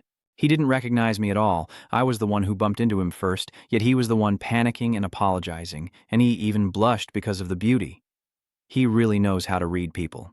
Lian calmly said, telling Kamison as if he had truly lost his memory. The important thing is what human ability he uses to survive here, right? Line feels that So Dong is the one who really needs to be locked up in Dr. Man's research room. The sky has turned to evening as a cleanup staff pulls the corpse cart to the collection point and dumps the corpse onto the ground. Zodong looked at the corpse of the clone, swallowing hard, a faint twitch appearing at the corner of his mouth. Zodong reached out and grabbed the clone's arm. Uncle suddenly called him, asking what he was doing. Hurry up and go home. Zodong quickly hid his hands behind his back and told his uncle to go ahead. His uncle looked a bit puzzled and asked, what's going on? Since it's on the way anyway, let's eat dinner together and head home. Zodong replied softly, yeah, at the restaurant. He lifted his bowl of soup and drank eagerly. The uncle chuckled, seeing how much he was eating, and said, you really eat well. Watching you eat is enough to satisfy me. Have another bowl. Hey, you're really annoying. It's always like this. Zodong's tone suddenly changed, and the uncle was surprised to hear it. Zodong's face became excited. Why not order 2 more special bowls? The uncle laughed out loud and told him to eat as much as he wanted. Thank you so much, Uncle, Zodong said gratefully. The uncle turned his back and walked away, waving goodbye to Zodong. See you tomorrow. Zodong bowed his head and told the uncle to go home safely. He then walked away but suddenly stopped. Zodong turned around and now he was the only one left on the road. Suddenly, he vanished. Zodong runs very fast, looking frantic and unable to wait any longer. Even eating more rice and soup wouldn't be worth it. I'm craving it so much I have to eat it now. The thing he must eat at all costs. Zodong, with a crazed look, pulls down the bushes and a hole in the wall hits him in the face. For a moment, Zodong was nowhere to be seen. He was sitting on the ground, busy doing something. It turns out he's happily eating the corpses of the insect people. And he doesn't even realize when he started liking these things. He chews the insectoid meat with a craving like he's been starving for days. Zodong speaks excitedly. After dealing with the corpse of the insectoid, I always crave this flavor. Still, it's impressive how well I can hold back. Damn it. Anger once again filled Zodong's eyes. This morning, if it weren't for that bastard, when the uncle asked Zodong if she knew who she was, why was her face so red and flustered? Zodong was a bit embarrassed and replied, no, that's not it, Deckburden, she's a clone, the uncle said, and hearing that, Zodong was startled and quickly turned his face away. He smiled with a look of desire on his face. Zodong even smiled lecherously. Wake up, you don't stand a chance, the uncle shouted. Zodong thought to himself, wow, she's really delicious. He's also had enough to eat. Zodong lies on the ground, still biting the insect's arm, now craving it again. Even though it's just an electric-grilled insect, it's still delicious. If it were fresh, how much better would it taste? At this moment, a voice suddenly rang out. It was him. Hearing someone approaching, Zodong was startled. This person standing in front of Zodong calmly says, you punctured that hole. Zodong quickly releases the arm of the insect he was holding and nervously asks, who is that? The other person replied in a deep voice, isn't that so? Turns out this person is Anjuni. The clone kills. She asked Zodong, could it be a clone? Zodong hurriedly explained, I am human. I didn't make that hole. I was working at the hiding station and just fell asleep here. When I was about to go back, JNY calmly told him, not to worry, are you also a clone? Zodong exclaimed in surprise. Johnny spoke in a deep voice.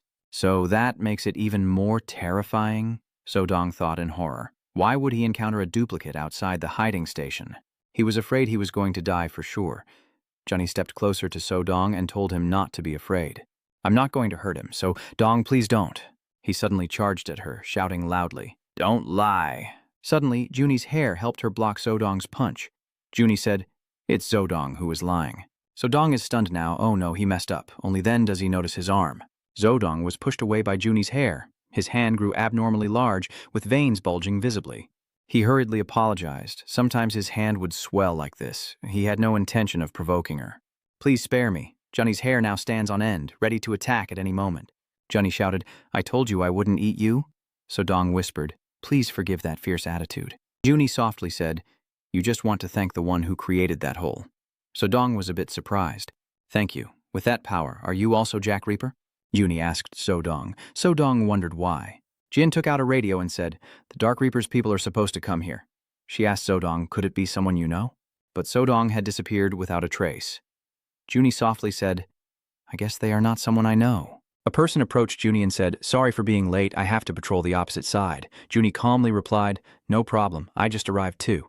"What do you think about that?" Junie replied indifferently, "Yes, I want to try too." X-Hai looked excited and asked her, "Really?" "Then he has a favor to ask her," Junie asked Sei. "What's going on?" Sei-hai begins to recount the incident. Suodong stood some distance away from them, took a breath, and almost choked on his feed. He peeked out to look at them, puzzled. "Dark Creeper is still dating outside the station, huh? What is this?" "There is a blue butterfly flying in the sky. These glowing spots also come from the butterfly." Zodong looked up at the sky, filled with doubt and suspicion. In Base B, a man was running and shouting, desperately calling for help. His face was filled with fear as he shouted, "The mutants are coming!" while the insect creatures were chasing after him. He grew more and more frightened, running with all his might. "Help me." The streets are now extremely chaotic. A young man sees another young man on the street hitting someone with a stick. He shouted, "What the hell are you doing?" The young man hitting people didn't care and hit even harder. "Die, die," his face filled with anger. "This damn bug." To that young man, the one fighting is a clone. A woman with a shocked expression. "Why are you doing this?" The Dark Reaper's employee holds a gun in his hand, his tone cold. This is the second hidden number location on Route 19, where he discovered the clone during patrol, his face showing a cold expression. "We have to destroy it." The gun in his hand is gathering energy, ready to fire. A streak of energy whizzed past, slicing through the buildings. The woman clutched her head, tears streaming down her face. "What are you doing in front of someone else's house?" Darkree's employee shows surprise in his eyes. "You're Park Min from Jack Reaper." Min clenched his hand holding Jack Reaper's employee's gun and asked sharply what he was doing. A cold glint flashed in Reaper's employee's eyes. "I'm the one who should be asking that question. Didn't you see the clone behind you?" Min Nungun turned to look at the woman. The woman looked terrified, shaking her head repeatedly. Jack the Strong emphasized dramatically, immediately destroying him right away. Minhun ducked into his neck, causing him to faint. "What the hell is going on? All the incidents are happening outside, and we suspect it's caused by the blue powder falling from the sky. Therefore, we have restricted residents from going outside. Captain Min and Jack Reaper have arrived at the scene to investigate," Yong calmly said, with a look of unease in Pio's eyes. No direct attack occurred, yet this dangerous situation arose, and the clone is growing stronger. The loudspeaker issued a warning, restricting residents from going outside. "Please be advised, all residents must absolutely stay indoors." Anne's mother nervously told her husband, "I've closed all the doors. I don't know what's happening." Ba-an is anxious and worried about whether Si-hai is okay. Switching scenes, Junie says with surprise, "Fight." Si-hai nodded. "Yeah, to protect humans." Johnny hesitates for a moment. "But fight whom?" Si-hai smiled and said, "You're not supposed to fight right now." He calmly said, "Controlling the master's instincts is not easy. I mean, you have to learn to control your instincts and fight to protect humanity." "Can you do it?" Jin replied to Sei briefly. "Yeah." At this moment, the alarm siren sounded outside. Zei-hai looked tense. "Watch the warning." "What's going on?" "Joe, try going to check it out." Zei-hai replied, "All right, I'll go ahead." But suddenly the ground shook unexpectedly. Zei-hai wondered why. And an earthquake? Jay suddenly saw something, didn't he? She remained silent, looking ahead, and saw something massive approaching. "It heads this way." Scene transition. Lin asks Min where the dragonfly is. "He is moving faster now." Min confidently replied, "Don't worry, I'm even stronger than that pile of scrap metal over there." "You're pretty confident, huh?" Yin asked if Min saw anything. "Where did this powder come from?" Min replied. He didn't feel anything at all. "What? I thought you were so capable?" Line scolds, and two objects appear on Min's screen. He told Aileen, "Wait a moment, I see it now," with amazement in Min's eyes. "Two creatures," Legend asked him urgently. "Where is it? You can't see anything." Min told Elin to turn right and follow him. Min and Elin flew toward Hannah and Sejin. Sejin coldly said, "It seems they have figured it out." Hannah smirked. "Leave everything here to me." Sejin suddenly called Hannah, and she responded with a grateful tone. Thank you for fixing my hand and for coming here with me. Hannah glances at Sejin with a cold expression, telling her to go quickly before her clairvoyance takes effect, then looks at Sejin with tears in her eyes and says, Don't get hurt. Damn brat. Sejin looked at Hannah's expression and also felt confused. I understand. Lil Jin and Min are still heading to Jin and Hannah's location. Min detects on the screen that someone has left their position. Min speeds up to chase after them, trying to escape. But at this moment, something pierced through the head of the robot Min was controlling, causing it to explode immediately afterward. Don't even think about touching my sister, Han said. She also appeared. Jin recognized her as soon as she saw her. She is the one who took Jin's car back then, Han admitted. It's really me. The scene shifts to Min Yoon knocking out the two young men who were about to fight. They immediately fell down. He frowned, a look of discomfort appearing in his eyes. Miss Sun is now tying the people under the illusion to a pole, wearing a gas mask on his face. Mi Sun looked at Min Hun. Min Hun walked past him as if he didn't see him. Kamison hands Min Hun a gas mask and says, If you breathe in this green powder, you'll hallucinate. Min Hun keeps walking. Do you want another punch? Can you hear me? Anger showed on Min Gun's face as his veins bulged. He snatched the mask from Kamison's hand and said, Put it on and it's done, right? Forget the formalities. We're friends after all. He lifts his leg to kick Kamison, but that's just that parasite talking nonsense, right? I'd rather punch your friend than you. I'm 3 years older than you. Damn it, why do I have to get involved with that arrogant bastard? At this moment, Min Hun accidentally bumps into a young man, and surprise flashes in his eyes. Kamison's eyes are the same. He slashed at Min Gun's body, then stepped aside. He spoke in a low, grim voice, with a dark expression and a contemptuous tone, calling them a bunch of lowly scum. Sodong ran away headlong, his face filled with fear. Don't look. A flash of light flickered in his eyes as he begged his former classmates. Don't look at him with those eyes. First it's Missen's gaze.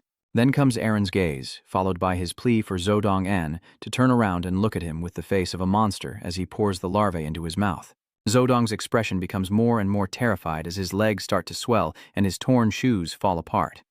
Zodong transforms into a monster and desperately begs them not to look at him with such hateful eyes.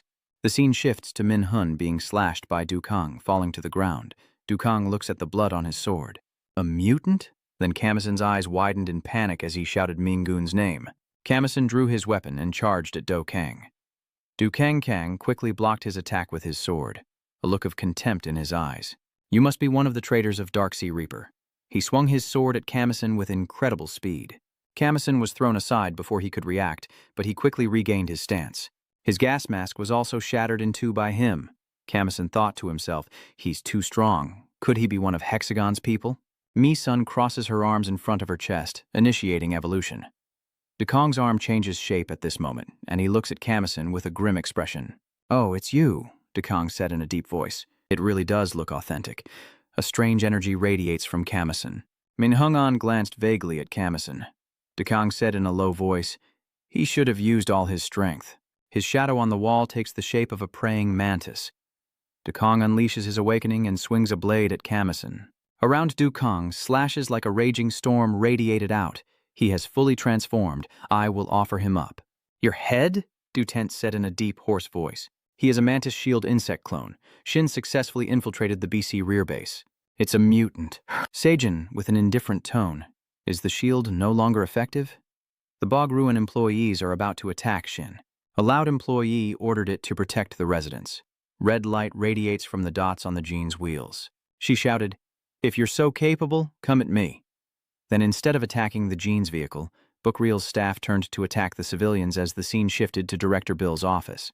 Pai, don't just sit there watching the screen. He grabs the cigarette box on the table. His face was emotionless at this moment. A scream echoed out. Ah, those duplicates. The two guards outside his room automatically start shooting at each other. The door opens, Jin's car drives into the room, and immediately a sickle is pressed against her neck. Pugh puts on a gas mask and hoarsely says, It's you, Ga.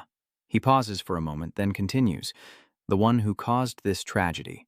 Pugh coldly said, You came all this way to find me, so you must have a reason. What do you want? Pugh's sickle cuts into Zazin's neck. She speaks coldly, with a sharp and keen tone. There was something you needed to know earlier. The dots on Zazin's wings emitted red light aimed at Pugh. A look of terror appears in Pugh's eyes. The scene changes. Pugh realizes he and Sane are in a flower forest. Pugh is stunned. What is going on? Pugh's eyes turn red as Sane, with a determined tone, speaks. From now on, everything of his will be under my control. This statement is like an unchallengeable declaration. The two stand facing each other, the surrounding scene heavily damaged from the recent battle, with broken walls forming obstacles. Mi-song carefully assesses the mantis shield creature, a dark energy rippling through the air making him cautious, sensing that although it looks like other creatures, its energy is very unique. Suddenly, Mi-song leapt up with a quick jump, initiating a fierce battle. The mantis also reacted swiftly, using his foot as a pivot to block the incoming strike. Mi-song suddenly leaps forward, one hand raised high as he charges at the shielded mantis, but to his surprise, his strike is decisively blocked by the mantis. He swung his hand to push Mi-song back, facing the powerful force, causing Mi-song to involuntarily be pushed backward, kneeling on the ground with his knees, creating friction with the ground to prevent himself from retreating too far. A sharp gust of wind sounded, and Mi-song, startled, looked toward the grasshopper. Seizing every opportunity, he swiftly charged at Mi-song to attack. In an instant, Mi-song raised his iron-hard hands to block the sudden attack of the praying mantis, and as the two forces collided, a fierce whirlwind of power erupted. The tense atmosphere is torn apart by the overwhelming power of the two warriors facing off, as a colossal vortex of energy whirls through the raging tornado, ripping apart the surrounding scenery. Fragments of bricks and stones flew in all directions as bursts of energy flickered amidst the tremors. Amid the chaos, Mi-song and the shield mantis stand firm, their fierce eyes locked on each other, like two opposing forces in a decisive battle. Duo Tang suddenly sneered. "Going for a surprise attack, huh? It doesn't suit you at all." The two of them simultaneously swung their swords, blades clashing with a resounding clash that echoed throughout the space. One side is the mantis insect warrior with a sharp green sword, the other is an enemy with a blazing red blade like blood, unleashing evil energy. Mi-song responds fiercely, "I dare to do anything." Then, he threw a circular punch straight into the left side of the mantis. The red flame flickered as if it wanted to tear through any obstacle in its path. The mantis dodged swiftly, blocking a tremendous burst of power from Mi-song. A beam of light cuts through the ground, shattering rocks and debris that fly apart in all directions in space. Du Kong realizes this is the power that defeated Jianggon, and he throws out a blue claw, instantly transforming it into a deadly spinning blade with incredible rotational force. The scorpion confidently challenges, "I won't be eaten as easily as that parasite." Saying that, the mantis-human hybrid shield jumps into the air. His body stretches out, emanating a sharp and powerful aura. In his hand, the golden shield shines brightly, spinning to form a deadly energy ring, with waves of piercing air shooting out and tearing through space. Du Kong swings his shield and charges at Mi-song standing below, sharp gusts like blades spreading around the shield. Mi-song Yang narrows his eyes at the scorpion. Just as the blade machine is about to strike, suddenly heavy footsteps rush toward them from somewhere. Meanwhile, Mi-song skillfully pivots on the tip of his toes to dodge the deadly blades of the mantis. Suddenly, a giant hand from somewhere grabs his head and pushes him away from the mantis's second strike. Now, No Exo Rang is transforming into a mutated state, charging forward while shouting, "Don't look at me! Don't look at me!" Each of his steps like a hammer pounding the ground, leaving cracks all around. In just a moment, No So Rang finished carrying Min and ran away from the shielded mantis. He stood there in surprise, wondering, is there another one? After saying that, he quickly leapt into the air and disappeared from the area. At this moment, a silhouette of a mutant appeared in the sky. A loud explosion echoes as white smoke billows from the creature, and Yin yells out, flying away. Han stayed right behind, his voice full of challenge. "Is that all you've got?" "I just started it up," Yin growled in anger. "Go away." Han steps in front of Elin, snorting. Aelin threw her weapon in front of Hannah and noticed that the bright blue powder in the air had disappeared. Hannah muttered, "The blue powder is gone. Did Jin succeed?" Ko Jian glared at Yin and said, "Can you move aside now? I don't have time." "Chin. Was the one from the Chin gang just now?" Hannah swung her sword at Yin's web and shouted back, "Yes, it's Hexagon." The sharp blade was full of tension and charged forward recklessly, but was easily blocked by Yin's web. She asked Hannah, "Hexagon? Hey, what are you doing to her?" Han coldly replied, "I haven't done anything. She just grew on her own. Stop with this damn insect screen. Are you still daring to give me orders? You're no match for me if you want to live. Wake up now." Han struggled to break free from Izin's annoying net. She stepped back, still covered in a few strands of Elin's silk. She gritted her teeth, looking so terrible that it was almost unbearable. Unexpectedly, the silk on Han's body suddenly tightened, and a force from the other side yanked Han back fiercely. She shouted, "Then you'll die beautifully." Just as she was about to get close, Han suddenly spoke up. "We're about to become human again." Yin suddenly froze, pulling Hannah closer to her in surprise and asking, "What do you mean?" Han explained, "That's why we came here." Yin hesitated, clutching the thread tightly, unable to believe the truth. Ridiculous. "Are you still talking nonsense now? You guys are causing chaos and still dare to snore," Han replied calmly. "It's here. The key to becoming human again." At this moment, in an abandoned construction site, something suddenly flew through the air, knocking over the barriers. Amidst the thick dust and smoke, Mi-song was thrown to the ground, feeling pain all over, and her protective armor was shattered into pieces. You gasp for breath, overwhelmed with confusion. What is going on? No XO-Rang has now appeared in front of you, rushing over and grabbing your head, squeezing tightly. No raised one hand and lifted me into the air, glaring into my eyes and threatening me. "I told you not to look at me with that kind of gaze." He suddenly roared, his deadly red eyes fixed on you. Dekang appeared out of nowhere, watching the scene before him with curiosity. "Isn't he your teammate? Even that monster shows a very different energy. I have to deal with both of you at the same time." Suddenly, a powerful golden sword shot toward the praying mantis from nowhere. He instinctively turned around, blocking the incoming blade with a swing of his hand. Min-kyun casually walks up from behind and greets, "Don't disturb their date. Play with me instead." The praying mantis asks, "Was it the one from earlier?" "All right," Minun replied. "I'm a damn bastard." He swung his pair of golden swords in front of his chest, emanating a strange energy. Rotang was a bit surprised, quite shocked. He said, "Oh no, that's disgusting." He looked at the sword Minun was holding, an orange energy circle constantly swirling around it. "I know humans use clone creatures to make weapons, but I never expected to see clone creatures using the same type of weapon made from their own kind. Don't you feel guilty?" Rokang asked. From Minun's eyes now, a cold glint flashed. He remembered 2 days ago when he was in the resting room, she brought him a strange object. "The doctor told me to show this to you. We've been through a lot lately. I think you should give it a try. This is a sword made from rhinoceros beetle shells." Minun looked at the sword, feeling as if its eyes were staring back at him, making him feel terrified. "Whoa." Min-kyun gritted his teeth and said, "Get that damn thing out of here or die with me." Then he turned away, not wanting to see it anymore. Zehai hesitated, thinking that without this he would keep stammering like that. Min-kyun looked confused and directly asked, "So what?" Zehai continued, "You're supposed to die first, right?" Mi-kyun angrily threw the book at Shi's face, ruthlessly kicked Shi out the window, and roared in anger. "Get out now!" That bastard Shi flapped his wings and flew away. Min-kyun in the room muttered angrily, "That damn Anji lately is asking for trouble. I can't stand him." Suddenly, he bumped into something lying scattered on the floor. Looking down, he realized it was the beetle-shaped sword, set that had been discarded earlier. He rushes out the door, angrily watching Anji sneering and shouting loudly, "Hey, take this, you bastard!" At this moment, Kang Min-nun was truly holding the set of swords that An had discarded that day. He said with annoyance, "Shut up. Do you want to become weapon material right now?" Minun challenged as he charged forward, sword in hand, approaching Kang closely. The blade emitted a powerful glow, its sharp edge pressed right against Do Kang's neck. He uses the poison tip to block, the sound of weapons clashing, creating a deafening noise, sparks flying to reveal the intense power of the battle. Lightning tore through the sky, golden light flashing with each step of Ro and Minun. Moving faster than the wind, he charged forward, his electric sword carving a deadly arc through the air. Far away, Nozo Jiang remained motionless. A lightning bolt from the battle struck, tearing his shirt open at the back. "If you care so much about your kin, why did you abandon Zichsot?" Dukong had no memory of this at all and wondered what Zichsot was. Min-kyun grew even angrier, stopping for a moment, feeling as if his heart had stopped.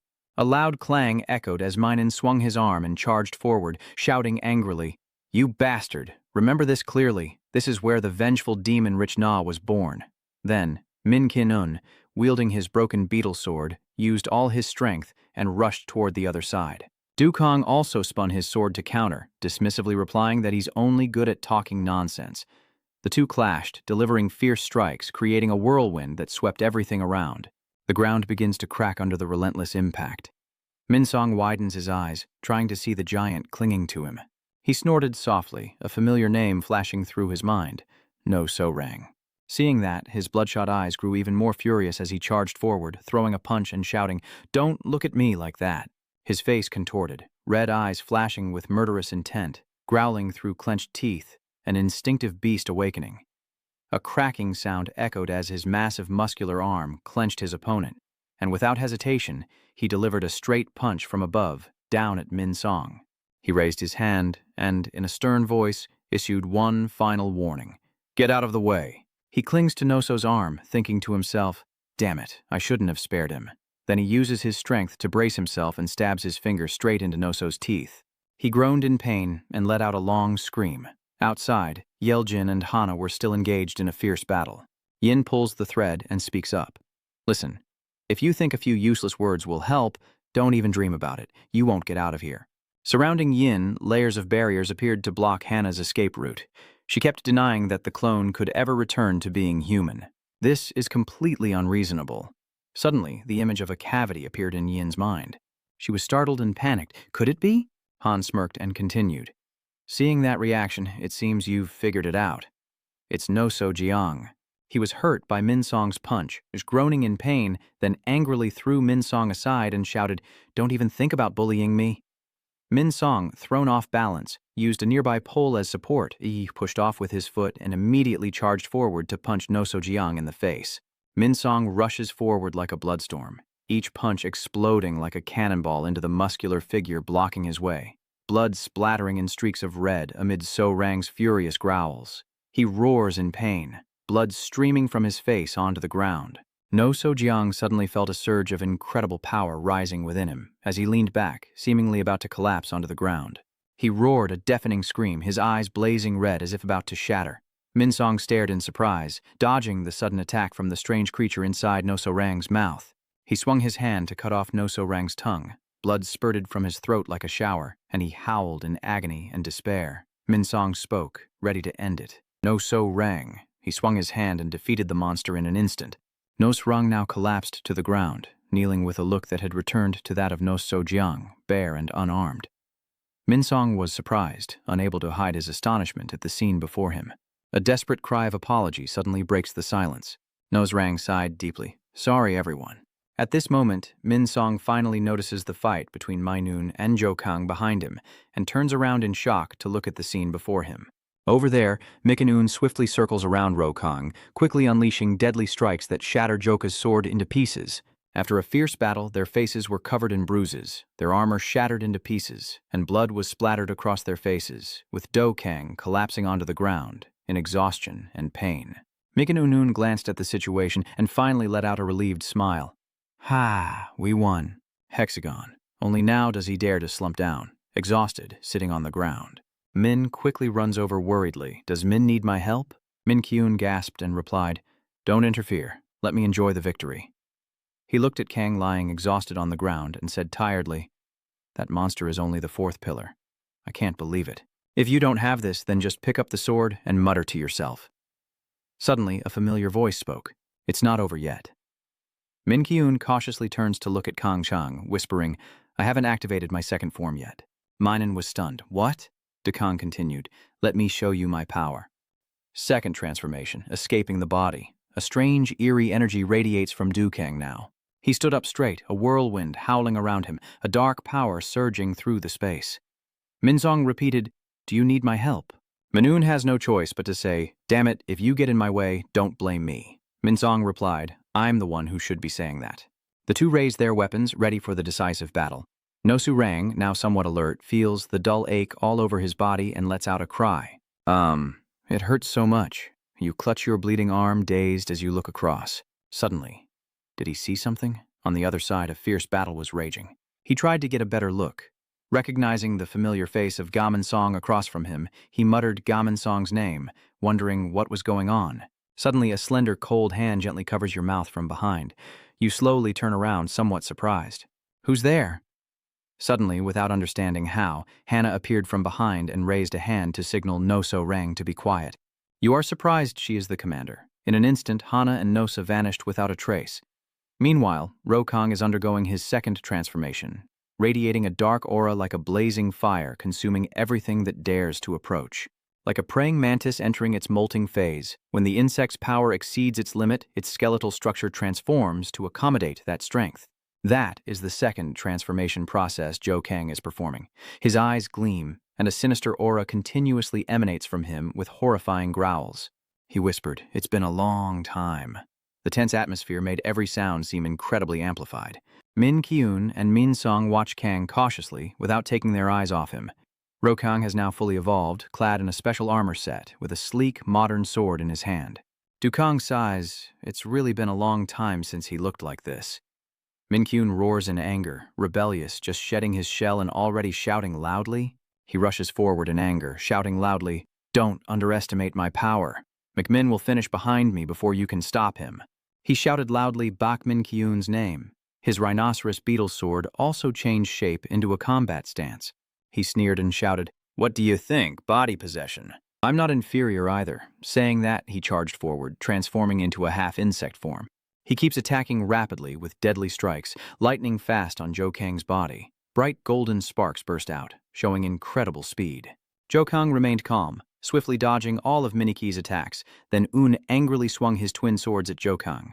I didn't expect Zhang to have slipped away already. The two swords of Min Kun clash aimlessly in midair. Bang Huang didn't have time to realize the situation. Rokang beside him dismissively said, "A drain trying to compare itself to the ocean." "In terms of combat experience, are you even close?" As he spoke, he turned and swung his sword toward Min Kin Un. Min Song quickly grabbed Min Kin Un's head and pulled it back, avoiding a sharp strike from Rokang. A beam of light streaked past Min Un's head, slicing the wall behind like cutting paper. Min Un shouted, "You bastard, let me go." Over there, Rokang ran forward with his sword to attack. Min Song seized the moment, grabbing Min Kyun's hair with one hand, jumping up and raising the poison tip high while shouting, "I am here to prepare for the fight." Zhou Kang's sword of the Emperor now gathers dark power, tearing through the wind as it rushes forward. Min Kyun and Min Song simultaneously raise their weapons to defend. A deafening clash rings out, sparks flying from the fierce friction. Faced with the overwhelming power of the Sword Emperor, Min Song and the other are stunned into disbelief. A spin from Rokang causes Min Kyun and Min Song to lose their balance and fall backward, while a fierce whirlwind blows away everything within radius. Compared to before, he has become much stronger. The two of them shout out simultaneously. Before he could regain his composure, Rokang charged forward like lightning. He sneered, still chatting away, huh? He roared, spun around like a tornado, and charged forward. Dukong swung his sword, which immediately radiated a powerful aura swirling around it. He angrily said, "You underestimate me too much." In just a blink, Dukong's sword streaked past Min Song's face. He spun around and swung his sword toward Minun beside him. The boy, stunned, raised one hand to block the sword and pushed Min Song back with the other. When Min Song finally managed to stand firm on the ground, he was stunned to see a spray of blood shooting up beside him. Min Kinyun had been cut in half by Kang's sword, blood splattering into the air. He collapsed to the ground, the remaining sword stuck in the floor. Min Song lost all control of his mind, shouting loudly, using all his strength to fight Rokang to the death. Faced with Min Song's countless deadly strikes, Rokang dodged and used his sword to block everything, forming an unstoppable fortress.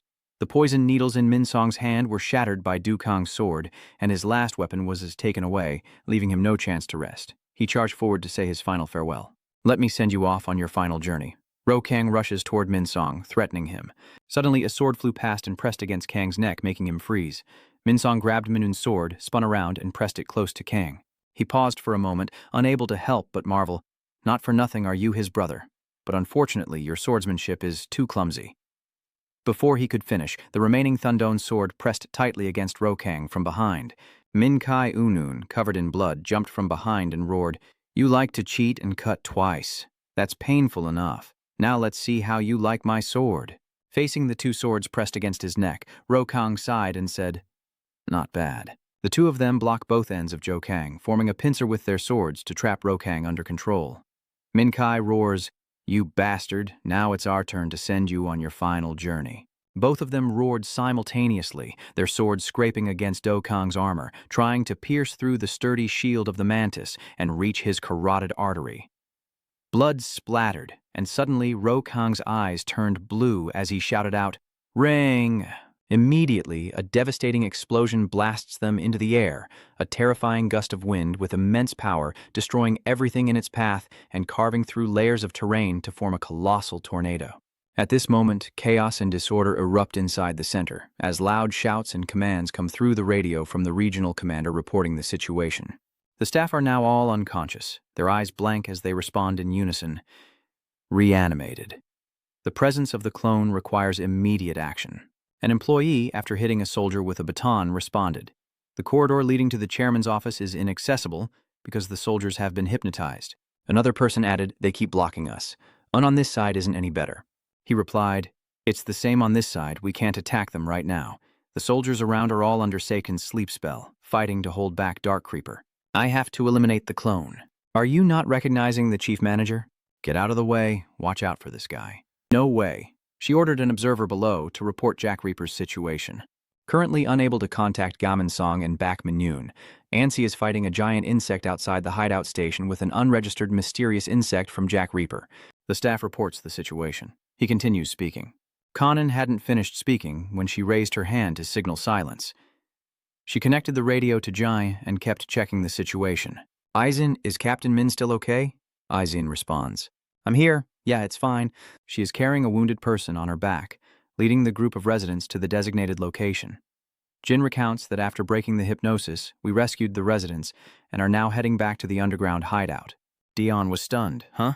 What did you say? Why did you go there? Guin recounted Hannah's words from the previous battle about the possibility of the clone returning to human form. Dion was stunned and asked softly, Huh? Really? Daejin replied firmly.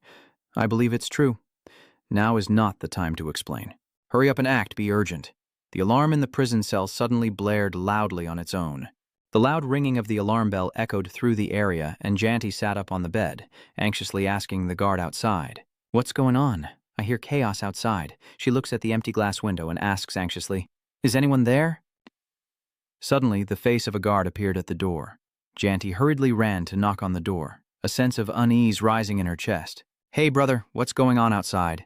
The iron door slowly opens, and Janti's face turns pale. She looked up at the guard and nervously asked, Oh, you're not allowed to open the door. I'm a dangerous person. Dianti stammered. The soldier's eyes, which had been vacant, suddenly flashed with a cold glint as he, like a programmed robot, slowly announced the detection of an alien. Janti, still stunned and confused, looked on in terror, trembling. Yes, that's right, I didn't get to finish speaking before the guard pulled out a gun and aimed it directly at Janti. He coldly ordered, Eliminate immediately. She trembled, her facial veins bulging like a self-defense mechanism. Suddenly, a deafening roar echoed through the air. Dr. Bak suddenly struck the guard's head with an iron rod and shouted, You dare! Don't even think about touching my precious Dian! The soldier was caught off guard and collapsed to the ground. She looked at Dr. Bak in surprise, speechless. Dr. Bak, panting heavily, gestured for her to go outside. He said, Get out now, quickly. Seeing his trembling hands, Janti still hesitated, feeling unsure and hesitant. No, I can't. Given the urgent situation, Dr. Bak has no patience to explain. He shouts loudly, Follow me quickly. At this moment, Min Song stands alone amidst the desolate ruins of the building. Jo Cam towering alone in the surrounding dust and debris, as the chilling howls of the wind add to the terrifyingly cold scene of the battle. After Min Song and Min Noon's fierce resistance, a fragment of Joang's sword fell to the ground. He looked at Min Noon, helpless and lying among the rubble, and sighed. I didn't expect to meet you all when I followed the sixth pillar here. Is this how it ends? Min Song collapses amid streaks of blood and light piercing through the thick smoke, as the suffocating air is filled with a foul stench, and heavy breaths echo like the screams of an unyielding soul. Dukang raises his sword and says farewell. Then I will take your head and bring it back. He slowly approaches Min, each step echoing with deadly threat. The boy sits slumped on the ground, but his eyes still burn with a will to survive amidst the devastation. Min Song just picked up the fragment of the Emperor's sword, and a thought flashed through his mind. The limit of the power of the swarm is only this far. He clenched the fragment of sword in his hand, veins bulging as he absorbed the power of the Sword Emperor, when a sudden shout from behind interrupted him. Hey, Dekong turned around cautiously. Have I not earned the right to be your opponent? You bastard. If you're so good, just rush in. It won't end easily. Dukong was already annoyed and turned back to reply, persistent as a hungry leek, happy to play along or ignore it. Min Song had already appeared from behind, swiftly leaping forward to attack Kang. Hearing the noise behind him, Do Kang was startled and turned around, swinging his sword to retreat. Just in time to avoid Min's surprise attack, he angrily swung his sword and roared, again resorting to a dirty sneak attack. Min Kyun quickly and skillfully rushes forward, grabbing Do Kang's elbow to block his attack. He shamelessly says, "As long as I win, why not play?" Minu smiled with satisfaction. Do Kang roared, his voice hoarse as he said, "That's reputation, you damn bastards." Min Song never misses an opportunity. While Kang is distracted, he rushes in with full force, delivering a punch that pierces through Do Kang's tough armor, causing him to grunt and sneer. Cheap shot. Suddenly, Min Song shouted out, "Ring!" Immediately, a miraculous storm of power surged forward, focusing all its strength on Zhuang's wound. He shouted once more, "Guima!" Immediately, Rokang's body seemed to be torn apart by a strange, swirling force like a supernatural whirlwind. A scream, tearing through the chaotic whirlwind, echoes through the air. In excruciating pain, Kang is stunned and terrified as he points at Min Song's transformed arm. How is that arm possible? Min Song said nothing, slowly reaching up to his mask, grabbing it and pulling it towards himself, his eyes showing a cold, deadly glare. Kang is shocked and yells, "What do you mean?" Then charges into a chaotic energy state with eyes burning with deathly intent. "Come here." A strange red energy circle erupts, engulfing Min Song's body like flames, burning everything in its path. Rokang screams in agony. He was stunned, realizing that this power was the power of Kim Ma. He saw the familiar figure of his lord within the strange energy that Min Song was wielding over him. As his scream faded into silence, Kang was completely turned to dust, his soul and power gradually subdued by Min Song's terrifying call, and by the time the last stream of energy was swallowed by Min Song, his hands had already become numb. The body and the ultimate power of the shield mantis have become part of Min Song. Min Kyun stands beside him, speechless with amazement. He carefully looked at Min Song and asked, "What are you doing?" As the swirling light gradually faded, Min Song revealed a new, powerful, grotesque, and commanding form. The hurried breathing echoes amid the twisting electricity around the body, signaling a hidden power gradually awakening. Continuous moaning sounds escape from Min Song's throat as the power of the mantis shield sweeps through his mind, awakening an unstoppable new strength within him. Praying mantis shield power. The mantis wings gradually dissipate into the air, leaving behind a mysterious naked figure with hidden strength. Minyonan angrily shouted, "Damn it! If you had that secret move, why didn't you use it earlier?" Seeing Min Song remain silent, Min Kyun hesitated for a moment and asked in confusion, "Aunt, no. Now I should call you the praying mantis, right? How could you do that?" Suddenly, Gamin Song raised his hand toward Minyoon. He startled, quickly stepped back, and shouted out loud. "Ah, don't touch me," Min Song whispered. "I've already bet." I decided to risk it and charge at it, but it turns out I can absorb not only weapons but also parasites. Min Song vaguely recalls the earlier battle with the shielded praying mantis. The two stand silently, saying nothing in response to Min Song's confession. Suddenly, Min Song coughed loudly, his eyes wide open and his body tense as he tried to block the dark energy within him, unable to withstand it and spitting out a mouthful of bitter blood. The swirling energy inside him makes Min Song temporarily unable to control himself, and he clutches his chest, coughing repeatedly. Min Kyun stood beside him, worried, and spoke. "Hey," Min Song explains, "it's stirring inside me." "That bastard." Min Kyun's face turned pale from the fright. "Are you okay with this?" Min Song wiped the blood from his mouth and quietly thought, "I'm used to it. Just the pain of being tormented by something inside my body. It's been a while since I felt it, so I'm a bit shocked." He let out a laugh. Min Kyun grimaced in fear, thinking to himself, is he crazy, bleeding all over and still able to smile? The warning alarm sounded from the center. Minun turned around and asked, "What's going on?" "Why is the warning bell ringing again?" Min Song, clutching his stomach, said, "Let's go, it's not over yet." He gritted his teeth. Suddenly, an unknown shadow suddenly lunged from somewhere behind the two of them. A warning voice rings out, "It's best not to go." The two turn around cautiously. Min Kyun saw a familiar face, his eyebrows furrowing instantly as he growled out, "That bastard." Min Song opened his eyes wide in surprise, unable to believe what he was seeing. Min Song stammered. At this moment, the alarm bell in the center suddenly fell silent. Dion hurriedly asked, "Where is that sound coming from?" The staff below responded from the director's office. An emergency activation notice is spreading. Book Reaper announces the launch of Protocast to all members, with Bio's voice coming through the announcement station. When the final announcement is made, the twin symbol on the screen flashes brightly. Bang Sin stands in a corner observing the situation, monitoring Bio as she continues to deliver the message under her control. From now on, Bio's voice speaks through the microphone built into her emotionless face, her eyes shining with an enchanting blue light. In the illusion, Bio stands stunned, gazing outward from a corner. He saw a different version of himself being controlled by Zeichin and asked in fear, "What is going on? What exactly are you doing?" Zeichin appears in the illusion, slowly recalling the protocol for human extinction in the worst-case scenario, the last resort to protect humanity being to blow up Bob Reaper's headquarters. Mayo, with a serious face, asks again, "How did you find out about that?" "Calmly explain. I read that in your mind." Her cold eyes straightforwardly declare, "My plan is to destroy B Reaper today." "Stop talking nonsense. I don't care what your plan is. As long as I am here, that will never happen." Bio's strong mind has partly awakened him from Seichin's spell. A stream of blood flowed from the corner of Bio's mouth as Seichin stared in shock. More and more blood flows out, dripping onto Bio's chin as the drop hits the ground. At that moment, Bio regained consciousness, leapt up quickly, grabbed the sickle on the ground, and charged toward the Chin vehicle. She was surprised, a bit shocked, and muttered to herself, "Has he escaped the realm of consciousness?" She spreads her wings, and the red spots on her wings instantly turn into weapons attacking the enemy. After locking onto Bio, a bullet is fired straight at his face. He quickly dodged Seichin's attack. Bio charged straight at her, his eyes filled with a terrifying resolve and intense focus. Bio roared, "I will never let humanity be destroyed." He roared. Blood immediately spurted from his mouth and flowed backward. Chin's vehicle was shocked. Is he biting his tongue to avoid the attack? Bio had already closed in on the vehicle at some point. He swung his scythe in a curved motion, instantly splitting one side of the Chin vehicle in half. Bio raised the double-edged scythe on his shoulder, carrying the hope of humanity to fight against the dark insectoid monsters.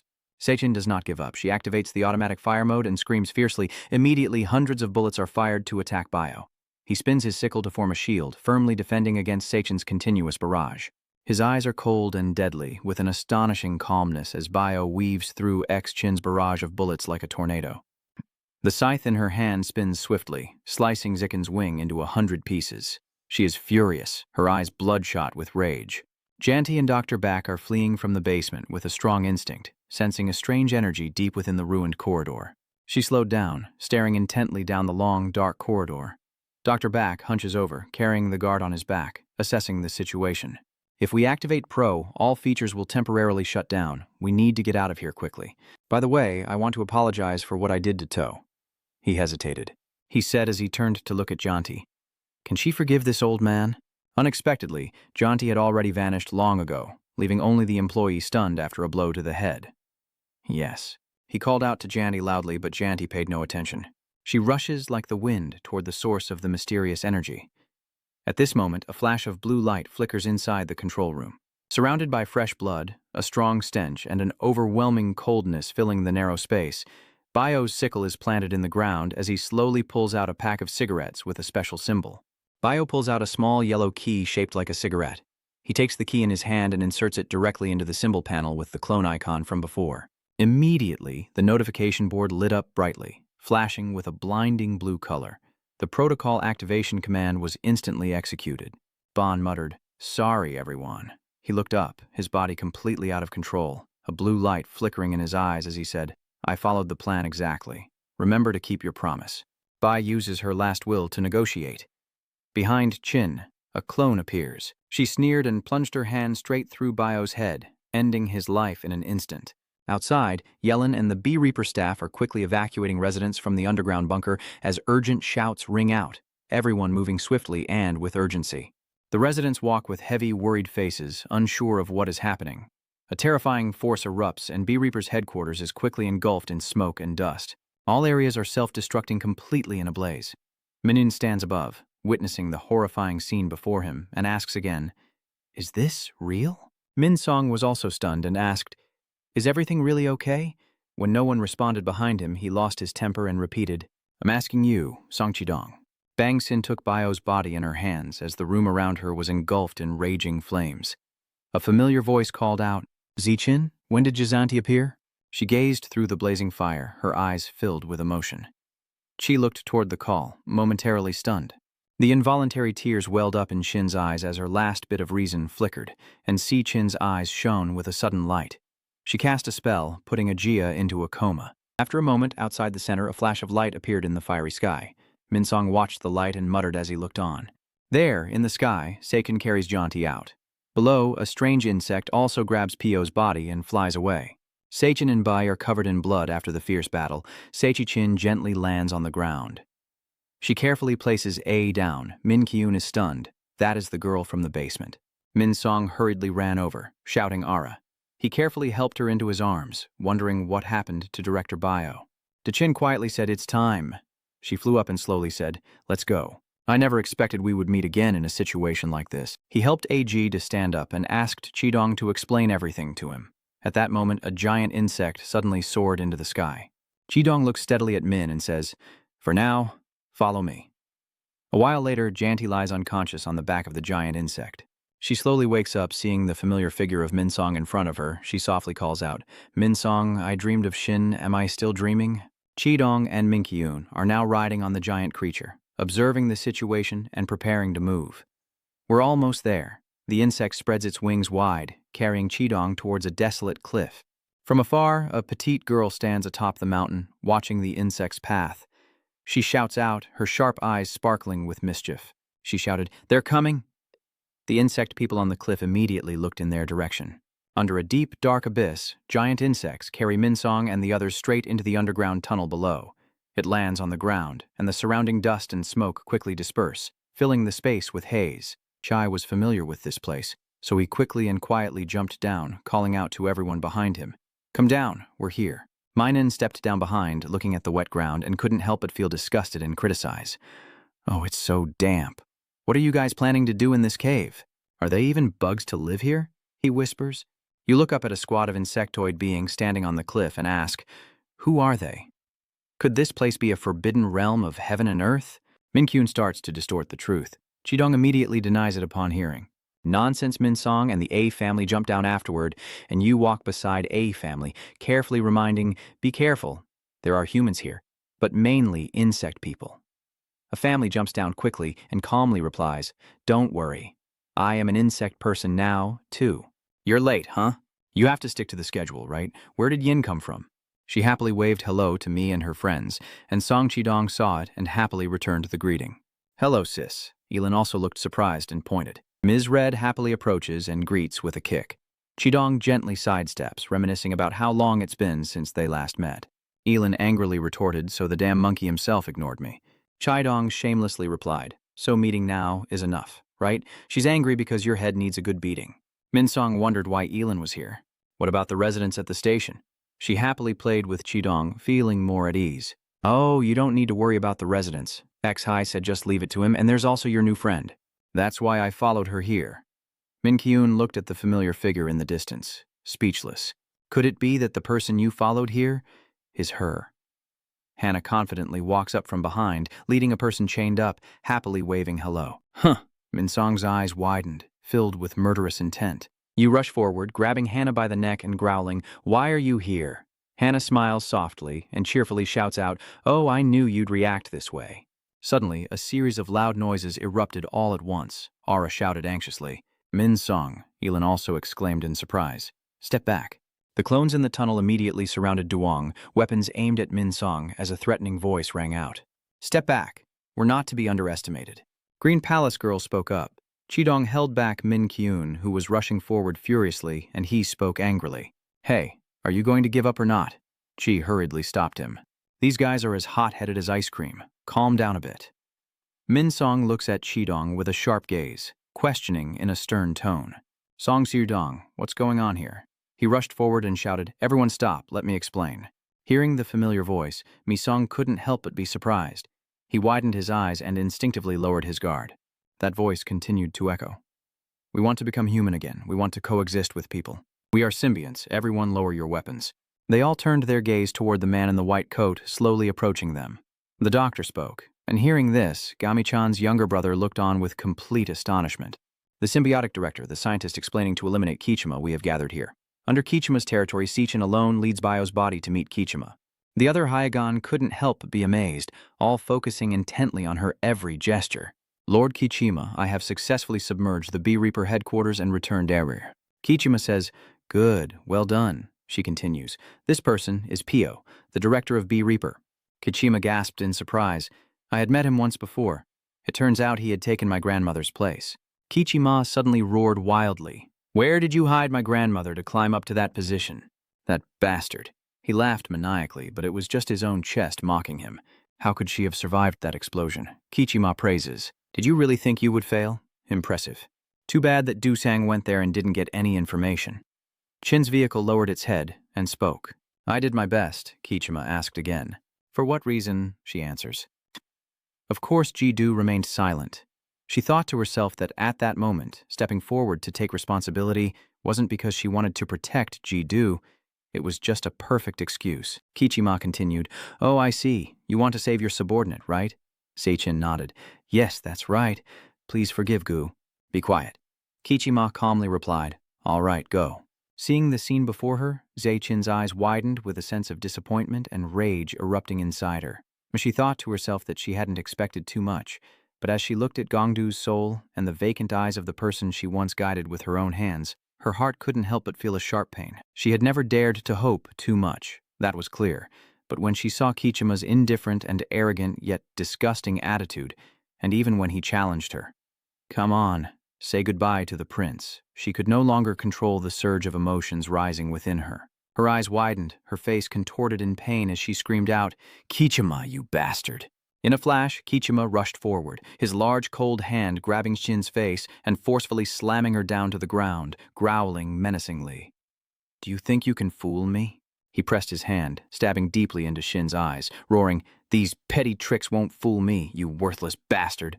Then Ma pressed even harder into her eyes once more. She desperately struggled in her pain, crying out in despair, Just die. Go to hell. A gust of wind suddenly sounded, and Kichima paused for a moment. Huh? What's that sound? Shin continued to shout loudly. The opportunity is here. Kill him. The corpse suddenly moved in the air. He pulled out a long sword from the insect's mouth and, following Shin's bitter call, charged toward Kichima, swinging his sword. The sword, charged with lightning-like power and concentrated energy, struck fiercely at Kichi, but halted midair above him, a chorus of agonized groans echoing through the sky. Kichima let out a long groan and said, Humans are truly nothing but fools. Dungtae rushed forward and shouted, Lord Kichima. A wave of green energy from X-Chin immediately spreads, covering the entire space. Ji Sung-Ti quickly covers his nose and exclaims, I can't approach him. Nayeonho from behind reminds him to step back and leave Tae alone. He turns around in surprise and asks, Na Sonho, what do you mean? Nayeonho explains, Do you think Kichima can be easily defeated in your eyes? Stay there and wait. Nayeonho gritted his teeth and said, I don't know what agreement he made with her, but there's no way. Even if he's human, a clone, or any other being, Kichima lifted his finger from Seichin's eye and punched Bio hard in the stomach, making him cry out in pain. Kichima sneered arrogantly, saying, No one can destroy me. Bio whispered, Do you think so? He took a deep breath as a strange energy from Kichima's body was instantly drawn into Bio's mouth. Kichima was momentarily surprised, then he swung his arm and threw Bio far away. He crashes against the wall in pain, coughing hard, blood and a strange object expelled from Bio's mouth. Kichima keeps coughing, blood flowing from his nose and mouth, dripping onto the ground. Kichima growled, Damn it, you bastards, countless insects crawling out from his skin. Kichima shouted, What do you think you're doing? Ex-Chinduida stood up and said, That is a type of gas created from the synthetic toxins of all the insect-human hybrids to fight against you. We've been planning this for a long time. She painfully said, The one who turned my dear friends into mutants and threatens humanity will have to die. Kama trembled with rage and muttered, Damn it! He growled, reaching out his insect-like arm toward Zek Chin. Who do you think you are? A bunch of damn worthless scum. Shin stood still as the storm of an approaching arm loomed over. Suddenly, Bio rushed from behind, stepping in front of Sekchin and blocking the deadly slash from Kichima's arm on her behalf. Sekchin was stunned, her eyes wide open, tears welling up in the corners of her eyes. Pai responded calmly. Stay calm. Your body gradually dissolves into the air. He glanced at Seichin one last time and warned him, You must keep your promise. Seichin remembered the agreement that Vio had made earlier. She suggested that Bio play the role of the trophy and lure Kichima into thinking she had successfully defeated Bob C. Reaper. "Help me distract him," she said. Bio simply sighed. "So that was her plan. I underestimated her," Seichin said as he held up the poison needle. "Then leave the rest to me." Pio quickly snatched the poison needle from X-Chin's hand. He twirled the poison needle in his hand, glanced around, and said, "It looks like a cigarette, huh?" X-Chin was startled. "Hey, that's Pio stopping her," and he said, "It's obvious. Leave this to me. I am the representative of humanity. Although we are enemies, I am willing to do anything for the future of mankind. You must survive to create a better world for humanity. Promise me." His final words of Bio echoed in his mind, just as he was consumed by Kichi's dark power and completely vanished from this world. After swallowing Bio, the swarm disperses, and a strange purple energy approaches, swirling around the infected ants. The mysterious energy causes all who breathe it in to die. Kichima stared in shock as the swarm of ants around him gradually disappeared, panic rising.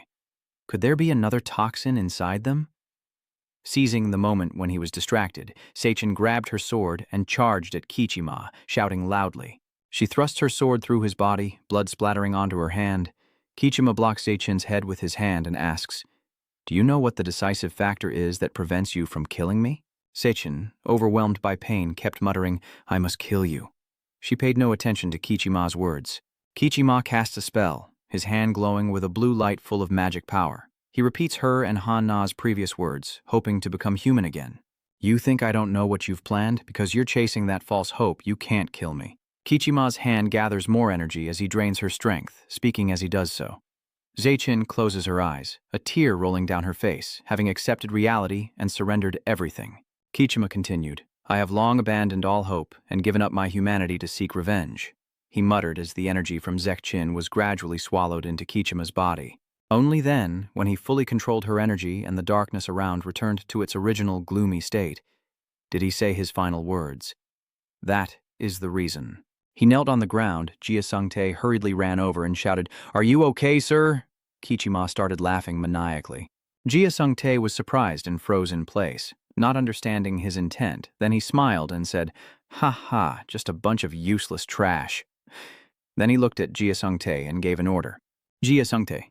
"Yes," he replied. Kiima pointed at the swarm of swords and said, "Go to the place the ants lead you." Jia Sung-tae immediately excitedly asked, "Is that their hideout? Should I go there right now?" Kiima blocks the way, grinning with a terrifyingly insane look in his eyes. "I will go there myself." A familiar voice called out, "Hey, Mosquito." Hannah was startled and turned around. Minnie-kun was standing outside the door, nodding in greeting. "I didn't expect to see you here. I remember after Big Brother Gongdai's death, that day Sichsot also collapsed. I got caught and beaten up by my dad Zyper. What did you do back then?" Minkyun approached Hannah's desk and observed. She replied, "Of course I brought 50 of those insect soldiers and then left quickly." "Are you planning something? You're always creating those fake insect creatures." Han sneered, "Even more than some bastard who sided with humans in the battle against the clones." Minkyun was hit right in the heart, angry, and turned away saying, "Shut up. I do it just to avenge myself." Hannah continued, "I also only do my personal research. Do you think which form is our true appearance, the one we have now, or when we transform? If it's a parasite, then it's obviously the form it takes when it manifests. We are just transforming ourselves to live in human society." She set the vial down on the table and asked, "That's right. But what if I can no longer transform?" Minkyun imagined himself as a spiky insectoid creature lying on a soft bed, and replied, "It must be really uncomfortable. My body is full of sharp thorns, piercing everything I go through. Damn it, how am I supposed to lie on the bed like this?" Han complained. "Is that the best idea your brain could come up with?" She continued speaking. "Symbiosis mainly involves Trung Han that can no longer maintain a human form." Minhyun asked back in confusion. "Huh?" Han continues to explain. "According to research, even a small number of human cells remaining in the body are completely consumed by parasitic cells for transformation. Neither I nor you will be able to maintain this form forever. And so we have to live in an ugly form forever during the transformation. Understand? I don't want to lose this beauty." Minion blushes. Yin is still sulking outside Qidong. She gently punched his arm and said, "So you said you wanted to become a lone warrior who only cares about your own victory?" Qidong replied, hearing such a huge number. Who could refuse? "What, doing it for money? Are you a mercenary or something? You're truly trash." Qidong calmly said, "You didn't promise to pay me, so why are you so worked up?" Ara watched the two arguing from afar. She sighed, probably the first time they've met again in a long while. Inside the room, Hana called out, "Right now, he's our only hope." She took the paper bag off her face and said, when he was caught, he kept demanding to kill Sichin, so I had to erase all his memories and let him go. Noso's teeth were chattering as he gritted out, "Yes, get it done immediately." "Hurry up." Han recounts that Kichima turned Sichin's friend into a monster, losing their human form. "Everything changed after that incident, so I need the special serum centrifuge from the Research Institute." "Please bring it to me," Minkyun replied comfortably. "Yeah, just send some of your subordinates." In another room, Min Song is sitting and talking with the doctor in Uyghur. You speak up and ask, "Doctor, you've been in Uyghur for a long time." He politely responds, "We should have met earlier, but some things happened." Min Song asked, "Do you know any information about my grandmother?" The doctor sadly shook his head. "I am very sorry." He continued, "It's okay." He looked at the doctor's arm and hesitated. "Did he cause you to end up like that?" He bowed his head and said, "Yes, it all happened in an instant. I became a monster. Maybe Michan really hated me for holding her captive for so long." Gammon then sat across, looking thoughtful. He replied, "That's not the doctor's fault. It has become a monster." The doctor glanced at the pair of wings firmly attached to his back and continued, "It's becoming harder and harder for me to maintain my human form. I'm glad you were still in your human form at that time." Min Song looked up, lost in thought. "Doctor, at night in the cave, Hannah and her assistant stand on the cliff looking down at Min Song's group. She asks, 'Have you all heard what Minun said?' The people below, drunk and spirited, reply, 'We've heard.' Yes. Song Chudong even yawned loudly. Song Chudong shamelessly replied, 'The reward for the Research Institute mission will be how much?' Yin beside him muttered, 'Well, what a money grub.' Of course, there has to be payment. This kid will lead the way for everyone." The assistant shyly bows and says, "I'm pleased to meet you all." She introduced herself saying, "I am Min, Hannah's research assistant. The path is very dangerous, so everyone follow me closely." Min Song nervously told AG to stay here. She refused and replied seriously, "I'm fine. I also want to lend a hand," Min Song pondered. "All right then," Yin asked again. "Was what Beiming-kun said yesterday?" "True." Chidong nodded. "Yes, it will be very difficult to maintain a human form in the future. Let's go, Min Song. Gather the team and get ready to depart." At this moment, in the middle of the water reservoir at Hana's Research Institute, someone had arrived earlier and tampered with the equipment. A voice echoed. Kaima had said he would personally intervene, but clearly his condition was not good. Jia Sung-ti holds the medicine in his hand, muttering, "I've got the supplies I need. Before returning, I probably need to deal with a few more." Everyone set out for Hannah's Research Institute with Min Song and A at the end of the group.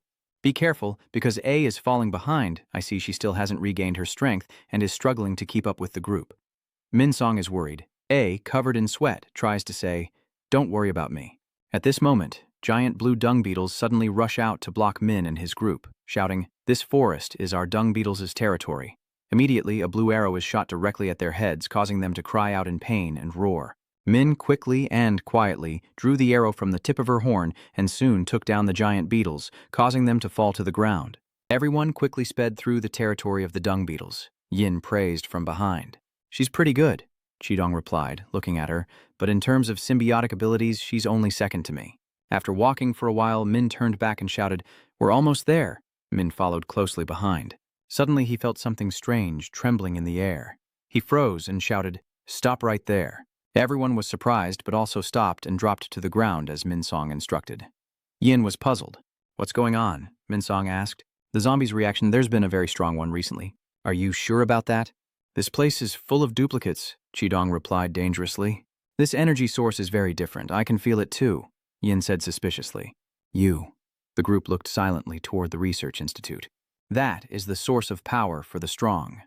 Suddenly, a loud noise erupts, and a tremendous force from inside the institute causes the research center's wall to explode. From the gap, the figures of two strangers gradually emerge. Jia Sung-tae and the ant colony step out from the wreckage, and seeing Minya on the other side, Jia Sung-tae can't help but be surprised. He sneers triumphantly. "So you came here to die yourself? Traitors." Min Song stares intently at Takin with a cold, dangerous gaze. Min's arrow is immediately shot out, heading straight for Jia Sung-tae's head. He looked at the hive and ordered, "Hive, go back." The hive nodded and soared into the sky. Yin quickly rushed forward. She kicks him hard, the powerful kick shaking the space. Jia Sung-tae easily blocks with both hands and grits out, "So there's no need to bother looking for you." Yin furrowed her brows in anger and asked, "How do you know where to find them?" Suddenly, an unexpected force made Yin lose her balance. Jia Sung-tae spun Yin in the air, tossing her so she flipped once before she could find a foothold. Seeing her unsteady, Jia Sung-tae raised a leg, intending to kick her to the ground, and threatened, "You will be the one to say it." Just before he could deliver a kick to Yin's head, Chidong suddenly rushed in and punched him hard in the knee. Jia Sung-tae was momentarily stunned, then immediately spun around and aimed a hook kick at Chidong's head. "You are the one, huh?" Jia Sung-tae's eyes sparkled with danger as he replied, "Exactly." Chidong, feeling even more excited, let out a thrilling cry that heightened his adrenaline and made him feel incredibly exhilarated. Bloodshed is starting to cloud his mind. Over there, Min recognizes Jia Sung-tae. She shouts in panic, "It's Jia Sung-tae, the fifth pillar of Hexagon." Ara is surprised, Hexagon. Min is worried, why is he here? Suddenly, the swarm of ants surged up from somewhere. Aras was stunned. That's the end for him. Min was also surprised. Could it be that he came here to get all the antidotes? Maybe he achieved his goal and is now trying to escape. Min immediately shot an arrow at the swarm, but it passed right through him without any harm. Min clearly realized that her strategy had been effective. Jiang hiteve, moteichi kwitam kao do bongdang trao trongan woiko.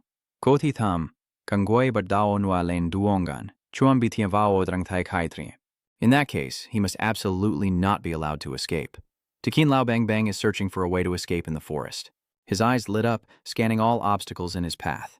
Suddenly, Min Song appeared out of nowhere, standing in front of Tokin. His eyes radiated deadly intent as he stared fixedly at the ant nest. The nest didn't hesitate and charged forward, raising his hand to punch Min directly in the face. As the distance closed in, Takain's arms suddenly transformed into thousands of ants, causing his body to disintegrate into tiny particles that circled around Min Song.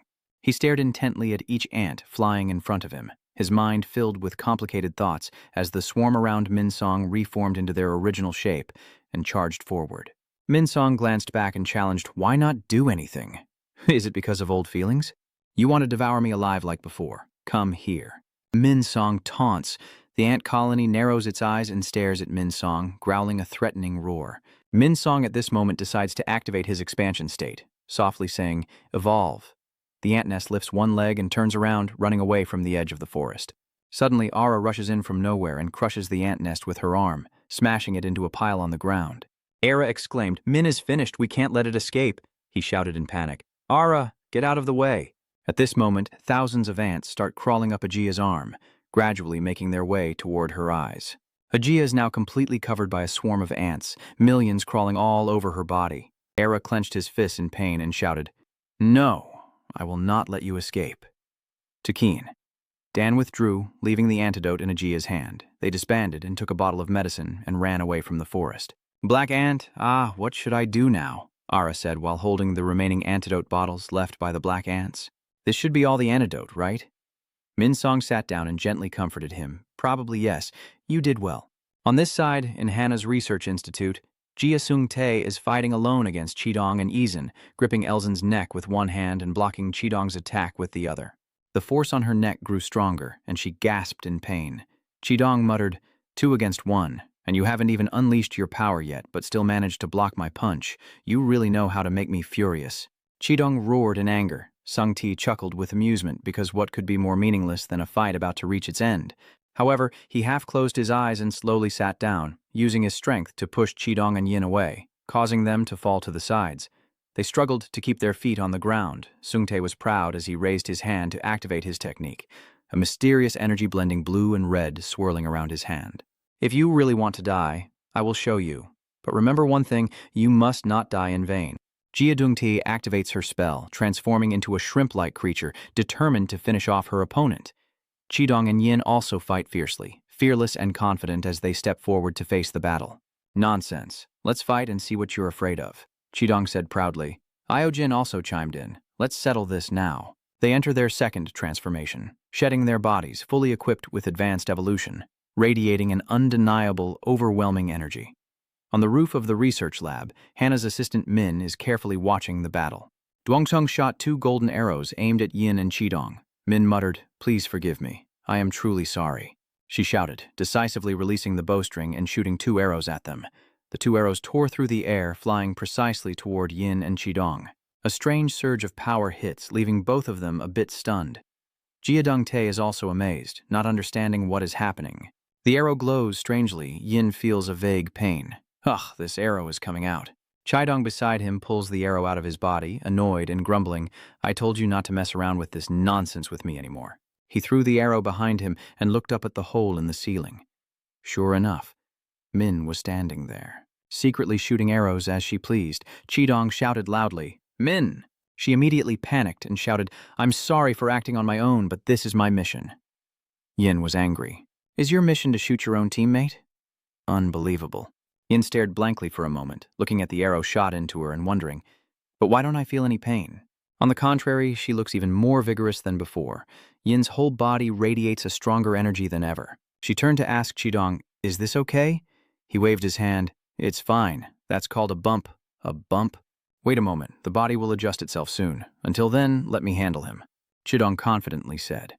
Suddenly, a burst of light suddenly shot straight up towards the ceiling where Min was standing. A giant ring of energy pierces through the ceiling, bricks and stones falling and shattering into pieces.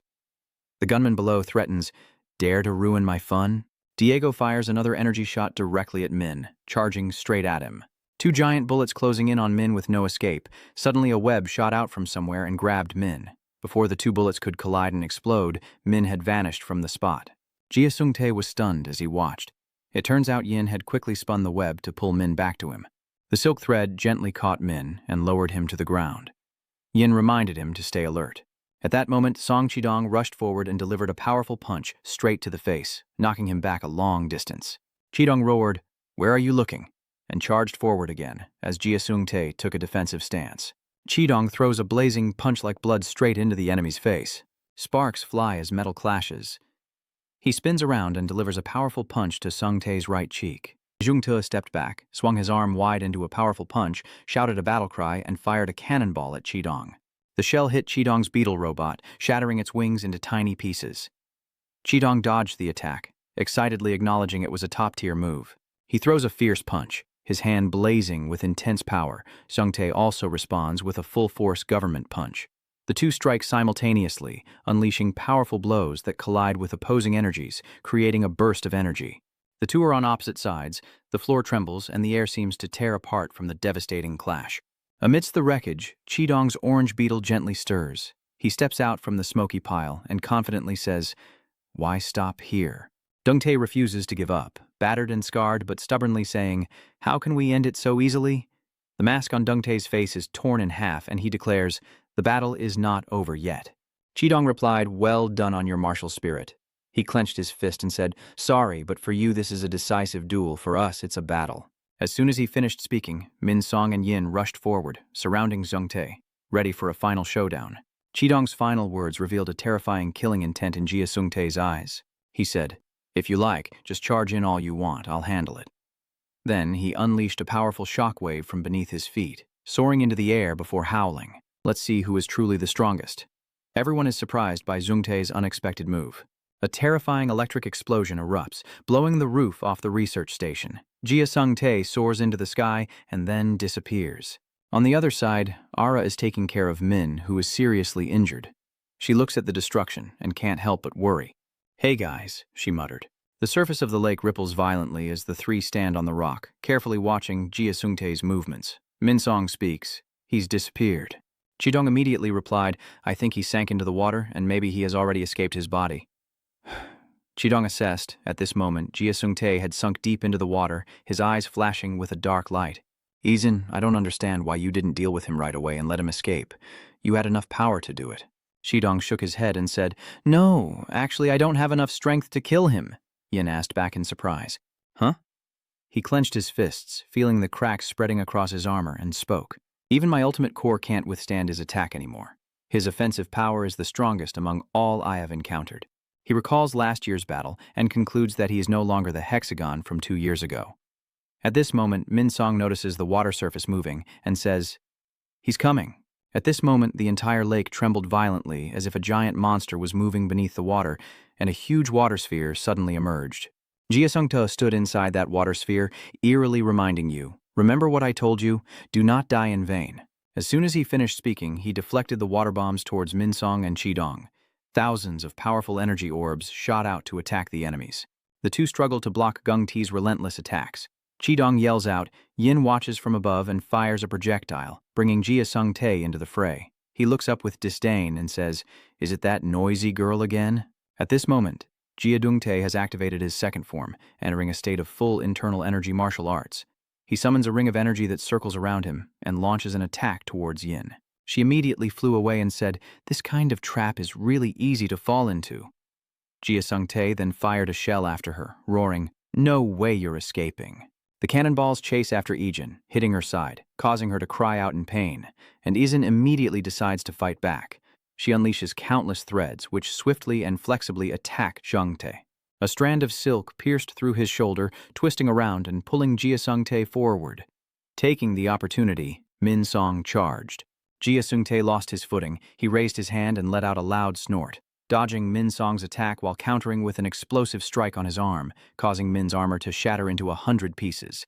He knelt down, one knee on the rock. Jia Sung-tae was stunned when he saw this. Why? "How did you manage to take on Dukong's form?" Min Song glanced and let out a small sound. "So it's someone I know. Now's the perfect time to use that bastard stirring inside me." He takes Min's arrow and shoots, saying, "I will now use his power." Chi looks surprised at the arrow in Min Song's hand. "Ji Song, when did he get it?" Min Song, without hesitation, directly drove the tip of the arrow into his body. A terrifying power surges through him. Min Song shouts, and his evolved mantis shield strength erupts within him, revealing itself. Jia Sung-tae looked at this scene and laughed out loud. "Ah ha, I see now. This is interesting. By the way, I also want to settle the score with that Kang guy at the 4th tower, and Min Song has now fully evolved, so Sung-tae couldn't wait and charged forward, shouting loudly to move out. Jokang Min Song, wearing the mantis armor with shield, weapons, abilities, and energy surging through him, creates a new form. Min Song raises his sickle, easily blocking the punch of the shrimp-like insect. The two fight fiercely, sparks flying from their fiery clashes as Sung-tae's crab claws collide with Min Song's mantis sickle. The two of them separated to gather strength and then charged at each other again, fighting fiercely for 300 rounds, with every lightning-fast strike being blocked by their opponent. The two of you are showing skills that are not inferior, like an internal battle between hexagon pillars. Jia Sung-tae shouted loudly, surprised to be fighting you in this form. It's exciting. However, if you dare to damage his reputation, I won't let it go, Jia Sung-tae said. Min Song responded confidently. Jia Sung-tae plunged into the water, retreating backward, firing a barrage of cannonballs at Min Song at close range. His full strength, worthy of the 5th hexagon pillar. Min Song swings his sickle to block everything, forming a sturdy shield to counter Jia Sung-tae's attacks. Min Song retreated, then turned around and instantly teleported next to the Tom Tit clone. The deadly sickle pressed close, leaving him no time to react.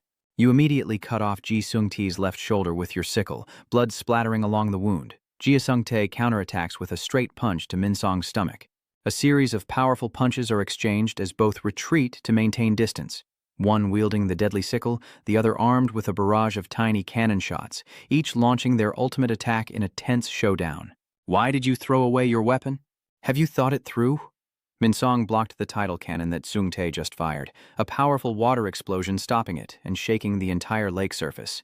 Sung-tae suddenly lifts Min Song from behind, flips him over, and slams him to the ground, causing Min Song's helmet to shatter into pieces. Sung-tae flicked his tail, tossing Min Song into the air. GXD Sung-tae smugly said, "That's pretty weak." On the other side, Qidong quietly observes the battle. Jiadong turns to see Qidong signaling behind him, confused, unsure what that gesture means. Qidong gestures across his throat in a provocative cut motion. Without hesitation, Min Song rushes out, raising his sickle straight at Jia Sung-tae's neck. Min Song spun the sickle in a quick circle, and at such close range and suddenness he only managed to tilt his neck to dodge the attack, but one side of his face still got grazed by the sickle. The blazing red energy swirls around anything it touches.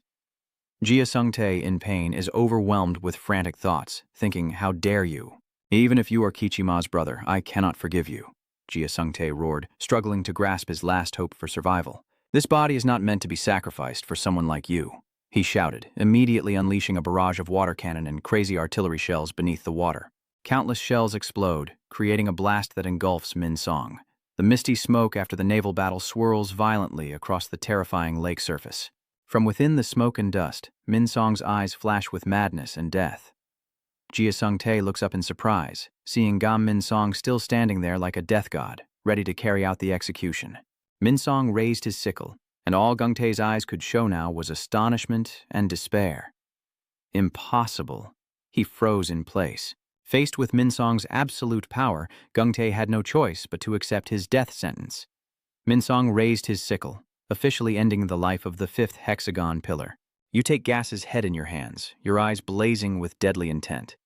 Minsong casts a spell, absorbing all the energy and power of the gun into his body. When only the swirling red aura remains, signaling the end of the battle, Chidong stands by the side, watching Minsong clean up the aftermath. The flickering red light and the power of the shrimp clone finally fade into a faint energy, and Yin can't believe his eyes, asking in a deep voice, "Is it over?" The two of them have returned to their human forms. They stood by the shore, still unable to hide their amazement. Yin sighed. What now? Is this the peak? Min's new power is truly impressive. Chidong responded cautiously. I've seen it once before. A source of incredible power. After the great battle of the division, the sky has brightened again. The fog gradually cleared, revealing a desolate scene after the battle. Yin helped Min up, exhausted. Chidong stands beside, bored and complaining. I'm so tired of running errands. Yin complains. Do you still want to choose a job now? The assistant beside them spoke up. If everyone is talking about the centrifuge, don't worry. Before they were shot, I took the machine during the chaos. Hi! Yin happily praised Koi. Oh, you did very well, little one. Era hurriedly ran over to check on Minsong, panic-stricken. Minsong, you're bleeding, Dyuda replied. It's okay. Chidong watches the sun gradually rise in the distance. It's morning, Chidong said. Let's head back now. Inside the secret base on the mountain of the Symbiosis Society, the sun gradually shines through the hole at the top of the mountain. Mini Unun wakes up, yawning and complaining. Yeah, it's too dazzling. He yawned, and somehow the collar on his neck suddenly snapped off. Mini Unun was confused. Why did this dog collar suddenly come off? He enters Hannah's room, planning to complain. Hey, are you taking this off? At this moment, Hannah, listening to Minion on the phone, exclaimed in surprise, Why hexagon? The other side said something else, and Hannah sighed in response. Oh, I see now. The goal is the antidote, so I understand. Everyone has worked hard. Minion, getting anxious, followed along. Hexagon? Who? And where did you meet? Han calmly reports that everything has been resolved. Huh? Mignon asked again. They say we've won. Han was gradually losing patience. What? Mignon pouted. Tch, I should have gone there myself. Han stood up and headed for the door, but was nowhere to be seen when needed. Let's go, Minion wondered. Where are you going? Han explains. They've worked so hard we should prepare some food to wait for them to come back. Min Kyun followed behind, not forgetting to tease. What? Are you planning to prepare breakfast for them?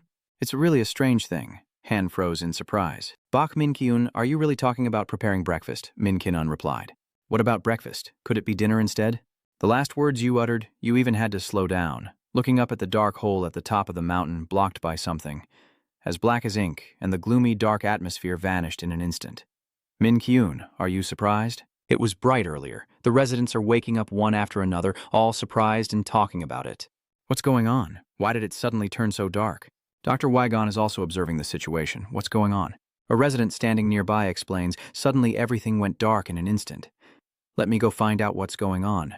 A duplicate insectoid creature speaks. He volunteers to fly to the top of the mountain to check the situation. I muttered to myself what exactly happened, as if something was blocking the way. As he neared the top of the mountain, he saw something that made him gasp. A scream of terror echoed out. The doctor froze in shock, unable to believe his eyes. The clone volunteers to check the situation, now covered by thousands of black creatures falling into the base. The doctor hurriedly shouts. Be careful, another person shouted. Let me help you, Dr. Hygon intervenes. It's very dangerous now, as the insect creature's body has been torn apart into hundreds of pieces, completely lifeless. Everyone was pale with fear. Minun shouted loudly, Hurry and get out, everyone run away from here. At this moment, on the mountaintop, the number of black ants grew even more crowded. A horrifying voice echoed. Oh, so this is the place. Where did Kichima come from along with millions of ants? His crazed eyes and his large hand emanating a mysterious green energy. He laughed loudly and shouted, So this is the grave of the trash. Thousands of black ants crawled out of nowhere and attacked the coexisting residents. Everyone shouted and screamed for Latoan to help, as two unfortunate residents were attacked by black ants, their limbs torn apart, and in a moment they collapsed, only able to say their last words, run away quickly. Meanwhile, another insectoid creature was covered in black ants as Kyung rampaged, slaughtering all the residents. The insect warrior soldiers all charged forward together, trying to take control of the situation. Praying mantis, scorpion, and drill insect soldiers rushed at the same time without warning. Who is attacking Kai-Kima with all their might? He remains unfazed, using black ants to form a solid protective barrier. Under that protective shield, no weapon can touch Kaima's body. He touches his face with his hand and summons an ant soldier from above to charge down. It has a cure in its mouth taken from Hana's research institute. Kichima watches and sneers, "Yeah, slow as a snail." The swarm of ants charges in to boost Kichi's strength. With the antidote in hand, Kichima recovers her full original power. The swarm of ants launched a full attack on all the insect warriors surrounding Kaima. Everyone was easily defeated by the ants, each crying out in pain. Kichi scratches his chin, thinking about something. He said, "You seem useful. Come here." Kichima summons a blue circle to turn the clone warriors into his subordinates. Over here, Hana rushes in to unlock No-Sang. The chains are unlocked and the mask is removed. Nosa rubs his wrists where he was bound and asks in surprise what's going on. "Why did you suddenly let me go?"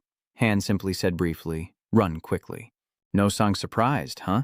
Han explained. "Kichima absorbed the Chin vehicle so he would know information about us. You too, so run now," she said coldly.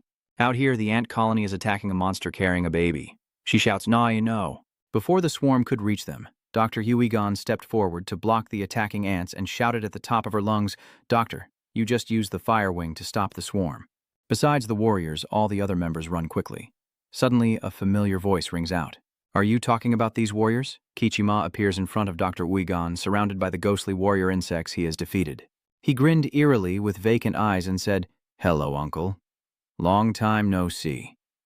Dr. Huigon stared in shock as Kichima immediately ordered the ghost warrior spirits to attack him. He struggled to hold on, shouting out loud in front of his furious power. The doctor yelled in anger, "Gami-chan!" Kichima immediately pressed his hand against the face of the doctor, like a familiar move he often used before absorbing someone. Kichima approached the doctor and coldly asked, "Did you build your faction in this terrible place? Is it just to kill someone like me?" The tone growing more deadly with each word. Doctor calmly called your name and said, "Michan, you are the calamity." Kai sneered, his eyes instantly turning cold with a chilling aura, revealing only madness and loss of reason. He replied, "I don't need you to tell me that, I already know. The disaster was created by you all." Then he cast a spell, intending to absorb Dr. Huigon's energy. Kichima roared, "So watch closely how I will destroy this world." At this moment, Minyonen suddenly charged out, slicing Kichima's arm with his sword, causing him to quickly pull back, wide-eyed in surprise. Kichima turned to look at Minun with a cold, judging gaze, a streak of blood splattering from his injured arm. Minkyun cursed in his mind, "Damn it, I missed. You keep following Kichima and complain. Those damn ants are so annoying. If this keeps up, I might get PTSD." Kichima couldn't see through Minkyun's true form and arrogantly asked, "What kind of bug are you?" Minkyun calmly replied, "Pleased to meet you. I once served the heavenly insect faithfully, but after being betrayed, now I am an avenging demon. Jishna is currently your close friend, and he raises his sword to confront. I've always been curious about his appearance, and in the end, it's still that familiar face. To be precise, you look even more pathetic than Gamin. Minkyun, in his insect form, can't help but mock Gamin a bit more." Kichima grinned eerily.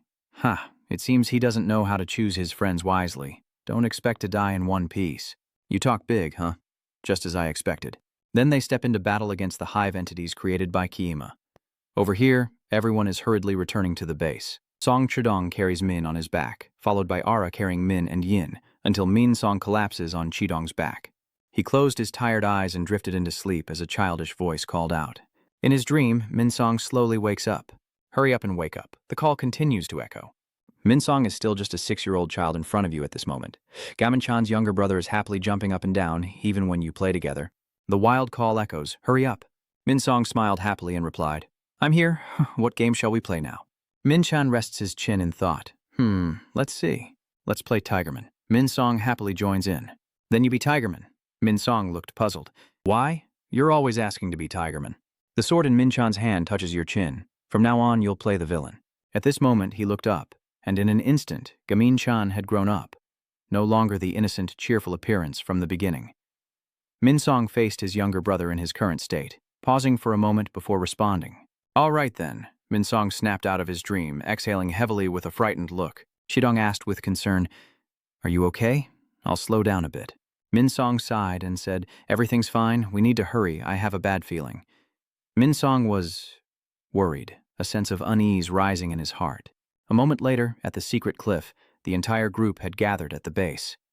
As soon as they stepped onto the mountain peak, the unusually secluded rocky outcrop, a chilling wind howled ominously above the summit. Around, the corpses of the insect people killed by Kiyama are scattered on the ground.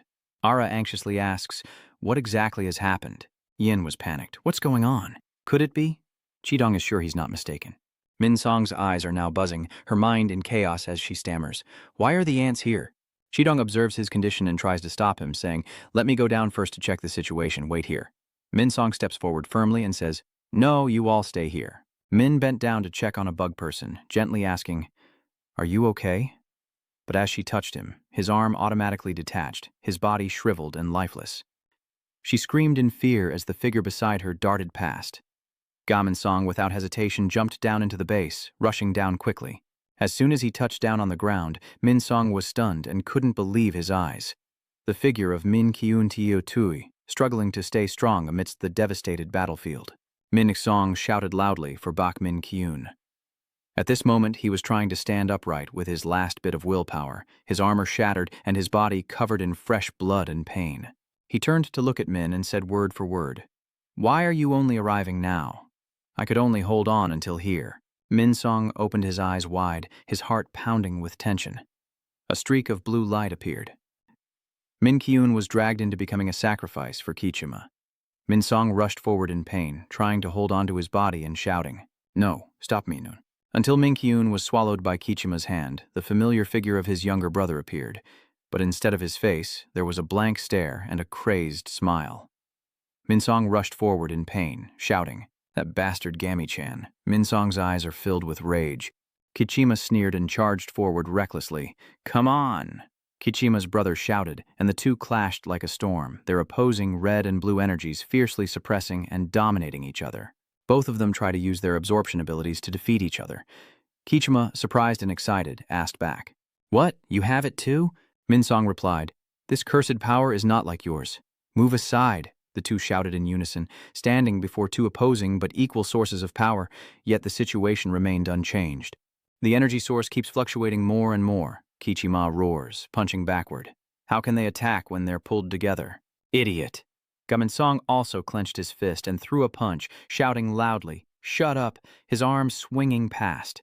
Minsong blocks a punch from Minchan right in the face.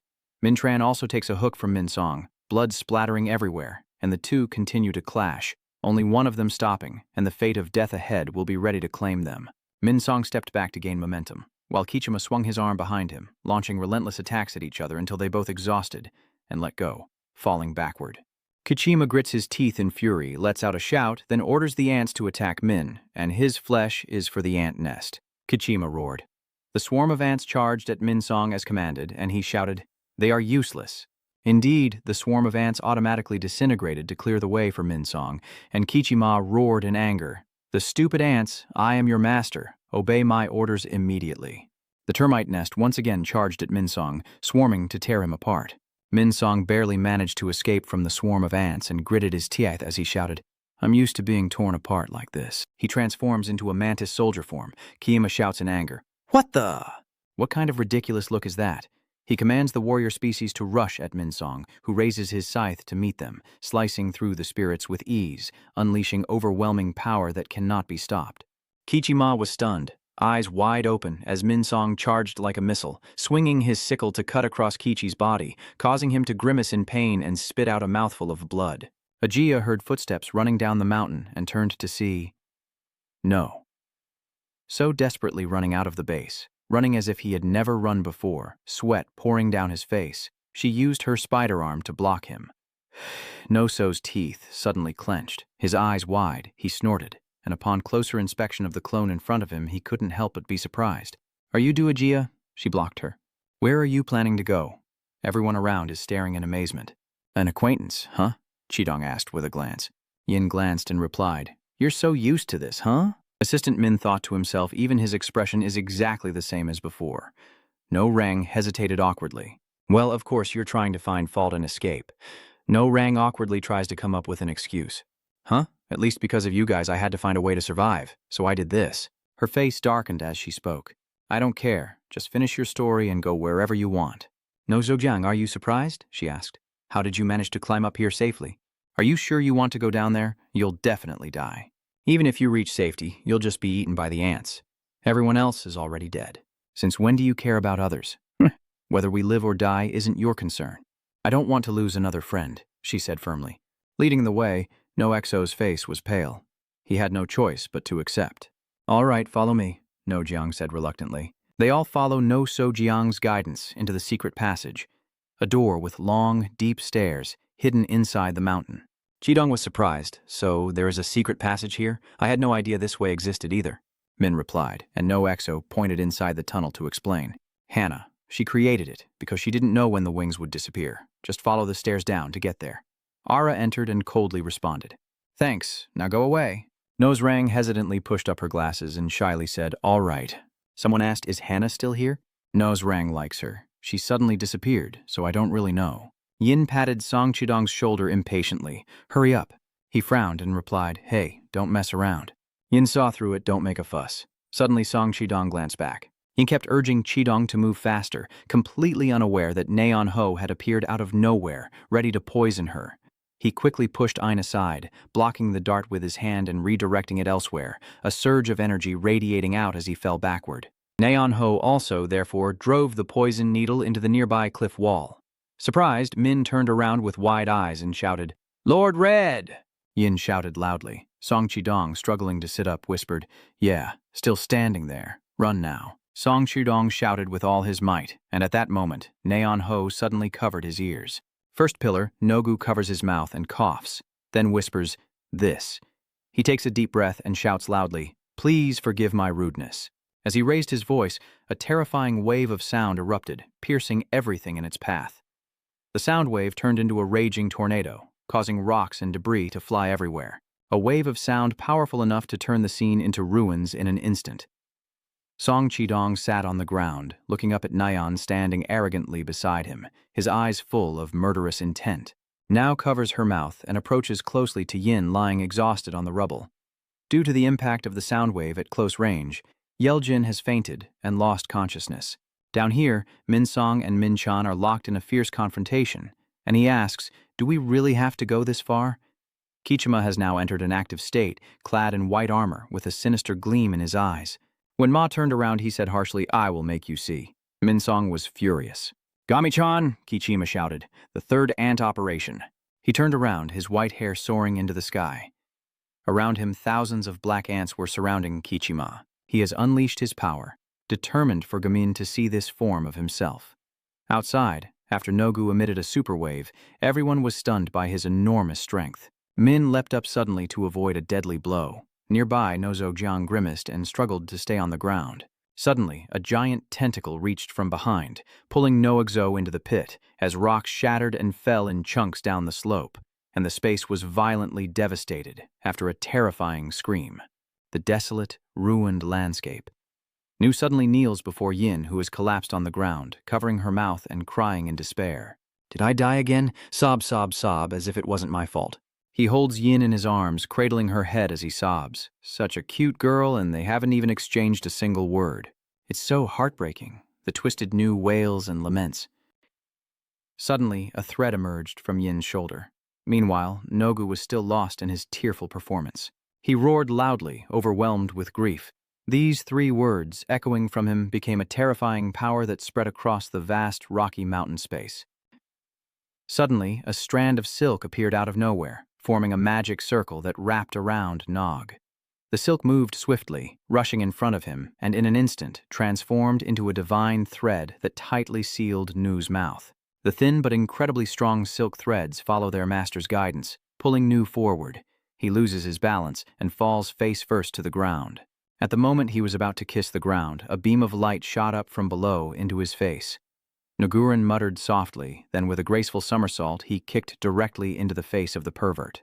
Be quiet, you damn loudmouth, she shouted loudly, deafening everyone. You damn pervert, she growled as she tightened the thread stitching Nao's mouth shut. He grunted in his throat, his face pale with fear, as Min was knocked back by the shockwave. She struggled to stand up, holding her ear and grimacing, feeling like her eardrum was about to burst. Luckily, she managed to fly up in time to avoid the deadly blow. Hey, is everyone okay? She turned around worriedly to check on everyone. Seeing the scene before her, Min widened her eyes in shock as she looked at Aegea's severed clone arm on the ground. She muttered and called out to Aegea around her, but there was no response. Suddenly, another wave of sound echoed loudly. Min, holding his head, said with difficulty, "It's that noise again." Now unleashes a series of sound waves directly at Aegean. She dodges to the side, causing the rocks and dirt to crumble into pieces. Yin counterattacked by throwing a web to trap Nog. The web tightly sealed his mouth. Taking advantage of Nu's momentary distraction, she quickly moved behind him and rushed to ambush Nog. He turned around just in time, and as she closed in, he swung his arm and fired a sound bomb straight at her face. Yin couldn't dodge in time and was knocked down by Nogu's silent cannon, crashing into the nearby rock outcrop. No fired several more silent shells, their immense power piercing through solid rocks. Yin cried out in pain. Min, now transformed into a bug-human hybrid, hurriedly ran over and shouted for Elin. Now Nu flies close to the cliff he just pierced, muttering threats under his breath. Did you hear that? He's floating in the air. The formidable power of the cicada insect truly lives up to the reputation of the first hexagon pillar of the celestial swarm. Now continued.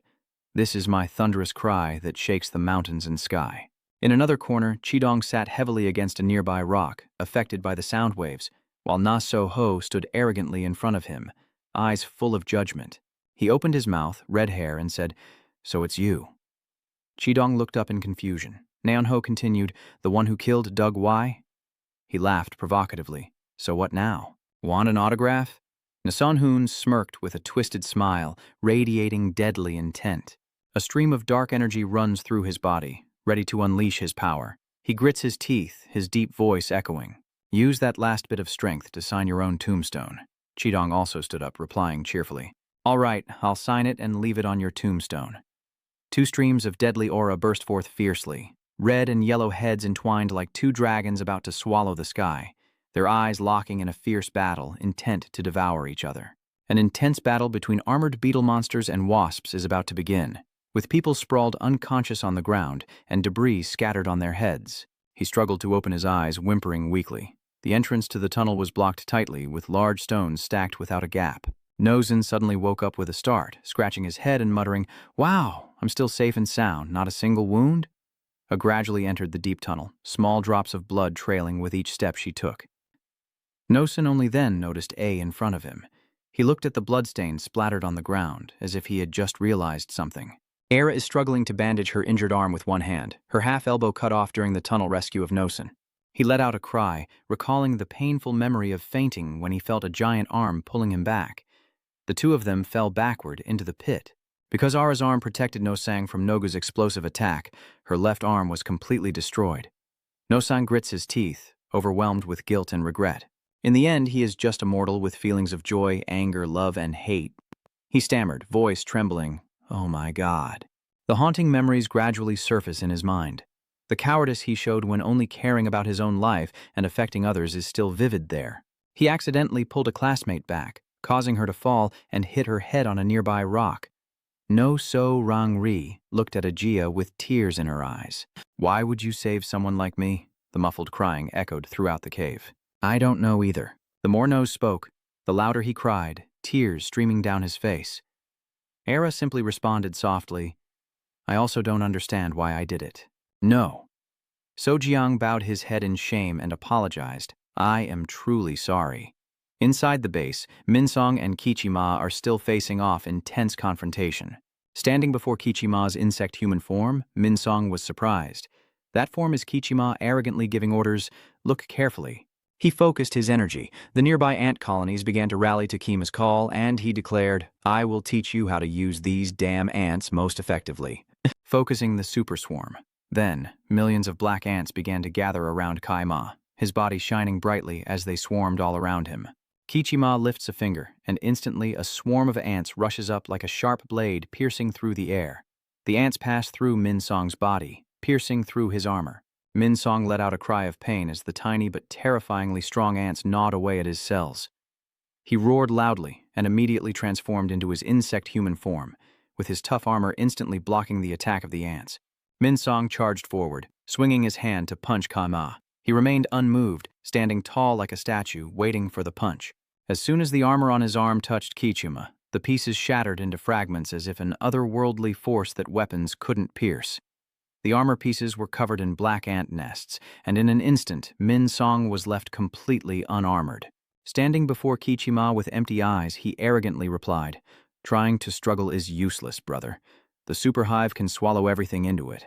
After gaining the insects, I realized why I was treated like such a useless person. The insects under Kichima's control swarmed to entangle Minsong like a spider's web with no escape. They pierced through Minsong's body, entering his internal organs, causing a pain that multiplies 1,000,000 times, burning through every vein in his body. Minsong roars in agony, his eyes bloodshot from the brutal torment. Kichi's ambition has reached its peak. With no one left to stop him, he will now devour the entire world. In the blink of an eye, all the endless sources of power Minsong had gathered were drained by Kichima. He marveled that from someone with nothing, he had finally found a way to fight. Big Bird, Rokang, and Ji Sung-tae come here. Kichima reaches out and pulls the endless source of power that Minsong gained after the battles, and they fly towards him at his command. The cruel energy has become even stronger now. Kichima concentrates to feel the new flow of energy rushing through his body. Until the last bit of energy was drained by Kichima, he began to laugh out loud. "Ha ha ha, everything finally belongs to me." Kichima laughed maniacally, continuously marveling. "Well done, keeping them inside your body like that." This ignorant source of energy, Kichima feels an overwhelming excitement as every cell in his body is stimulated to the limit, nearing the moment of victory. "That's right, brother. You're truly an unlucky one. Did you try to endure even worse pain than death itself, just to take revenge on me? This empty corpse will never be filled again, and I absolutely won't let you stand in my way anymore. Come here." The enchanting Kichima suddenly pulls Min out of his position with a sudden force. Kichima and Hut look around cautiously, only to find the space filled with swirling dust and an empty black void. Where did it disappear to? Kichima muttered to himself.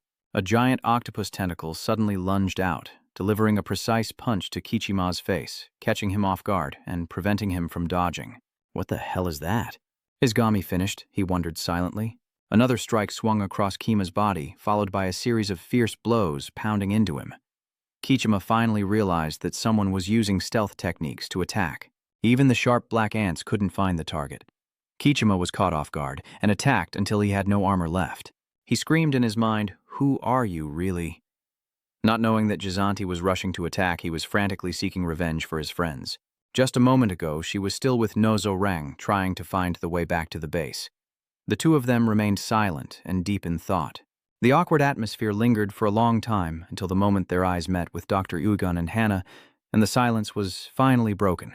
Hannah looked at Nozo Rang in surprise, her eyes wide. "Why are you still here? I told you to run away already." Han struggled to help Dr. Ugon, who was injured, out of the tunnel. Nozo Rang stammered Hannah. She listened to the two people recounting, still in constant surprise. Everyone planned to go down to the symbiosis area in this condition afterward. "Are you crazy?" Dr. Ugon also replied. "It's just like hell down there now." Ara tightly hugged his bleeding arm and whimpered. "I can't let Mi-song fight alone." Dr. Wygon tried to stop him. "Don't go down there, we can't do anything, we need to treat the wounds first." Hana also tries to stop her. "Does she think San will fight for others?" "Calm down," Ajia still stubbornly responds. "I don't want to lose another friend." Hannah threw up her hands and sighed. "I'm going crazy, seriously." After a moment of thought, Hannah spoke. "Fine, if you want to die, then go ahead." She turned around, Dukda Ajia. The doctor called her back in surprise, and Hannah calmly gave her instructions. "Doctor, stay here with Nosrang. Kichima is stronger than before. I thought there was no hope and ran away, but now there is hope. You're jaunty, right?" Jia hesitated and replied. "Yes," Hannah continued. "I will help you hide completely." Ara was surprised, but Hannah calmly outlined the only plan. "Use all your strength to break through that bastard's armor." With Hannah's support, Jizanti successfully concealed herself and launched a fierce attack on Kadaima. She swung her tentacle arm, knocking Katsama back. Somehow the black ants discovered Ajia and crawled onto her, forming a blurry ant arm. With the shape and position of the arm in mind, Kichima growled, his eyes flashing with anger. There it is. Jia is surrounded by ants and realizes her position has been exposed. She silently thinks, "Oh, I've been discovered." Ajia no longer hides. She faces Kichima directly, swinging her hand to punch him in the stomach. Kichima is knocked back into the wall, his whole body aching intensely. Ajia stands across and shouts, "Hurry up and act." Suddenly, a mosquito's proboscis rushes over from somewhere. Hannah, holding the poison in her hand, confidently replied, "The rest is up to me." Then she transformed into a bug-human hybrid and lunged to deliver a deadly sting to Kichi. He cried out in pain and growled, "What the hell is this?" Han replied, though he didn't want anyone to see this ugly face, but if he wanted to be completely invisible, there was no other way. "Quite a surprise, isn't it, Kichima?" Han provocatively said. Kichima kept suffering from continuous, uncontrollable coughs. The poison she injected is spreading throughout his body, and this toxin is completely different from what Kichima absorbed before. Because the dosage was increased more than tenfold, Kichi is in agony. The sensation of every cell being burned and scorched, with millions of insects gnawing inside him, makes him roar. His eyes bloodshot with madness, his scream echoing through the base like the cry of thousands of lives he has taken. Noso Jiang is desperately running back to the symbiote base, panting heavily as he goes. Just a few minutes ago, he was at the tunnel entrance with Dr. Yui Gon, rummaging to pull out something. The doctor turned around in surprise to look at the centrifuge that Qidong's team had struggled to bring back. He asked Nu to explain, and Ara had brought it here. "If I have this device, I can do something with my blood, right?" The doctor replies, "That's just for testing. We need more time to verify." Before he could finish speaking, Nozo Rang suddenly bit his own hand fiercely, blood splattering onto the ground. The doctor was shocked and froze, asking, "What are you doing?" Nozo Rang took out the blood-stained centrifuge and confirmed, "This should be enough, right?" The doctor carefully held the centrifuge. No Exo Rang said, "I will go down there and see what's going on." The doctor was stunned, but he didn't wait for him to say more and ran into the tunnel, leaving the rest of the story to the doctor. The only thing on Noso Jiang's mind right now was that he no longer wanted to live cowardly and uselessly. "This time I will act." Nosrang was captivated. When he ran out from the symbiosis door, the scene below made him gasp in amazement. "Noso Jiang trontomart, suken hetrangaptren komart, fiadui handang vuimungnoi. We did it, we succeeded." A strange blue light flickered in her eyes as Ara clapped and praised beside her. "Very impressive." Finally, Kichima Nosang roared loudly, "Han, what the hell are you doing? The person you stabbed was Doa." At this moment, the enchanting glow in Hannah's eyes finally shattered. She looked back at the face before her, seeing a bloodied body slumped unconscious right in front of her. Thanks to Nosa's warning, Hannah finally realized that the person she had stabbed was none other than him. The surrounding space was filled with blurry green bushes all around. "Why is this happening?" Hannah stammered. Next to her, another Ara is still clapping like a programmed puppet. The puppet Gia keeps shouting, "We did it!" Seeing the hypnosis no longer work, she let out a cry. Kichima's voice rang out. "I completely forgot." Han absent-mindedly pulls the poison needle out of Gia. Kichima gradually reveals his true form, appearing as Seech Chin, calmly saying, "You lost your arm, didn't you?" Nosrang quickly rushes down from above, catching the injured A and repeatedly calling her name. "Ara, wake up quickly," Ara whispered with her last strength, telling Noza to take her away. Nosrang was surprised. "Huh?" Han was stunned. "Why are you using Sechin's power?" "Those two are friends." Kiima calmly dismisses the accusation, saying, "Don't get it wrong, you're the one who stabbed her." Han frantically rushes forward, roaring in shame and anger, "You damn evil demon!" Kichima calmly replies, "Why do bugs keep rushing into the fire? Aren't you afraid to die?" He reached out a hand to block Hannah's view, quickly absorbing her power with ease. Nosrang gently helped A to Min's side, her body badly wounded and unconscious on the ground. She carefully laid her down, and she looked at Min one last time as if trying to hold on to her final memories. Nosrang looked at A with wide eyes, slowly taking Min's hand, the fiery red hand carrying humanity's last hope and strength, and placed it into his. At that moment, Kichima from below spoke with disdain. "I'm tired of these games." Suddenly, a huge blazing red tail charged in from somewhere, striking Kichima fiercely. He glanced in shock and recognized the familiar scorpion tail, while Kima cursed bitterly, a swarm of leeches hungry for blood. "Damn it!" he roared when he saw Min Song standing in front of him. Min Song shouted out, advancing, and immediately unleashed the final clone form. Jizanti, outside, Yeljin was seriously injured after Nogu's counterattack. She fell backward, her body covered in blood and pain. Nogu examined it for a moment before speaking. "Looks good, but I still have to say goodbye to you." Then he fired a cannonball at Ain. This move would instantly kill her. Suddenly, a blue-clad stranger appeared out of nowhere, pulling Y-Skin away to avoid the cannon fire. She glided past Nogu's face and in an instant darted toward the mountainside. Nogu sneered. So fast, you're quick to escape, but your time for flying and jumping is over now. He fired a cannonball at the insect creature as it flew by.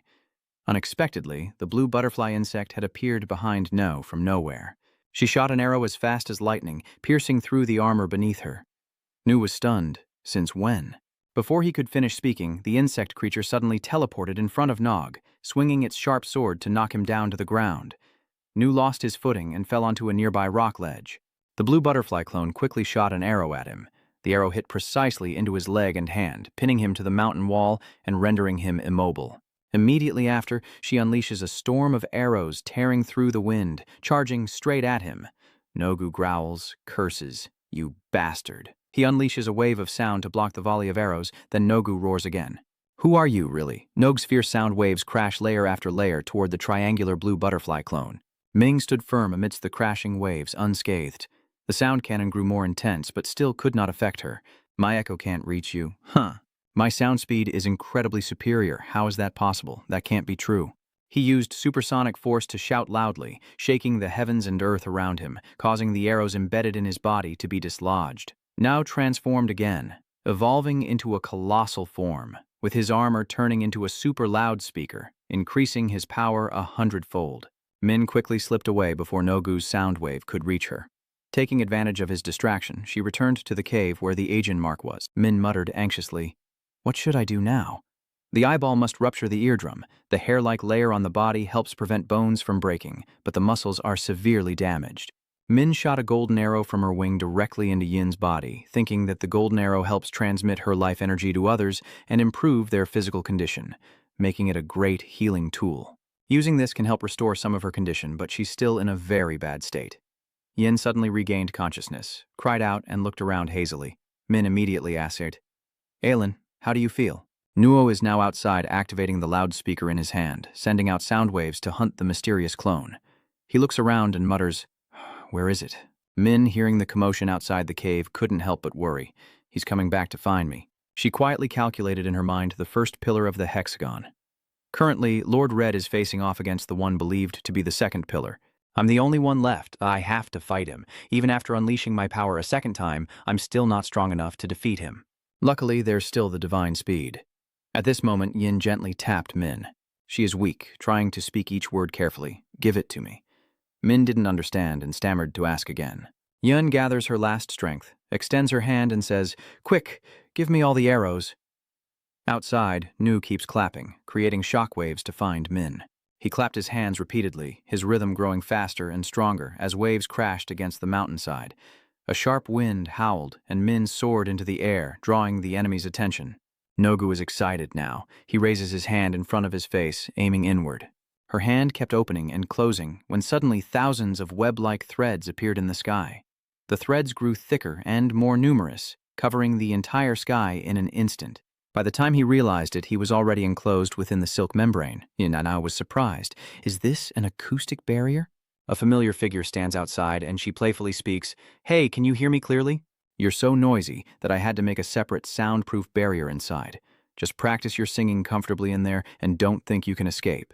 He struggled in the web, thrashing around for a while, then shot out a flash of light with a firework to escape. He brushed off the remaining silk on his body and continued, "Do you think these petty tricks can block my voice? The concert will officially start now." Suddenly, he paused for a moment, looked at the silk thread stuck on his hand, and glared at Yin, who was slumped over, then spoke irritably. "What kind of stupid joke is this again? The final act of dying? That looks really ugly when you try to kill. What do you mean? How could you look so pathetic anymore?" Now sneered and continued, surprised. "Aren't you planning to fight me in that state?"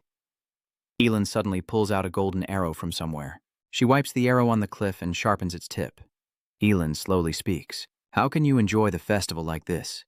Sparks fly from the friction point, forming a blazing torch of fire. "Ajin, go ahead and enjoy yourself."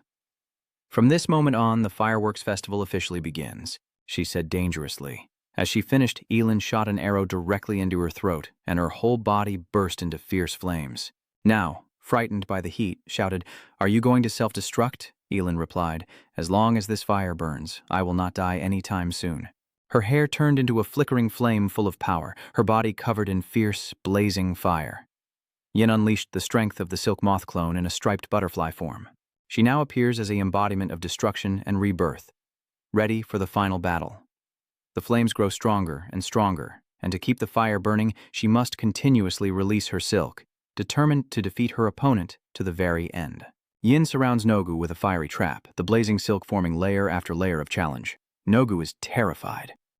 Wow, the amount of heat being emitted is incredible. Is the clone using flames?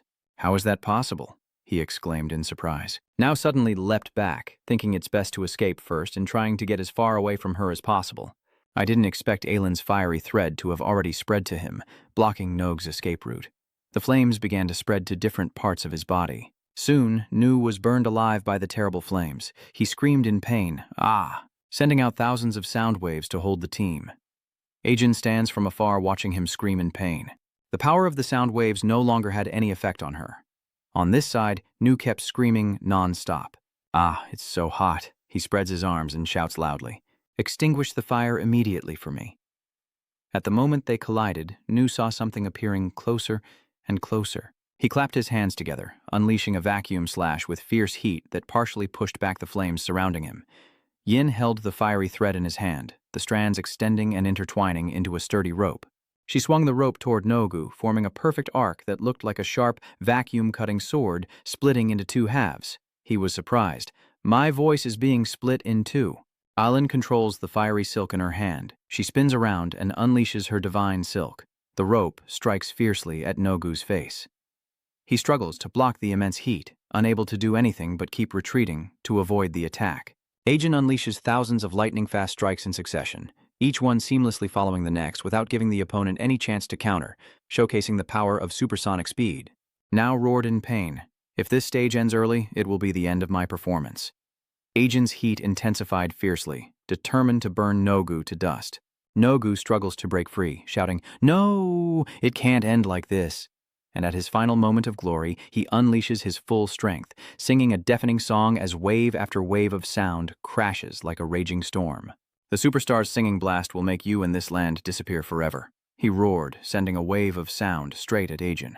The deafening wave of sound suddenly fell silent in an instant, leaving only the crackling of smoldering flames. No shouted himself hoarse, staring in shock at the front, where an impenetrable wall of fire had risen to block Nogu's sound waves. He was stunned. What is this? Yin is now in a new position. The power of others is just a child's play to her. Ajin taunted, "Show me all your tricks. Your cruelty only makes my flames burn even brighter." Then she shot out two fireballs from her wings, rushing straight at Nogu standing opposite her. The projectiles pierced Nogu's body like thousands of needles, unleashing a barrage of fire. His internal organs seem to be burning. He struggles to breathe, unable to move at all, and begins to beg. "Save me. I am Hexagon's ace. If you spare me, I will do whatever you want." He shouted loudly. Aoshin straightforwardly replied, "Sorry, but I can't hear you clearly anymore." "Even if you scream, I won't hear a thing." The flames spread over Nog's body. The heat was terrifying, burning him into a roasted cicada. Now roared loudly, unable to stop. An explosion erupted, illuminating the sky and burning everything around, signaling a fate that was now clear before him. The charred head falls to the ground, rolling around in the dust and smoke as the small figure of Aylin gradually appears through the haze. Her clothes are also burned away, and her entire body is covered in wounds from the fierce battle. "It's a success." Elg looked up at the sky, murmuring bitterly, "Everyone?" As soon as she finished speaking, she fainted and collapsed to the ground. Elsewhere, Chidong and Naeon Ho were engaged in a fierce fight. Chidong keeps throwing punches like a boxer, while Naeon Ho responds with a hook kick to counter him. The two are fighting fiercely, one strike after another, exchanging blows in turn. Chidong taunts, no longer hearing the strange sounds. "It seems my friend has won." Naso lifts his pillow and smirks. "Ha, don't celebrate just yet. After I kill you, I'll personally go there and teach your friend a lesson." Naso fought and spoke at the same time. Chidong, battered and bruised, still responded with unwavering confidence. "You think I'll let you go easily? Fool." The two not only fought hand-to-hand but also engaged in a heated verbal duel. Chidong suddenly stepped back, creating distance from Sanho. He took a breath and continued. "So, this fight won't end easily. Are you planning to keep that form?" Naeon Ho walks forward confidently, the stripes on his body highlighting the power of the wasp clone, and he arrogantly says, "I don't think I need a soul escape technique to fight someone like you. Just try me." Song Chidong also kept pace and replied, "I'm not sure if fighting in that form is safe for you now." Naho looked a bit puzzled. "What about this form?" Chidong said dangerously. I will become stronger. Are you delusional? You've already escaped your body, so how can you be stronger? You've reached your final limit. Look carefully. This is the true awakening skill of a bug person. As he finished speaking, Song Qidong advanced into the highest stage of Tai Tien, his whole body igniting with flames, gradually transforming, unleashing his third expansion, shifting from a fierce red light. A beetle-like creature burned and partially destroyed emerged from the light, soaring high into the sky. Third evolution! Nyan shouted in surprise, his eyes blazing red, fury burning within him. There's no way you can fool me. That kind of trick doesn't exist, right? Qidong said with a lofty attitude, still unable to believe what he saw firsthand. So, let me show you. At this moment, Qidong has fully evolved, with red light swirling around his body and black spots of the insects he has developed appearing all over him. What's this third evolution? You look just like a human now. The beetle wings gradually emerge from Qidong's back. He calmly replies, it's just an appearance. It is born from the anger and desire of insects to evolve endlessly. In the final evolution of the parasite, Qidong resolutely declares, his entire body exuding an ominous aura, with energy surging wildly within him. Neon Ho laughed loudly. Ha ha, desire. How ridiculous. Why would beings chosen by the gods like us need to yearn to become someone else? He roared, stop belittling the insectoid beings. That only makes you look more pathetic. Without another word, Qidong suddenly rushed forward, slipping beneath Na Sun Ho. What are you looking at? You damn fanatic, I don't care what you say. He clenched his fist, shouted loudly, and swung it straight at Zan Ho's face. His fist streaked across his face and shot straight into the vast sky, with such force that it tore through the sky itself.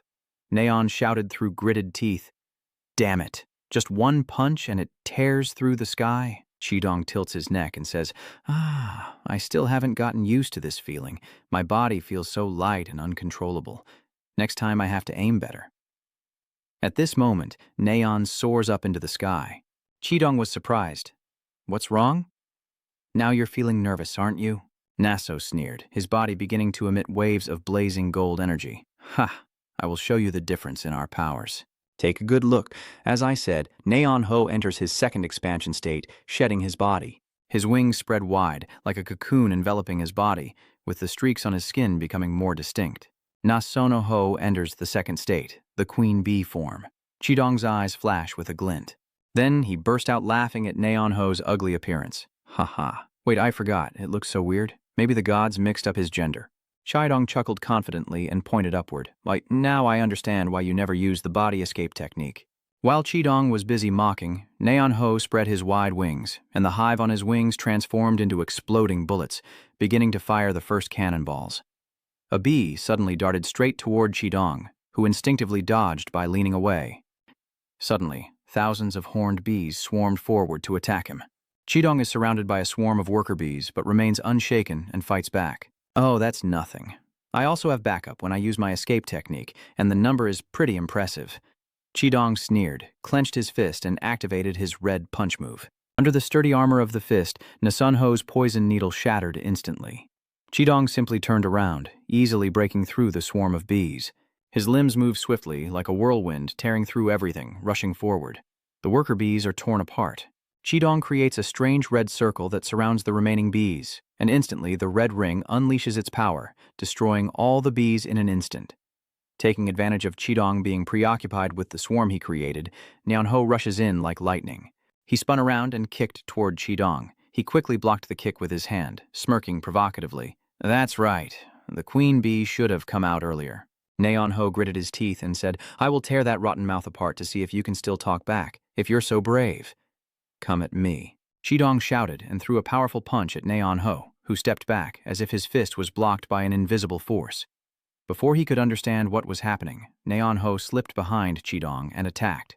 Qidong's fist was now covered in sticky honey, and he was surprised. What the hell is this Neon Ho, now like a moving drill, charging forward without hesitation and stabbing the poison needle toward him. The poison needle pierced through his right shoulder, blood spraying out fiercely. He grimaced in pain and growled, So you like to play dirty. Then, in the blink of an eye, Neon Ho suddenly reappeared in front of Qidong, unleashing a barrage of bee attacks, continuously assaulting him without pause. Neon signals with his hand, the long-tipped worker bees continue to pour out from the queen bee's wings, rushing towards Qidong like moths to their doom.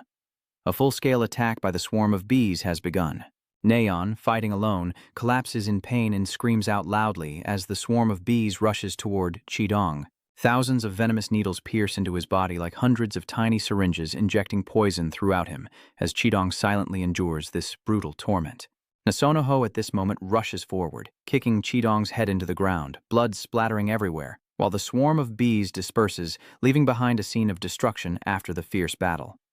Nasoho arrogantly says, "Do you understand now?" He stomped his foot down and continued, "Your abilities are nowhere near mine." Then he kicked Qidong's head far away. Neon-ho sneered, not realizing he was already under attack. Then he walked away, feeling confident because he thought he had won. Suddenly Neon-ho felt something was off, hesitated for a moment, slowly turned back. That disgusting mouth. His eyes flashed as if he had just realized something. Could this be a memory? Yes. Just as he predicted. Qidong suddenly threw a punch at him in a familiar tone, daring him to come on, the iron-hard fist smashing into Neon-ho's face, sparks flying everywhere, like thousands of needles piercing his head, with the tremendous force of a close-range grenade causing blood and flesh to spray out. The fight is only truly over now. Qidong, covered in wounds and looking cool, responds confidently, "Do you understand now? Your abilities are still far from matching mine." He ruffled his hair and left Nasoho's lifeless body wandering behind. He slowly walks away from the ruined battlefield, his mood complicated. Suddenly, a familiar voice calls out. Lord Red Qidong looked at Min and Yin battered before him, and couldn't help but be alarmed. Min and Yin cheerfully responded, "Indeed, you are still safe and sound." Qidong looked at Yeljin, who seemed about to faint on Min's shoulder, and hurriedly ran over shouting, "Yin, are you okay?" Min Than honestly replied, "Not quite. She fought and defeated the first pillar. Her eardrum was severely damaged. At this moment, Yin is also starting to regain consciousness." Seeing Qidong, she instinctively raised her hand to greet him. "Are you here?" Qidong shouted angrily. "You idiot, are you still able to laugh?" Bin spoke to calm the situation, saying, "Don't worry, I will definitely treat her." Qidong then calmly replied, "All right, I'll count on you." Yin, tired, closed her eyes and guessed based on Qidong's attitude. "He's insulting me, isn't he?" Now the three of them are silent for a moment before all looking down at the base in thought. So now it's only Gamin Song's battle left, right? Now underground, after gaining a family's power, Min Song is like a tiger with wings. His red arm is strangely abnormal. Nox Orang stood to the side, horrified by the scene before him, staring at Min Song, whose body was covered in red, vein-like marks, stammering, "Is that Gam Minong?" He growled, red streaks marking the scars on his body. One of Kichima's arms was tightly held by Min Song, the crawling ant colony spreading uncomfortably from his arm. He laughed maniacally and taunted, "How long do you think you can keep this up? It's over now." His eyes flashed, and in his frenzy, he charged forward, roaring, "Die." Kichima unleashes the power within his body, summoning Jiasung-tae's ability to directly fight Min Song's raptorial arm, while he sidesteps to engage in close combat with him. His hand radiates a strange purple glow, continuously summoning powerful clone bodies he has subdued. Min Song was pressed by the mantis insect's sword, but he didn't hesitate for a second and pushed it away from his attack. Kichima muttered a curse, then unleashed his trump card, targeting Min Song's psyche. A flash of gold appeared, and Minen's true form emerged, charging at Min Song. He said with amusement, "So what about this friend of yours?" Min Song indeed wavered, momentarily stunned as Nguyen Minen's piercing sword passed through him. Kichima, seeing this, screams wildly, "Give me the power of Minong's killing. Return it to me." He rages. Even though Minong wounded him, Min's power remains undiminished. He swung his arm, easily knocking Kichi back. He kept his sword sheathed and charged forward to deliver a staggering kick to Kichi. He was thrown backward, and before he could land, the deadly arm struck him in the stomach. With its flexible length and incredible strength, Kichima was slammed down to the ground by the spider arm. Min Song spun around and delivered a spinning kick. The red arm swung with force, pinning Kichima to the ground. Min Song pressed close to Kichima, letting out a painful scream. In despair, Kichima summoned a super swarm. Instantly, millions of black ants appeared and covered Min Song's arm. Black ants appeared everywhere, covering an entire wall. Nosu screamed in fear. "What the hell is this?" Kichima shouted. "Ant colony. Fall upon him for me." The ants, following orders to attack Min, roared loudly, and the stingray arm stabbed straight into the ground, burying Kichima deep into the floor. Kichima spits out a mouthful of blood, seemingly at the end of his life. Min Song raises his stinger, aiming straight at Kichima. Suddenly he paused for a moment. The armor disappeared, returning to normal. Min Song gazed blankly at Mainyan. At this moment, he lies weakly on the ground, his body covered with wounds. Minsong is deep in thought, as if contemplating something, and Kichima's armor disappears, prompting the swarm of ants to gather around his body. Nuosuojiang stared in amazement as the swarm of insects did not gather around their master Kichi, but instead converged towards Minsong. Surprised, are the insects returning to Gamin now? Even the main character is still surprised, watching the swarm of insects gather around him. Minsong's lips tremble. As the demon's last breath escapes him, he coughs once more, and the betrayal he feels from what he sees before him overwhelms him. Cough, cough, damn ant colony. I've brought you so many insect people. Do you guys even want to abandon me? Minsong was gradually sinking into despair, and he exclaimed in disbelief.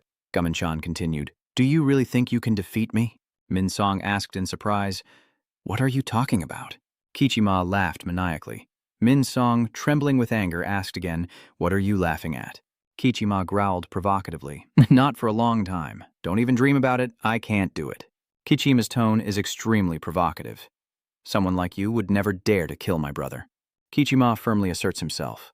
Minsong grits his teeth. Yeah. Kichima didn't stop and continued. You were born a hero, and I am the villain. I want a perfect ending. As he spoke, he gathered strength in his hand. Minsong stared in horror at the scene before him, Kiima reaching towards her face, ready to end her own life. He slurred, I'm sick of these games. This will be the final battle. Number 1. Minsong shouted to stop him. What the hell are you doing? When the demon had no intention of stopping, he mindlessly moved his hand closer. Minsong shouted in despair. Gami-chan, with only one last thought in her eyes, saw a flash of blue light before entering her final transformation state. Outside, Chidong heard a humming sound and immediately stood alert. What is that sound? It's coming from the symbiosis zone. Mien looks towards the sound and responds. Suddenly, from the symbiosis zone, a giant monster emerges from nowhere, opening its enormous mouth and charging forward. What the hell is that? Min quickly dodged away from the monster, and the three of them struggled to avoid its enormous body. The insectoid creature keeps crawling forward aimlessly, and at this moment, inside the monster Kichima's body, a new form appears, leaving Minsong stunned. Finally, Kichima immediately replied yes. To become the Lord of Insects, at least you have to reach this level. He turned around and declared, I am the Lord of the Insects. I am Kichima. He emphasized these last 3 words, revealing Kichima's new form under the light, radiating a strange aura with sharp wings behind him. His previously severed arm by Min was replaced with a dark blue prosthetic arm made by the Hive. Ready for a final showdown, the monster rushes toward somewhere, as Kichima and Gam Minsong face off intensely inside it. Minsong said, What kind of trick are you planning? Things can't go back to the way they were, you know. Minsong swung his arm and shouted angrily. Kichima dismissed this action, thinking Minsong was just pretending. After all, he was the one who had just aggressively tried to kill his brother. Why do they suddenly care about each other? He said mockingly, Get rid of your delusions of power. Minsong snapped angrily. What did you say? Kichima paid no mind, raising his hands with absolute magical power and continuing, I am the Lord. Do not even think about opposing me in the slightest. He unleashed a strange swarm of monsters, commanding them to attack Min, and the monsters clashed with Kichima, shouting loudly. Minsong was surprised as the swarm of monsters surrounded him, blood splattering everywhere, the black insects on his body withering, his eyes blazing red. The clone charged at Mavung. Minsong quickly jumped up, avoiding the deadly attack. The insect creature missed its attack and instead stabbed straight into the monster's inner gut, causing it to scream in pain and spew out a mouthful of blood. Kichima inside responds, sticking close to Min and then looking at his brother in front of him, saying, finally revealing himself, the number 1 of the Gaminsong Black Ant Insect Hive operation. Returning to his original form, Gaminsong's power doubled, and with a flick of his hand he could split the insectoid enemy in 2. The black insect's eyes were cold, its legs moved swiftly, and after shifting Min out of the way, it ordered its body to dodge with venomous claws aimed at Kichima, who narrowly avoided the deadly strike. Minsong Lap's legs grip the ground firmly as he spins and shouts for teleportation, a deadly glint in his eyes as his body strikes with full force, piercing through Kichima's armor and stunning him. Kichima quickly recovers, regaining his composure, and commands the remaining insect to attack Minsong. It turns out that's how you control the black ants. But it's a shame. He said that while unleashing a beam of light toward Min. Those petty tricks won't work on me. He shot out a blade-like beam of light. The unstoppable beam of light leaves no room for Minsong to escape. He raises his hand to block and says, All right, next move. Gather together! Minsong shouted. The black ant immediately rushes forward, engulfing and devouring Kichima's power. The brilliant light shatters into tiny pieces before gradually vanishing into the dark tunnel. Suddenly, a faint blue light flickered at the dark bottom. A terrifying beam of light shot out, like a giant meteor ready to burn Kichima. He unleashes a giant rage to serve as a shield, blocking all the terrifying power rushing toward him. The rage dissolves as if it had met a deadly acid, sizzling hot fumes emanating from the decayed corpse in the middle. Minsong still hasn't used all his moves. Another wave of blue crashes in, and he releases countless copies of the monster. Their mouths open as if swallowing a mysterious power. A triggering sound echoes, and the light inside the monster's mouth seems to gather, like the explosive force of an atomic bomb shooting toward Kai Mei. He also didn't fall behind, proudly shouting, "I can handle this," then unleashed the powerful spirits of the insect-human hybrids he had seized. Countless streams of energy collide so intensely that they melt the inside of the monster. Taking the opportunity, Minsong rushes forward and shouts loudly, "Gami-chan!" Kichima also did the same. He rushed forward, shouted Gamin, and then the two clashed like a storm, their opposing powers like water and fire shaking the heavens and earth, sparks flying everywhere. No one expected that two siblings could turn against each other to this extent, with shouts echoing through the damp space, heightening the determination to eliminate the opponent. A blazing burst of gold erupts. The monster writhes in pain from the scorching heat. It coughs once and then blinks, its body exploding into 100 pieces under the terrible power. Its flesh scatters across the ground, leaving a battlefield filled with the stench of blood from various monsters mixed with dust and smoke. Gaminsong and the ant colony shielded themselves from the earthquake explosion. In front of him appeared a devastated city with heavily damaged skyscrapers. Minsong was stunned and muttered, "This terrifying voice of Kichi is echoing again. I really want to go back to this place with him. The place where he once lived and where I was held captive." Kichi appears in the sky like a blazing fire. His figure exudes the loneliness and mystery of a tyrannical overlord. He continues speaking, his voice faint and distant. And then it was left open. Kichima didn't understand the hidden meaning behind the words. He glanced over with a look of utter shock as the insects on the other side were wrapping around his venerable grandmother. Kichima's emotionless voice echoes, solemn yet mocking. "Our Lady with the sword is also here." Seeing the figure he had been longing for, Minsong shouted out loud, "Mom, in this ruined cityscape, on one side is Kichima in the sky, and on the other is Gaminsong, stunned." An insect-like creature sprouts up, wrapping tightly around both of their grandmother's body. Minsong's eyes show clear surprise. "No way," he said. "Why are you here?" "Grandma!" Minsong called in despair, quickly rushing the IV closer to her, eager to touch her beloved body. A loud thud echoes with all its might and at an unprecedented speed. Gammon immediately jumps up and rushes toward her. He shouted loudly, "Grandma! Grandma, it's me!" Unfortunately, she still lay there silently, unmoving. Suddenly, a trembling voice called out, "A puppy!" Minsong was stunned, as if she was trying to say something. Just as Minsong was lost in emotion, Kichima rushed over and knocked Minsong to the ground. "What the hell are you doing?" When Ma coldly replied, "It's not yet time for the tearful reunion of Dienso. It's not just me who remembers her. I miss her too. Our respected person." He said this as he approached her. Minsong angrily shouted, "Explain, why are you still here looking exactly like 2 years ago?" Kima mockingly said, "My taciturn brother. The moment he sees her again, he starts talking nonstop, huh? What does that matter? Anyway, just being able to see her alive is already a stroke of luck." He glanced at his grandmother and continued, "Unfortunately, she's just barely existing. And that's the real problem." The words immediately crushed Min's last remaining hope, and his mood darkened as he stammered out. "Huh?" Kichima said. "She's just holding on with nutrients from the bugs. It's all thanks to me." Minsong was so angry he couldn't speak a complete sentence. Gami-chan Kichima interrupted him and said, "Listen to me first. I have a reason for saving her, too."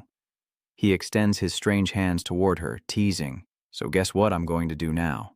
A blue wave appears, and he approaches her without hesitation. Gamin shouts, "Is it not allowed?" But he didn't use it on her as you thought. Kichima turned around and directed that power into the ground. A strange creature emerges from the wreckage, lightning crackling around it. The creature grows rapidly, gradually revealing a huge, terrifying appearance. It stands tall with arms wide open like an invincible being. No XO stares from afar, amazed by the strange creature. He is scared. I don't know what kind of strange thing is happening. I have to hurry up. Minsong is just as surprised, hesitating. "What is that?" Kichima proudly announces, "This is the power of God." I will use this power to turn all of humanity into insect people. Min Song was stunned. What did you say? He points at the creature and says, challenge, you choose. Do you want to save all of humanity, or just this dying woman? He roared wildly. Min Song shouted in helplessness. Stop talking nonsense, just stop it. The swarm also roars and charges forward. Kichima waved his hand in frustration.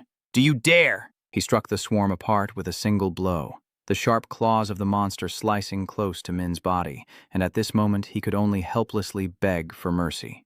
Stop it, Gami-chan replied indifferently. If you can't choose, there's no other way. I will turn both of those into reality. This is true. Evolution for weak humans. He reached out his hand closer to the sleeping woman. Min Song couldn't stay calm and shouted loudly. Gami-chan, calm down. That's our grandmother. And besides, let people be who they truly are. Kichima found it extremely ridiculous, repeating, let people be who they truly are. Then try to save all of them, he challenged. Huh? Hero. Min Song knew he couldn't sway with words, he could only helplessly beg, stop it. The mysterious monster begins to spread its terrifying power. It unleashes a wave of blue energy, ready to conquer the world. Gami-chan continues, goodbye, secret beloved. Min Song struggles desperately. Helplessness consumes his entire body. The power of the Lord keeps emitting strange blue waves. When no SSS-RANK has now unleashed his abilities, where does he rush from? He grits his teeth, stomps hard on the ground, and Lu Min rushes to face the monster, shouting, let me handle this. He bravely charged forward like a moth to a flame, ignoring the scorching heat emanating from the advanced monster, with SSS-RANK's body no longer intact, wounds splitting open and blood flowing freely. He chose to sacrifice himself for that monster, as his final effort to save humanity. A spray of bright red blood erupts from the giant monster. Min Song watches this scene and can only roar in pain, his eyes devoid of reason. His mind was buzzing. Driven by SSS-RANK's rebellious strength and sacrifice, the monster that was holding Min tore apart itself. He immediately charged forward, every second now precious as gold. He roared loudly and charged at Kichi, who was pressing close to his grandmother. Kichima stubbornly shouted, don't even think about stopping me. Suddenly, both of his hands are blocked. Kichima glances at the souls of Minyunun and Sechin, holding him tightly. A familiar figure appears with a gentle smile. Holding him tightly, Kichima is stunned and whispers the words he has long forgotten. Mom, just like that, Min Song rushed forward and stabbed straight through Kichima's body. He felt pain and a momentary loss of his soul. Ugh!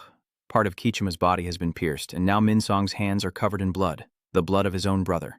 He lands on the ground, leaving chaos behind as if recalling something, then quickly turns back and shouts loudly, Mom!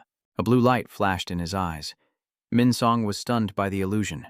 Before him, he watched her vanish into the magical green dust, muttering to himself, Mom. The green dust disappears, leaving only despair in the void. The weak, ghostly figure said, no. Huh, where is she? Huh? Kichima continued, I also can't find her. Min Song was surprised, so why did you end up doing this? Kichima laughed until the very end. Ha ha, I had to do it this way. Only if I caused enough chaos would you finally kill me. He lies on the ground, his body with a large, clear hole. Lying in his own blood, he mutters. His eyes gradually dimmed, but deep inside a faint smile appeared. This is the ending I have been longing for, he weakly said. Min Song hurried over, kneeling beside him and shouting, Are you turning this entire world into chaos just to die aimlessly? Don't die. Bring everything back to the way it was, Min Song shouted desperately. Kichima continues, saying it was all ruined because that guy suddenly charged in earlier. My plan, your mother, and even your brother. It's so good to see everyone again. Kichi utters his final farewell before sinking into the eternal end he longed for, as Min Song desperately kneels beside Gamchan's body, his last loved one, and also departs in the way he'd least expected. He muttered Gami-chan. At this moment, Min's team also caught up, and Min shouted loudly, They're over there.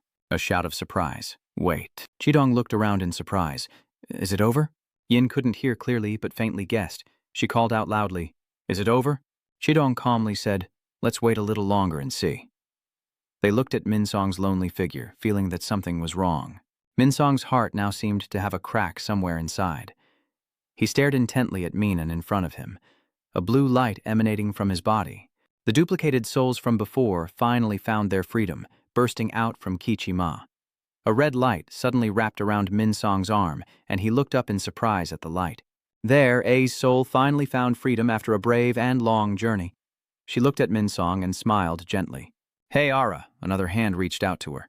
Up there, the souls of Sechin, Han, and others who sacrificed in this battle are waiting together to lead her to a better world. A bright smile appeared as she took Sechin's hand, and then their souls vanished before Min's eyes. He knelt on the ground, feeling the despair of loss as he watched his loved ones finally leave him.